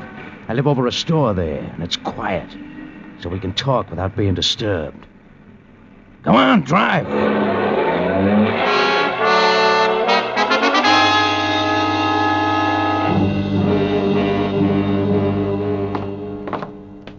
Right ahead of you, Marlow. One with a closed transom. Keep walking. And when I get there? Then you'll go inside, sit down, and rest. while you listen. To what? To the truth, Marlowe. I've been following you long enough tonight to know that you're off your rocker. You see, fella, I didn't kill Hummel. Yeah, I know. He's double-jointed. It was suicide. Slugged himself from behind. All right, until he cut was... it. Here, here's a key. Open up. Okay. Hey, you made a mistake, Kovac. Wrong key. What are you talking about? Let me see that. Sure. With pleasure. Stupid. Ha! Now that I got your gun, Bud, try it yourself. Come on, Kovac. Close quarters make me nervous. You're making a mistake, Marlowe. Yeah, sure I am. The guys who are off their rocker always do, remember? Now get over there in that chair and behave while I use your phone. Marlowe, don't move or I'll kill you. Hippo. Barney, take the gentleman's gun. It's heavy for him. Sure. Here, now, here, boy. Here's some money. Get clear of L.A. till this thing's all cleaned up. You're in a bad spot. I know, but I didn't kill Hummel, Hippo. You gotta believe me. Yeah, by all means. Barney, my boy, if you say it, I believe it. But others won't be that accommodating, I'm sure, so go on. And no matter what you do, don't worry about Marlowe. Huh? Nah, he won't be following you. You can count on that, Barney.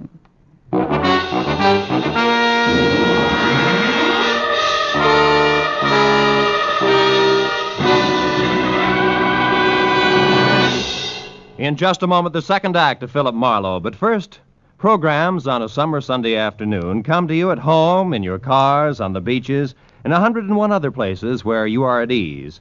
And for your leisure time listening, what is better than music? Every Sunday afternoon, CBS brings you two outstanding programs of music. Gems from the great composers played by the Symphonette, and the sweet, memorable songs of the outstanding modern composers and semi-classicists sung by the Choraleers. Each program is designed especially for fine, summer Sunday afternoon listening. Hear both the Symphonette and the Choraleers tomorrow afternoon on most of these same CBS network stations. Now, with our star, Gerald Mohr, we return to the second act of Philip Marlowe and tonight's story, The Key Man.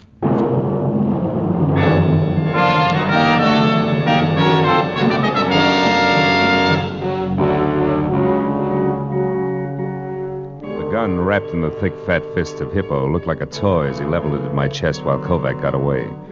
And the fat boy kicked the door shut, leaned his ponderous 300 pounds against it, and smiled. The smile faded gradually and finally died, but the muzzle of the gun in his hand didn't so much as twitch until the battered alarm clock on the dresser had clanked off a monotonous 15 minutes. At that point, Hippo Link leaved his face up into another smile, waddled across the room, and laid the gun down on the table in front of me. Okay, Marlowe. You behaved yourself real nice. Barney's got all the head start he'll need, so you can leave now. You know something, Link? You're not only fat between the sleeves, you're overweight between the ears, too. Helping a suspect escape doesn't sit well at headquarters. Now, just a minute, boy. You're kind of jumping to conclusions, aren't you? You were putting the muscle on a friend of mine, and I helped him out. That's all that happened so far, so you look a little silly running me in on that.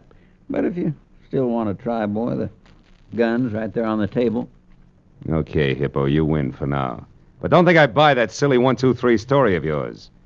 May not be Peck's bad boy, but I don't see you as Sir Galahad either. Well, how do you put the story together, then?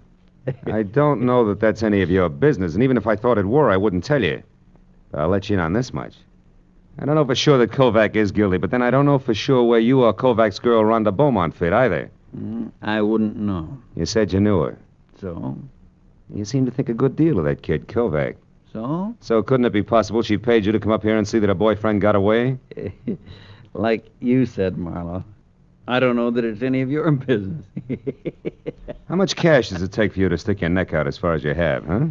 Or could it be you've got a thing going for Kovac's girl and would be glad to see him out of town? You're kidding, Yeah? boy. Look, why don't you leave it alone? What's it to you now? My client was knocked off right under my nose, remember? Now, you gonna let me out of solitary? Sure. Pick up your pistol and run. And if you need me for any more help, why, be sure and let me know. I left Hippo standing in Kovac's flat, and downstairs I stopped in a phone booth long enough to have the latest developments for what they were worth relayed to Lieutenant Matthews.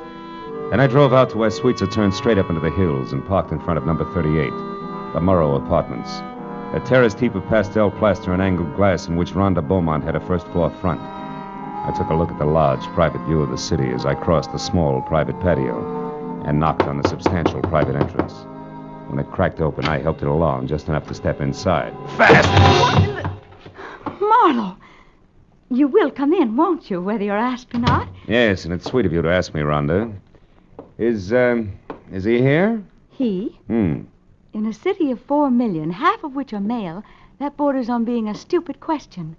But the answer is no in any case, because until you strong-armed your way in here, I was alone. I can't buy it. I figure Bonnie's the kind of a boy that will want to take stuff like you right along with him when he leaves. Bonnie leaving? Mm-hmm. What are you talking about? He's running away from that mess over on Fountain. He's leaving town. You're lying. I've heard enough from you, Marlowe. I'll take the handbag, baby. Heavy enough to have that cute .45 caliber compact inside, right? Okay, it's in there. Take it. I don't care. But look, Marlowe, is that the truth about Barney leaving town? As if you didn't know, yes. And while we're on that subject, why did you show up at Mark Hummel's place tonight? Well, I went there to warn him about Barney. Wait a minute. I thought you were in love with Kovac. I am. Do I have to draw you a picture? Barney Kovac's strong and reckless, but he was trying hard, awfully hard, to get started for himself, and then... Well, I used to go with Mark before I met Barney, and because of that, Mark deliberately beat him out of the best deal he'd ever had, the louse. Just to spite me. Well, Barney was furious, and I knew something terrible would happen if they ever got together, so I went to tell Mark to stay out of his way, that's all. You got there a little too late, is that it? I don't know. Well, at least give me a handkerchief out of my bag, Marlowe, darn it. Yeah, sure. Here, Hey, these keys. Rhonda, this one, the one with the figure 8 design. Where'd you get it? Oh, it's my new door key. Yeah, I know, but where'd you get it? I don't know. Barney had it made for me one day while we were having lunch. Who's the guy who made it? I don't know. Where were you eating that day? A Hungarian place on Fairfax near Santa Monica. Well, where are you going, Marlowe? Fairfax, near Santa Monica. Here's your bag, Rhonda, and if you got any sense, stay put and try real hard not to shoot anybody. At least until I call. Okay. So long, baby. Bye.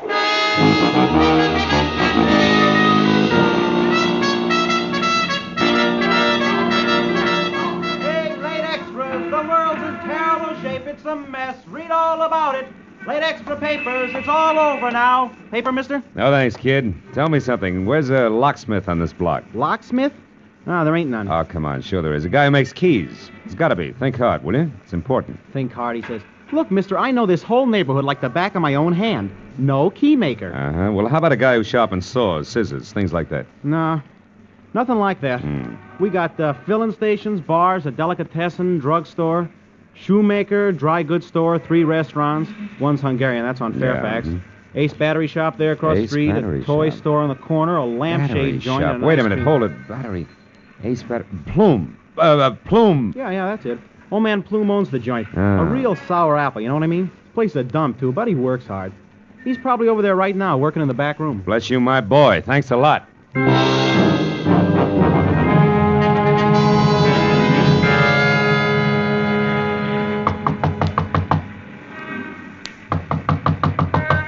Yeah, who is it? Customer, my battery's dead. You gotta help me. Now, look, mister, my place is closed up. Come back. Hey, what is this? Sorry, Plume, but tomorrow's a long way off. This is an emergency. Now take it easy and you'll be okay. I got a job for you, and it's got to be done tonight. Well, listen, I said my place Shut up! Now get this, Plume. I'm a friend of Hippo Lynx and Barney Kovac's, all of which makes you perfect for my job. Now, what kind of a job you talking about? This. It's a key. Duplicate it. A key? Hey, buddy, this is a battery shop. I can't make keys here. In the first place, you gotta have a license. I said this was an emergency, didn't I? Get busy. With what? My fingernails? I don't know how to cut keys. Somebody's stringing you, pal, and I... Plume, keep away from that drawer! Well. Whole drawer full of blank keys, huh? And that 38 in the drawer here must be that license you spoke of. Come on, you, get up. Wait. Leave me alone. I didn't do anything. Now listen, Plume. I want one straight answer out of you, fast. You made a delivery to Link's garage sometime today, and it wasn't batteries. Who'd you give it to? Come on. I left it with Barney Kovac. He was the only one around, but it was nothing, an envelope. Yeah, full of keys. Thanks very much for your help, Plume, but I'm in a hurry. And just so I'll be sure to see you later, good night! I ran out to my car, piled in, and headed straight out Santa Monica for La Cienega. And when I got within sight of the dark, cavernous entrance to Hippo Link's underground storage garage, I slowed down and looked for a phone that I could use to call Matthews and still keep an eye on the garage because the way things stood now, I couldn't afford to miss a lick.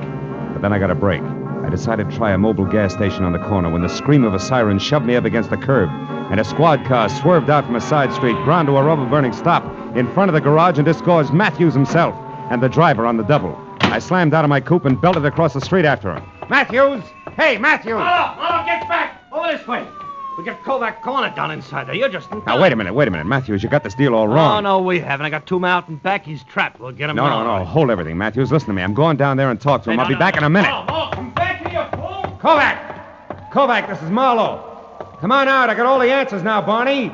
I just had a talk with Plume, and I got a lot of truth out of him. Come on, Barney. You're not helping anything. Marlowe! Phil, you all right? It's my shoulder, Matthews. Oh, I knew this had happened sometime. No. This Kovac over there. No, listen to me. Don't shoot. Don't! Look at my arm! Listen, Matthews, Kovac didn't do it. What? The shot that got me came from back there on the other side. Yeah, that's it, Pete. Further back. There he is, Matthews. That's the boy. That's the fat guy runs this That's joint. right. Yeah, Hippo Link. Sick him, Lieutenant. He's your killer. Stop, Link! Stop!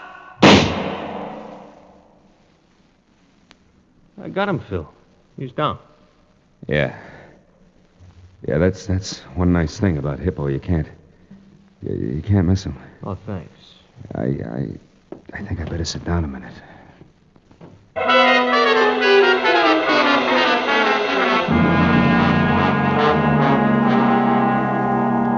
Hello, Marlow. You feeling better now? Oh, great. You can't beat these hospital beds for comfort, Lieutenant.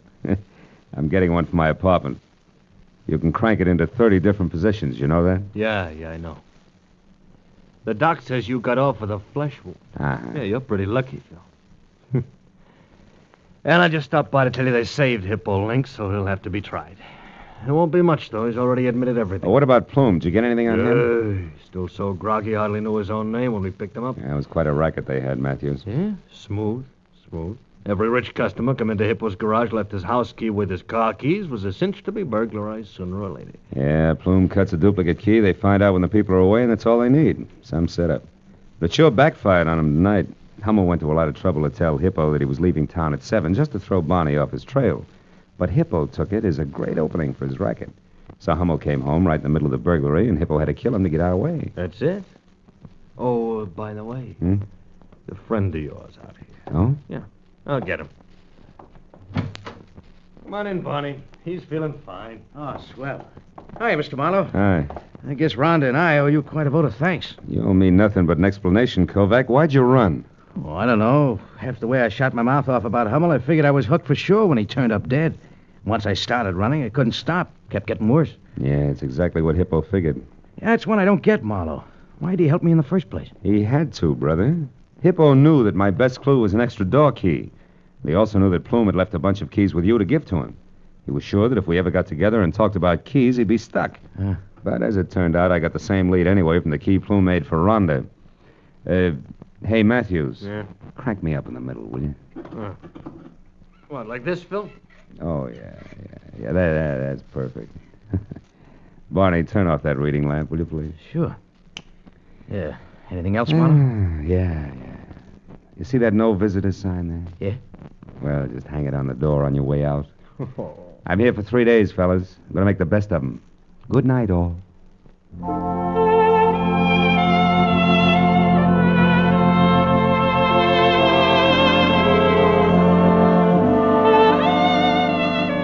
When they left, I nestled down into the solid comfort of clean sheets and quiet darkness. And my eyes were almost closed when it happened. The light snapped on. A pair of efficient hands grabbed me, stabbed an inch of hypodermic needle into my right arm, jammed a cold, hard thermometer under my tongue, and splashed a half a pint of icy alcohol on my back. Oh, it was awful. But when it was over, she looked back from the door and smiled before she went out. A red-headed nurse and very pretty. Only then did I notice the set of keys she'd forgotten on my medicine table. One was thick with a figure-8 design. It was her door key. And for just a moment, I wondered foolishly if I could get a hold of Mr. Plume again some way. For just a few minutes. Cut it out, Marlowe. Go to sleep.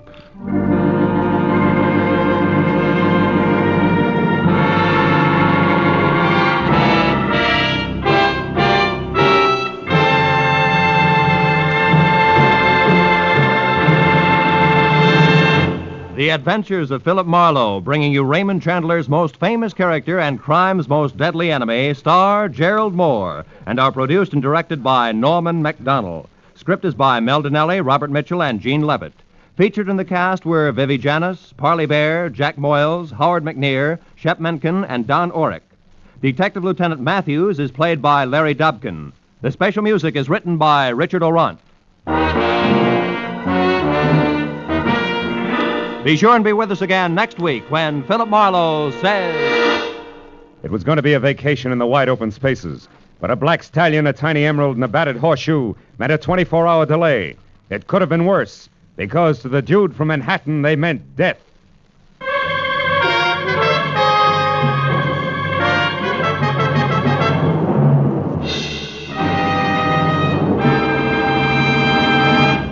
Most of us think we are free of tuberculosis. Yet how many of us make sure with periodic chest x-rays that we have no symptoms of this dread disease? Anyone can have TB without being aware of it. In the early stages, there are often no signs, and yet it is in this early stage when it is most important for the disease to be detected. So remember, TB can be cured if you catch it in time. Make an appointment for that chest x-ray immediately. This is Roy Rowan speaking. Stay tuned now for Gangbusters, which follows immediately over most of the same CBS network stations. This is CBS, the Columbia Broadcasting System.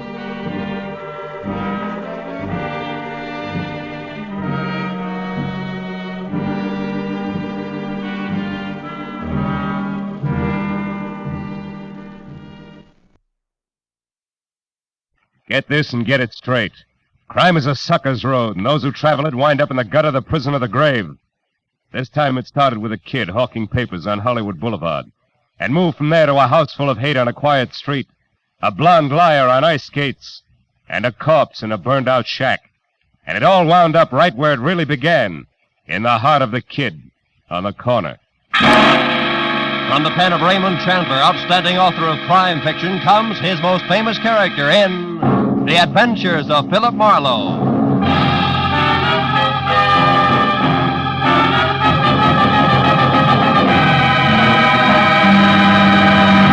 Now, with Gerald Mohr starred as Philip Marlowe, we bring you tonight's exciting story, The Kid on the Corner.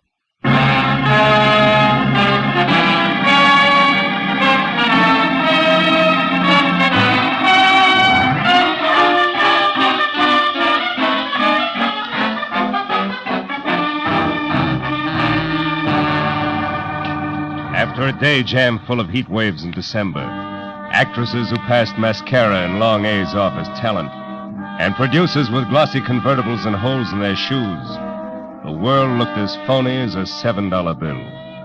And when I finally closed my office, stepped out onto Hollywood Boulevard into the glare from miles of sheet iron Christmas trees on lamppost trunks, and watched a loudspeaker Santa Claus with neon reindeer trundle by in a cloud of artificial snow, I'd have gladly traded all of Hollywood, California for one quiet Vermont hillside and thrown my license in to boot.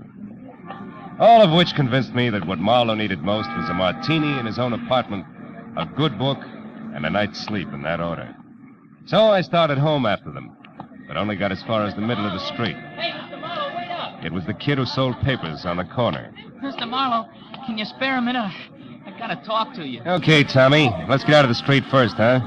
I'm not so good at dodging fenders. Oh, yeah, sure. What's on your mind, kid? That's about my Uncle Bert. Bert Larson. He's gone, Mr. Marlowe. What about your family, Tommy? Don't they know where he is? Oh, I don't have no family. I've been living with Uncle Bert in a flat down in Van Ness. Hey, if you haven't had your dinner yet, maybe you'd eat with me in the cafeteria, huh? It's real important to me, Mr. Marlowe. Anything that's important to you, kid, is important to me. Let's go in. Oh, swell. I should have known something was wrong when I heard him walking around. Late last night, you know? He said he was after a drink of water, but he's got those metal plates, kind of like caps on his shoes, so I knew he was all dressed, only how was too sleepy to think anything about it then. Maybe he just got an early start and he's been busy today, huh? No, it's not like that, Mr. Marlowe. Something's wrong. What'll you have, gentlemen? The pork's nice tonight. Stew's the best deal for the money, Mr. Marlowe. Oh. I'll have the stew, please. Yeah, you better make it 2, miss. Okay, a couple of stews coming up. See, when I got up this morning, I found this envelope on the dresser. There was $200 inside, and this was written on the front. Let's see it. Dear Tommy, must leave town on business. I'll send more money soon. Be a good kid and take care of yourself, Uncle Bert. Yeah, I see what you mean. Yeah. I spent all day trying to find out where he went. I checked everything but the airport. I know he wouldn't take a plane. He gets dizzy just standing on a curb. No luck, though. Milk, Mr. Marlowe? No, I'll have coffee, Tommy. I feel rugged. Hey, there's a table over in the corner. Come on, huh? Okay. What really makes it fishy is that Uncle Bert's got no out-of-town business. Besides, he's never been out in front more than $20 in his life. I can't figure it. Now, look, Tommy, if you're really worried, you don't want me, you ought to go to the police right away. Cops? Yeah. No, I can't. Why not? Well, Uncle Bert's been awful good to me, but, well, I guess he's really kind of a bum. You see, he's a gambler, Mr. Marlowe, a bookie. Uh-huh. Just a harmless small-timer, sure, but I'd get him in an awful jam if I called the cops. Will you try to find him for me? I got dough. I'll pay you whatever you charge. Don't worry about the money, Tommy. I got one lead for you. This name here in the back of the envelope, see? Yeah. Lester Carney. And the number 3004.5. Does that mean anything to you, kid? No. Oh. I'd have looked that guy up my cell phone. You know how far a kid could get. Sure. Gee, Mr. Marlowe, I'm sure my uncle didn't leave town. It's something else. It's gotta be. He's in some kind of trouble. Now, Tommy, you know that he might be on the wrong end of it, don't you? Yeah. Well, if that's right, I want to find it out fast, Mr. Marlowe. Here's a picture of him. Mm-hmm. Scared, son? Me scared? Nah. Not for myself, anyway. Yeah, I guess I am, kinda. Well, okay, Tommy, eat your dinner, and then get back to work. I'll see what I can find out, huh?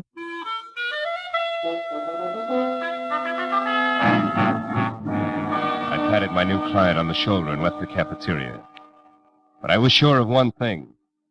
The dry rot that gets to most people in Hollywood wouldn't touch a hard-working kid named Tommy Lawson, who was already smarter at 15 than a lot of citizens get at 50. I stopped in a phone booth and found the name Lester Carney listed in the book at 8110 Cherokee Street. That turned out to be an oversized California Spanish model that had taken lots of old-fashioned wealth to build. Halfway up the curving walk to the already open front door, I heard the All right, voices. Susan, if that's the way you feel, I don't want you in this house another night. Well, I'm sorry, Mom, but I don't think that Spion and Helen Liza are part of the maid's duties, so I'm leaving. But I would like to know about my back salary first. You'll Mrs. Connie. get your back salary, my girl. Don't worry about that. Now get out. Very well, Mom. Excuse me, sir. Oh, yeah, sure. Well, what do you want? I'm looking for Mr. Lester Carney. Is he in? He is not. Oh, would you mind telling me where I can locate him? I don't know. And I don't care anymore. Just a minute. Is he with Bert Lawson, maybe? I don't know what you're talking about. Now get out of here. And good night to you, too, Mrs. Carney. Hey, Susan. Just a minute, baby. Who are you calling, baby? Well, I call anybody baby when they're as cute as you are. You're not so bad yourself. Well, now that that's established, let's get friendly. I'm always friendly. But they're not, huh? Oh, there's going to be trouble in that house. Oh? Well, good night, Mr. Now, wait a minute. I'll give you a lift in the car. Let me have your bag. Well, all right. Thank you. Yeah. Say, what about that trouble you spoke of, Susan? What did you mean? It's Mrs. Connie. Julia. Oh. She isn't as pretty as she used to be. She's turned rancid. She's driven that poor husband of hers out of his mind. He almost never comes home nowadays. Practically lives in his studio. Studio, huh? What kind? Photography. Oh. It's way up in the Hollywood Hills someplace. Susan, did you ever hear either of them mention a Bert Lawson? No. Why, who's he? A gambler. I gather from Julia that Connie's blowing the family fortune, huh? Sure he is. And that's not all she's driven him to. No. What else? What do you think? Another woman, of course. Oh. An ice skater named Carol King at the Igloo. That's that nightclub with the skating show. Yeah, I've been there. Does Mrs. Connie know? Oh, she suspects.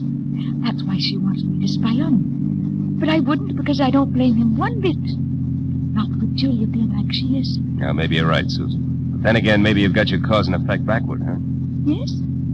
Well, I don't know anything about that. But that poor man's been driven so crazy, he's threatened to kill her. Well, here's what I get out. And stay out.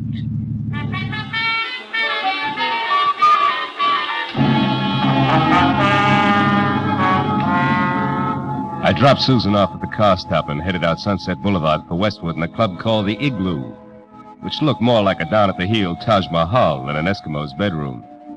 Inside, a line of fast-moving ostrich plumes with wry, crisp waistlines and imitation sable zipped over a short sheet of tinted ice toward the climax of chorus numbers, while I bluffed my way backstage and intimidated the call boy into sending over one Carole King. She turned out to be left in the lineup out front, so I sat down on a cold trunk and waited until the curtain fell. And I got up to greet an athletic blonde with more than healthy face, who sidled dubiously toward me, ice skates and all, and I introduced myself and told her I was looking for Bert Larson. Why are you looking for Bert Larson, Marlow? Well, because people say he's disappeared.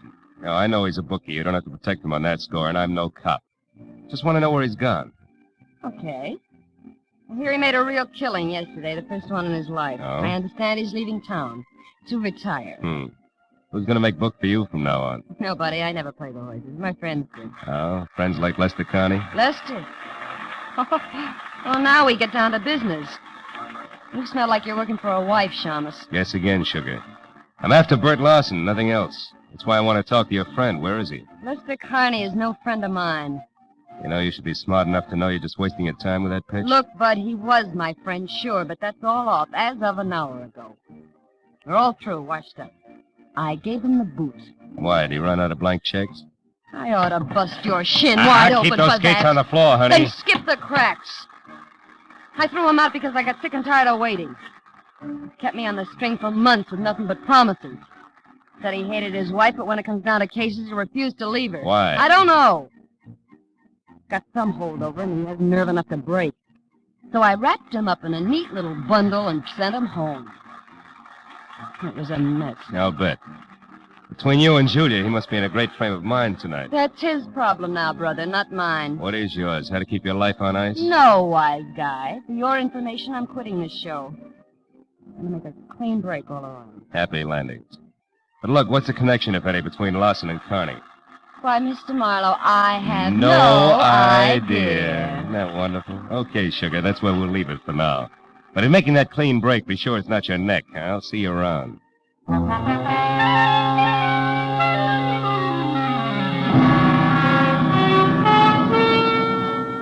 had nothing tangible to base it on, but as I left the Igloo and drove back to Hollywood, for some reason, I kept thinking that Tommy Larson was right, that his uncle was still in town and in some kind of trouble. And I was sure that at least half of Carole King's story had been lies, but why, I couldn't figure. And another idea hit me, and hit me hard. I turned onto Cherokee again and drove up to Carney's house at 8110 Park and went in. There the vague hunch began to shape up like grim fact because the front door was wide open and spilling a pale glow from the one light in the house, the hall lamp. I saw the note propped under the lamp even before I went in. I left it where it was. It said, "To whom it may concern. I have paid all my just debts, my affairs are in order, and since life has been made intolerable for me, I have destroyed that which made it so, my wife, Julia. Now there's nothing left that shall dispose of myself, nor am I sorry, Lester Coney." I looked up beyond the note and saw her lying at the edge of the circle of light from the lamp. Julia had been strangled by a silk cord that was still embedded in her swollen throat. I turned and started for the phone. There we are. Oh. I got here a little too late, huh? Or is it too soon? My wife's dead, so what's the difference? Better stand still because I'll shoot fast. Who are you and what are you doing here? Name's Marlowe, and I assume you're Connie. All right, I'm a private detective trying to find Bert Larson. In the process, I got mixed up in your little fiasco from one end to the other. Bert Larson. Just a cheap bookmaker. He's one of the very few people who ever gave me a fair break. Where is he, Connie? Do you know? No. Does it matter? Too bad you bunted in here just now. The man's going to do what I've decided to do. It's a most personal, private affair. It's your party. Maybe you better think it all over again, huh? I've already thought it over. Thoroughly. Turn around and walk through that door to the kitchen. Go on. Sure, sure. All right. Stop there. that door, and you're right. This one? Yes. Years ago, that cellar was filled with the best wines the world had to offer. What happened? You pulled too many corks? Find out for yourself, Marlowe! Oh!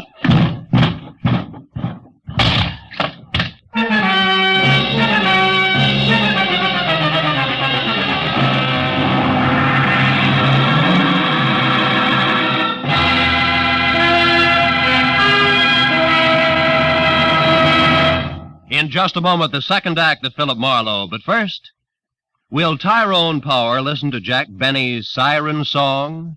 Will Ty consent to portray CBS's great Sunday night musician and lover in the movie The Life of Jack Benny? Tune in tomorrow and find out.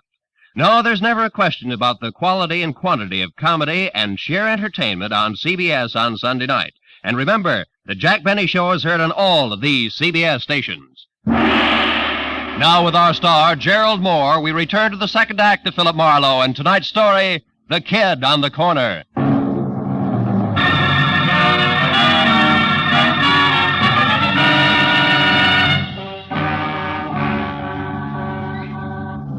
Lester Carney, bouncing the private detective down the cellar stairs, had been rough on both the inner and outer man, and my jaw was bleeding where his heavy signet ring had connected. When I was back on my feet, through the dusty jumble of barrels and boxes, over to a grimy side window, and finally out onto the street, I found neither confessed killer nor car any place in sight, which made my next step a return trip into the house and a call to Lieutenant Matthews. All right, Marlow. From your client to Julia Carney to that ice skater and back to Julia Carney. Now, Dad, I follow, but the why I don't.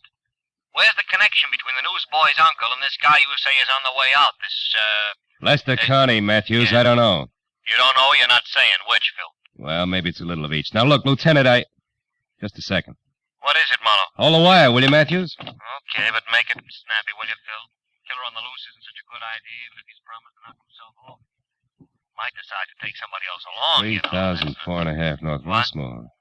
3,004 and a half. I can't hear you, Phil. What? What? Oh, a piece of paper, Matthews, in a dead woman's hand. Oh, now you're fine. It's got an address on it. The same address that was on the back of the envelope Tommy's uncle left for him. Well, this address could be the connection I asked you about. Yeah. Yeah, the hook between Uncle Bert and the Carneys. Well, we'll get right over there. We'll Matthews, wait a minute. Let me try it alone first, will you? I think it'll play better that way. And keep the kid's uncle out of the police lineup that way. Yeah. Marlow, I can't. Oh, now, wait a minute, Matthews, please. I'm thinking of the kid. Yeah, well, Okay. Attaboy. Just don't make it too long till I hear from you again. Goodbye. I knew that the 3000 block on North Rossmore wasn't even close to the Hollywood Hills, which meant that the address couldn't be the dilettante photographer studio that the Carney's ex-maid had described. And 20 minutes later, when I was out of my car and standing next to the doorbell marked 3004 and a half, I knew something else, because the name underneath was Carol King. A light showed from someplace deep inside, and my leaning on the doorbell only proved that it worked. There was no answer at 3004 and a half, but 3004, the other twin to the duplex, was different. It featured a sweet old lady who shattered the illusion the second she opened her mouth. I suppose you're just another one of that King girl's friends, eh? Why, do I look the type, Granny? There is no type, young man. Miss Carol King entertains all sorts. Oh, which might include a recent someone who's gray at the temples, short, and maybe talks a lot about the ponies? Huh?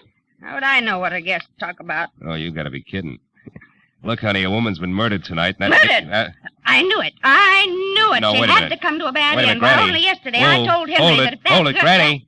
Carol is not the one who's dead. Oh, Yeah, well, I'm glad. sticks out all over you. Now, look, what about that man? Well, he was here about 30 minutes ago, just the two of them, drinking that hard liquor like it was water and making enough noise to raise the devil himself. A farewell party, they called it. Oh, did you see him leave? No. Henry made me come in then, and Well, I mean... Yeah, I know what you mean. You missed it. Okay, Granny, now look, how do we get in here without kicking the door down? Come on, sweetheart, it's important. There may be a body inside. Body? Oh, well, how awful. Here. Over here, behind this ledge. That's better. She always kept a spare key. Yes, here it is. You do it. I'm too shaky. You shouldn't be. Just think of tomorrow, Granny, and the news you'll have for one and all. The light switch is on your right there. Uh-huh. See anything? No. How many rooms here? Bedroom, kitchen, and bath, aside from this. Anything in there? No. You suspect foul play, all right, don't you? The foulest. Don't let it worry you, because Hey, those photos there on the wall. They're taken from Mulholland Drive, aren't they? One by day, one by night, both in the same spot, the Hollywood Hills? Sure. That's where he has a studio, that Lester fella. Yeah, that Lester fella. Granny, do you know where it is? I mean, Mulholland Drive and where? You know, that street runs for miles along the top of the mountain. Well, of course I do. Was born and raised here in Los Angeles. Granny, where? Mulholland and where? Mulholland, Laurel Canyon Boulevard, just south of the intersection. Thank you, sweetheart, and goodbye. Oh, wait, one moment now, if you please. What's the matter? What's your name, officer? I know my rights. Your name and your division. Granny, dear, I'm no cop. Huh? I said I'm no cop. Oh, not a police officer. Well, then who are you? Just a passerby. A stranger in the night. Good night, Granny.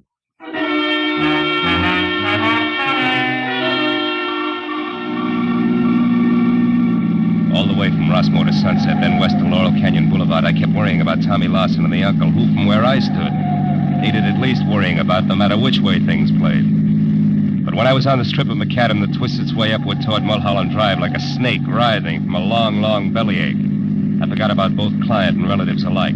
Because at the top and a little to the south, where Granny had said it would be, was Lester Carney's studio, all right, but burned to the ground. Well, these select flyweight joints sure go fast, huh, Chief? Yeah, it wasn't 20 minutes on this one. Hey, mister, where you going? Some of that metal stuff's still pretty hot. Who are you, with the law? No, Chief, I'm a private detective named Marlow. I was wondering if Lester Carney was caught in there. He owned this shack. Yeah, I know. Is he a friend of yours? No, it's strictly business. He's wanted for murder. Yeah, he was wanted for murder, Phil. He was burned to a crisp in there. Hello, Casey. Hello, Matthews. Well, what's your guess? He started on purpose? No, suicides hardly ever burn themselves to death. No. He probably took some sleeping pills or poison and then a cigarette he left going did this, you know. Hey, by the way, Phil, you saw Connie tonight. You think you might recognize him? Might. Yeah, he's over there. There isn't much. See you, Casey. Right, Matthews. Hey, Garson. Hey, you tied Connie and this fire together kind of fast, didn't you, Lieutenant? I just found out about this place. Yeah, but you work alone, Marlowe. I got help. Oh. Oh, there it is. All that's left. See anything? Yeah, that ring. I noticed it earlier tonight. And the watch? No, I'm not sure. I don't remember what kind of... Hey, Matthews. What is it? What are you staring at, Phil? Come on over here. Come on. What? See this little piece of metal? Yeah. I think it's... Watch! Oh. Phil. You know, fire makes things hot. Yeah. Hot things burn and... Yeah. Marlowe, what is it? It's an idea. Yeah, like what? Like this isn't suicide after all, like it's murder, Matthews. Oh. Come on, we gotta get to our phone quick.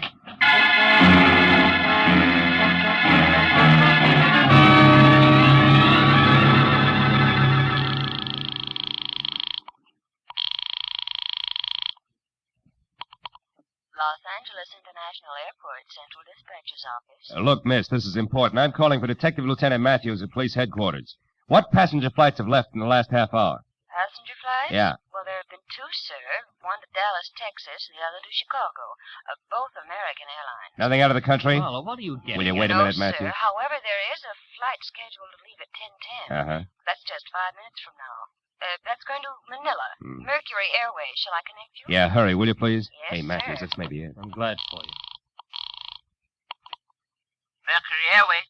Central Dispatcher's Office, Mercury. There's a call from the police here for you. Go ahead, sir. Look, your 10:10 flight from Manila, is it going out on schedule? Yes, sir. The plane's standing by for the call signal now. Oh, then tell me this. Is there a passenger aboard named Bert Lawson? Lawson? One He's the moment, killer, please, Phil? sir. Hurry, will you? This Lawson killed Lester Connie. Then he's Will you the hold one it, who- Matthews? Yes, sir. We have a Bert Lawson aboard. Oh, good. Keep him there and don't let that plane get up in the air. Do you hear? The man's wanted for murder. But don't do anything else either. Just let him sit and wait for us. You got that? Yes, sir. I understand. Fine. We'll be there as soon as we can. Goodbye. Come on, Matthews. It's your show from here on in. Sirens included.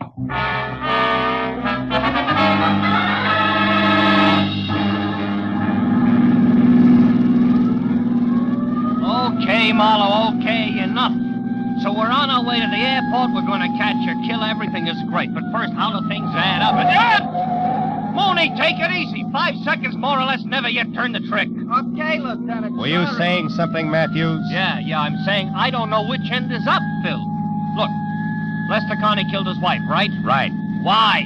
Because he wanted her out of the way so that he and a cheap little monster named Carol King can live happily ever after. Oh, divorce wouldn't do that for him, huh? No, Mooney! No, I don't think so. Probably because Julia Connie had a real tight grip on the purse strings. Oh. Maybe something more, like his not very nice pass for a guest. Yeah, but the purse strings, the money, that's where Bert Lawson figures in, huh? A book you with a claim. No, blackmail. Now, I figure Bert Lawson knew about Connie and Carol King. He must have stopped by once to pick up or pay off a bet at the right time. Yeah, and from there, what? And from there, the team of Carol and Lester killed Lester's wife. Yeah, which we've covered. But not in detail. Now, listen.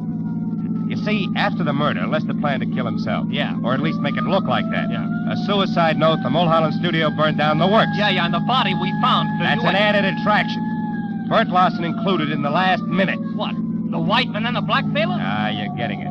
Drugged while drinking at Carol's, where he thought that he was going to get paid off in money, then up to Mulholland Drive, ring watch, and flames added. Oh, and then out here at the airport, headed for Manila. Lester Carney. Uh-huh.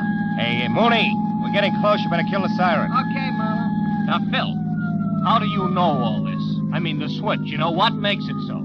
That piece of metal I burned my fingers on, Matthews, it was a tap from a shoe. And Bert Lawson wore taps. The rest of it adds from there. Yeah, including Connie at the airport now as Larson. Sure. Who'd be looking for a beat-up second-rate bookie who decided to leave town? Aside from a nephew, that is. Yeah, aside from a nephew, tried every place but the airport. Uncle Bert couldn't stand planes. The brakes, Matthews. Oh, here we are. Yeah, just you and me and Mooney and the killer. Aren't you coming, Phil? No, I think I'll wait here, Matthews. I got some thinking to do. About the scum you sometimes meet in the night? No. About the kind of a kid I almost never meet in the night. See you. Yeah. All right, come on, Mooney. Maybe our boy will make a break for it, I hope.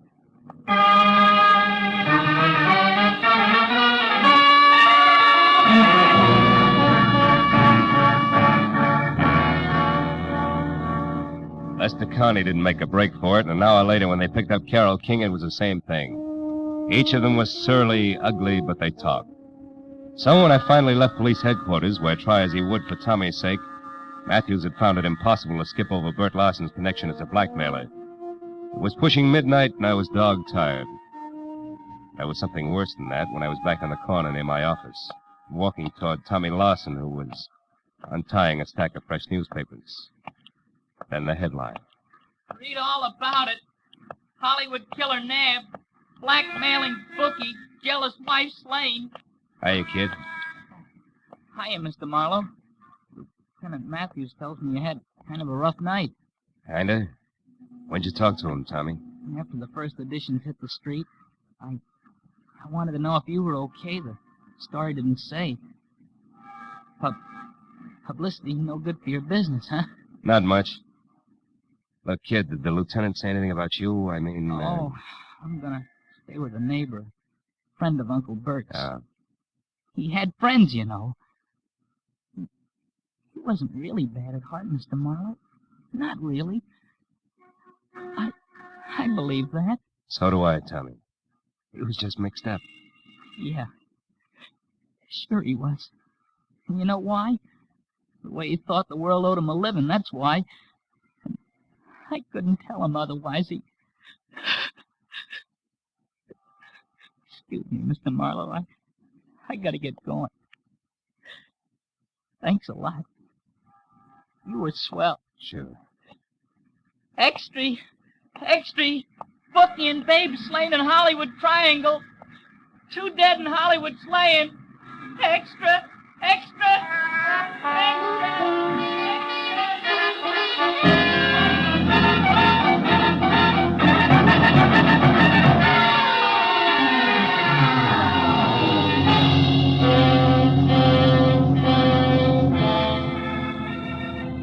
There's nothing more pathetic than a kid.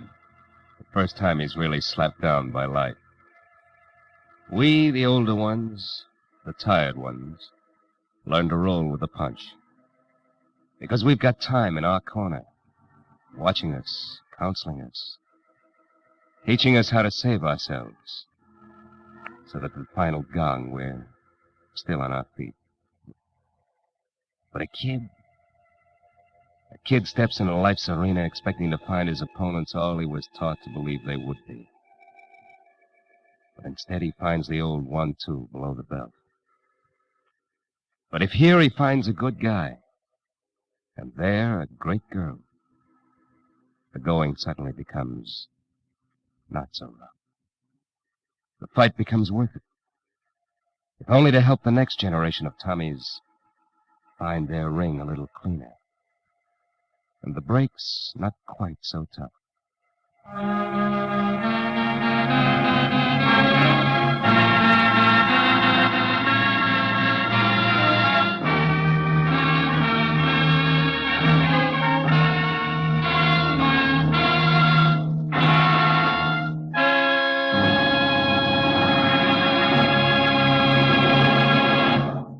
The Adventures of Philip Marlowe, bringing you Raymond Chandler's most famous character, star Gerald Mohr, and are produced and directed by Norman MacDonald.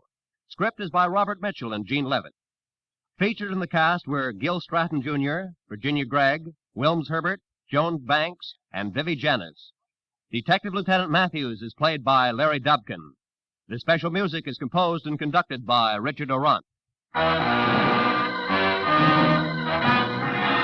Be sure and be with us again next week when Philip Marlowe says... It started with laughter on a bright morning, in a battle over a chicken, and got better as it went along. It could have lasted a lifetime, but it didn't. It stopped on a gray morning, with a little wishbone broken.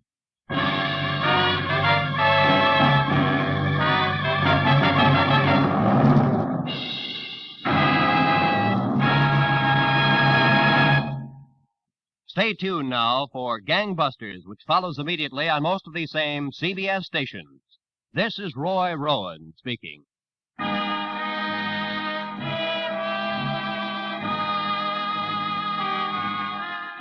This is CBS, the Columbia Broadcasting System.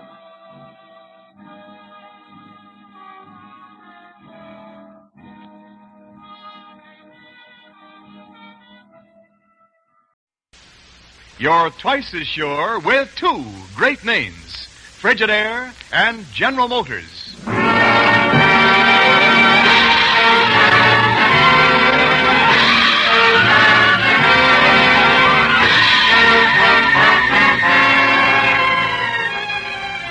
Frigidaire brings you Hollywood Star Time at this new hour. Today we present Murder, My Sweet, starring Dick Powell and Mary Astor with Mike Mazurki.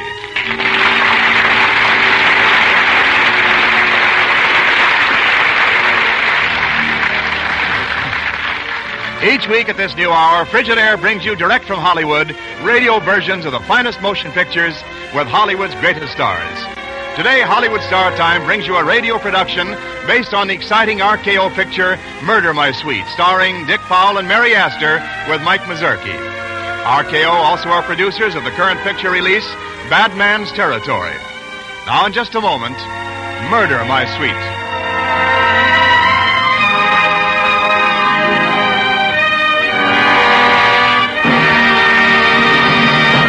You're twice as sure with two great names, Frigidaire and General Motors.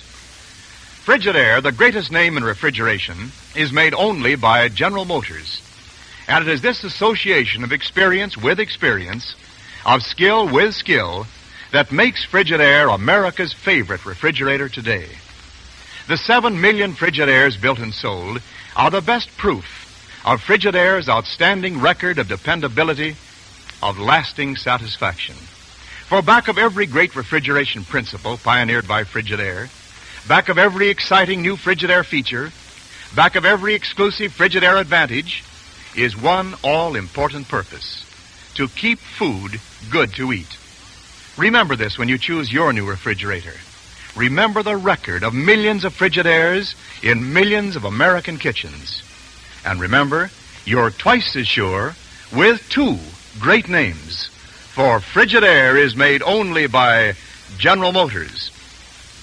Now, Murder, My Sweet, starring Dick Powell and Mary Astor with Mike Mazurki. The colorful musical score is conducted by Lionel Newman.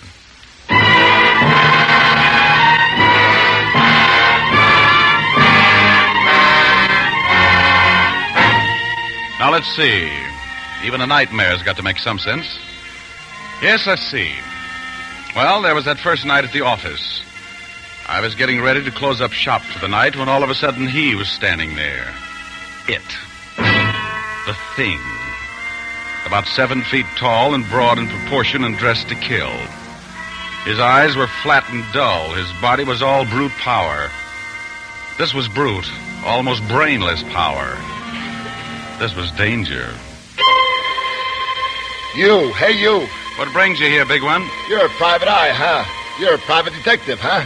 I looked at his hands that could crush a man's skull with a blow. I nodded.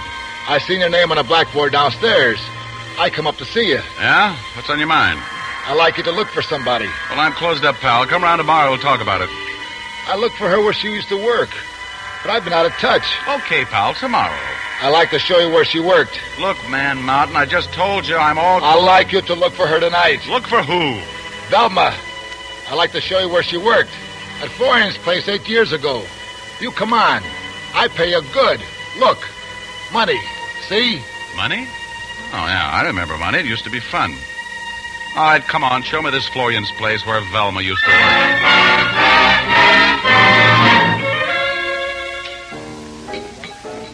Florian's place where Velma used to work 8 years ago.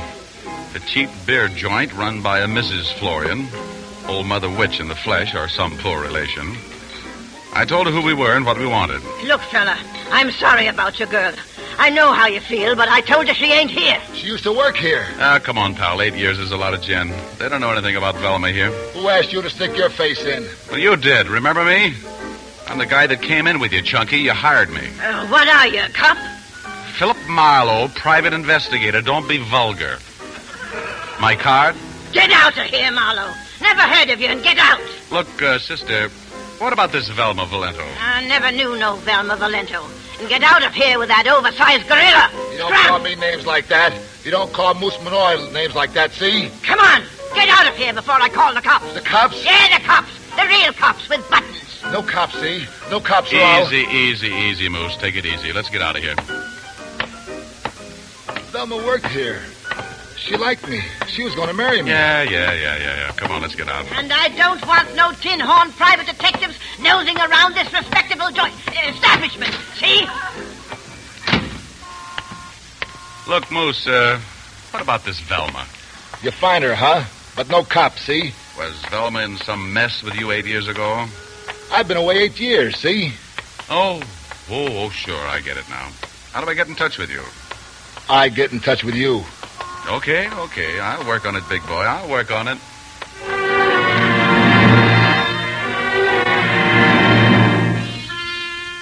But in the morning, I forgot about that king-size ape man and old Mother Witch, Mrs. Florian. I had a different kind of a client. His name was Lindsay Marriott, and he was prettier than a summer sunrise. But he looked like money, so I listened to him. Your job is quite simple, Mr. Marlowe. I'm meeting a man in a canyon near Malibu shortly after midnight. I'm paying him some money. Blackmail? Not at all. Some jewels were stolen from a lady friend of mine in a holdup. I'm meeting the thieves and buying the jewels back. It's that simple. It's that illegal, too, Marriott. But for $100 fee to be your bodyguard, sure, I'll tag along. Just for the ride.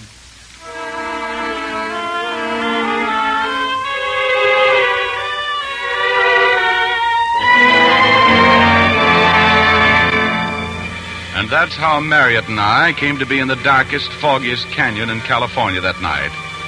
That's how I happened to catch a blackjack right behind the ear. Oh!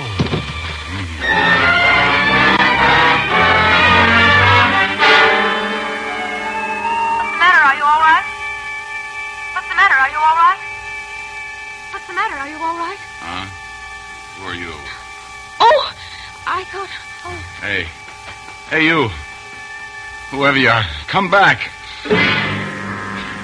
I got up, staggered to Marriott's car. I looked in.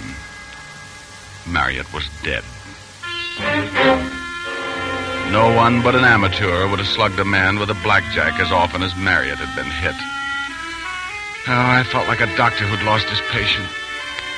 I went to the police, told them what little I knew, and went back to my office the next morning.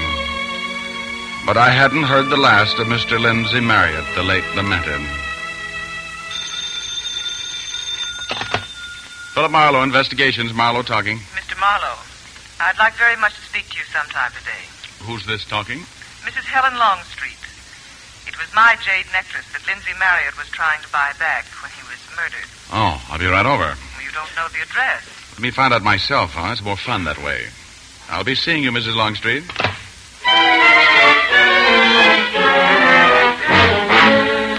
Offhand, Mrs. Longstreet, how much would you say the jade necklace was worth at the prevailing market? Oh, $100,000. Do you suppose we should bother with it? You know, you're quite different for a detective. And nice. Tell me about the holdup. I'd been out dancing with Marriott. He was bringing me home when a car on Santa Monica Boulevard forced us to the curb. Some men pointed guns and took the necklace. Then they got in touch with you and offered to sell it back to you. Is that right? Yes. I asked Marriott to represent me. He hired you as his bodyguard, that's all. I'm sorry I didn't do better by your boyfriend. Lindsay Marriott was not my... He was a heel. Such a nice heel. I didn't know there were varieties. I called to ask you if you will continue in your efforts to help me get my jade back. Is this for love or is it for money? Well, you might buy me a drink somewhere and we talk things over. Philip, isn't it? Yeah, that's right, of the Hoboken Marlows. Okay, when do you want to see me? Shall we make it soon? Look me up any time. I'm in the book. Don't think it hasn't been captivating, Mrs. Longstreet. Oh, are you going? Well, thank you so much for coming over, Philip. And I had a nice time at your party. You're hired, of course, at whatever price. Well, thanks. I hope you get value for your money. I will. Marriott didn't. Hey, you. Stop running. All right. Don't let her hear you in there. Who are you? Oh, your voice, please. Who are you and why were you listening outside this door here? Let go of my wrist. What's your name? Anne Grail. I'm confidential secretary to Mr. and Mrs. Longstreet. Why were you just eavesdropping on us? I can't talk to you here.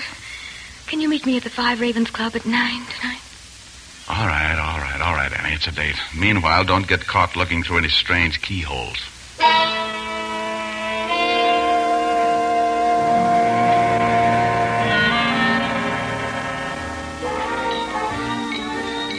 Yes, sir. How many, please? 2. I'm waiting for a lady. 2 in the far corner, see? Yes, sir. Thank you, sir. I'll call you when your table is ready. Yeah. Hey, you Marlow. Moose, what are you doing here? You come with me, huh? Listen, let go of my arm. I got a date. Ditch the babe. Look, I'm a big boy now. I blow my own nose and everything. Now stop following me or I'll get mad. Ditch the babe. I'd like you to come with me. Take it easy on that arm, Bone Crusher. Another 10 seconds and gangrene will set in. I'd like you to come with me, see? Okay. Come on. Oh, just wait till I get to be your size. You'll be sorry.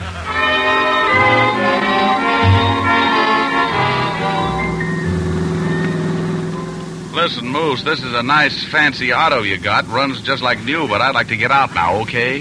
Where's Velma? I told you, I don't know. Haven't been working on it. Someone calls me up on a telephone. Huh? Who called you up on the telephone? Someone says you got Velma. Yeah, who? Oh, well, I'm getting out here anyway, but I'm just curious to know who tipped you off. You tell me now. Moose, let go of my neck. You tell me where to find Velma. Now, Moose, lay off and stop dancing with me. Moose! Bring me Velma. I don't know where she is. I'll kill you. Moose, let go. I'll kill you. Oh.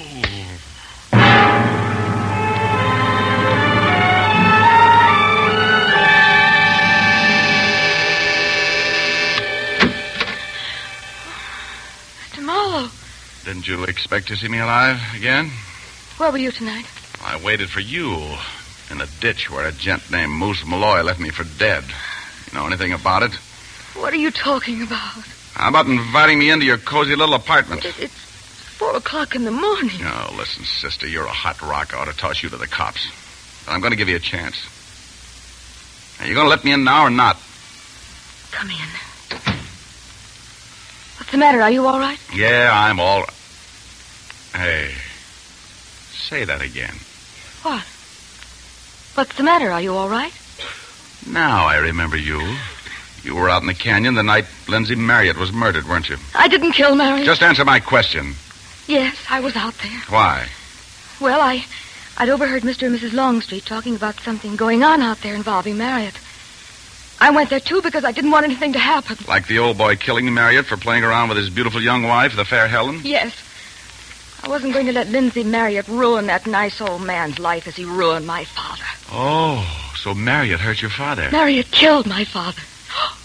Oh, so you killed Marriott? No. And then tell me you haven't got a motive then. Just tell it to me any way you like. All right. My father was a very sweet, a very gentle soul. But not very wise sometimes. One night, I was in finishing school then. One night, Father was driving one of his customers home. She'd been visiting his brewery. She was a dreadful woman who ran a beer joint, but a customer. Beer joint. Woman. Oh, just for the fun of it, Annie. Does the name Mrs. Florian mean anything to you? No? Oh. Well, go on. Well, to make it short, Father ran over a little girl that night. He wanted to report her to the police, but this horrible woman played on his fears. What it would mean to my future. And he lost his head. Hit and run, huh? Yes. You can guess the rest. Blackmail? To the very end, to the very death. How does Marriott get into it? Well, Marriott used to be a small-time talent agent, booking acts into fifth-rate joints, like that woman's. She told Marriott. They entered into a blackmail plot against Father. Marriott had a girlfriend, a dancer who was costing him a lot of money. How did he kill your father? Do you know anything about beer? Oh, only what I get in a tall glass. Well, they let the mash ferment in great wooden vats. When they draw off the liquid, the gas of fermentation is left in the bottom of the tank. Yeah, I know. Carbon dioxide, CO2. It's heavy and stays in those vats a long time if it isn't let out. Well? When I was a little girl, Father always warned me never to climb down into those great tanks. There was suffocation, death in the bottom of those tanks. I found Father in one of the empty fermentation tanks. Dead. It could have been an accident. Could have been, but it wasn't. Marriott had finally ruined him. Father committed suicide that way. The Max Tillotson brewery closed. You probably passed it. It's near here. It's on Lombardy Street. Max Tillotson, your father? But your name is Grail. I changed it to Grail when I came to work for Mr. Longstreet. Why? Because I wanted to be near Marriott to see what I could see, to bide my time. Well, how was working for Longstreet going to bring you close to Marriott? Mr. Longstreet had married a beautiful blonde ex-dancer. Marriott's old girlfriend? Helen. Oh, the Greeks and I have another name for her. Velma. Velma Valento. Velma Valento? Helen Longstreet sicked that gorilla Moose Malloy on me. Did you tell her you were going to meet me at the Five Ravens? No, but I always tell Mr. Longstreet where I'll be. Oh, sure. I'm beginning to get it now. Helen used to work at a place called Mrs. Florian's. Mrs. Florian was the hag that tipped off Marriott to the blackmail scheme on your father. Helen used to call herself Velma. She got in a jam with Moose Malloy, and she's probably wanted by the police. Mrs. Florian and Marriott have been blackmailing her. Sure, why not? She's married to a rich man. When I went to Mrs. Florian's with Moose looking for Velma, the old hag called Helen to warn her that someone was on her trail. Why? Why? Helen is her meal ticket. Helen told Marriott to take me out to the canyon to murder me. Helen double-crossed him and killed him. Now, one blackmailer out of the way. See, it all ties together. Yes, darling, doesn't it? Helen, put down that gun. Moose reported that he'd killed you, Philip. Oh? Well, then Moose can't work on my newspaper. Put down that gun. It was thoughtful of me to check here at Anne's apartment, wasn't it? Oh, I learned ever so much outside the door. Well, Velma, what are you planning to do with that 32? Anything substantial? Why, Philip, darling, what's a gun for under the circumstances? Except murder. Murder, my sweet.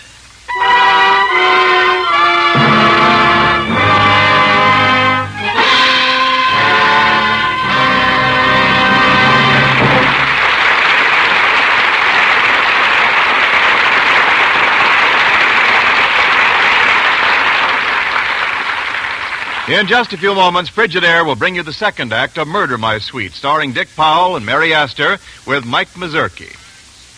Frigidaire, one of America's great household names, pioneered many of the great refrigeration developments that add so much to American living today. There is no more important example than the meter miser, Frigidaire's famous cold-making mechanism. Consider its name, meter miser, stingy with current, a miser on operating cost, producing oceans of cold on a mere trickle of current. When Frigidaire engineers set out to design a mechanism, they wanted one that would do away with complicated parts and the trouble they cause. They set out to develop a mechanism that would do away with oiling and fans and belts and pulleys. And they succeeded. They made the meter miser so dependable that it can be sealed for life, sealed in a bath of oil. So economical that it uses no more current than an ordinary light bulb. That's how the meter miser earned its name. That's why it is called the simplest refrigerator mechanism ever built.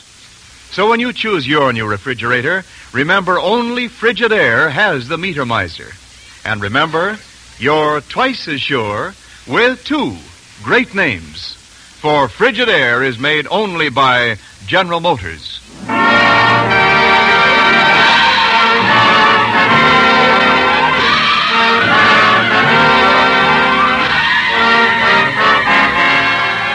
Hollywood Star Time continues with a radio production based on the RKO picture Murder My Sweet, starring Dick Powell and Mary Astor with Mike Mazurki. Mike Mazurki soon may be seen in the RKO picture Sinbad the Sailor.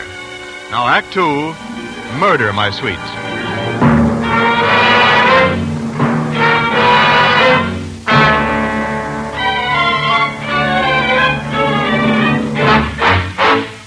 Helen Longstreet, alias Velma Valento, was holding a .32 gun on us.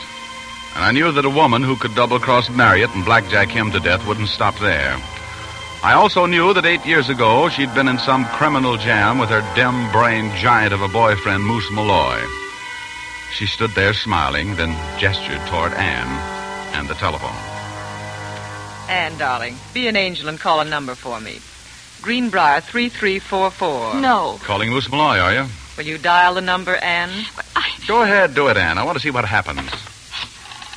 You sicked your big boyfriend on me earlier tonight, didn't you? Oh, no. Mrs. Florian did.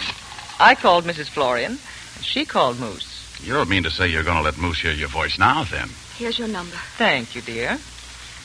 Hello, Moose. This is Velma. Velma, yes. I can't speak louder, dear. I'm being held prisoner. Yes, by that cheap detective, Marlow. No, you didn't kill him. He's here. 1910 Shoreview Drive, the ground floor. Hurry, darling. I love you. Hurry. Moose will be here in 10 minutes. So, Moose will be here in 10 minutes. He'll break me to pieces. But you'll go back to the old life with Moose. What's the percentage? We'll wait 5 minutes and make another telephone call. Why? What's up? You'll see, Philip. Just relax for 5 minutes.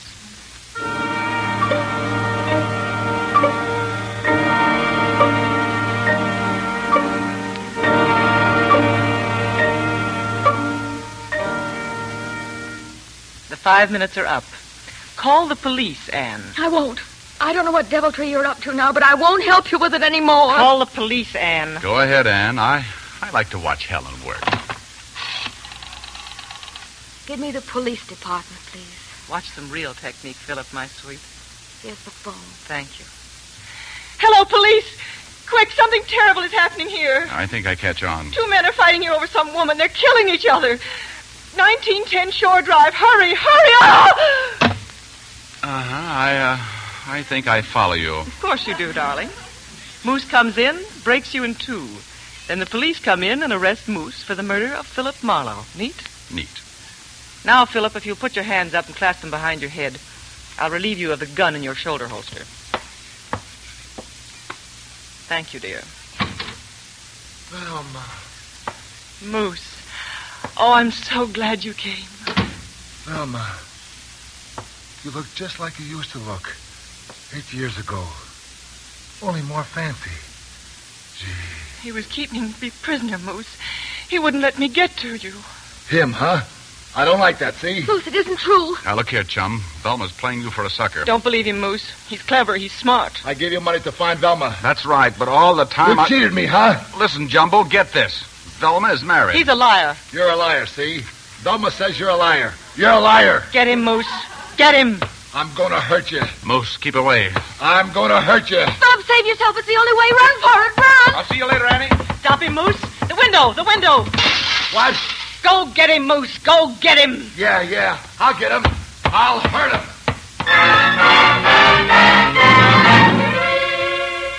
I'm supposed to be a pretty sharp cookie, a thinker, a brain boy. But if I was so smart, why couldn't I shake this Moose Malloy? Don't run away. I'll get you. I'm big enough. I'm in pretty good shape. But that thing out of a nightmare wasn't human. That was the answer. He wasn't human. He was a wild animal. But without a gun in his hands, a civilized man is no match for a tiger. This was the city. This was Moose's jungle. And he was going to trap me in its deserted alleys. trap me and break me to pieces. Don't run away. It's no use. I'll get you. I had one weapon, my brain, my memory. Max Tillotson Brewery. It's near here. It's on Lombardy Street. This was Lombardy Street. Found Father in one of those empty fermentation tanks. Dead. Lombardy Street was a blind alley. Only a heavy iron-bound door at the end. The brewery. If the door was locked, I was trapped. Now I got you, huh? Now I get you. Now. I flung myself at the door. It held. Again. It moved. I found the big fermentation tanks upstairs, on the second floor, past another heavy oak door. I flashed my light at one of the huge wooden vats, dusty with age and disuse. I heard the oak door slam in the distance. Moose was inside. He was coming toward me in the darkness. Then I let out a yell to let Moose know where I was. Moose! Help! I'm falling!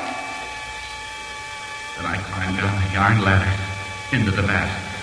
Hope the best. Hope.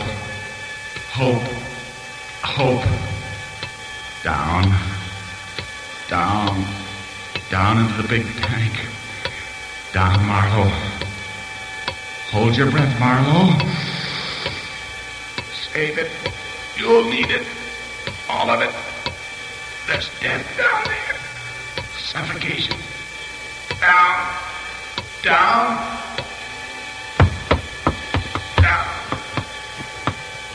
Lie down, Marlow. On the bottom of the floor. Easy. Save your breath. Save it. Hey, you down there. I got you now, huh? Here he comes. He's coming now. It's getting tough. Hold your breath, Marlow. Hold it. Got you now, huh? Break you in pieces, huh? Like to see you run away now, huh? You get up, you chief detective.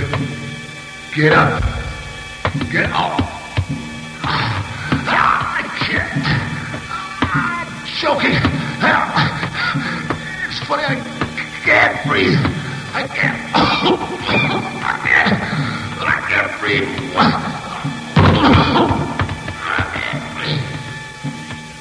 He's done for. I guess he's got it. Now get out of here, Mom. Get up on that floor, boy. The ladder. Climb up. Step up. I can't stand it anymore. Air. Oh, I can breathe. Air.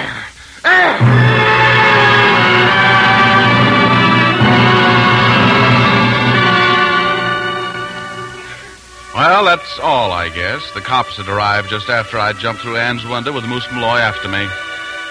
They were just leaving when I got back. Helen hadn't expected me back. We don't expect Helen back from where she is, not for a long, long time. What about that, Ann? What about what? In just a minute, mister. What's the matter? I'm repulsive. Why am I, huh? A gentleman always takes his gun from his shoulder holster before he kisses a girl. Yeah? Yeah. Yeah.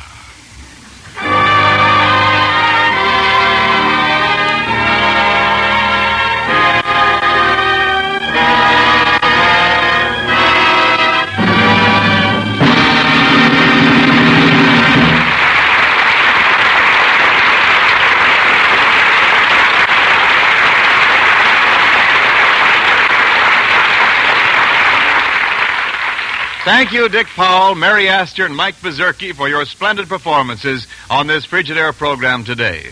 Dick Powell will be back in just a moment. Also, may we express our appreciation to the other members of the cast, Lorene Tuttle, Martha Wentworth, and Jimmy Eagles. Due to conflicting commitments, Joan Bennett was unable to appear as previously announced. This radio adaptation of Murder My Sweet came to you direct from Hollywood and was written by Milton Geiger with music supervised by Lionel Newman. The entire production was under the direction of Robert L. Redd. Mary Astor appeared through the courtesy of MGM, producers of Two Sisters from Boston. Dick Powell appeared through the courtesy of his regular sponsor, F.W. Fitch, and currently may be seen in the RKO production, Cornered. Hollywood Star Time is presented each week with the best wishes of your Frigidaire dealer, who invite you to come in and learn about the famous line of Frigidaire home appliances: electric refrigerators, electric ranges, electric water heaters, home freezers, and a wide variety of refrigerating and air conditioning equipment for homes, farms, stores, offices, and factories.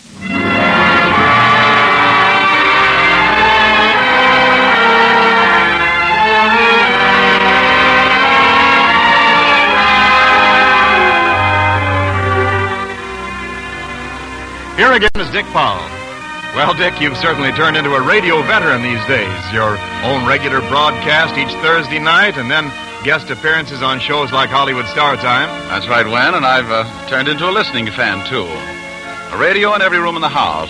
Oh, which reminds me, when I go home this evening, I'll make a note on my listening schedule to tune in Hollywood Star Time next Saturday. I want to be sure to hear Olivia de Havilland when she does Morning Glory. So until later, Wendell, I'll say goodbye for now. Okay, Dick, and thanks again. This is Wendell Niles speaking for Frigidaire, made only by General Motors.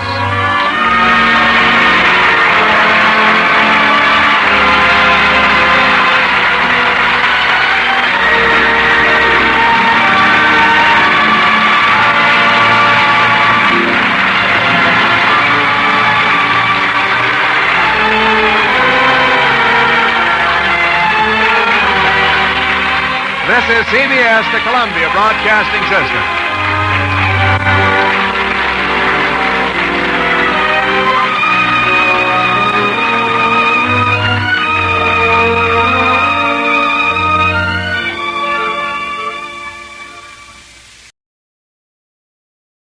Get this and get it straight. Crime is a sucker's road, and those who travel it wind up in the gut of the prison of the grave. This time each carried a torch and each was burned by it. The heel, the hero worshiper, and the hard-bitten blonde. And all because of a woman already 2 days dead. From the pen of Raymond Chandler, outstanding author of crime fiction, comes his most famous character in The Adventures of Philip Marlowe.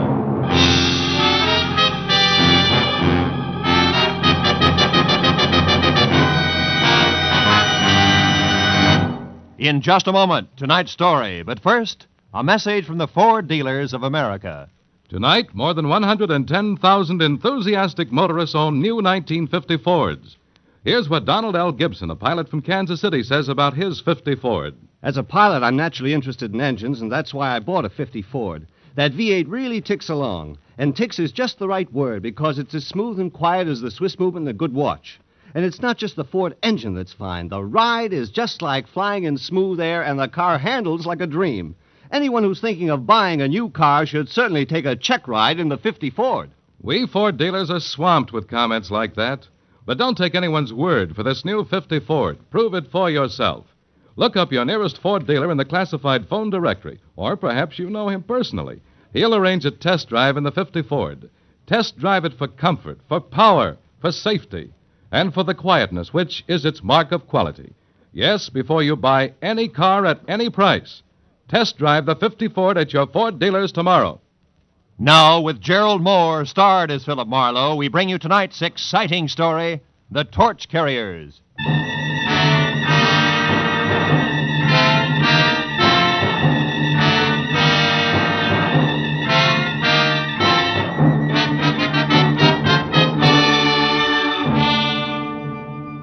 The 8 hours that had just slipped away had been a noisy assortment of big people with little troubles I hadn't wanted to help, and little people with big troubles I hadn't been able to help. So by the time it was all over and I was heading for home, a cozy, quiet cocktail seemed like a good idea. One down and one to go, and to ease up. But even as I relaxed, the tension between the couple sitting at my left became more and more apparent. I looked down the bar. The girl was young, pretty, and obviously afraid of the little man with her, who had only asthma where her voice should have been. Now, have I made myself clear? I don't know what you're talking about. Now, look, sister, Larry Sower doesn't go for people snooping after him now. And neither do I. It gives me work to do that's sometimes rough on a party. Brave boy. All right, little man, you've had your busy day. Hey, take your hands off. As soon as you relax. Okay, get your mitts on. Now, gentlemen, please, no fighting. I can lose my license for it. Now, you leave at once. Wait a minute, Baldy. You heard him, Buster. Okay. I said what I come to say anyhow. Walter, stop playing. You all right, miss? Yes, thank you. Are you sure? Would you like another drink? No, thanks. I think I'll go back to my villa. Oh, you're staying here at the Wilshire Gardens? Yes, Villa 12. It's just around the corner. Well, maybe I better see you as far as the door. Little pal of yours might still be around. Well, thank you. It's all right. Come on. This is really very nice of you, Mr. Marlowe, Philip Marlowe. What about you? What? Oh, Claire Osborne. Well, now, look, Claire, I'm not trying to pry into your business, but in a way, people like Larry Salter are my business. Larry Salter? How did you know about him? Your little pal in the bar wasn't whispering. Oh. I'm a private detective, Claire, and I see a lot of people get in over their heads. Hate to see it happen to you. You know, these people play rough, usually for keeps. Maybe you better tell me about it, huh? Well, this is my place. Oh. Mr. Marlowe, I'll be frank with you. A month ago, I got into a jam. It was an investment I'd made, some stock, a sure thing, I was told. And they usually are. Anyhow, the certificates weren't quite gilt-edged, and they took a dive, a deep one. And to protect myself, I needed more money, so I took a bracelet. I had a diamond one and got a loan on it. From Larry Salter? Yes, from Salter. A friend, a person I thought was a friend, recommended him to me. So you cashed your bracelet, covered your investment, got your money back, and now you want the bracelet again, correct? Yes, but Salter isn't around. He's hiding. How do you know? Well, I went to the club he runs up on the strip. I overheard it there. Oh. 2 men spoke of him as being on an extended vacation for his health. But, of course, I didn't believe that, so I went around the back, found the door open, and got into Salter's private office. Baby, that in itself is a wonderful way to get into trouble, deep. Yes, I know, but I just had to find out where Salter could be located so I could pay him and get my bracelet back. Huh. Here, look, this paper. Mm-hmm. It was folded under Salter's memo pad. On one side it says, Madge, Gladstone 274. The last number's missing, torn off. And on the back, meet at 1010. Can this help us any? Well, it might. But first, Claire, a couple of questions that might help even more. Who was that ersatz little Caesar who slapped you in there? One of the men I overheard talking at Salter's club. He must have seen me and then followed me here. That figures. Now, look, honey. You're scrambling awful hard for $1,000 bracelet. What's the rest of it? The rest of it? Well, you're out of your... Honey. Oh, what's the use? That's better. I might just as well tell you. The bracelet isn't mine, Mr. Marlowe. It belongs to my aunt. I live with her in San Diego. Oh, you borrowed it while she was away, maybe, huh? Yes. Oh, please, I've learned my lesson. I only want to get that bracelet back now, Mr. Marlowe. Please, will you help me? I'll pay you anything. Never mind that now. Oh, please, I must know where Larry Salter is. Okay, Claire, we'll try to find out, but on one condition, huh? Which is what? That you go inside, lock all doors and windows, sit next to the phone, and until you hear from me again, do absolutely nothing on your own. Agreed? Oh, yes, agreed, Mr. Marlowe. Thank you very much.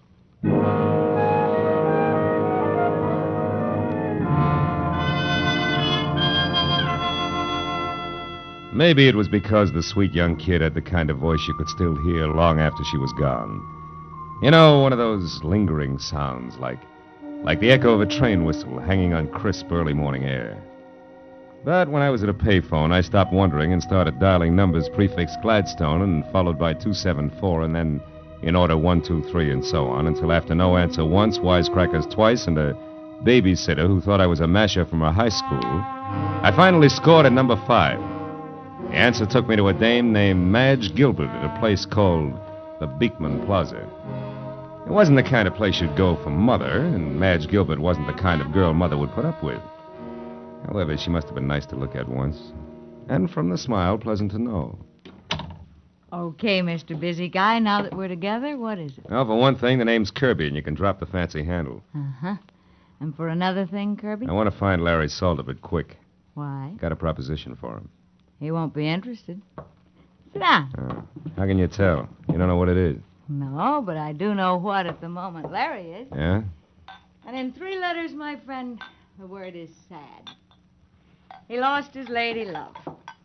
Drink? No, thanks. What do you mean his lady love? I heard that you and Never Larry... mind what you heard. All that's used to be. The pre-Janice trial period. The sad comes from Janice finding a better deal, maybe, huh? No, she was killed. Automobile accident, night before last. Salter with her? No, again. She was alone and drunk. And that's probably the way Larry is right now. A blind fool. Fill it up, will you? Sure. Look, baby, believe me, it won't put out the torch you're carrying. Shut up. Sorry I broke the whole thing up. Now, what was that proposition you mentioned? For Larry exclusively, where is he? The foundry on Cushing? Where? The foundry in East Los Angeles. Hey, wait a minute, Kirby. You seem kind of lost for a friend of Larry's. I'm just fuzzy on locations, that's all. How about numbers? The address down there, what is it? Come on, fast. 1010. Unless it's been changed recently. It hasn't. Okay, busy guy, you're still all right. Thanks. And if you play it real close, I think you'll be too. See you, Madge.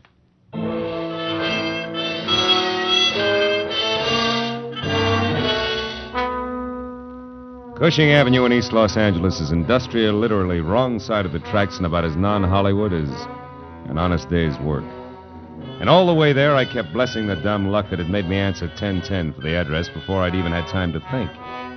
When I pulled up and parked away from the place, I hoped that luck would continue. Because ahead was the foundry, or what remained of it, and in no sense did it look like friendly territory. I found a metal staircase climbing from what had once been a loading ramp up to the yard foreman's office, where a single staring, unshielded light inside said that somebody was home.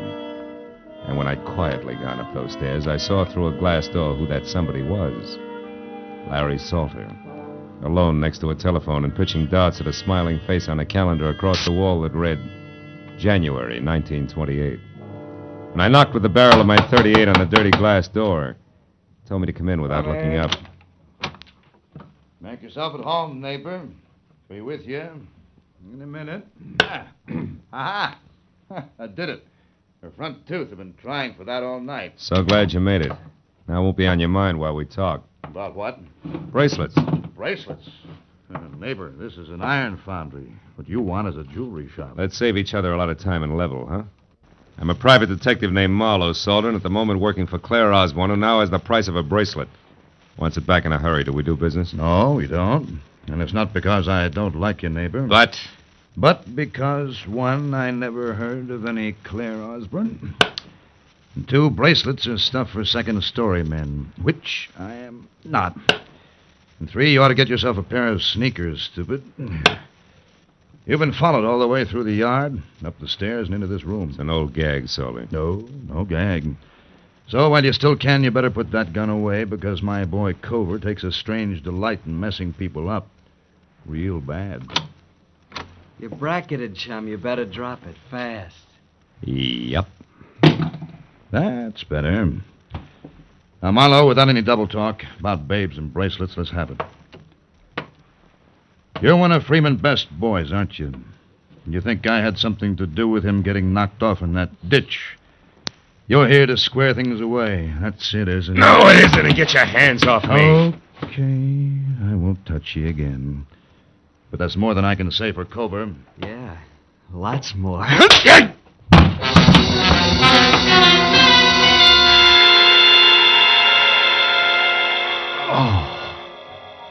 It was a toss-up whether Cover's gun on the side of my head or the side of my head on the floor had done the damage.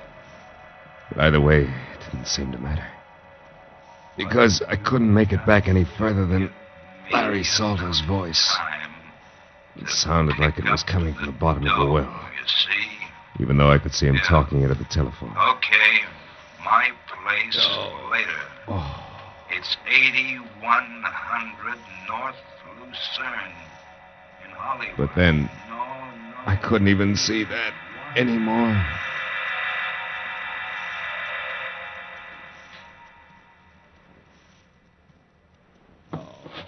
Oh. Oh.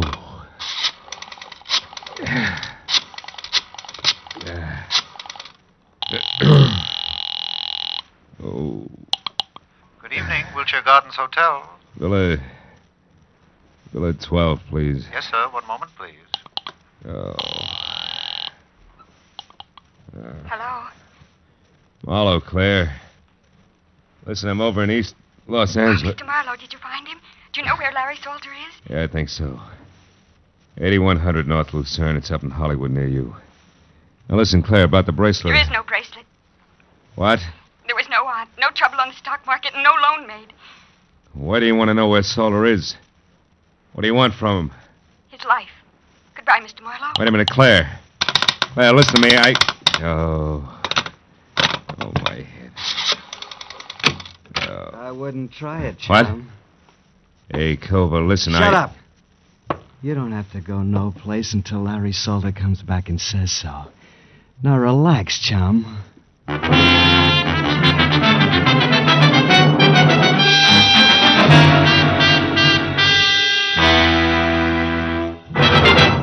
In just a moment, the second act of Philip Marlowe. But first, a brief message from the Ford Dealers of America. Over 100,000 motorists are experiencing the engineering leadership built into the 50 Ford.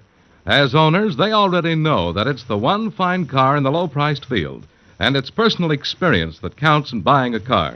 That's why the Ford Dealers of America are issuing this special invitation to test drive this new 50 Ford for yourself. In the classified phone directory, you'll find the name of your nearest Ford dealer. Perhaps you know him personally. He'll be delighted to arrange a test drive tomorrow. So get behind the wheel and test drive it for the comfort of its midship ride and its unmatched roominess. Test drive it for the power and quietness of the only V8 in the low-priced field, the kind of engine found in America's costliest cars, yet priced lower than 10 different six-cylinder cars. Test drive it for the safety of its own king-size brakes, largest in the low-priced field. Before you buy any car at any price, you'll find it to your advantage to test drive the 50 Ford at your Ford dealers tomorrow. Now, with our star, Gerald Mohr, we return to the second act of Philip Marlowe and tonight's story, The Torch Carriers.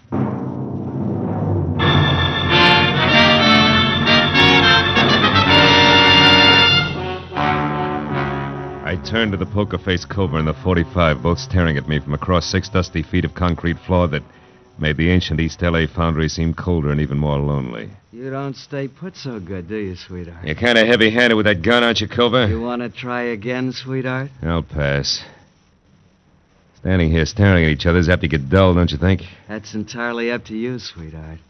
You bleed pretty. You'd like that, wouldn't you, kid? Look, just so I don't get plugged by mistake, you better let me sit down before I fall down, huh? Help yourself. Over there on that box, so we keep me between you and the door. That's right. You're a good boy. You got no idea. Hey, come on, how long do we play like this? I'll tell you better when Orville the Squeak gets back. What's Orville the Squeak? He runs errands for Larry, like finding out what's phony about a certain young babe and her bracelets that don't exist. So that's where the bird with the whiskey soprano fits. That's the way the punk operates, huh? Well, that way, Culver, we'll both die of old age before... Well, you hear that? Somebody moved downstairs. Maybe this is visitor's night in the old foundry. Don't get your hopes up, sweetheart. Those live here. They're rats. They eat small dogs. And one thing more, Marlowe. What's that for, punk? Dropping your hands out of your lap where I couldn't see them. Don't try it again. I'll put it on your bill. You know, Culver, you're holding me here on Larry Salter's orders, and yet I'm the only one who knows what schedule I happen to him tonight. Maybe you better tell me. Sure. Only first I want to know something. What about the late Mr. Freeman Best? Freeman was scum. Low, stinking scum. Nobody misses him. I mean nobody. And Larry didn't kill him, that's out. But he was connected, wasn't he? And there was a girl named Janice Trow. How does she figure? You better let that one set, sweetheart, for your own sake. Now let's have your end and fast. What's supposed to happen? Did you hear it? Yeah, what? Don't tell me a tough boy like you gets jumpy. Skip it. All right, Gib, come on, wise boy, jabber. Look, Culver, won't do you any good. Anyway, I'm the only one who Shut up. There was something. Maybe your rats are big enough to wear shoes. Huh? Shut up, I said. And sit right there or I'll blow you in two, and I mean it. Orville? Orville? Hey, Squeak. Is that you? Who's out there? Answer me! As Culver edged out of the room, I felt along the side of the box I'd been sitting on for a jagged chunk of metal slag I'd spotted earlier. It was about the size of a baseball and heavy. I picked it up, then moved across to the opposite wall near the door. You, get out of here. The boss is through with you. Now beat it. I stepped out and saw Cobra standing at the head of the stairs, his back to me. I threw the lump of iron slag with everything I had. Caught him like a hammer between the shoulder blades. His head flew back, his fingers clawed at the air, and he pitched face first down the stairs. I caught a glimpse of a woman ducking out of sight behind the foundry furnace. It was Madge Gilbert. You killed him, didn't you? Cobra's dead? I don't know, and I don't care. What are you doing in this boarded-up rat trap? There's nobody else here? Just us and Cobra? Creepy number they call Oval the Squeakers due any minute. That nasty little louse gives me the willies. You made your bed, baby, but let's not get lost. What are you after in here? Well, I've been thinking plenty about that torch you're talking about. I decided if you carry the same old one long enough, you're bound to get burned. Finally felt the heat, huh? Yeah, plenty. So I came here looking for you. Or Larry. Couldn't make up your mind. Certainly. I wanted to tell Larry I was through with him. He'd have beat you to it, but you found me, so? Okay. But if Larry or the Squeak come back after what I'm going to tell you, you got to help me get out of here. Larry'd kill me. Okay, kid, let's have it. You wanted to know about Janice Trow. Yeah. Okay, I'll tell you. She was beautiful. I'd be the first to admit it. A brunette like every woman wishes she was. And Larry fell for her. She took him away from me just like I'd been dead 10 years. Only she was rotten. Never once a clean thought in her twisted, dirty little brain. So says the jealous lover. Jealous? Sure, I was jealous at first. And just hurt and disgusted. She was double-crossing Larry every time he turned around, but there was nothing I could do. I tried to tell him, So far, it's strictly stock, Madge. Yeah, all but this. One time I made it stick. She borrowed Larry's car to take that slimy Freeman Best out for a ride in it, with extra laughs because it was Larry's car, mind you. And Freeman Best, in case you haven't heard... I've heard. Well, I got a lead that they were going to wind up at the Bridge Cafe. I made Larry take me out there to prove what I'd been telling him about Janice was true. You proved it? Sure. We waited for him at the bridge. They showed up all right, doing 90. She couldn't make the curve, and they hit the bridge railing. It killed them both. Wait a minute. You're stretching, baby. Freeman Best's body was found 30 miles south. Sure it was, because Larry couldn't bear the idea of Janice Trow being found with Freeman Best. He tried to protect her and keep everybody from finding out what a tramp she really was. He pulled Freeman's body out of the wreck and hauled it clear down to Long Beach and dumped it. I watched him do it. And all this business is just to keep that secret about Janice Trow, huh? Sure. Gee, can you imagine a love like that going to waste, huh? Why, even with her dead, even now, he won't as much as speak to me. I'm not so bad. I've tried and I've waited. But he won't drop it. So it's all yours, Kirby, and take it. I hope you put it right where it hurts him the most. No dice, baby. Kirby was a stall. I'm Marlow, private detective. What? Gee, how cheap did I sell out anyway? That depends. The only axe I'm grinding is for a girl named Claire Osborne. Ever hear of her? No. That's funny. For some reason, she hates Salter even more than you. Listen. It's horrible. It's horrible. You stay where you are. I'm scared of him, Mom. I'll pull his fangs. Just don't get absent-minded about which side you're on.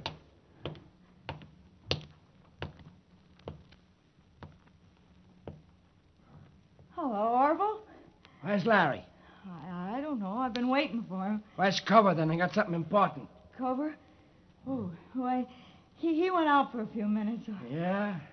I don't like this, sister. You in here all by yourself. Something's wrong. What is it? Come on, what's the matter? Marlow! Hold it, Orville. What? You. Why the gun? Guess. What do you know about Claire Osborne? I don't think I know the party. Sure you do. A cute little brunette named Claire Osborne. I want the straight dope on her, and I want it now, not later. Hey, go over! Hey, go Answer over! my questions, you creep. You won't get anything out of me. Larry'll take care of both. You jerk. Well, maybe there's something on it that'll give me an answer without talking back. Look, he always wrote things down in a little notebook. It's inside his jacket. Yeah, you're right. Here it is. Let's see. Oh, sure, this is it. Claire Osborne arrived from San Diego last night by plane.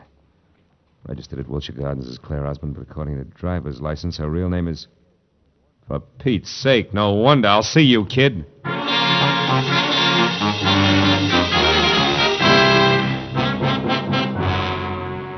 It took me 20 minutes to get from East L.A. over to Lucerne and another 5 to find the bleak white bungalow that belonged to Larry Salter.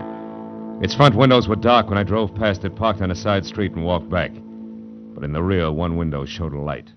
The screen door was open, so I eased myself into the service porch where I could see Salter sitting at a kitchen table. A look on his face of hurt defiance, like a small boy accused of something he hadn't done.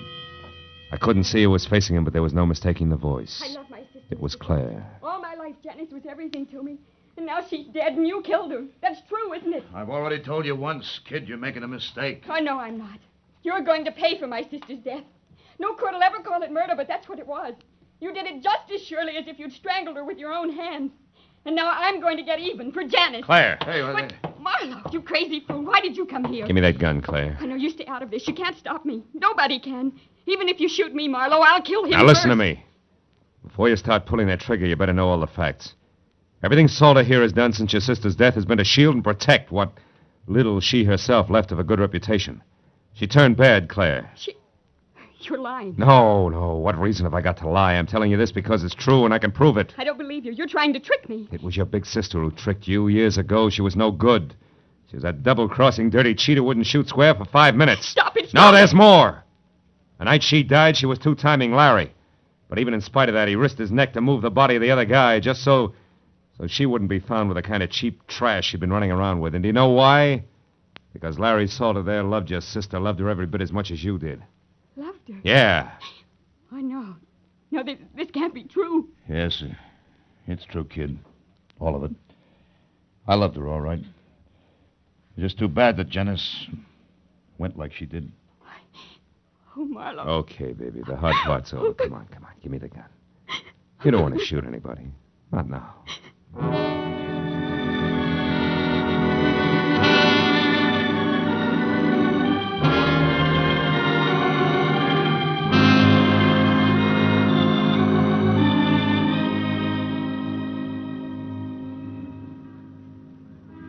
Feel better now, Claire?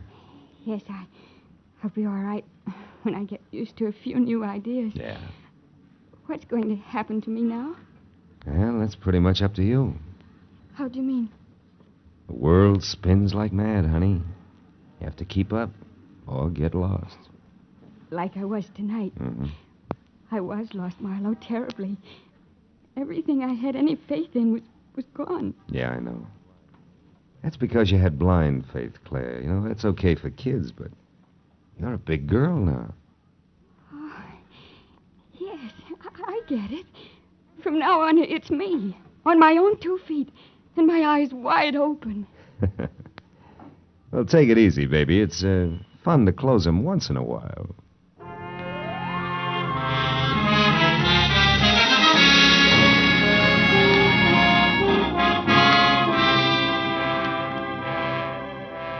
After I dropped Claire off at her hotel, I remembered the drink I'd started out to get and left half finished on the bar. But it was too late now to stop anywhere, so I drove home and poured myself a nightcap in my own apartment. I carried it over to the window and looked out across the city at the endless miles of winking lights, each one a torch. Everybody carries a torch for something. Some for a love they can never have, an ideal that's out of reach, and some just for a memory. Funny thing. So many dark corners get their only light from a torch that somebody carries.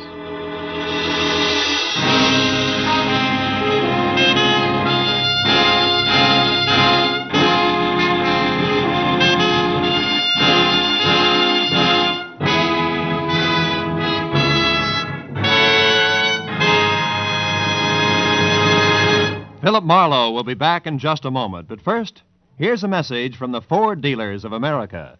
More than 110,000 delighted motorists are already driving the new 50 Ford. Here's what Jack Farrell, hotel manager, says. I did a lot of shopping around and chose Ford for styling. And I'm certainly glad because I found there's plenty of car beneath its beautiful body. There's plenty of power under the hood, too. And it's as comfortable as a high-price car. I could go on for hours about the quietness, the economy, and the comfort of my car, but it all adds up to this. The 50 Ford's a mighty fine car to own. We Ford dealers are not surprised that new owners rave about their 50 Fords. We've studied this new Ford from stem to stern. We know every detail of its 50 ways new for 50. But until you get behind the wheel, you won't be able to believe how good it is. That's the reason we want you to test drive the 50 Ford. The classified phone directory will give you the name of the nearest Ford dealer. Or perhaps you know him personally. Why don't you phone him tomorrow? Before you buy any car at any price, you owe it to yourself to test drive the 50 Ford. Be sure and be with us again next week when Philip Marlowe says... This time, everything that happened from the orange-haired man with a map past the oaf with a pitchfork to the body at the covered bridge was wrong. Dead wrong.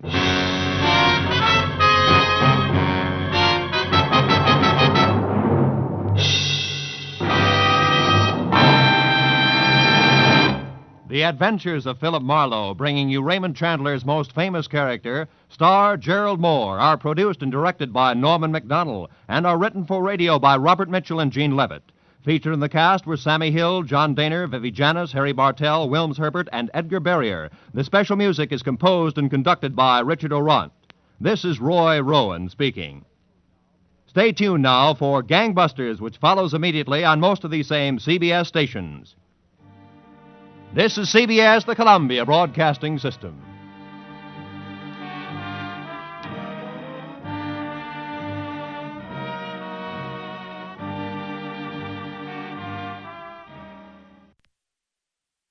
They were all after it. An importer, a beautiful woman, a nut, and a guy I couldn't figure out.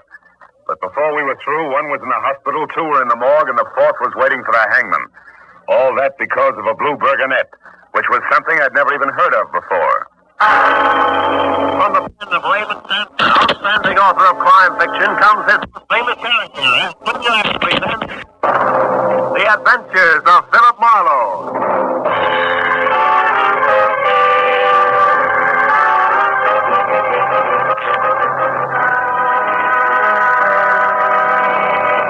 And now, with Gerald Mohr starred as Philip Marlowe, we bring you tonight's exciting story, The Blue Burgonet. The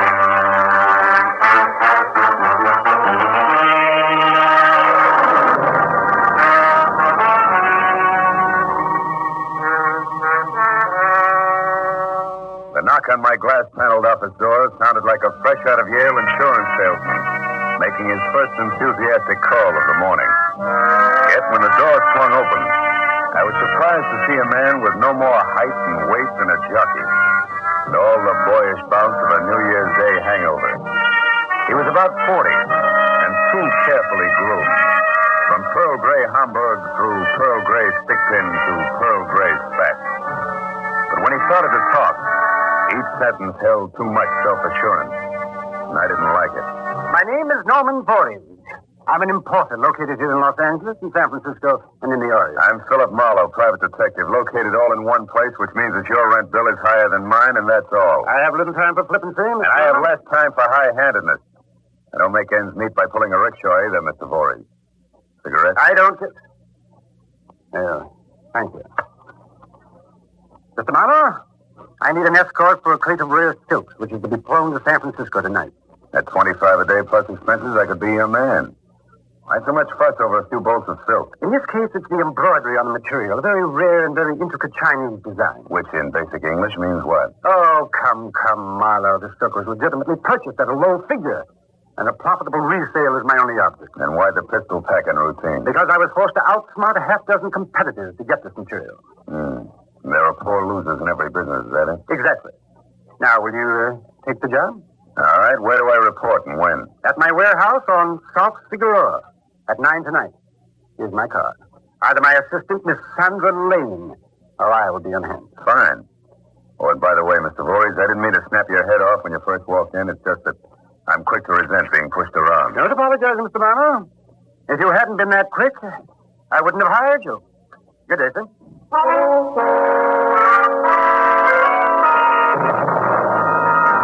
I stared at the decollete card Voorhees had given me and smiled until the staccato report of his built-up heels had faded down the corridor.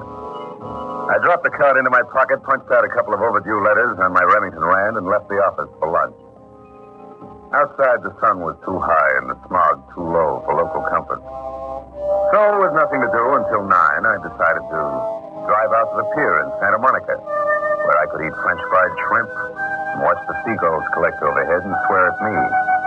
But when I got to my car and opened the door, I suddenly forgot about lunch. Because a man was crossed inside my car waiting with a gun in his hand. Get in, Marlow, quickly. Then start the car and drive until I tell you to stop. What are we going to do about the red lights, Bud? Hurdle them? Marlow, start the car or I'll kill you. That's nice and congenial of you. Okay, where to? Just drive and listen carefully. I'm a foreigner. No. Yes. My name is Leonardo Baltiera. Does that mean anything to you? Frankly, no. Then again, I haven't checked the Rogues Gallery in almost a month. Stop it, Marlow. I haven't traveled the width of this country without a moment's sleep to hear empty words. Now, where is the blue Burgonet? The blue what? The Burgonet, the blue Burgonet, Marlow. Where is it? Look, Baltieri, maybe you have all your marbles and maybe you don't. But either way, believe me, I've never heard of a Burgonet, red, white, or blue. Don't lie to me, Marlow. With my own eyes, I saw him going to your office. Voorhees. Voorhees? What's he got to do with this? Everything. He stole the Burgonet from me. You know that. Voorhees never mentioned such a thing to me. You lied. I only been here in Los Angeles an hour, but already I know that Voorhees has the Burgonet. And I swear by all that's holy, it will be in my hands where it belongs before morning. And if you don't... Marlow, watch out. I just had my fender straightened out. Don't move, Marlow, don't move. I still got the gun and I still shoot. Now remember, I'll be back for the Burgonet because it's mine. And I'll never rest until it's safely here in my hands.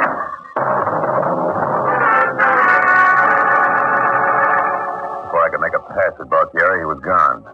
I apologized to the cop, the truck driver, and the gaping mob that was disappointed not to find me bleeding, and then I went for a telephone to call Mr. Voorhees and complain about a madman, a blue Burgonet, whatever that was, and a pleated fender. But there was no answer at the warehouse. A fistful of nickels disappeared before I finally found an importer who knew that Voorhees lived at 1330 North Camden Drive in Beverly Hills. Half hour later, I turned onto a gravel driveway and crunched to a stop in front of a house which was redwood and glass, and guess where the front door is. The landscaping consisted of a mess of severely clipped trees that even Joyce Kilmer would have turned his back on. When I leaned against the front doorbell, a slew of Chinese gongs rang someplace deep inside, and I was ready for at least 2 Manchu when the door eased open noiselessly. Oh, but the collection of beautiful things that stood 5.5 feet above the threshold was about as Chinese as a butterscotch sundae and had a complexion to match. Her waistline was rye crisp and lettuce leaves, but the rest of her, strictly steak and potato. Her eyes were something a little greener than envy, and when she spoke, I couldn't figure out what Voorhees wanted with a bunch of old Oriental chimes. You always stare like that? Well, it's more polite than panting. Besides, you were surprised. I expected either Voorhees or something with a moon face and a kimono. Now, may I come in? Sandra. How did you know my name? I get around. Oh, you must be Mr. Marlowe. Please come in. Mr. Voorhees is finishing some business in the study, but I'm... Oh, here he is now. Yes, I'm sure we'll both be more than satisfied with it. Yes, of course we will. The arrangements suit you, Norman. They're bound to make me happy. You're always happy, Goody. Oh, Mr. Marlowe. Well, I didn't expect you. Excuse me a moment, please. Sure. Well, today I'll see both you and the money tonight. Right. We'll be waiting side by side. Well, goodbye, Norman. Who's laughing, boy? I don't know. I haven't seen through Mr. Voorhees' personal mail yet today. Mother, you're in the wrong place at the wrong time. What's the trouble? A blue Burgonet. What? Oh, that again. What do you know about the Burgonet, Marlowe? Nothing, but a nut with a gun in his hand wouldn't believe that. Now, you tell me, just what is a blue Burgonet, Mr. Voorhees? It's an ancient ceremonial helmet. Oh, you mean that knight in armor stuff? One of those tin cans with a hinged front for picking your teeth? Yes, but this particular helmet was only ornamental. It's made of solid gold and covered with jewels. Was completed in 1560 by none other than the great Italian master, Benvenuto Cellini. The entire helmet, or Burgonet as that particular style is called, is decorated with a brilliant blue enamel, Also the work of Cellini. And it hasn't lost its luster even to this day. That's very interesting. What's it worth, the gold and the jewels on it, I mean? Oh, $40,000, but that's merely its intrinsic value. As an art relic, it's almost priceless. However, the last time I heard of the Burgonet was in Italy before the war. Yeah, but the man with the gun doesn't believe that. He thinks you've got it in your hip pocket. Then the man with the gun must be Leonardo Baltiera. That's right. How'd you know? Because the great-uncle of Baltiera's was the last rightful owner of the Burgonet. And Baltiera has his own interpretation of the laws of primogeniture. He shows up periodically to threaten, sue, and spy on importers the world over. He's practically an international joke. Yes, well, I find it hard to laugh at screwballs when my clients lie to me. Mind if I see the bill of lading on the silk? Sandra, show Mr. Marlowe all the papers on the silk transaction. Yes, of course. I hate to see him in doubt this way. It obviously distresses him so.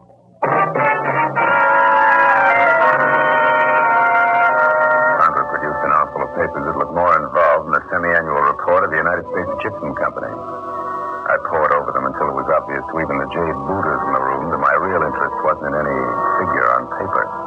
And then I left. When I got into my car and rolled out of the driveway onto Camden, a black coupe pulled up sharply on the other side of the street. A long, thin face that was jacking up enough sandy hair to stuff an ottoman stared at me like I was a cyclops wearing harlequins. And he didn't let it go at that.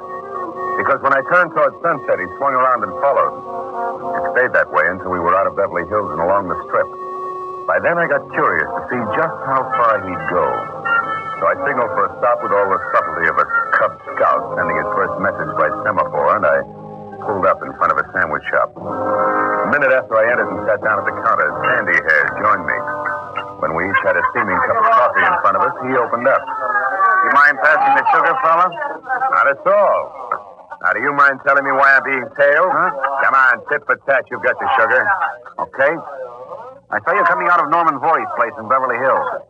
Now, what's he to you? I could say it was my mother, but you wouldn't believe me. I'm wasting my time. Mm-hmm. Are you interested in making a lot of money for a little information? A reward, you might say? Always. Information about what? A blue Burgonet. Say, I know a guy you ought to know. His name's Leonardo Baltiera, and blue Burgonets are his hobby. Matter of fact, you might even say that he's crazy about them. I'm shoving off, alone.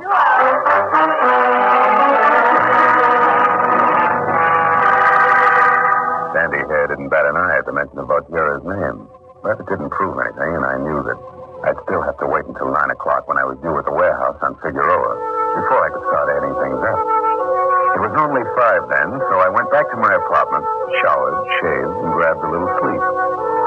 And then after stopping off on La Brea at a prefabricated bit of old Spain, where I had a glass of stale Mexican beer, I took a cab to South Figueroa in the Crate of Silk. The place was a narrow, gray-curtained storefront that widened in the rear to a warehouse. From the modest half-inch-high gold letters and Voorhees importer, I gathered that my client didn't care much for the off-the-street trade. It was exactly 9 o'clock when I knocked. It was 2 minutes after 9, and the knuckles on my right hand were bruised before a light went on inside. And Sandra Lane came to the door. Oh, Phil, I'm so glad you're here. Why? The price of silk dropping? Please, Phil, don't joke. I've heard nothing but strange noises in this warehouse ever since Mr. Voorhees left. Why, I finally locked myself in. Where is Voorhees? He had a phone call right after dinner. Something important. He asked me to wait for you. No? Where's the silk? In the back in the crate. Come on, let's hurry. All right. The sooner it's gone, the better I'll feel. There's a truck and a driver waiting outside in the alley. Here's the bill of lading for the pilot of the plane. Phil, What is it? you'll be very careful, won't you? Why, Sandra. When you say it like that, how else can I be? Come on, baby, smile. After all, it's only a bolt of silk. Or is it?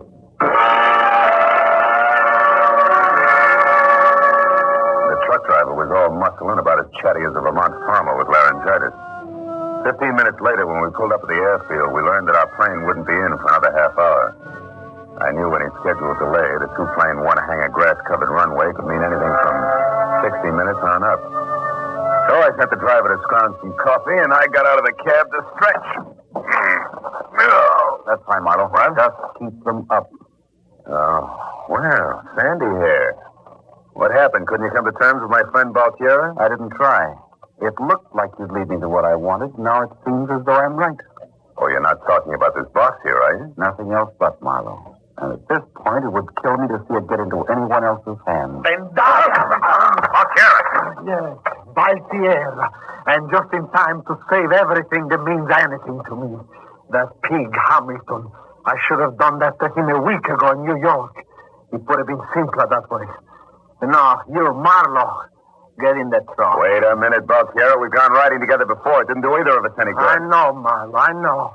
But you didn't have the blue Burgonet all wrapped up with you then, eh? Now, Okay.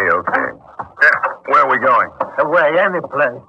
Just so I can get the Burgonet out of that ugly crate without interference from anyone, including you, Marlowe. Baltiero focused the muzzle of his gun in close to my right ear. Grinning like Svengali on Trilby's opening night, he put his foot on top of mine and shoved hard. The accelerator went to the floor and stayed there. They thought they were so clever, those fools. Keep on this road until I tell you to turn. You're in for a big disappointment, Baltiero. There's silk in that box, that's all. You've been misled, Marlowe. The silk is nothing but camouflage for the Burgonet. Oh, Voorhees is a shrewd little man, all right. What makes you think Voorhees had it? Because someone got it away from Hamilton just a few minutes ahead of me in New York. Hamilton knew who it was. I followed him, and he led me straight to Voorhees. You've been a busy little bee, haven't you? It's been harder than I anticipated. My original plan was subtle and perfect. I even sent my wife away on an extended vacation so they wouldn't be able to get at me to her. Turn right on the side road ahead. You better let me slow down a little. We'll never make it. All right, but not trade. They can strip me of money and position, but they can't keep me from the symbol of Baltiera power. Can't buy much power these days for $30,000. That's what your fancy war bonnet's worth. Oh, to you cattle, yes. But the blood of ancestors that built an empire flows in my veins. To me, the Burgonet is the heart and soul of a tradition that will never die. I'm penniless now, but that golden helmet will be the source of an inspiration that will recreate the grandeur of my ancient family. Oh, brother, are you wound up? You'll need a balcony and 8 inches more chin to get away with that routine. Shut up. Stop over there under those trees and do just as I say. All right. Now what? Get out on this side. Now push that box off onto the ground. Aren't you afraid I might bend up your precious heirloom? Here is a tire iron. Rip the lid off. And a bullet flies fast, so don't try anything foolish. All right. That's enough. It's loose. I'll be very pleased to do the rest to myself. Stand back there. Oh, I've waited for this moment.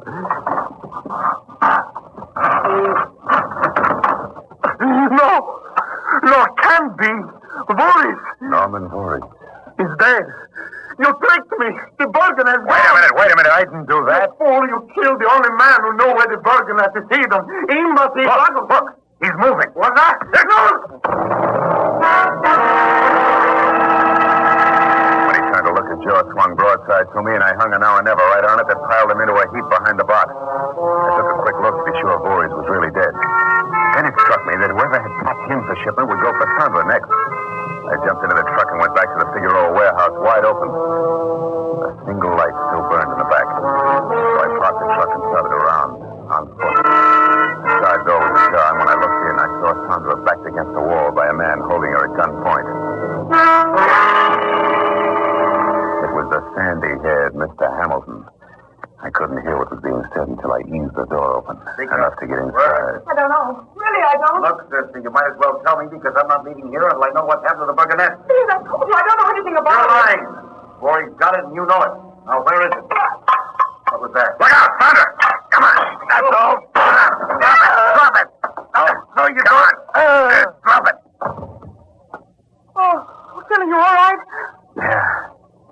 Yeah, he missed me. It's kind of funny, though, how he collapsed all at once. I expected a real fight. It might be a trick. No, look at his face, like wet ashes. The guy's out cold. He really looks sick.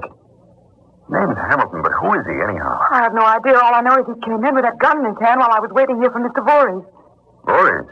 Got a long wait, baby. Voorhees is dead. Oh, no. Yeah, I carried his body out of here myself in that box we thought was full of silk. Murdered? That's right. Oh. Incidentally, Sandra, do you always wait around with your coat over your arm? Well, no, Really? Oh, still, I'm scared. I've got to tell you the truth now. Mr. Voorhees had the blue Burgonet. He said he bought it from someone, I don't know who. That shipment of silk to San Francisco was only a decoy to get Baltiera and this man Hamilton off the trail. Baltiera was decoyed to a vacant lot all of 10 whole minutes from here. Hamilton's right in our lap and Voorhees is dead. Fine.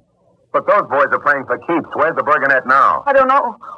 Please, Phil, believe me, I don't know anything more than that. I'm afraid I want to get out of here. Out of this whole mess. Listen. It's all right, Sandra. I got his gun. Let's bring him to and find out what his wrinkle is. Got some water handy? His head's been cut. Yes, there's water in the back. I'll go get some. Thanks. Okay, come on, Hamilton, wake up. Come on. Come to life.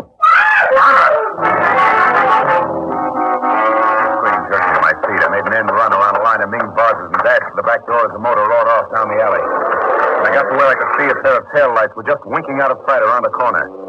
And even before I turned, I heard another car coming up behind me. It was blacked out, and Leonardo Baltiera looked like a ghost that had just seen a ghost. He was at the wheel. I dived for cover as he threw some bullets in my general direction. Then he tunneled fast into an alley after the first car, leaving nothing but dusty darkness behind him. I'd been as outclassed as a stutterer at an auction. And I figured if I wanted to see Sandra's green eyes again, which I did, I'd better pry some fast answers out of Mr. Hamilton. He was tottering on a pair of rubber legs when I got to him, but I didn't give him the benefit of any doubt. Where's the girl? What happened back there? Nothing, just kidnapping, reckless driving, and assault with a deadly weapon, and I'm in the same mood, so don't move until I finish calling the police. The police? You're going to call the law? Yeah. And then you're going to give out with some straight information, and if you don't think I mean it, just try getting tongue-tied and see what happens. Oh, wait a minute, Marlowe. We've been wasting a lot of each other's time here. My membership card. H.J. Hamilton, investigator. Office of the Curator, Italo-Hispanic Museum, Chicago. Well, I was suspicious of you at first, Marlowe. Yet all the time we were on the same team and didn't know it. I hope the outside world never hears about this. Okay, Hamilton, now how does the real story go? Like this, 1, 2, 3. The museum inherited the Cellini helmet known as the Blue Burgonet from its owner, Alessandro Baltiera, who was killed in the war. He was Leonardo Baltiera's great-uncle, and he disinherited that bug years ago. I located the helmet in Italy and brought it to New York last week. It was stolen from me there, and everything points to one man as the thief. That's Norman Voorhees. And when we find him... Voorhees is dead. You sure? I'm positive. His body was in the box at the airport. Leonardo Baltiera? No. Baltiera found the body, and it almost shocked him out of his accent. Look, what do you know that I don't about Sandra Lane? Nothing. She's Voorhees' assistant, that's all. She knows her boss had the helmet. She's in plenty of trouble right now. We better punch a hole in this setup and quick. You're right. That shipment of silk was a sidetracker, wasn't it? For you and Baltiera. And a big piece of this thing is missing, Marlowe. There must be somebody else involved that we don't know about. Yeah. With you out of his hair, Voorhees undoubtedly intended to get rid of the Burgonet tonight. Wait a minute. He did have an appointment tonight. Where? Who with? What was that guy's name? The red-faced, fat, a real laughing boy. I heard his name once. Ruddy complexion, jovial. Yeah. Could it be Corday? Corday. That's it. Spence, and we suspect a big one. Left Chicago 3 months ago. Lives in Beverly Hills now. I've got an address on... Oh, good. Come on, find it. Here. 621 North Maple. It's a long shot. Well, what can we lose at this point? Besides, it's about our turn for a break. Hey, you really look beat. You sure you can make it? I wouldn't miss it for anything. Let's go. We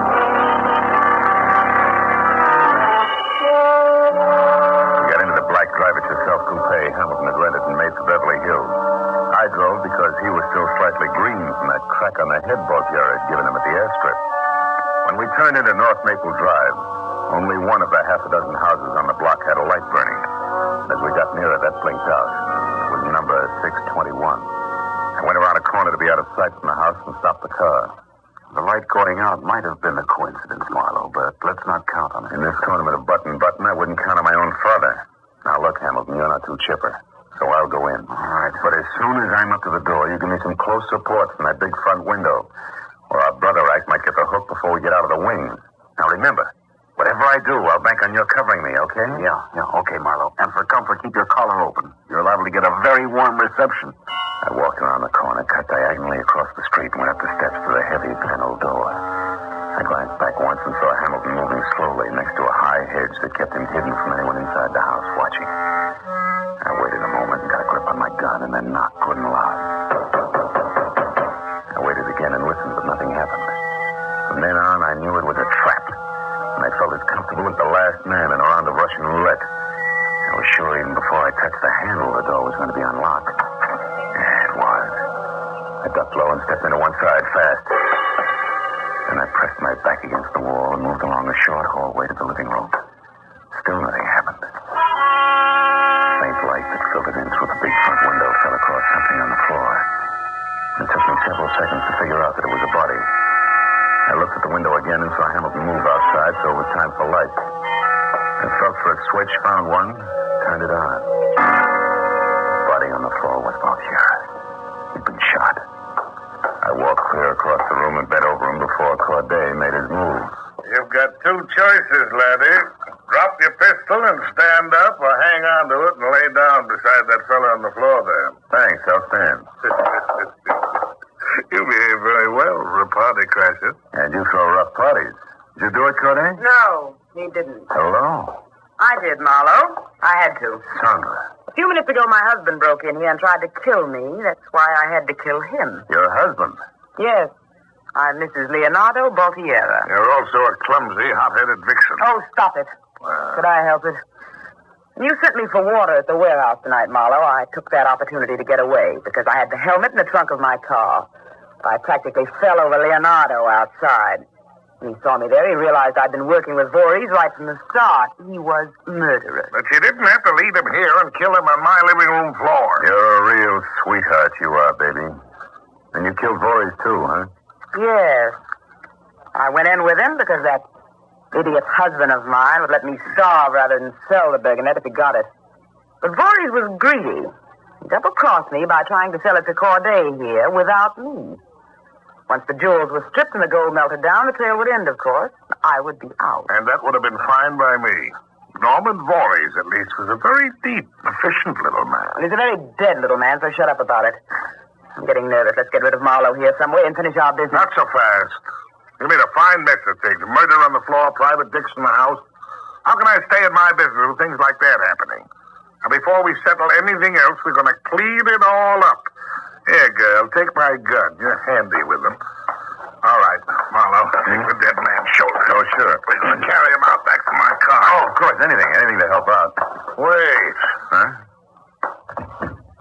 I might have known it. That's what I get for dealing with amateurs. What's the matter now? Look at him. He wants to go outside. Well, don't you get it yet? He's got help out there. Hamilton? That's right, kid. You scatterbrained fool, Sandra. You got me into this. Stay back, Corday. Give me that gun. Now. Now, stay where you are. Both of you. Keep your hands up, Corday.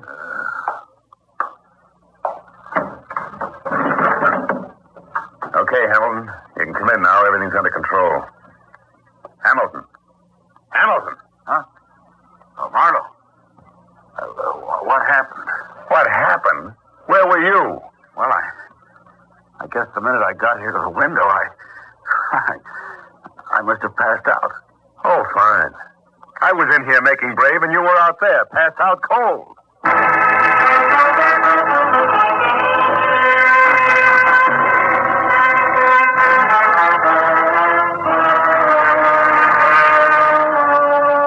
I slept in the next day and didn't get to my office until afternoon. I found then that Hamilton had been calling all morning. When I returned his call, he said that on his recommendation, the museum would pay me $25 a day plus expenses to deliver the blue Burgonet to Chicago. He added that I had nothing to worry about because it would be packed in a well-labeled box to look like a shipment of Hickory belts and garters. But Hamilton was calling from the hospital. He had a fractured skull from the blow Valtiera had given him at the airport. So I'm going to take the job, all right. But just as a safety measure, I'm not going to carry that helmet in any box. I'm going to wear it.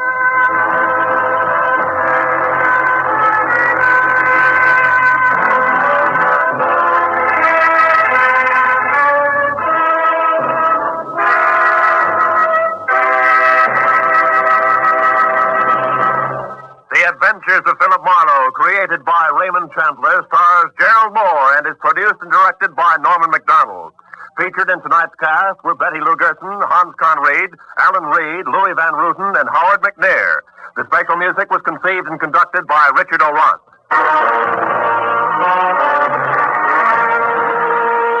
Be sure to be with us again next week when Philip Marlowe says... Strange things were going on that night. There was a wild stallion waiting in a garage, a gladiator with a chip on his shoulder, and a nasty storm brewing overhead. All I had to do was keep an angel out of trouble, and that sounded easy. Until I found out that even an angel can be too hot to handle.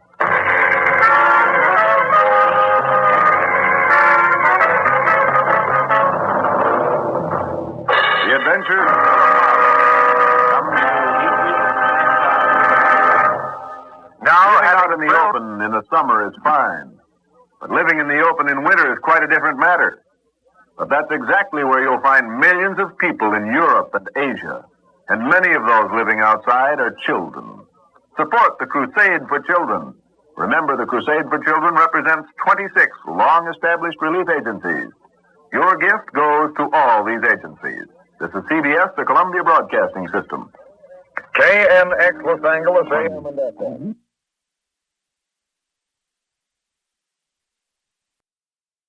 Get this and get it straight. Crime is a sucker's road, and those who travel it wind up in the gutter, the prison, or the grave. There's no other end, but they never learn. From the pen of Raymond Chandler, outstanding author of crime fiction, comes his most famous character in The Adventures of Philip Marlowe.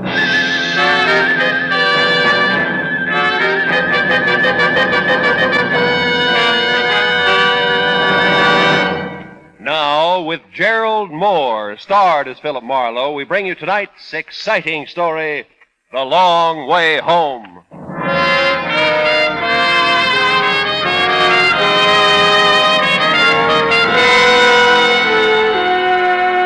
The valley floor gave off the kind of heat that ate into you, stayed. I wondered why some 800,000 people voluntarily made the San Fernando Valley their home. But that was their problem. My problem at the moment was to make a right turn off Riverside Drive, and I did. 4 or 5 blocks north, I saw the name on the redwood post by the driveway. Mr. and Mrs. Enos Hopper. Yeah, this was it. I drove in the drive into the cool oasis, an orderly wilderness of pepper trees, palms, evergreens, and everything else I'd ever seen grown in Southern California. The house sat well back on the lot, very neat. Also redwood to match the post by the driveway. I got out of the car and walked across the grass toward the slightly stooped figure clipping the hedge on the far side of the lot.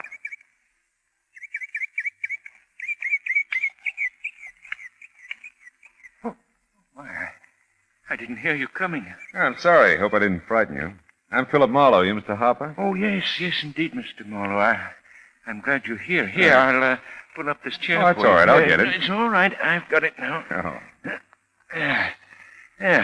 Sit down, Mr. Marlowe. Oh, well, how about you?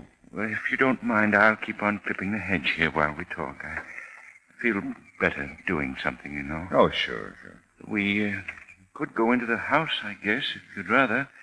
Well, it bothers me to be in there now. Yeah, I expect it does. How long's she been gone, Mr. Hopper? Since Monday morning. Oh? About 9 o'clock, I guess it was. She got the laundry together, said she was going to the laundromat, and that's the last time I saw her. Monday, that's 2 days ago. Did she take the car? No, Amy doesn't drive. I offered to drive her. The laundromat's about 5 blocks from here, in that little community center on Riverside. You probably passed it. Oh, yeah. She said no. She thought the walk would do her good. And she hasn't called or anything since, huh? No, nothing. Oh. Well, how about friends, relatives? Well, I've inquired around the neighborhood. You see, we haven't lived here long, Mr. Marlowe. We're not really what you call well acquainted with anyone here. You mean the valley? Well, in California, really. Oh. We're from New Jersey. Came out here right after the first of the year. Amy always wanted to live in California. And, we moved out. Yeah, but about those relatives, you didn't say whether I have none living. Oh. Amy does have a cousin out here, Cousin Beatrice. That's all I've ever heard her called, Beatrice. She lives in Burbank. I've never met her. Seems like I've always been busy when Amy's gone over there. Cousin Ray usually picks Amy up. That's Cousin Beatrice's husband. Well, have you called there since Amy's disappearance? Oh, yes, a number of times, but there's been no answer. And that's odd, too. How odd? Cousin Beatrice is an invalid, Amy says. That's why she's never come to call on us. Well, perhaps they were out when I called. Maybe so. Tell me, Mr. Harper, you and Amy, have you been happy together? I mean, you haven't quarreled or anything. Oh, no, Mr. Marlowe. Amy and I have never raised our voices to one another. We've been very happy. Yeah. Well, it isn't much to go on. Oh, by the way, if you checked the hospital, there could have been an accident. I thought of that first. Yes, I've called them. No one fitting Amy's description. Oh, that's the point about that description. You have a recent picture of your wife? Oh, yes, of course. Will you come in the house, Mr. Marlowe? I'll get one for you. Okay, sure. Ah, dear. Amy loved it here, Mr. Marlowe. Flowers, big trees, all those plants you see. Amy cared for them, watered, cultivated them. Yeah. This is her garden, Mr. Marlowe. I'm just trying to keep it nice for her. He turned finally, a slight little gray man, led the way into the house. I felt sorry for him. Didn't take much to figure that his Amy was his whole life. And in his mild, gentle way, his heart was broken. Inside the house, as neat and well-kept as Enos Harper himself, I got the first real shock of the day. Because the Amy I'd pictured in my mind as Enos spoke of her was nothing at all like the portrait he handed me from the mantel. She's beautiful, isn't she, Mr. Marlowe? Yeah. Yes, she is. Yes. She's young, too. Much younger than I. Yeah, much? I'm a very lucky man, Mr. Marlowe. Well, about this picture, do you have a smaller one I can take with me? Why, yes. One of these on the desk should be about the right size, I should think. I hadn't spotted the gallery on the desk across the room until Enos started for him. A quick count, and I came up with 7 pictures of Amy, carefully arranged along the top ledge of the desk. All different, all beautiful. Sensational is a better word, I think. The tinted one showed the hair to be ash blonde, the eyes large and brown, and the mouth full. Enos broke the spell. This one, Mr. Marlowe, I believe it's Amy's favorite. Oh, thanks. This'll do fine. I'd want it back later. Oh, sure, you bet. Now then, is there anything more, anything else that might be helpful? Now, let's see. Oh, yeah, that Cousin Beatrice, Cousin Ray, their address and phone in Burbank, huh? And if they have a last name, that would help. Well, I don't have their address, but I imagine it's in the book. Name's Quinlan. Quinlan? Ray Quinlan, Burbank. Okay. And by the way, you said the laundromat your wife patronized is in the community center on Riverside? On the north side of the street, just a few doors east of where you turned to come up here. Oh, right. I'll be waiting, Mr. Marlowe. If you find out anything. Oh, sure. Right away.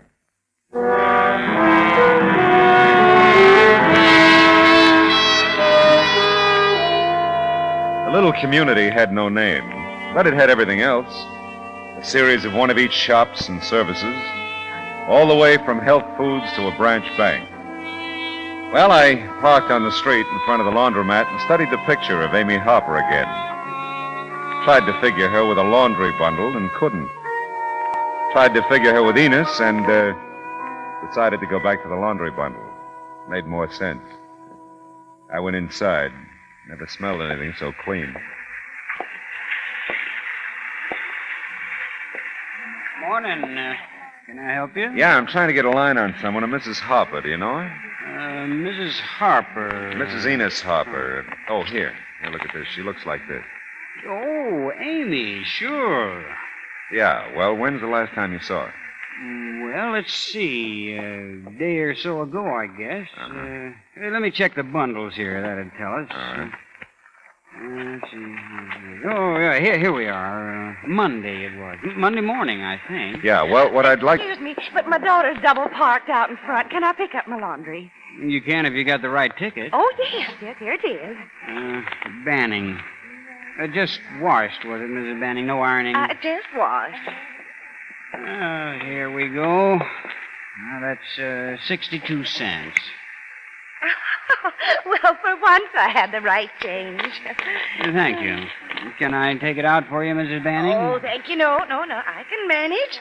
Oh, and thank you for letting me barge in. Oh, think nothing of it.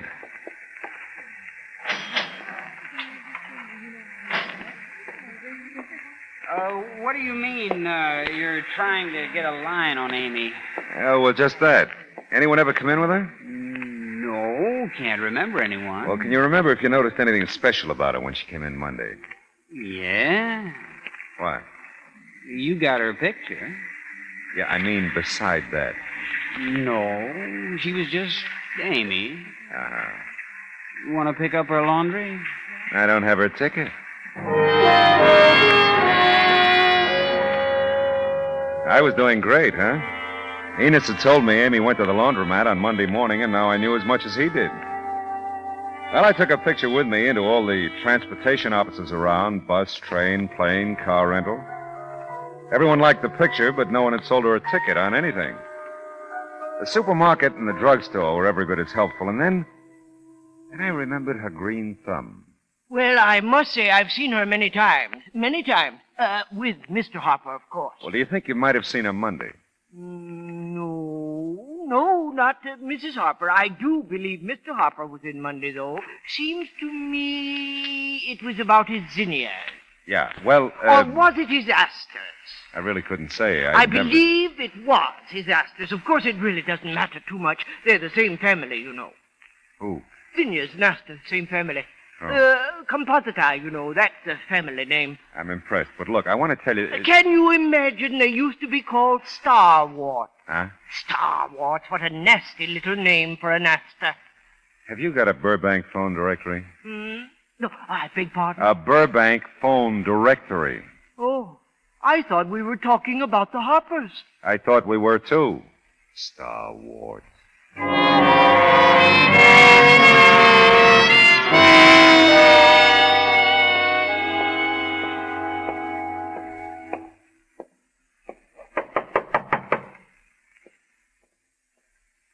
Yeah? Ray Quinlan? That's right. Oh, well, I'm Philip Marlowe, investigating the possible disappearance of Amy Hopper. Amy. Oh, come in. Thanks. Come in. I understand that she's your wife's cousin? What? Oh, Beatrice, yeah. Sit down, Marlowe. Oh, thanks. Enos hired you, huh? Yeah, that's right. He says he's tried to call here several times and no answer. How long has Amy been missing? Since Monday morning. Took some laundry to the laundromat, and that's all anybody knows. Have you seen her since then? Heard from her? No, I sure haven't. We halfway expected to hear from Amy Monday, too. Usually do, but we didn't. Well, how about your wife? Can I talk to her? Beatrice isn't here. I took her to the hospital this morning. They're going to operate later today. Oh, I hope it does the trick. Yeah, so do we. Well, that's right. Enos says she's an invalid. Yeah, that's right. About Amy, that's all you know? Just that she left for the laundromat? And got there, that's about it. It's crazy. Amy wouldn't just disappear. Wouldn't she? No. No, I don't think she would. Yeah. Well, I'm in the book, Mr. Quinlan. Central Directory. If you get any ideas, call me, huh? Yeah, I will. Oh, by the way, were they happy together, the Hoppers? Yes. As far as I know.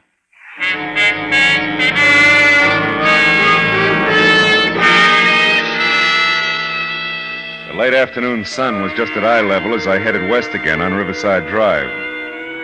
Cousin Ray was a brown, solid man, not fat, but husky. Not too tall, 5'10" maybe, must be about 35 or so. Enos wasn't home when I got back to Amy's natural habitat, so on a hunch, nothing more, I checked with the next-door neighbor. Mrs. Brownlee, her name was spooning her yogurt straight and propelling her patio glider like she was closing in on the finish line of the Honolulu yacht races. Well, I saw her coming out of the laundromat and offered her a ride home.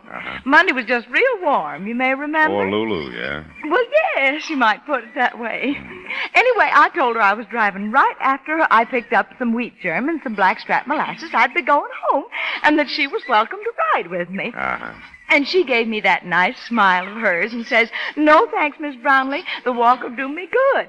Now, just why a walk in the hot sun would do anyone any good is beyond me. But I'm not one to push myself onto other people. And the ride was there. She could take it or leave it. Yeah, tell me, did you see her after that? Yes, I did. This time from across the street. But there's no mistaking her for anyone else, you know. No, I don't suppose there is. Well, there she was, going into Pliny. Just a minute. Pliny's? The camera shop. Pliny Branstedter's place. Hocus pocus, out of focus. That's what Mr. Brownlee calls Pliny. But then they're in the lodge together, you know. Yeah. That makes all the difference. Well,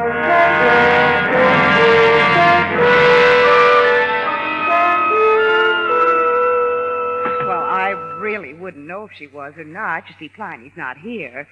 He had to go to Hollywood for supplies. I don't work here. I'm his wife. Yeah, but if Mrs. Harper left some pictures here or picked some up, there'd be a record of it, wouldn't there? Yes, I suppose there would. I just left the door open to keep cool. We're really supposed to be closed. Yeah, I realize that. Well, I just thought for a member of the lodge, you know, Pliny might be willing to... Why didn't you say so? Well, Left your emblem on your other suit, I'll bet. Yeah. Oh, Pliny does it all the time. You men. That's right. I'm in the auxiliary. Are you really? Mm-hmm. Well, now, let's have a look here. Pictures from Mrs. Harper. Ought to be here, if they're back yet. Amy Harper? That's right. There you are, Mr. Harper. Oh. That'll be 73 cents, including tax. How about that? 73 cents, Mr. Harper. Oh. Yeah, well, I want to tell you two things. I think Mrs. Harper would want to pick these up herself, and, I'm not Mr. Harper. I slowed to a walk around the corner, got in my car, and thought about what I'd seen. A cozy selection of pictures taken at the beach, of Amy mostly. But one or two of Cousin Ray lifting weights yet. And one of Amy and Ray together. Who took it? Enos? Cousin Beatrice? I don't think so. Well, it was almost dark now as I eased the car into Enos's driveway. And when I got there, it was dark. The sky above still held the afterglow of early evening. But the web of compact trees and shrubs that surrounded the Harper house made patches of blackness all around me. I got out of the car and I saw a light somewhere in the back of the house. And back there, too, a faint sound I couldn't distinguish. There was a sudden movement from the hedge behind. Oh! Stay out of it, Marlow. Stay out of it!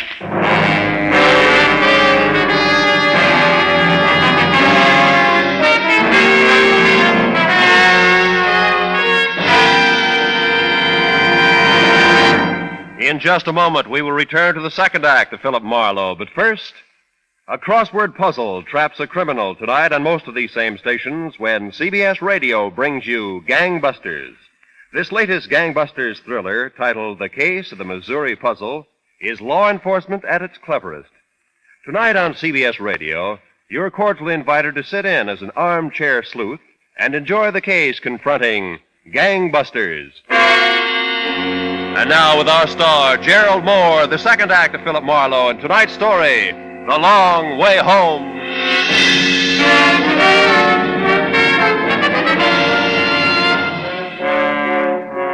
There was a sharp knot of pain at the top of my spine. But the bulldozer who jumped me from behind wouldn't settle for that. My face smashed into the dew-soaked grass, and I inhaled a lungful of wet Vigoro while someone with the strength of 10 flailed away at my back. Why I wanted to turn over and take it head on, I'll never know. But I kept trying to turn. I slithered instead, slid along the wet grass with a vice on my back. A vice with a voice that kept hounding me. Stay out of it, Marlow. Stay out of it. Hey, Hopper. Hey, you had it, Marlow. Hopper. Hopper. Get off my property now. Go on, get over here. Hey, Hopper. Yes? Why, Mr. Marlowe. What's left of me, you I don't understand, Mr. Marlowe. What happened? Who was he? 3 guesses. What do you mean? Skip it. Well, you better come into the house, Mr. Marlowe. Here, I'll help you. Easy. Is it loud enough for you to hear out back? Loud enough? Oh, yes, I came running, didn't I? Yeah, you sure did. Well, come along now. I'll take care of you, Mr. Marlowe. Someone beat you to it, Enos. Now,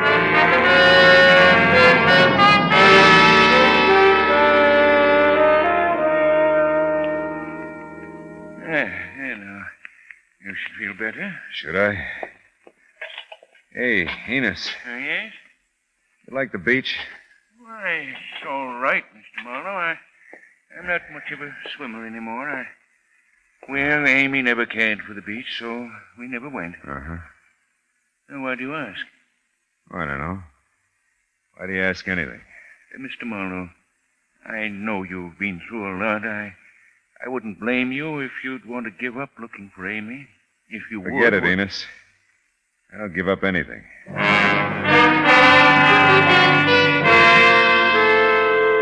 Well, so far the case added up to a stiff back and a head wrapped in a tight band of steel with built-in hammer.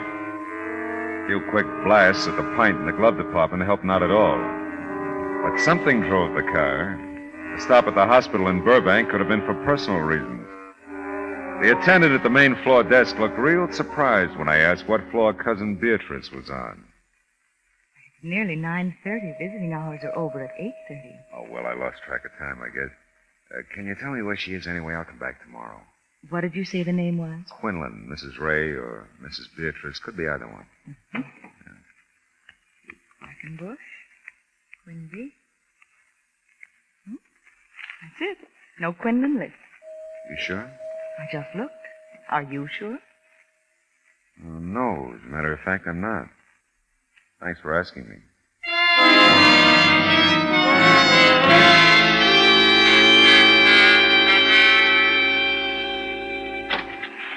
Oh, Marlowe, come in. Yeah, I will. Hey, you look all in. I'm fine. What hospital's your wife in, Quinlan? Why? The one about 3 blocks from here, just up on Riverside? Yeah, Who made her up, Quinlan? You or Amy? What do you mean made her up? Amy never had a cousin Beatrice like you never had a wife of the same name. Well, you know that much. You know where Amy is? No. I may get another psychic flash any minute now, like the one I got when you were unlacing my spine a while back. You shouldn't have found out about those pictures. More than that, you shouldn't have gone to tell Enos about them. There's a lot he don't know. Amy doesn't want to hurt the old guy. We've been trying to figure out how to tell him. Have you got any leads on her? Not any real ones. Hey, wait a minute. You really don't know where she is? If I knew, I'd be with her. No. Tell me, how'd you meet her? At a bar over in Riverside near where she lives. Yeah? She'd already invented Cousin Beatrice all by herself to give her someplace to go. Well, we liked it being together. Got kind of brave about it after a while. Sometimes I go right up to her door for her. The rest of the time, we have a regular corner where I pick her up. This corner, is it near her house? Not far. I was supposed to pick her up Monday, but she didn't show up. Yeah. Hey, you know what's funny? I was all set to beat your head flat when I came in. All of a sudden, I don't feel like it.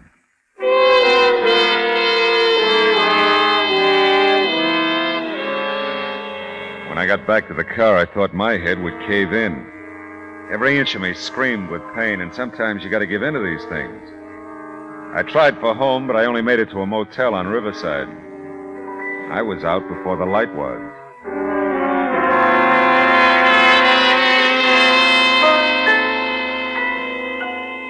I found a barber shop and black coffee the next morning in the community center near Harper's. It was a thick, fuzzy 10 o'clock when I reeled out onto the street and headed toward my car. That's the one, Tiny. The tall man. Hey, you there. Wait a minute. Me? Yeah, hey, you. You sure, honey? I'm sure, all right. Oh, what's the trouble? I do something wrong, Mrs. Pliny? Pliny thinks so. Tell him. Well, posing as a lodge brother when you're not is pretty serious, mister. I don't like that. Well, I don't think much of it myself now that I think of it. But we'll skip that. What I want to know is what's the deal with those pictures of Mrs. Harper's? No deal? Why? Everybody's looking at them. Nobody's picking them up or paying for them. Wait a minute. Do that slow. All right. First, Mrs. Harper comes in. Monday it was, Monday. And they're not ready yet. She says she'll pick them up later that day. She don't come back. A guy does, though. He just looks at them, smiles, and says she'll get them. Who was he, do you know? Well, I don't know him. He a young guy, brown hair, got a tan. Well? Well, in about an hour, another guy comes in, and he looks, but he don't buy. Then last evening, you Now, wait a brought minute. in. That second guy, Pliny, he's older. Small man, gray, about 60? Yeah. Now, here's my problem. Who wants those pictures? Not your problem, Pliny, old boy. It's mine.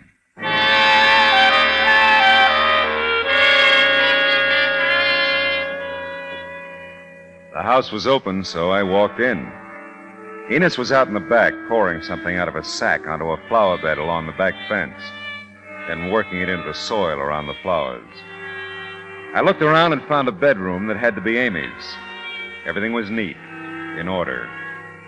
I turned and started out of the room, and then I saw it sticking out from under a cologne bottle on her dressing table. I picked it up, and as I turned to go out, 3 matched pieces of luggage pointed an accusing finger. And then I found my way back into the garden. Hi. Good morning, Mr. Marlowe. Have you, found out anything? Yeah, I think I have. This laundry ticket, Enos, I found it in Amy's room. Oh? Why didn't you tell me the truth in the first place? I don't know what you mean. Amy was here after she left for the laundromat. The ticket proves it. Well, You found out about Cousin Ray, didn't you, Enos? You looked at the pictures in the camera shop. Maybe you'd suspected for a long time, and this cinched it. So you picked her up on the corner instead of Ray, and you came home. Mr. And you had a Marlowe. big, fat fight about Ray, didn't you? Yes, we did. I said some horrible things, Mr. Marlowe. Horrible things. Now you're sorry. You want it back, don't you? I'd give anything to have her back, Mr. Moore. I love her, you know. Yeah, I know. Enos, I looked through Amy's closet. It's pretty full of clothes. Her luggage is still there. Yes. Amy has a lot of clothes. She wears them well, too. Amy didn't go very far, Enos. No. The man in the garden shop says you're the gardener around here. Not Amy. Did he? That sack of lime is almost empty, you know. 50 pounds is a lot for a garden, isn't it? Depends on what use you put it to, Mr. Marlowe. Did you have to kill her, Enos? To keep her, I did. She wanted to leave me. Go away with him. I couldn't stand that. Did you think I wouldn't figure it out? I didn't know. But I had to find out. Didn't I, Mr. Marlowe?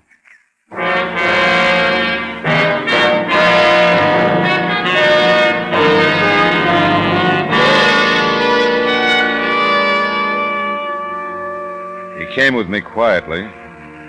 Everything about him was quiet and neat and gray. He was the mildest, gentlest man I ever met, and yet he'd killed the thing he loved most, his Amy. For the oldest reason in the world.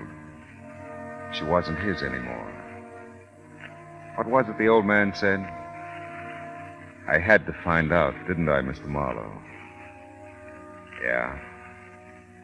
Curiosity killed the cat. It also killed Amy.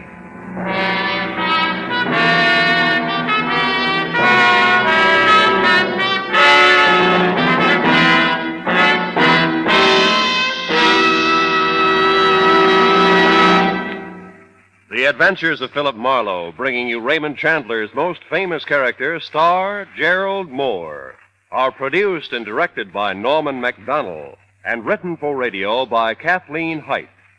Featured in the cast were Bill Johnstone as Enos Harper and Jack Moyles as Ray Quinlan, with Mary Lansing, Sam Edwards, Junius Matthews, Vivi Janis, and Peter Leeds. Gerald Mohr may currently be seen in the Santana production, Sirocco. The special music for Philip Marlowe is composed by Pierre Garrigank and conducted by Wilbur Hatch. Be sure to listen again next week at the same time when Philip Marlowe says... This time the parlay was divorce, the kidnapping, the blackmail. And everybody was a wise guy, the dame, the racket boss, and the private eye. But the wisest guy of them all turned out to be an 8-year-old kid.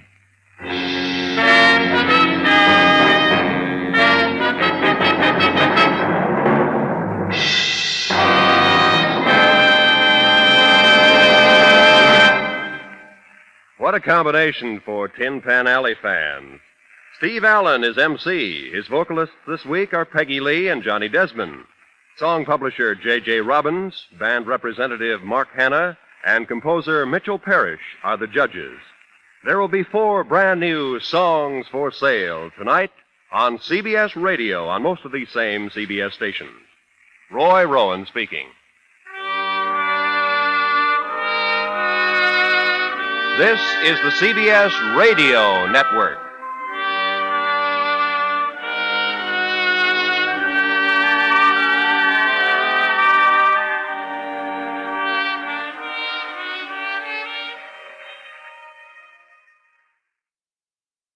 Get this and get it straight.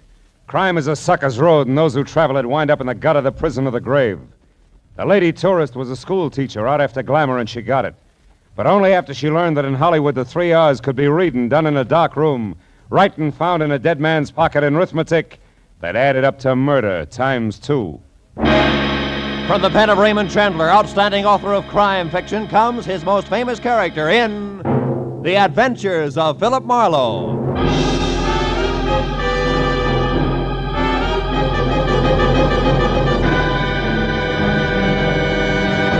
Now, with Gerald Mohr starred as Philip Marlowe, we bring you tonight's transcribed story, The Rustin Hickory.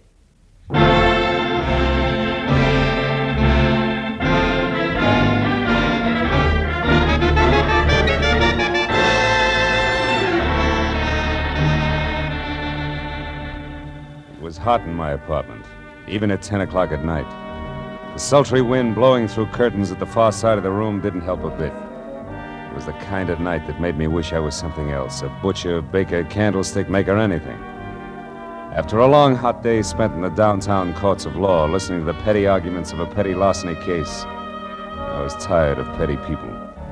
The paper I had picked up on my way home wasn't helping any. 10 killed in an air crash. Mental cruelty, says local songbird. I made myself another highball, lots of ice, easy with water, and picked up the paper again. It was still more of the same. Cy Nestor killed in office on Sunset Strip. Cy Nestor. He'd hit the papers before.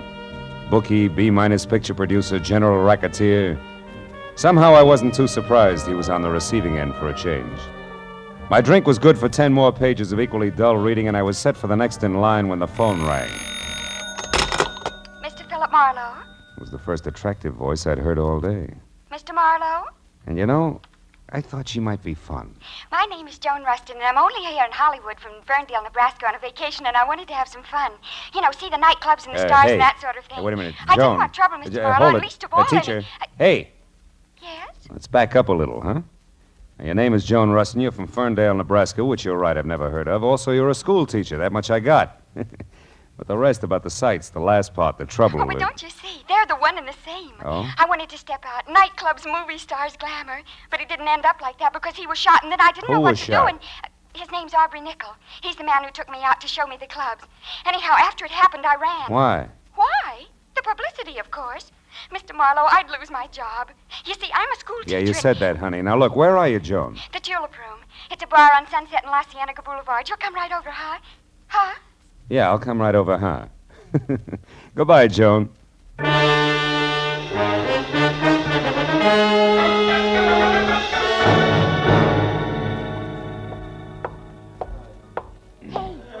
Mr. Marlowe. Yeah, but where are you? Over here in this booth. Hurry. Okay, hurry it is. Hello. Now tell me why all the secrecy and you... Oh. And what? Oh, what are you staring at? You? I expected braids, Joan. Horn rims, calico, maybe. Not ice blue satin, drape plunging, and, Yes? Yes. Start at the top, honey, and slow this time, huh? Well, yesterday I met this man, this Aubrey Nickel I mentioned. Oh, he's really nice, Mr. Marlowe. He's a photographer, has a darling place up on the Sunset, Sunset Strip. You went there to have your picture taken? Uh-huh. I wanted something glamorous. That's easy. And look here what I got. Oh, by the way, I ordered a drink for you, a Scotch drink. Here. You like Scotch drinks, don't you? Yeah, Scotch drinks are my favorite drinks, Joan, thanks. You're welcome. Now, isn't it wonderful? The picture, I mean. I'll say it is. I'd never say school teacher. No, that's the idea. Just like a model in a fashion magazine, isn't it? Aubrey took it from inside his photo shop while I was outside on the street looking in his window. You know, like a smart career girl just strolling along the avenue. Mm-hmm. And see how he faded out the background? That way I'm the focal center. Focal center. Isn't it nice? Oh, yes, it is, yeah. But look, Joan, the rest of the story. Now, the man was shot. You don't want publicity, remember? Oh, yes, of course. Well, we made a date, Mr. Marlowe, for tonight. I was to be at his place, his shop on the strip at 8, which I was. But when I got there... He was gone. Well, no. He might just as well have been for all the attention he paid to me. Oh? He had something on his mind. Acted as though he didn't even expect me. Why, I had to mention this picture here twice before he got it out of a drawer for me. But then...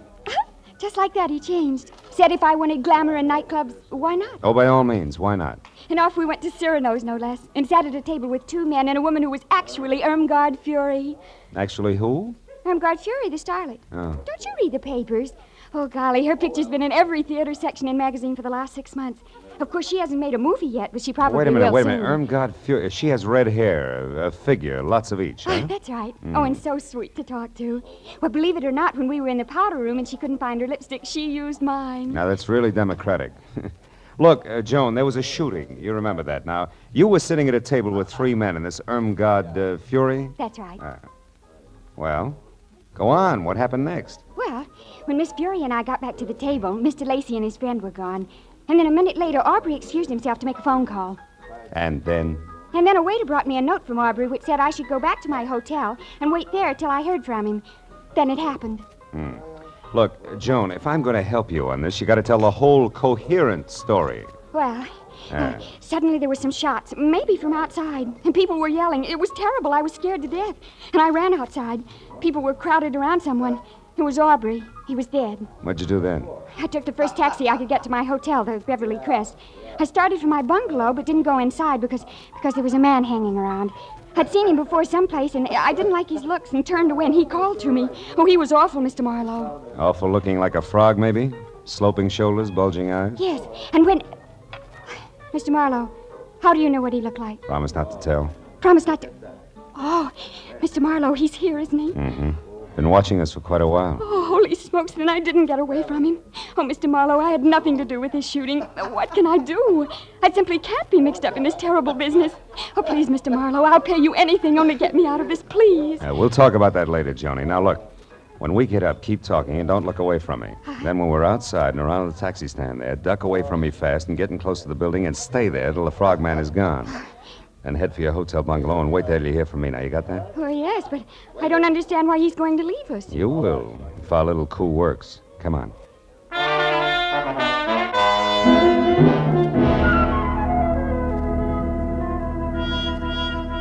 It played easier than I'd expected because, like a good shadow, the frogman gave us a small head start, which was all I needed. The second Joan darted away from me, I moved quickly up to the first cab in line, opened and slammed the rear door fast, said goodbye out loud to Joan, who was not in the back seat, then slipped the driver 5, winked hard, and practically shouted a very far-away address at him. When he lurched from the curb, I stood there and waved a minute. It was what was still supposed to be Joan. Then, even as I saw the frogman dart across the street, pile into his own car and take off after the cab, I walked slowly back into the bar where I had another Scotch drink and did some fast checking on the current location of Aubrey Nichols, which was the Dawson Memorial Hospital. Then I started outside for my car, after stopping en route at the booth where Joan and I had been sitting to pick up a pair of gloves and glamour portrait my new little client had left on the seat. The school mom had been upset indeed.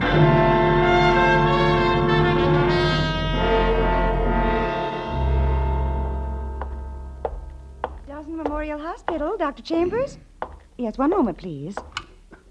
Go ahead. Yes, sir. Oh, I want to know the condition of a patient who was brought in here a little while ago, Mr. Aubrey Nickel. Oh, I'm sorry, sir. We're not allowed to give out such information. You'll have to inquire at the superintendent's office. Third door I on wouldn't bother, Phil. Well, Detective Lieutenant Matthews, good evening. Good evening. Nickel is dead, Marlow. We Oh? did not get a statement from him. That's too bad. Any idea who did it? No. Have you? I didn't even know him. A client of mine. Yeah, Mr. Smith? That's right. That's remarkable. Mr. Smith, he asked me to inquire about his condition. Uh-huh. Well, it happened about an hour ago in an alley behind Cyrano's. Aubrey Nickel was a photographer up on the strip, but pretty much of a phony. A big front boy, strictly. That's all there was to it, huh? Walk down here with me a little. Oh, sure. We figure there may be some connection between this shooting and Cy Nestor's death this afternoon. Nestor also had an office on the strip. What do you figure the tie-in is, Matthew? A man named Ham Lacey. You ever hear of him? Yeah, he was one of Nestor's #1 boys in the racket, right? Yeah, something like that. Of course, officially, Ham Lacey is known as the vice president of Nestor Enterprises Incorporated. Also production manager of that second-rate movie studio Nestor owned. Well, anyway, Lacey, another man, and Aubrey Nickel were at Cyrano's tonight with a starlet named Irmgard Fury and another gal we haven't been able to tag yet. Now, tell me, Wait a minute, Phil, Lieutenant. When Nestor what? was killed, did it look like the usual mob tactics? No. Nestor was beat up by fists. Not sapped, not cut up with brass knucks. Your death was caused by a blow to the temple from a poker that was standing next to a phony fireplace in which he could have hit his head when he fell. Well, it's probably not Lacey and Associates, huh? Probably not. He's got an alibi. Yeah? Besides, we already got a fair line on who did it and why. We found a note in Nestor's pocket signed D. Tobin, which threatened Nestor with a beating if he didn't stay away from the undersigned's wife and send her back home at once. Nestor, you may or may not happen to know, had this Irmgard Fury or something under contract to him, saw lots of her. So, again, the two deaths more or less tie together. Yeah, you've already talked to, oh, by the way, her name is Irmgard Fury. No, I ain't talked to her. No. I figured I'd wait till I knew a little more. Also, I didn't figure Nickel would die without saying anything. No. Oh. Well, now it's your turn. We found this negative in the alley near Nickel's body. This is a night shot of the Sunset Strip and nothing more. Means anything to you? No, why should it? Now, look, I told you before, Lieutenant, I never even met Nickel. Yeah, and I listened, didn't I? I noticed. Yeah, but now let's level a bit, huh, Phil? Who your client is and what he or she has to do with this is one thing as long as we're both on the same side. But playing dumb when it might count is quite another. Now, once more, Phil, huh? The picture? Still 0, Lieutenant. Honor bright. Anything else? Yeah, just to save you a little time, Phil. Yeah, let's do. Irmgard Fury's address, 441 West Bedford Drive, Beverly Hills. You got a pencil? 441 West Bedford Drive. Now, play it close. Be sure to call when you think it's time. And if you're wondering about why all this help from me, try this. What you know and won't tell, plus what I know and will tell, might do the trick. Say goodbye to me, Phil. Goodbye.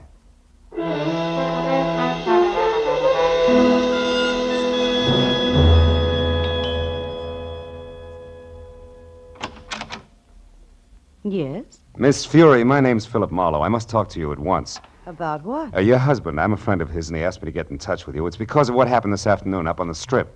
Oh.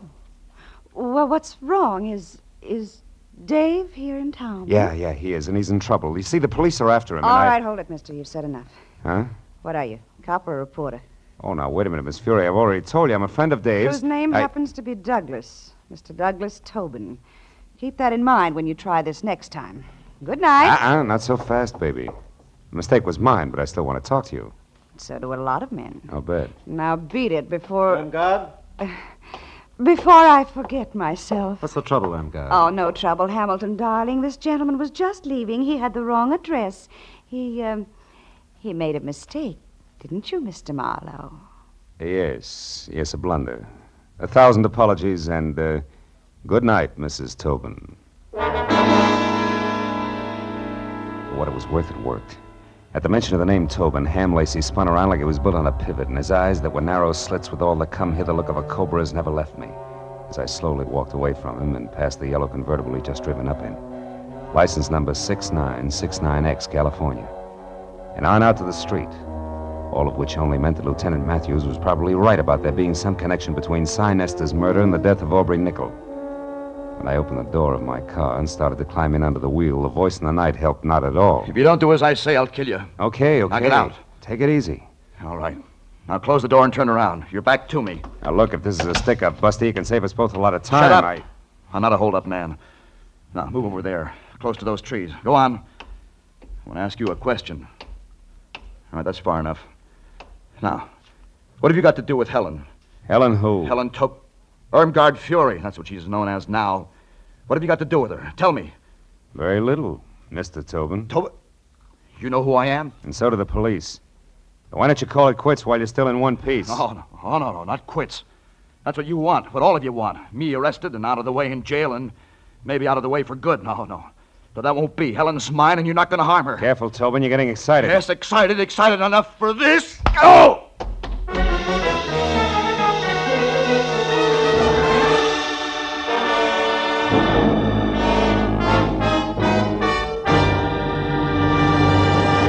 In just a moment, the second act of Philip Marlowe. But first, a thrill-a-minute, high-tension suspense from the word go. Dramatic excitement that builds and builds until it explodes in a smashing climax. That's Inner Sanctum, the great mystery show that's another of CBS's top-notch Monday night programs.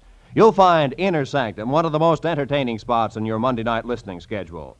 And remember, Lux Radio Theater is back for its 15th year of great dramatic presentations.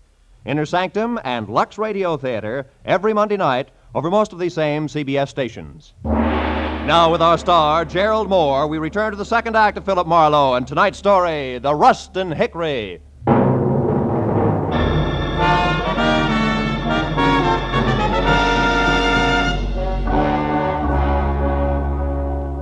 When the whirling pinwheels of light slowed down to being street lamps again, Douglas Tobin had pounded shoe leather on enough sidewalk to be safely out of sight. But it took a full minute of rubbing the bruise where his pistol had glanced off my head before I finally remembered that it was a good time to call Joan. I looked back at Irmgard Fury's house first and saw the lights still on, the cream-colored convertible still parked in front, and all apparently quiet inside.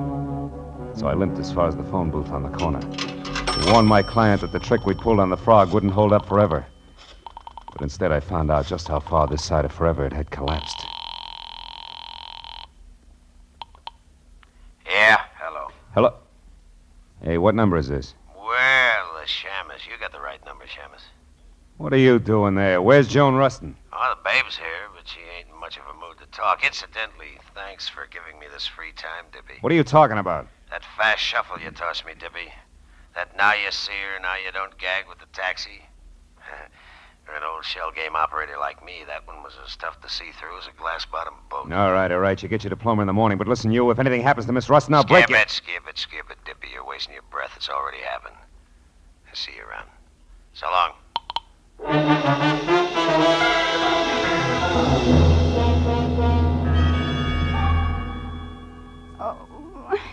Joan, come on, baby. Come on, snap out of it.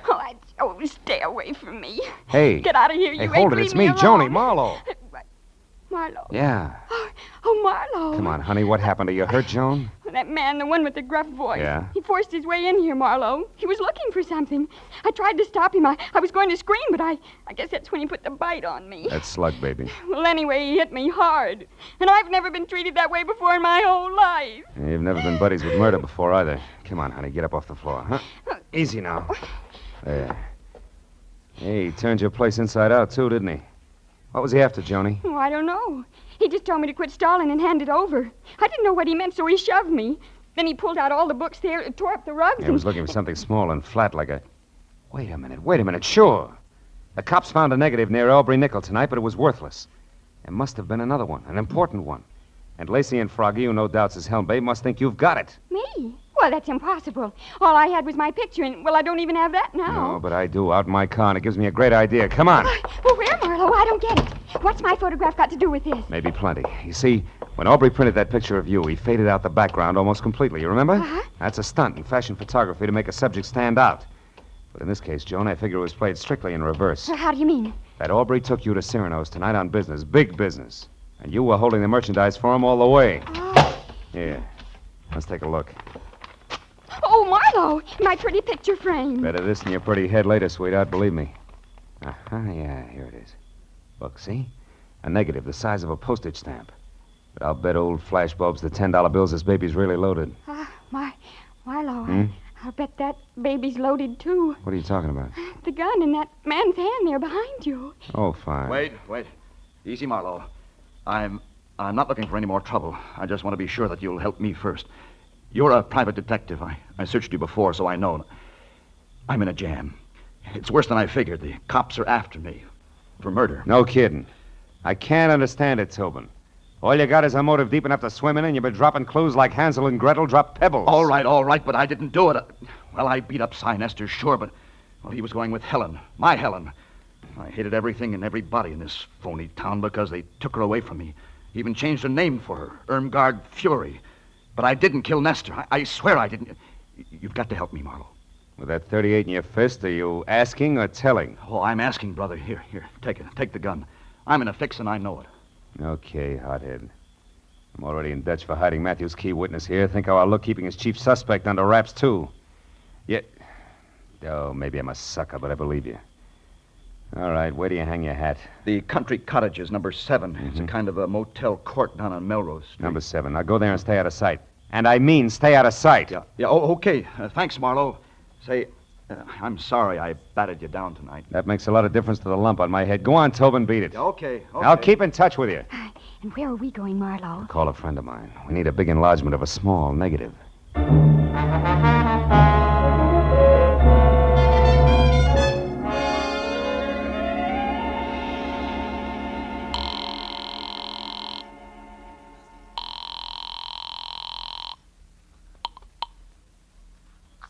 Chronicle Photo Lab, Sherman speaking. Hiya, Shermy. This is Phil Marlowe. No kidding. Gee, how's business, Phil?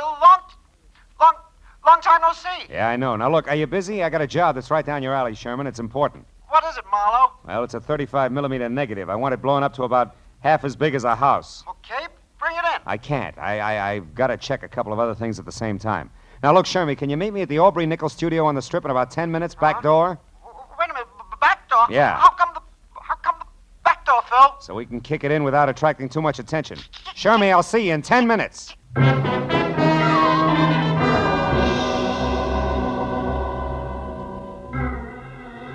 I piled Joan into the car, drove down the Strip, and once past Nickel's studio, which was enough. Joan had posed for a picture in front of the place, and directly across the street, behind her, just as I knew it had to be, was the neat plastic sign reading Cy Nestor Enterprises on the diminutive but glossy imitation Swiss chalet where Nestor's body had been found. We turned double back through the alley and found Sherman bobbing up and down like a nervous gopher. 5 minutes of not-so-subtle persuasion got us past the lock and inside Aubrey's studio where something else checked. The walls were practically papered with pictures of Irmgard Fury, taken from every conceivable angle, including some that were not. Things were beginning to make a lot of sense. Marlowe, is this all right? Coming in here, I mean, sort of uninvited and all. It's breaking and entering, lady. You can get 5 years for it. I sure hope you know what you're doing, Phil. Yeah, this must be the dark room. Yeah. Now, here's the negative, Shermy. Do your stuff. What do you really expect to find on the film, Marlowe? A murderer, baby. It's got to go one of two ways. Douglas Tobin for jealousy or Ham Lacey for ambition. Aubrey Nickel caught one of the two in the background when he took your picture. And he was familiar enough with all parties concerned over there to think he could put the screws on somebody. How's it coming, Shermy? Be out in a minute. 15 by 20, okay? Yeah, it's good. If there isn't a man in the background, I'll eat it. Better get the salt and pepper, pal, because it's nothing but a car. See? It can't be. Oh, brother, that's more than a car, Shermy. It's a yellow convertible that belongs to Ham Lacey. Look, you can even see the license, 6969X. 696. Oh, now how do you suppose... What's the matter, Marlowe? I just thought of something. Without this picture, both Tobin and Lacey are suspects. But with it, we have proof Lacey is implicated. That means Lacey thinks he has Tobin sitting in the perfect frame, right where he wants him. Oh, Marlowe, listen. Now, look, you two get out of here. Go back to the paper. I've got to get to Tobin fast and let him know. Oh, Phil, listen, Look, baby, you're no doubt terrific in the 3rd grade. But some things they don't even teach in college are going to pop any minute, so I'll take it from here, huh? Stick with Shermy, honey. I'll call you. Oh, but Marlowe, wait, listen.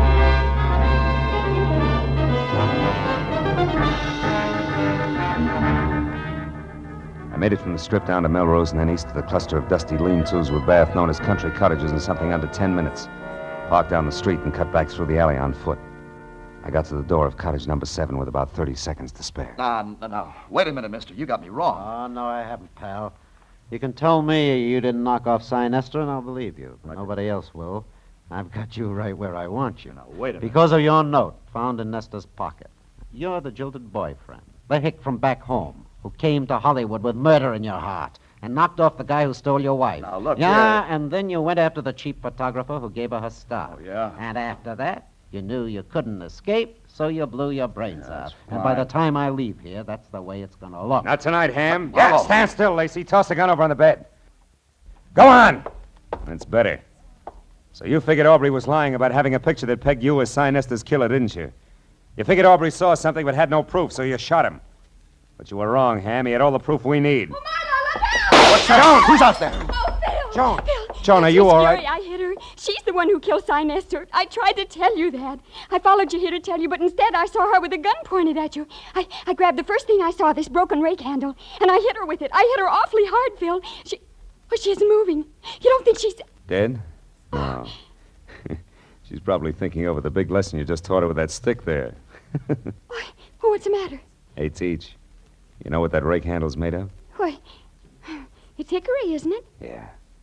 What else could it possibly be but a hickory stick?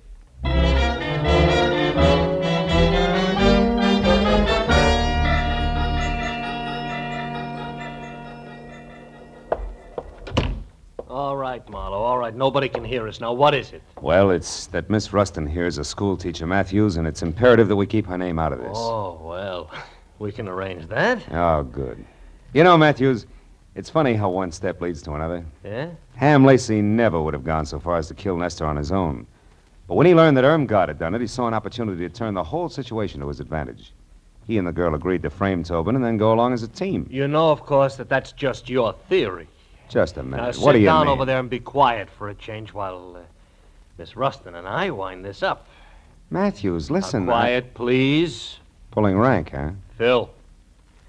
Now, Miss Rustin, in solving this case... Just you, a minute. She didn't solve the case. I... Miss Rustin, if you hadn't solved it, and right when you did, you'd be talking to this guy exclusively via Ouija board from now on, let's face it. Oh, what a corny pitch. Now, tell me, Miss Rustin, how did you peg Irmgard Fury? Well, when we got the picture of the yellow convertible, I remembered that I'd gone to the powder room at Cyrano's with Miss Fury to freshen our makeup.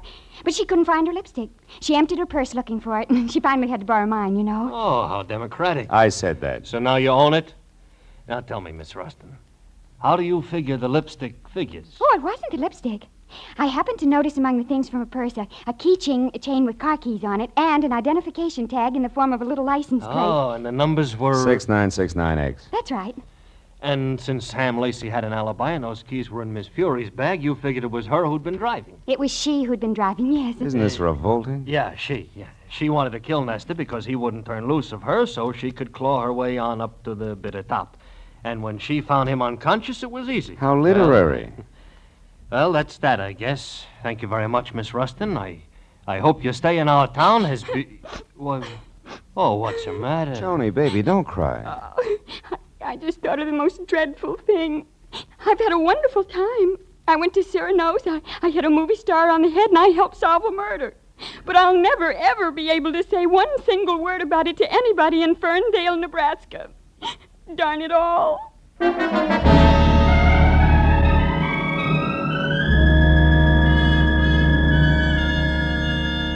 It took a few minutes to put on a new touch of mascara and get the pink off her nose, but she was smiling again when we said goodnight to Matthews and stood on the steps at headquarters and looked at the glittering lights of Hollywood. There was still plenty of time for supper and even a dance or two, and she wanted to go. But suddenly, from somewhere, there was a smell of autumn in the air, of dry leaves on the ground and ripe red apples for the teacher. She shook her head wistfully and spoke of an appointment she had bright and early next Monday morning. It's a very important appointment, Phil. So, I took her to a hotel and said goodbye. All the way home, for some reason, I kept wondering, whatever happened to Skinny McDonald? The only kid in school who could shoot a better spitball than Marlow. Has it really been that long ago?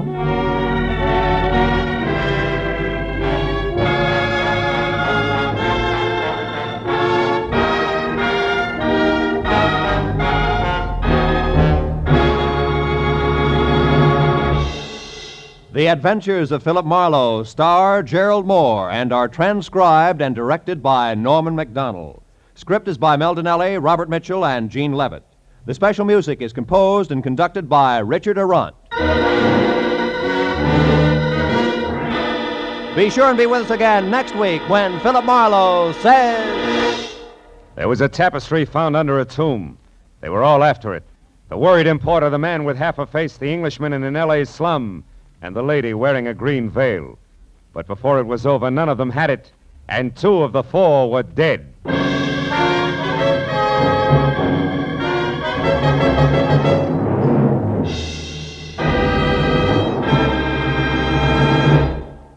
Now, stay tuned for Gangbusters, which follows immediately over most of these same CBS stations. This is Roy Rowan speaking.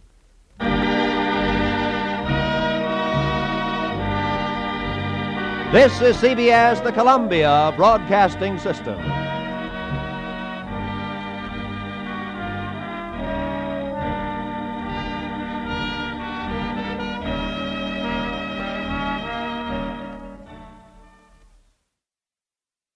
Professor Jeffrey Richards delves into the case of another radio detective.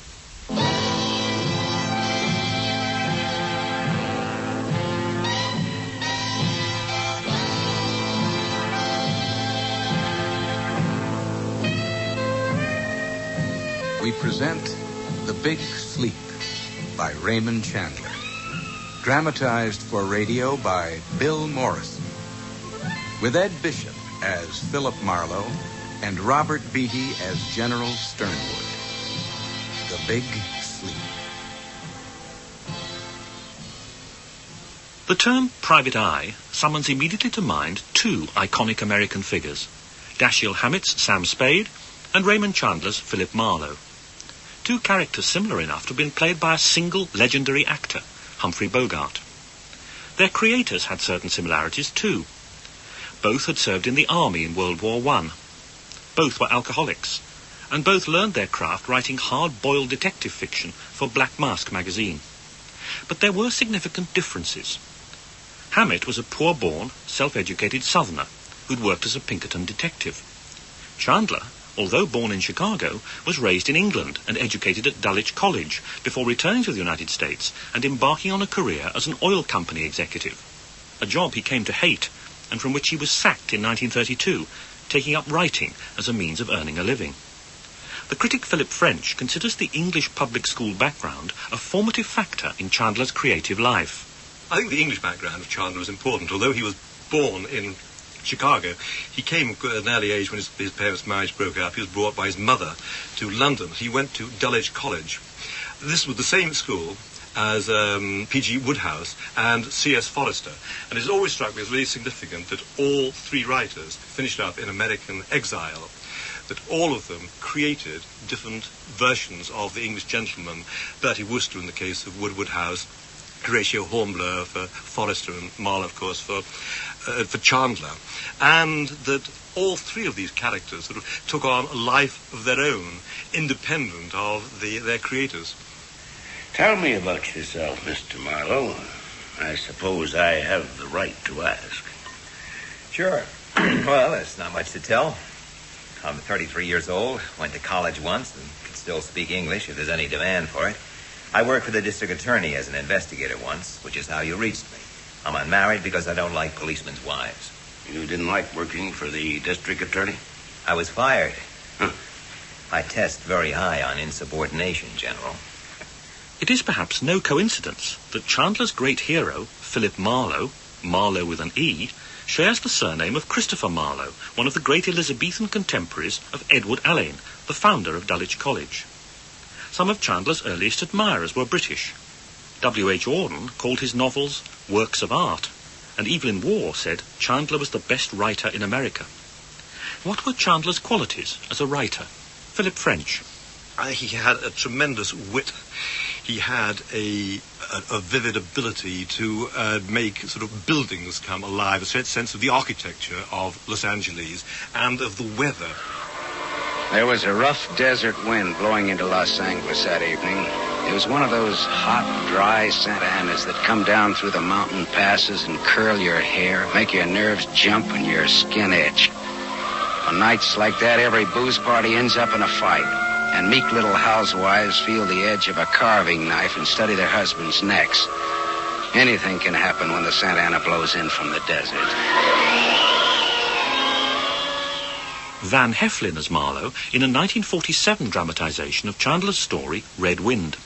He has a great sense of character, a great sense of simile. He was a man who was trained in an English literary school, but also in the literary world, and he began his life in the literary world of Edwardian England as a writer for literary magazines. So he had a sense of style, but he put that away to create a new style in America from the demotic. But he was an outsider, a literary outsider looking at the language, creating a new language of sort of some kind of rhetoric. He was able to make the wisecrack work dramatically.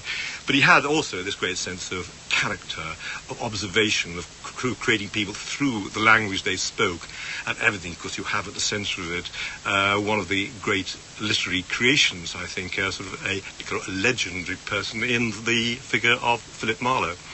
What kind of character was Marlowe? Marlowe was a sort of a modern knight errant, but he was able to sort of to mock this, as Marlowe always mocked himself. But there's a marvellous phrase used by one of the sort of villains in the novels, in The High Window, who mocks Marlowe by calling him a shop-soiled Galahad.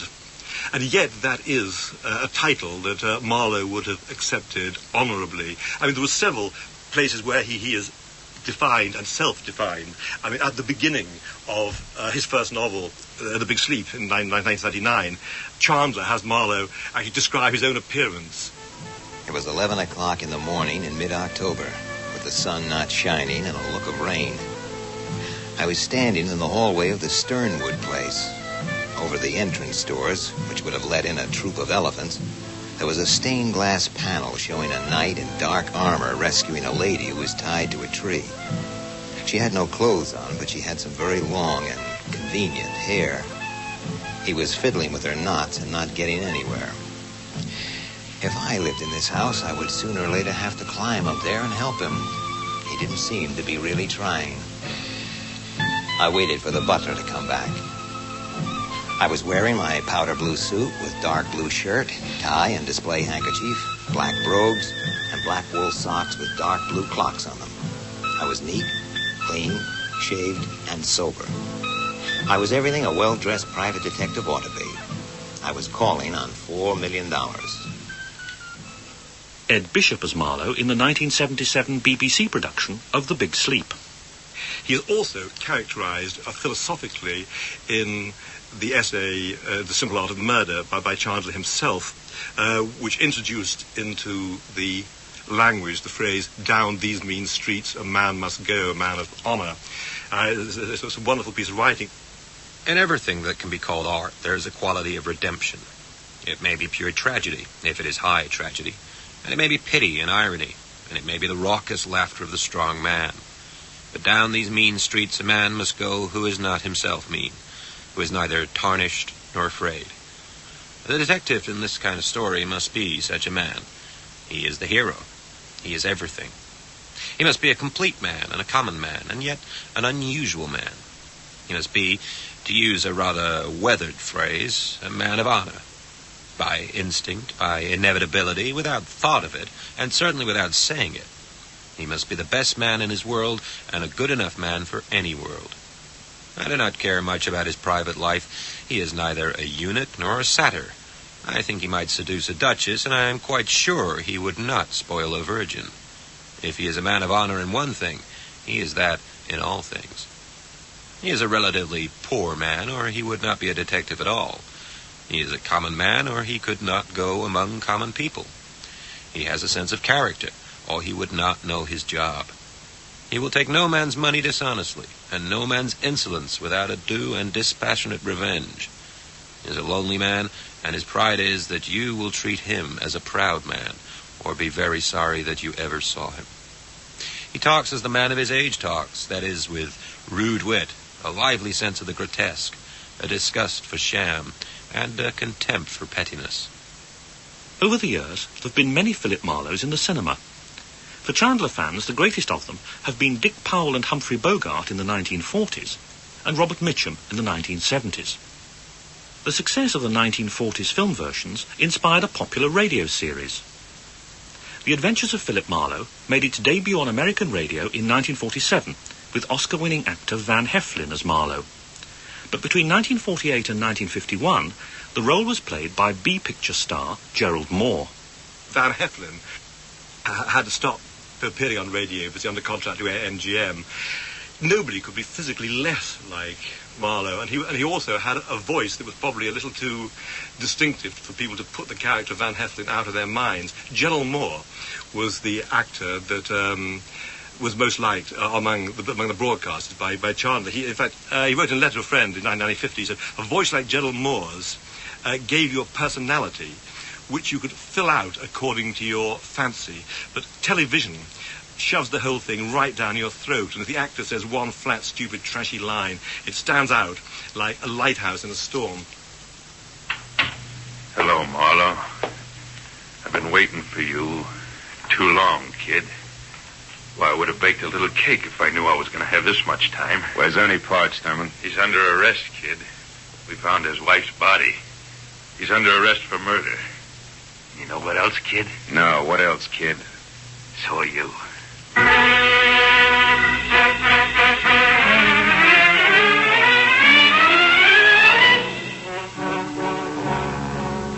As Lieutenant Thurman moved toward me, he curled the thick fingers of his left hand into a fist. I braced myself, but the blow never came. Instead, he shoved his face up close to mine, and his mouth twisted into a one-sided grin that was as full of fun as a set of thumb screws. Well, you finally came through for me, didn't you, kid? I don't know what you're talking about. I've been waiting a long, long time for you to pull something in my town, Marlow, where you can't run back across the line and hide behind the skirts of your cop friends over in L.A. You're having yourself a pipe dream, Thurman. Lieutenant Thurman! And don't forget it. Real sorry, officer. Now, do you mind explaining what this is all about? It's one of my rights as a citizen, you know, even in Bay City. As far as I'm concerned, killers ain't got any rights. Now tell me you had nothing to do with Grace Parch's murders, so I can tell you why you're a stinking liar, private detective. I suppose private detectives have no rights either, huh? None. Ah. We found the girl's body in a car parked at a... Somebody overlooked a couple of fingerprints, which I'm going to match up with yours, Marlow.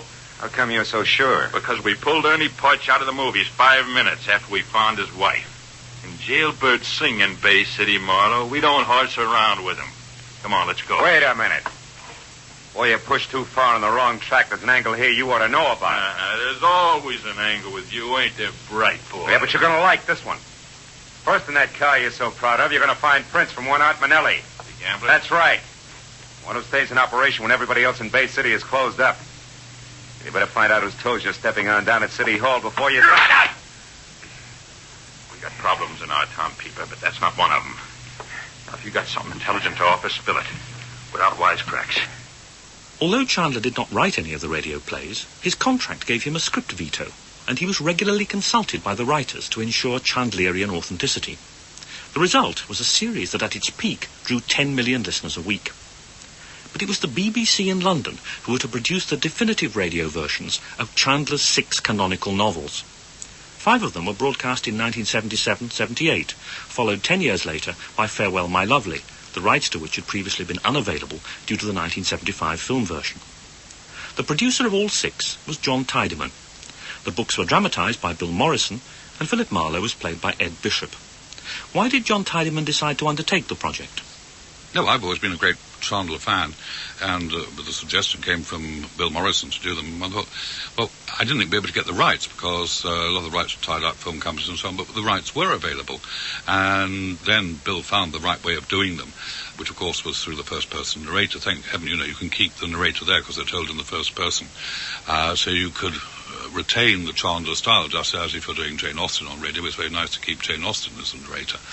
So that you retain that element. And we were very lucky that we were able to do them all as 90-minute plays. And they were widely broadcast in America. 750 stations took them across America. And, I was absolutely horrified when I went to Los Angeles and met up with the head of the station there and said, "Oh, you're John Titor from the BBC. Oh, we love your Chandlers. Oh, my goodness, here they are being heard in America," because there are quite a lot of English actors in them. And I was a bit worried about the accent. I was a bit worried about the Anglo approach. And she said, no, they're just right, because you see, and I'd not thought this, Chandler really sits in the middle of the Atlantic. So they're not really American. Chandler's novels were famously complex. The story's told that when Howard Hawks was filming The Big Sleep, neither he nor any of the crew could figure out who killed the chauffeur. They cabled Chandler, and he couldn't remember either. For the record, the chauffeur committed suicide. But given the complexity, how difficult did Bill Morrison find the novels to adapt? Well, look at the positive things first. The first absolute positive thing is that it's told in the first person, which lends itself to radio immediately. And if you have a first-person narrative, it allows you, given that you have such splendid language anyway, but it does allow you to bridge through things, because Marlowe can tell you the story. He can tell you what is happening as it is happening. This is a real bonus, and also makes it very good radio. It gives it immediacy. It gives it a coherence, which otherwise, with that many characters, you should say, it could be very conflicting for the audience, but they always have a center that you relate to. That's the very positive thing about it. The downside, the real difficulty in it is the plots have got holes all over them, and the complexity of them. Something like The Little Sister, which is the most extraordinarily complicated. You can unravel it, but dear me, it is difficult. How did Ed Bishop feel about taking on a role associated in the public mind with Humphrey Bogart and Dick Powell? No hesitation whatsoever. I think you've got to be a little arrogant to be an actor. I think you can't worry about things like that.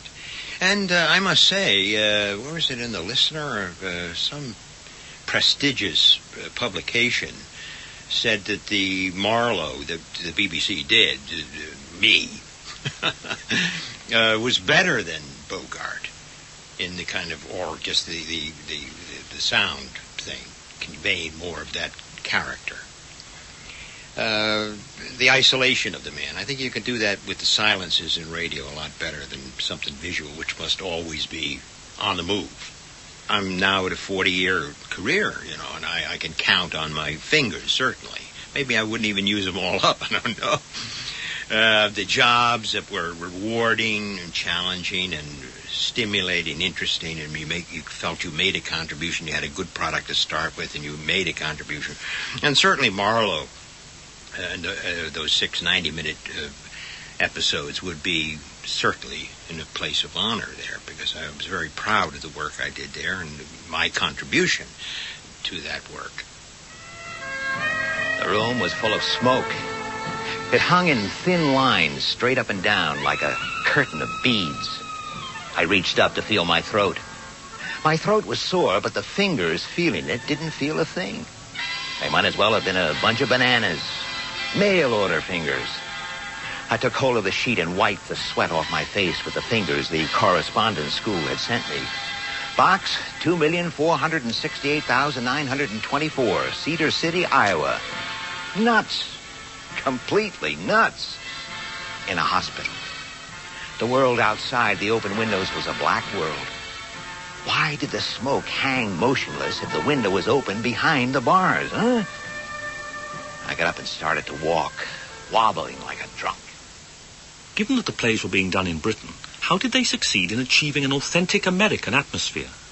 Bill Morrison. Well, you have a brilliant director.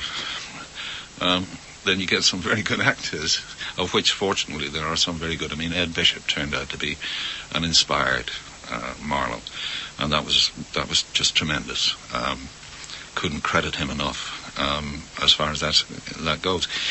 Part of the inspiration of that, I mean, this is John Tiedemann we're talking about, who was the director, and John and I had always had a very good relationship anyway, which is really based upon the fact that if I sort of skate over something in a piece of work, and you kind of know yourself that it's a little flaky, and you haven't quite cracked it or whatever, John will say, and you're found out. He doesn't have to say anything else. This is a relationship. This works extremely well. But I think the inspired idea was to do them all together. We didn't do all 6 because of problems over the rights of Farewell My Lovely, but we had our Marlow. We booked a studio, I think, for a fortnight and assembled a kind of company of actors who played different roles in different books and so on, and sometimes other actors came in just for one small cameo or whatever. But we basically worked as a group. The cops would be playing cops one week, and then they'd be Weepy Moyer or Chicago Red Hot the next, you see. So there was this mixing it up. And we had Don Fellows, wonderful American actor. He did all the announcing. Los Angeles, 1947, whatever. So your sound from that point of view was authentic. And it was great fun because you could then develop a rapport with these people because you knew their timing, and we had quite a lot of that going for us in the Marlows. Bill sat down and he adapted the things, and he wrote a lot of dialogue himself, and he was there at every episode. So if we had to have a rewrite, Bill was there, and he would come up with nuggets. There was one I was calling on this woman, and this guy was a sort of gigolo, and he had to go for he was going to go for his Roscoe, you see. And Marlowe said, "Don't do it, pal," or something like that. And I said, "Well, how are we going to convey that he's going to draw a gun?" And Bill kicked that around for a minute. He says, "Okay, this is what you say." And I'm paraphrasing now, but it was so pithy. He says, "Don't do it, pal." He says, "Before you have that rod out of your Cesar Romero shirt, I'll drill you," or something. So that Cesar Romero shirt was a beautiful image for the viewer, and they could just see that, you know, the fluffy shirt, the guy going in for it. Don't do it, you know, wonderful stuff. But he was there for every episode. It was wonderful. Vanier was the Latin lover type. He and Lois Magic lay out by the pool with the scotch bottle and the ice bucket handy. From 30 feet away, she looked like a lot of class. From 10 feet away, she looked like something made up to be seen from 30 feet away. Relax, Heathcliff. Hey, go find Kathy. Heathcliff, come here at once. He likes the man. I like what I see, too. Who the hell are you? What do you mean busting in here? Weren't you told there was no one in? Yeah, but I didn't believe it. Are you, Mr. Morney? No, I'm just a friend. Sit down and rest your sex appeal, Lou. Who are you, handsome? Philip Marlowe. I'm a private detective. Big, aren't you? Too much for you to handle, I guess, Lou. All right, Marlowe. Get it over with, whatever it is. Do I talk to her, or do I talk to you and have you put it in English, huh? What do you want? You shared an apartment once with a girl called Linda Conquest. I'm looking for her. I don't think I've seen her in 6 months. She got married. What do you want to know for, big boy? Just a private inquiry. About what? A confidential matter. And that gives you the right to bust in here? So, you don't know where she is, Mrs. Morning? She just said so. She said she didn't think she'd seen her. Who's looking for her? Her folks. Guess again. She doesn't have any folks. Well, you must know her pretty well if you know that. You got your answer. You're not wanted here. I think you can tell me where she is, Mrs. Morney, if you want to. How are you going to make me want to? With all these people around, how can I? Well, that's a thought. Get out, mug, while you can still walk. Where's your refinement? And don't tell me you wear a gun under your Cesar Romero outfit. Or have you got an itch? Don't write me off too quick. I'd plug you as soon as I'd strike a match. And I'd fix it afterwards. Don't get so hostile, darling. Tell him to go. It would take you a week to get a gat out from under that shirt if you have one. I'll come back when you're ready. So long, Heathcliff. For Philip French, the radio adaptations worked well. I think that Bill Morrison made a very good job of the adaptations. He uses a lot of the dialogue, often quite carefully rearranged. I think that being an Irishman, in fact not being English, he doesn't have to strain to get that effect. He has also, it brings out, I think, the production, just how well suited Marlowe is to radio. They're much shorter.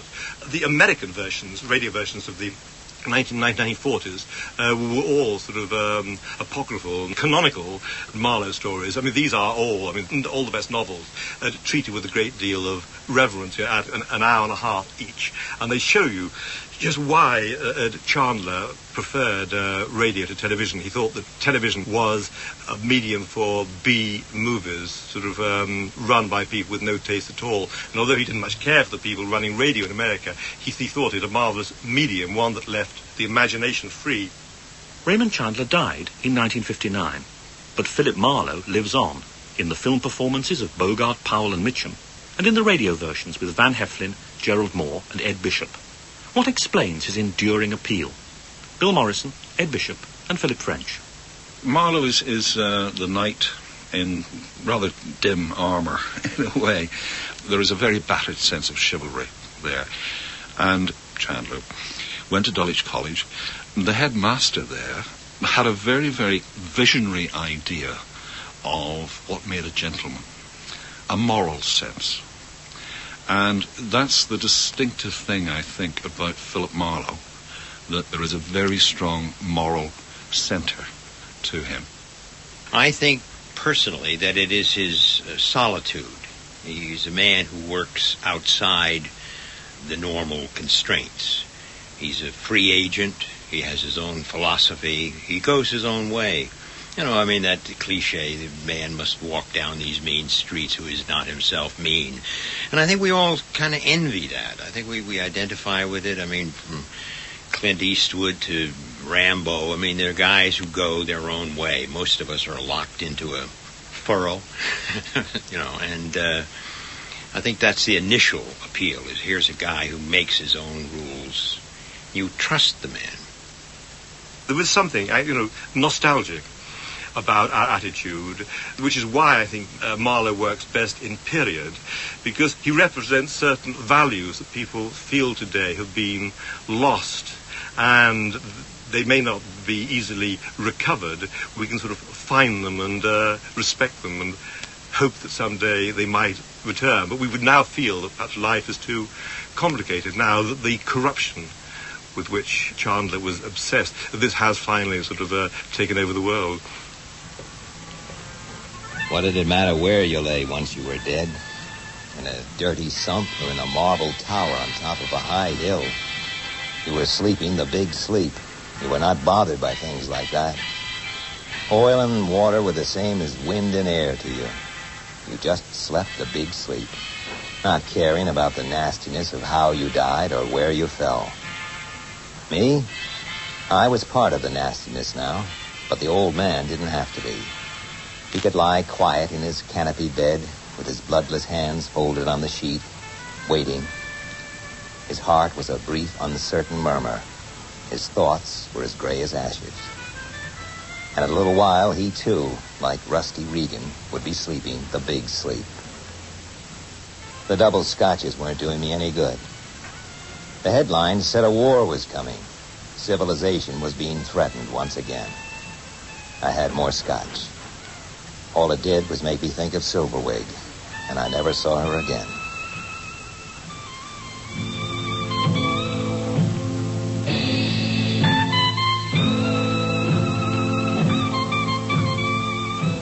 In Bill Morrison's radio adaptation of Raymond Chandler's novel, The Big Sleep, Ed Bishop played the part of Philip Marlowe, and Robert Beatty that of General Sternwood.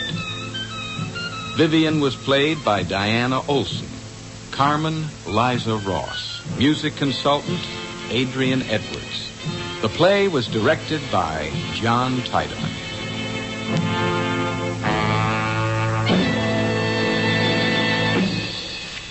The Radio Detectives was written and presented by Professor Geoffrey Richards. The reading was by Toby Longworth and the producer. Get this and get it straight. Crime is a sucker's road, and those who travel it wind up in the gut of the prison or the grave. There's no other end, but they never learn. From the pen of Raymond Chandler, outstanding author of crime fiction, comes his most famous character in The Adventures of Philip Marlowe.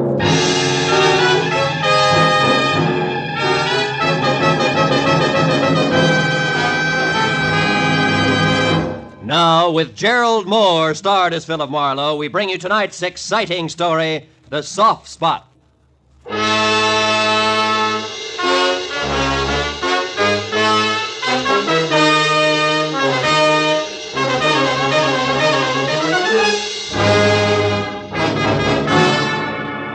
so much for the news from abroad. Here in Los Angeles, 2 persons were killed and 8 injured today in 3 separate automobile accidents attributed directly to the thick fog that has blanketed the city ever since yesterday morning. And according to the Weather Bureau, the fog which is rolling in from the sea will be with us for... Fog, smog, everything's cockeyed. Hello. Philip Marlowe, please. Earl Hanley speaking. This is Marlowe. How are you, Mr. Hanley? How's the newspaper circulation business? Oh, both zooming, Philip. Oh, look, Marlowe. Can you come out to my joint on Los Feliz Boulevard, 3810? I'd like you to work for me again. And, you write your own ticket as usual. No. Thanks. They play too rough in your league, Hanley. Besides, it's a bum night to ride around in a cold newspaper truck watching out for hijackers. No, Marlowe. It's nothing like that. This is personal business. Oh? It's an old man who's disappeared. I'd like you to find him for me. Still a dark night. Double your fee. I see a light, Mr. Hanley.